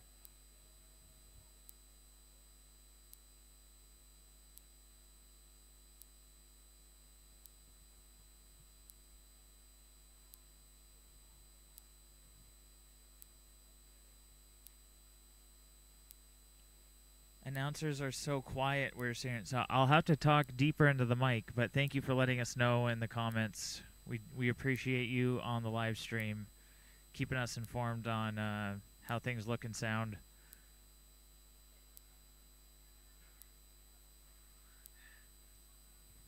Justin, speak up, please. I'll do my best. I wasn't sure. We switched the microphones from when I was last here, so I'll get in and talk deeper into that mic. We are reading the chat. Bob Winston. Yeah, there we go. Much better. You're welcome. Thank you for informing me about that, because, yeah, I cannot hear myself on the stream.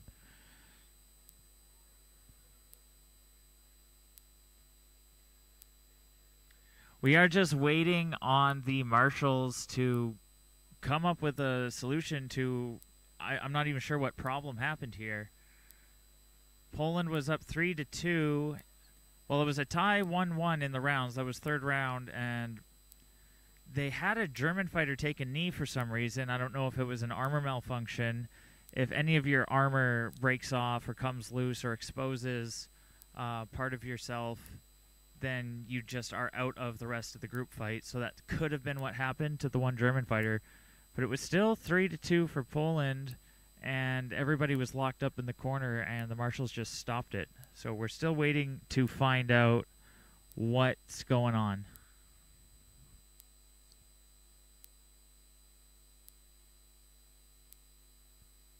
We see the marshals are discussing there.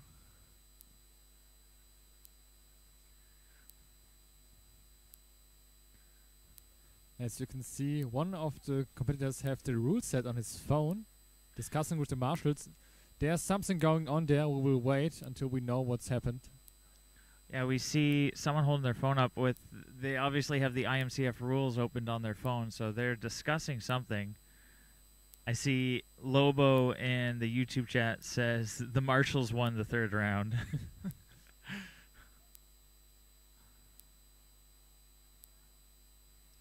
We had another question. Is every group fight supposed to look like that? They can look all kinds of ways. Not everyone, but some of them do end up like just hugging matches in the corner. And we have some group fights where it's decided after 2 minutes with the first takedowns who will win this round. Yeah, some group fights will have everybody kind of team up with pair up with an opponent until one person just breaks free, rushes over, and gives a huge body check to somebody, and that turns the tide of the fight real fast. I see the Polish fighters clapping. I think we have a decision made. We are not currently in touch with the marshals. We're on a bit of an island over here in the commentator booth, so we can only see what you guys see on the live stream. And yeah, they're stepping out of the list after the Polish team was clapping. So I'm betting going to this take went for Poland. I'm just going to take a guess and say that was a win for Poland.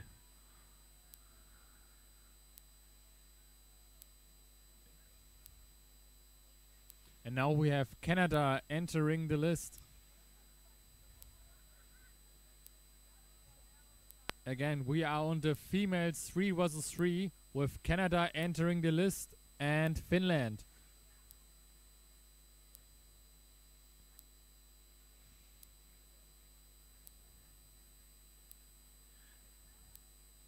Now, I do believe the Canadian women took home the silver medal last year in Texas for the group fights. I can't remember if it was 3v3 or 5v5.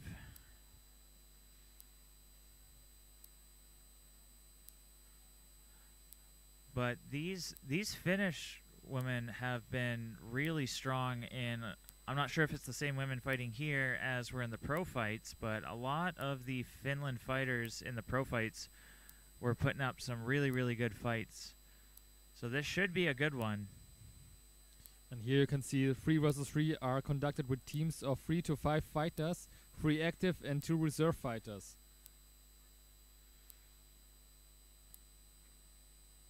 We got some variation here.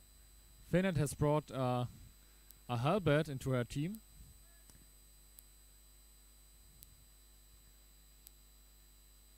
And you see that they've got some extra weapons sitting on the list there. If any of the fighters get disarmed during the fight, they are no longer allowed to make any offensive actions while disarmed. They can defend themselves, but they must retreat and retrieve a new weapon before they can go back on the offense. This is a woman category. They are not mixed. Fight starting out. One Canadian fighter taking on the Poland into the corner. Both of the axe-wielding fighters taking swings at each other. And the Finnish fighter approaching the Canadian in the top right.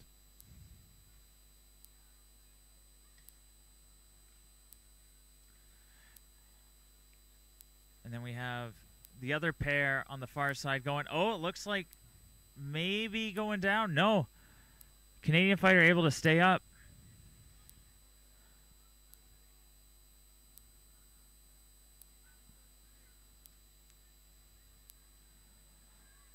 And there, a takedown from Finland on the Canadian fighters. First Canadian down. And Oh, no, the second we one have the going second over her takedown. teammate. That's 3-1 now, and we're going to stop that. That's Finland's round 1.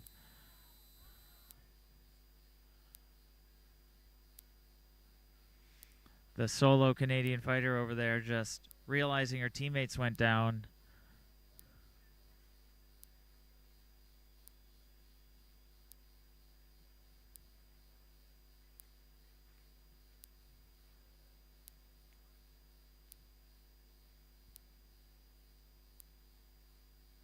And now we see Canada discussing, maybe getting some new tactics in. They're definitely going to have to revise their tactics.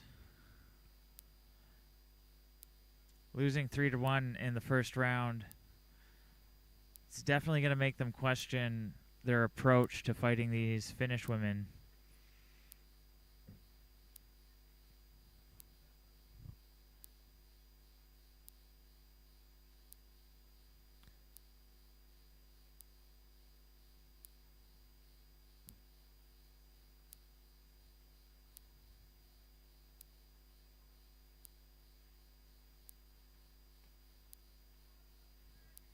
So Finland is waiting.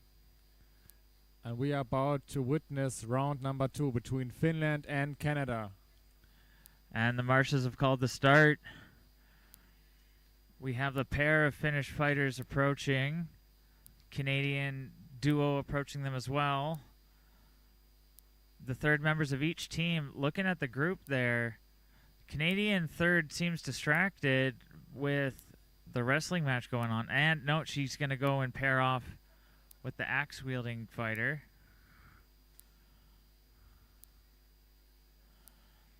A lot of these fights seem to just really devolve into going into the corner here. But that is where you get the most support to stay standing and prevent getting tripped to the ground.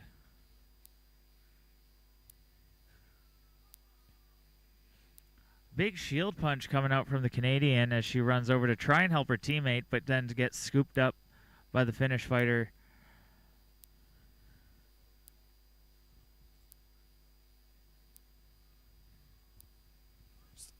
For now on, everyone found their matchup. Clinching there, and Canada is in trouble. She's almost going down. Yeah, Finland just pushing her down. If she goes more than halfway out of that list with her back end there, I think that she's just out.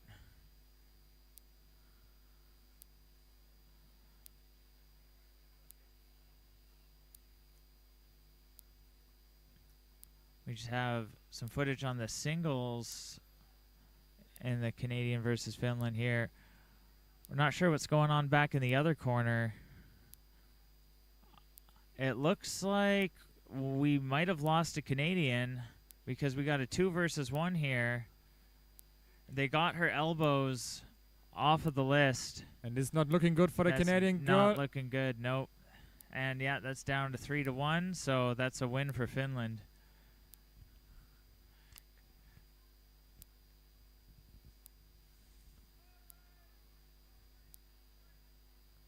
And yeah, it looks like that's going to be round 2 also to Finland. That one Finland fighter there, number 5. Looks like she's not feeling too well, though. She's got her teammate checking on her.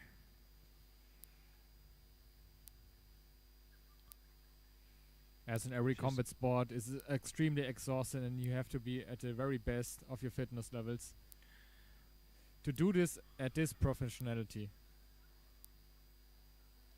Oh, and especially with all the sweat and everything in there, when you're already struggling to breathe and you're just all grouped up in a corner, all you can smell is the other people's sweat, and that can't be pleasant when you're already on the verge of heat exhaustion. They probably feel like they might puke.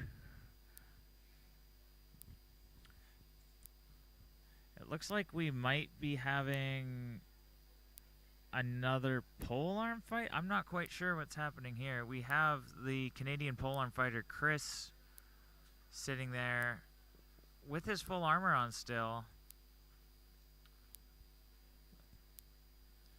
He may just be waiting for an opponent. And now we can see Italy entering the list.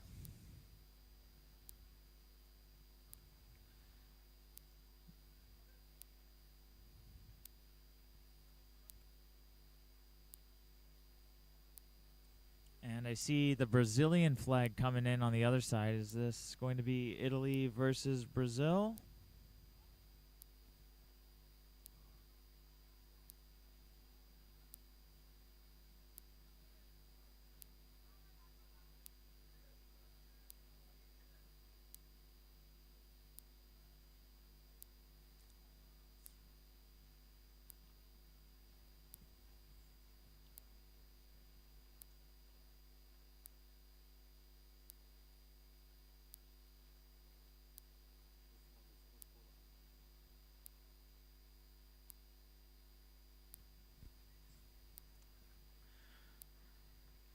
We have Italy ready in the list at the 3 versus 3 women's division here. We're just waiting on all 6 women to be ready to go. We definitely have some Brazilian fans in the YouTube chat.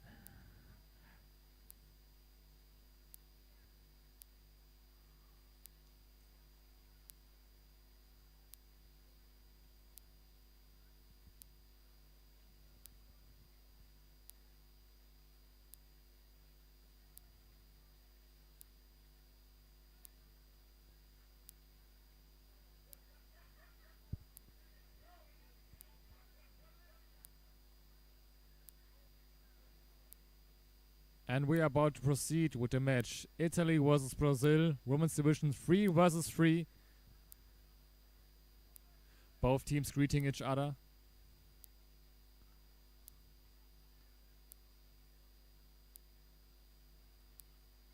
Just waiting for the comment from the marshals to start. And now we went off here into the round.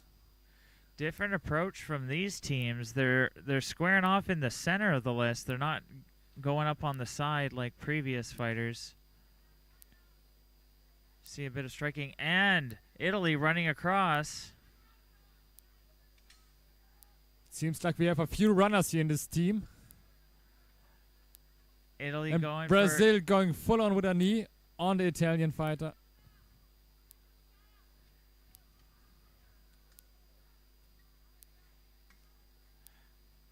The Italian from the corner. Lots of swapping partners here.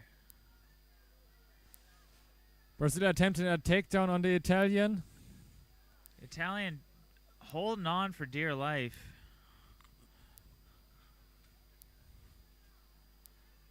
It almost looked like Italy was about to lose a fighter there. She was able to really just stay standing.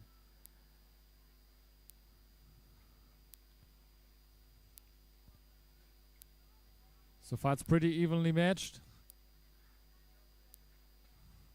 And we have a cornered situation.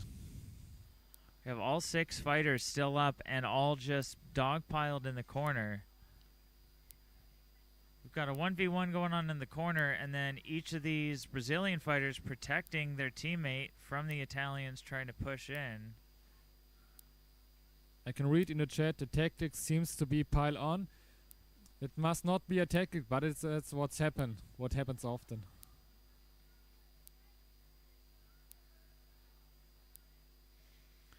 Yeah, I'm not sure if something needs to change in the sports rules to prevent this from happening, or if this is just how the sport goes. But 6 people all huddled in a corner. The crowd is looking for some violence. And all we're getting is a lot of hugging right now. I was seeing a headlock here from the Italian fighter. Trying to get her out of the corner. But the Brazilian girl is resisting, and this this is the first double Italian. takedown. So it's a 2-on-2 now. Italy almost able to get a one-man advantage there, but she does go down with her opponent. They are trying to move it around, though. I think they realize that when you go into the corner, it's just a stalemate, and all you do is just expend a ton of energy to barely get somebody down. So we're trying. But she gets the arm off of the list. The Brazilian There are fighter some- is doing a good job. Putting her down on the list. The other Brazilian doing a good job of defending her teammate. The Brazilian in the corner definitely having an advantage over the Italian, and Italy's able to lean back and get her elbow back up on the list. That's going to help her support herself, not go down so easy. Undoing a lot of the work the Brazilian just did, and she's turning it around maybe. It's a small victory for this round. Because wrestling is very draining. This is just a battle of attrition at this point. Somebody's going to run out of steam before their opponent, and that's going to be the deciding factor. And then we have a double takedown. Double takedown. Oh, and down Brazil. goes Italy. Brazil takes the round for his team in the last second. And marshals think that's a clean victory, so they'll call for stand-up and get the fighters back to their sides, and we'll prepare them for round 2. They might want to swap out to some of their reserve fighters. I think they spent a lot of energy on that fight. Was very draining in the corner. Like, from an outside perspective, it looks like they're just sitting still, but they are exerting every muscle in their body to push against their opponents. So even though it may look like they're just leaning back in the corner, they have every single muscle and tendon just activated and under strain just to stay up.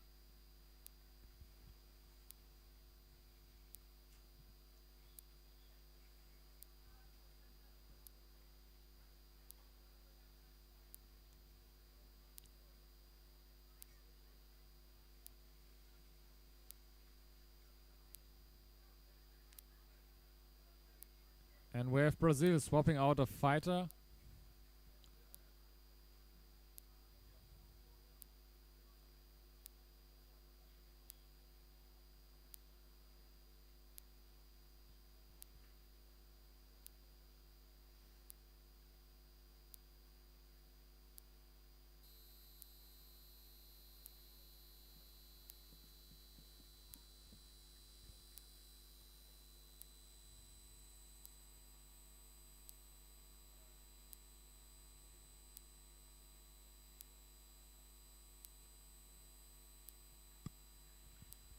And we are just waiting here for round number 2 on Italy versus Brazil.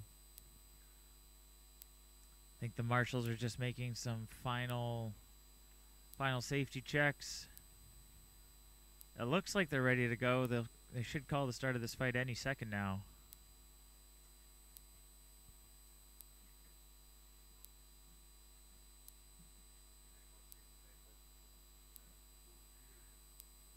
We had a question in the live stream if anyone knows if the longsword fights are any good. Absolutely.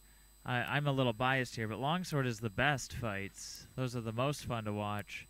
Those are going to be on day 4, I believe, though. So, or day 3 or 4? Day 3. So today's day 1. Tomorrow we will be doing sword and shield. And some other stuff, and then longsword will be on day 3. So definitely come back to the live stream to check out the longswords.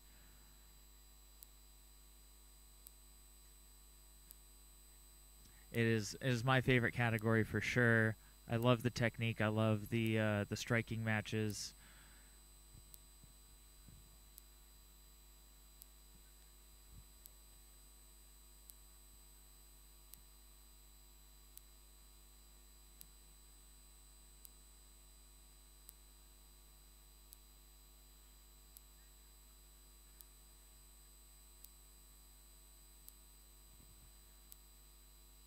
Okay, it seems like the marshals are just about ready to start this fight.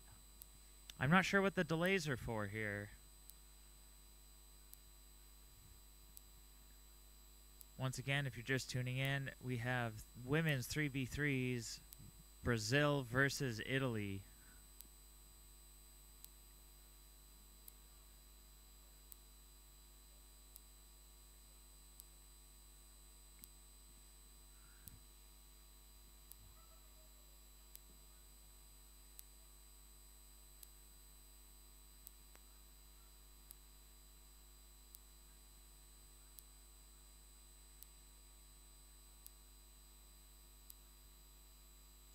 I see some thumbs up coming out of the marshals. I think that's a good sign that we're going to move forward here. They're getting their flags ready. All right, after a lot of intermittent deliberation, we finally have round 2, Italy versus Brazil, women's 3v3 pro fights, or group fights, melees. The league going very closed. As a single unit approaching the two Brazilians.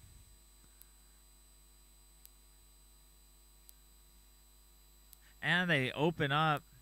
Italy taking some shield punches there. All the fighters making sure they don't get taken from behind. You have very limited vision in these helmets, so you can really see them making sure they're keeping their head on a swivel, moving around.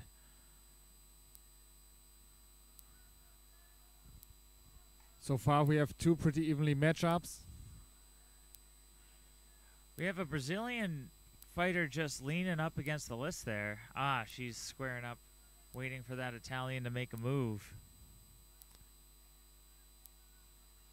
And the Italian just decides to rush us into the other corner to help her teammate. And you just have a few seconds before the other Brazilian catches up. I was going to say the Italian just letting the Brazilian walk past her there.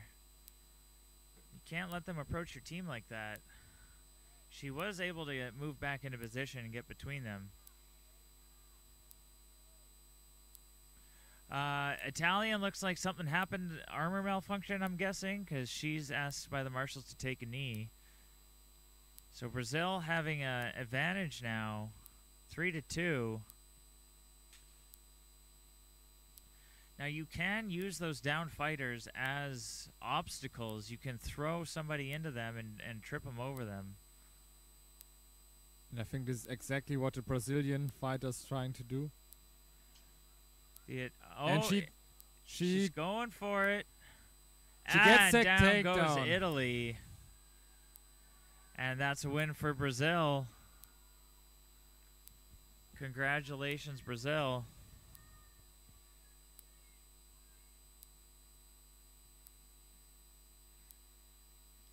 Marshals are just double checking.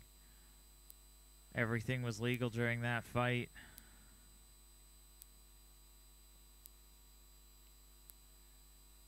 You'll know everything's good when they ask the fighters who are grounded to stand back up. We still have the Italian sitting on the ground, though.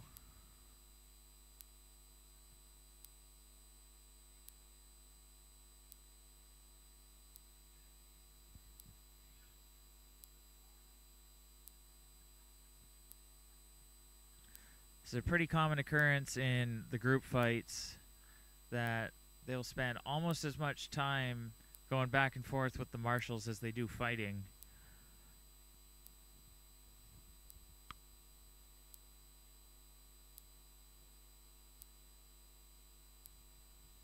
We still have some fighters remaining their position.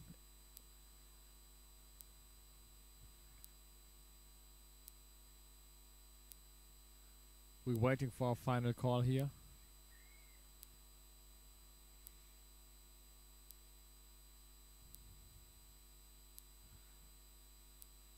There's definitely some intense discussion going on. I can't tell what they're talking about. It seemed like a clean-cut win for Brazil from my perspective. There must have been something that happened that I didn't quite see. I still don't know why the first Italian was asked to take a knee. I can only assume it was due to armor coming loose. They may be challenging that, though, if the armor wasn't loose enough to be any kind of dangerous level of exposure. The Italians may want to challenge that and redo this round if possible. Because getting asked to take a knee at, as the first person down in your team is definitely not a good feeling.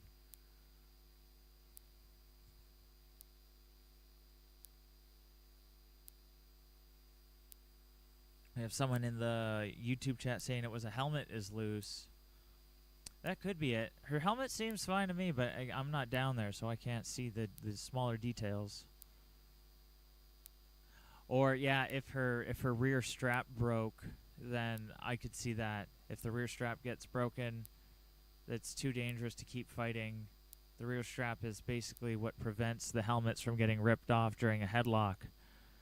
And if the helmet comes off in the middle of a pro fight, or in a group fight, sorry, that's just far too dangerous. There's weapons swinging around. People can't see in their peripherals, and they still got axes swinging. I believe the nickname for them is the Simon strap, because there was a man named Simon whose helmet came off in the middle of a group fight many years ago, and it came off right as an axe was being swung at his head, and he survived miraculously, but he took a very, very large gash to the head from an axe. So we refer to those back straps as a Simon strap in honor of Simon, who survived a near mortal wound, and now they are mandatory in the sport.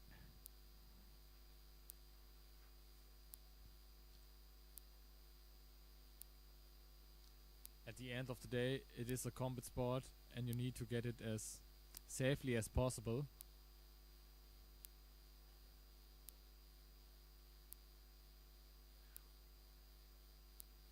We still have some waiting there and some discussions going on. Maybe it, or see some signs for some fighters to stand up.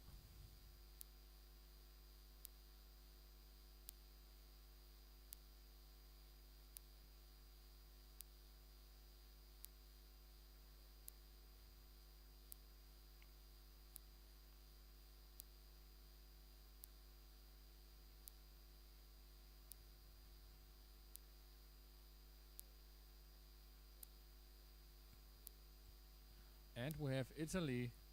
They stood the Italian up and sent her back. They're not leaving the list yet, so there could be a third round. Maybe we'll see a rematch. A repeat of round 2. Or we see the Italians walking out now. We are limited on our information here.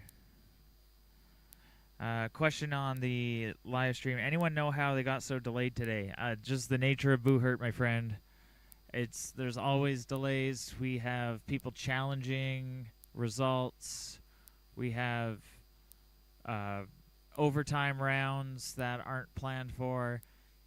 Kind of like this right now. There's a lot of just stopping and talking and discussing the rules. People want to get their wins. And if it's a close fight and they think something happened wrong. And all of our fighters giving each other hugs here. And I think that's it. If that's the case, then that is a victory for Brazil. And we'll be sending the Brazilians and the Italians out. And hopefully we'll have our next 2 teams ready to go.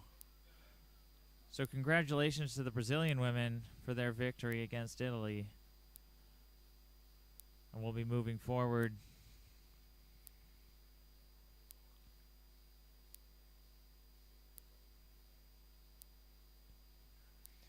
Yes, we do have a reminder in the YouTube chat there. The software that the marshals were using to keep track of everything had some kind of major shutdown halfway through the day. So we were using that to keep track of our schedule and our fights, and it all went down. It went offline. So now we had to switch to using just pen and paper, doing it the old-fashioned way. So that caused a huge delay, considering we had 5 lists going simultaneously, and just the communication, the streamline of all the communication got major roadblocks thrown in it due to that. So we appreciate the marshals doing what they can despite all of the problems we've been dealing with today. So there's been a lot of delays. The fights should have been over by now. Everybody should have been going to, have some drinks and some food. But they want to make sure that these fights get done today. If we don't do them today, we have to push them in tomorrow. Tomorrow's going to be just as late. So it's kind of a lose-lose situation. Either we go really late today or we go late tomorrow or the next day or the next day. So the fights have got to happen one way or another. People want to make sure that everyone gets their fights in. Every country wants to prove they're the best. Everyone's going for those gold medals. And for tomorrow, we will continue with men's and women's sword and shield. And after that, men's 5 vs 5 bullhurt. On day 2, Friday, July 24th, men's sword and women's sword and shield, and men's 5 vs 5 bullhurt.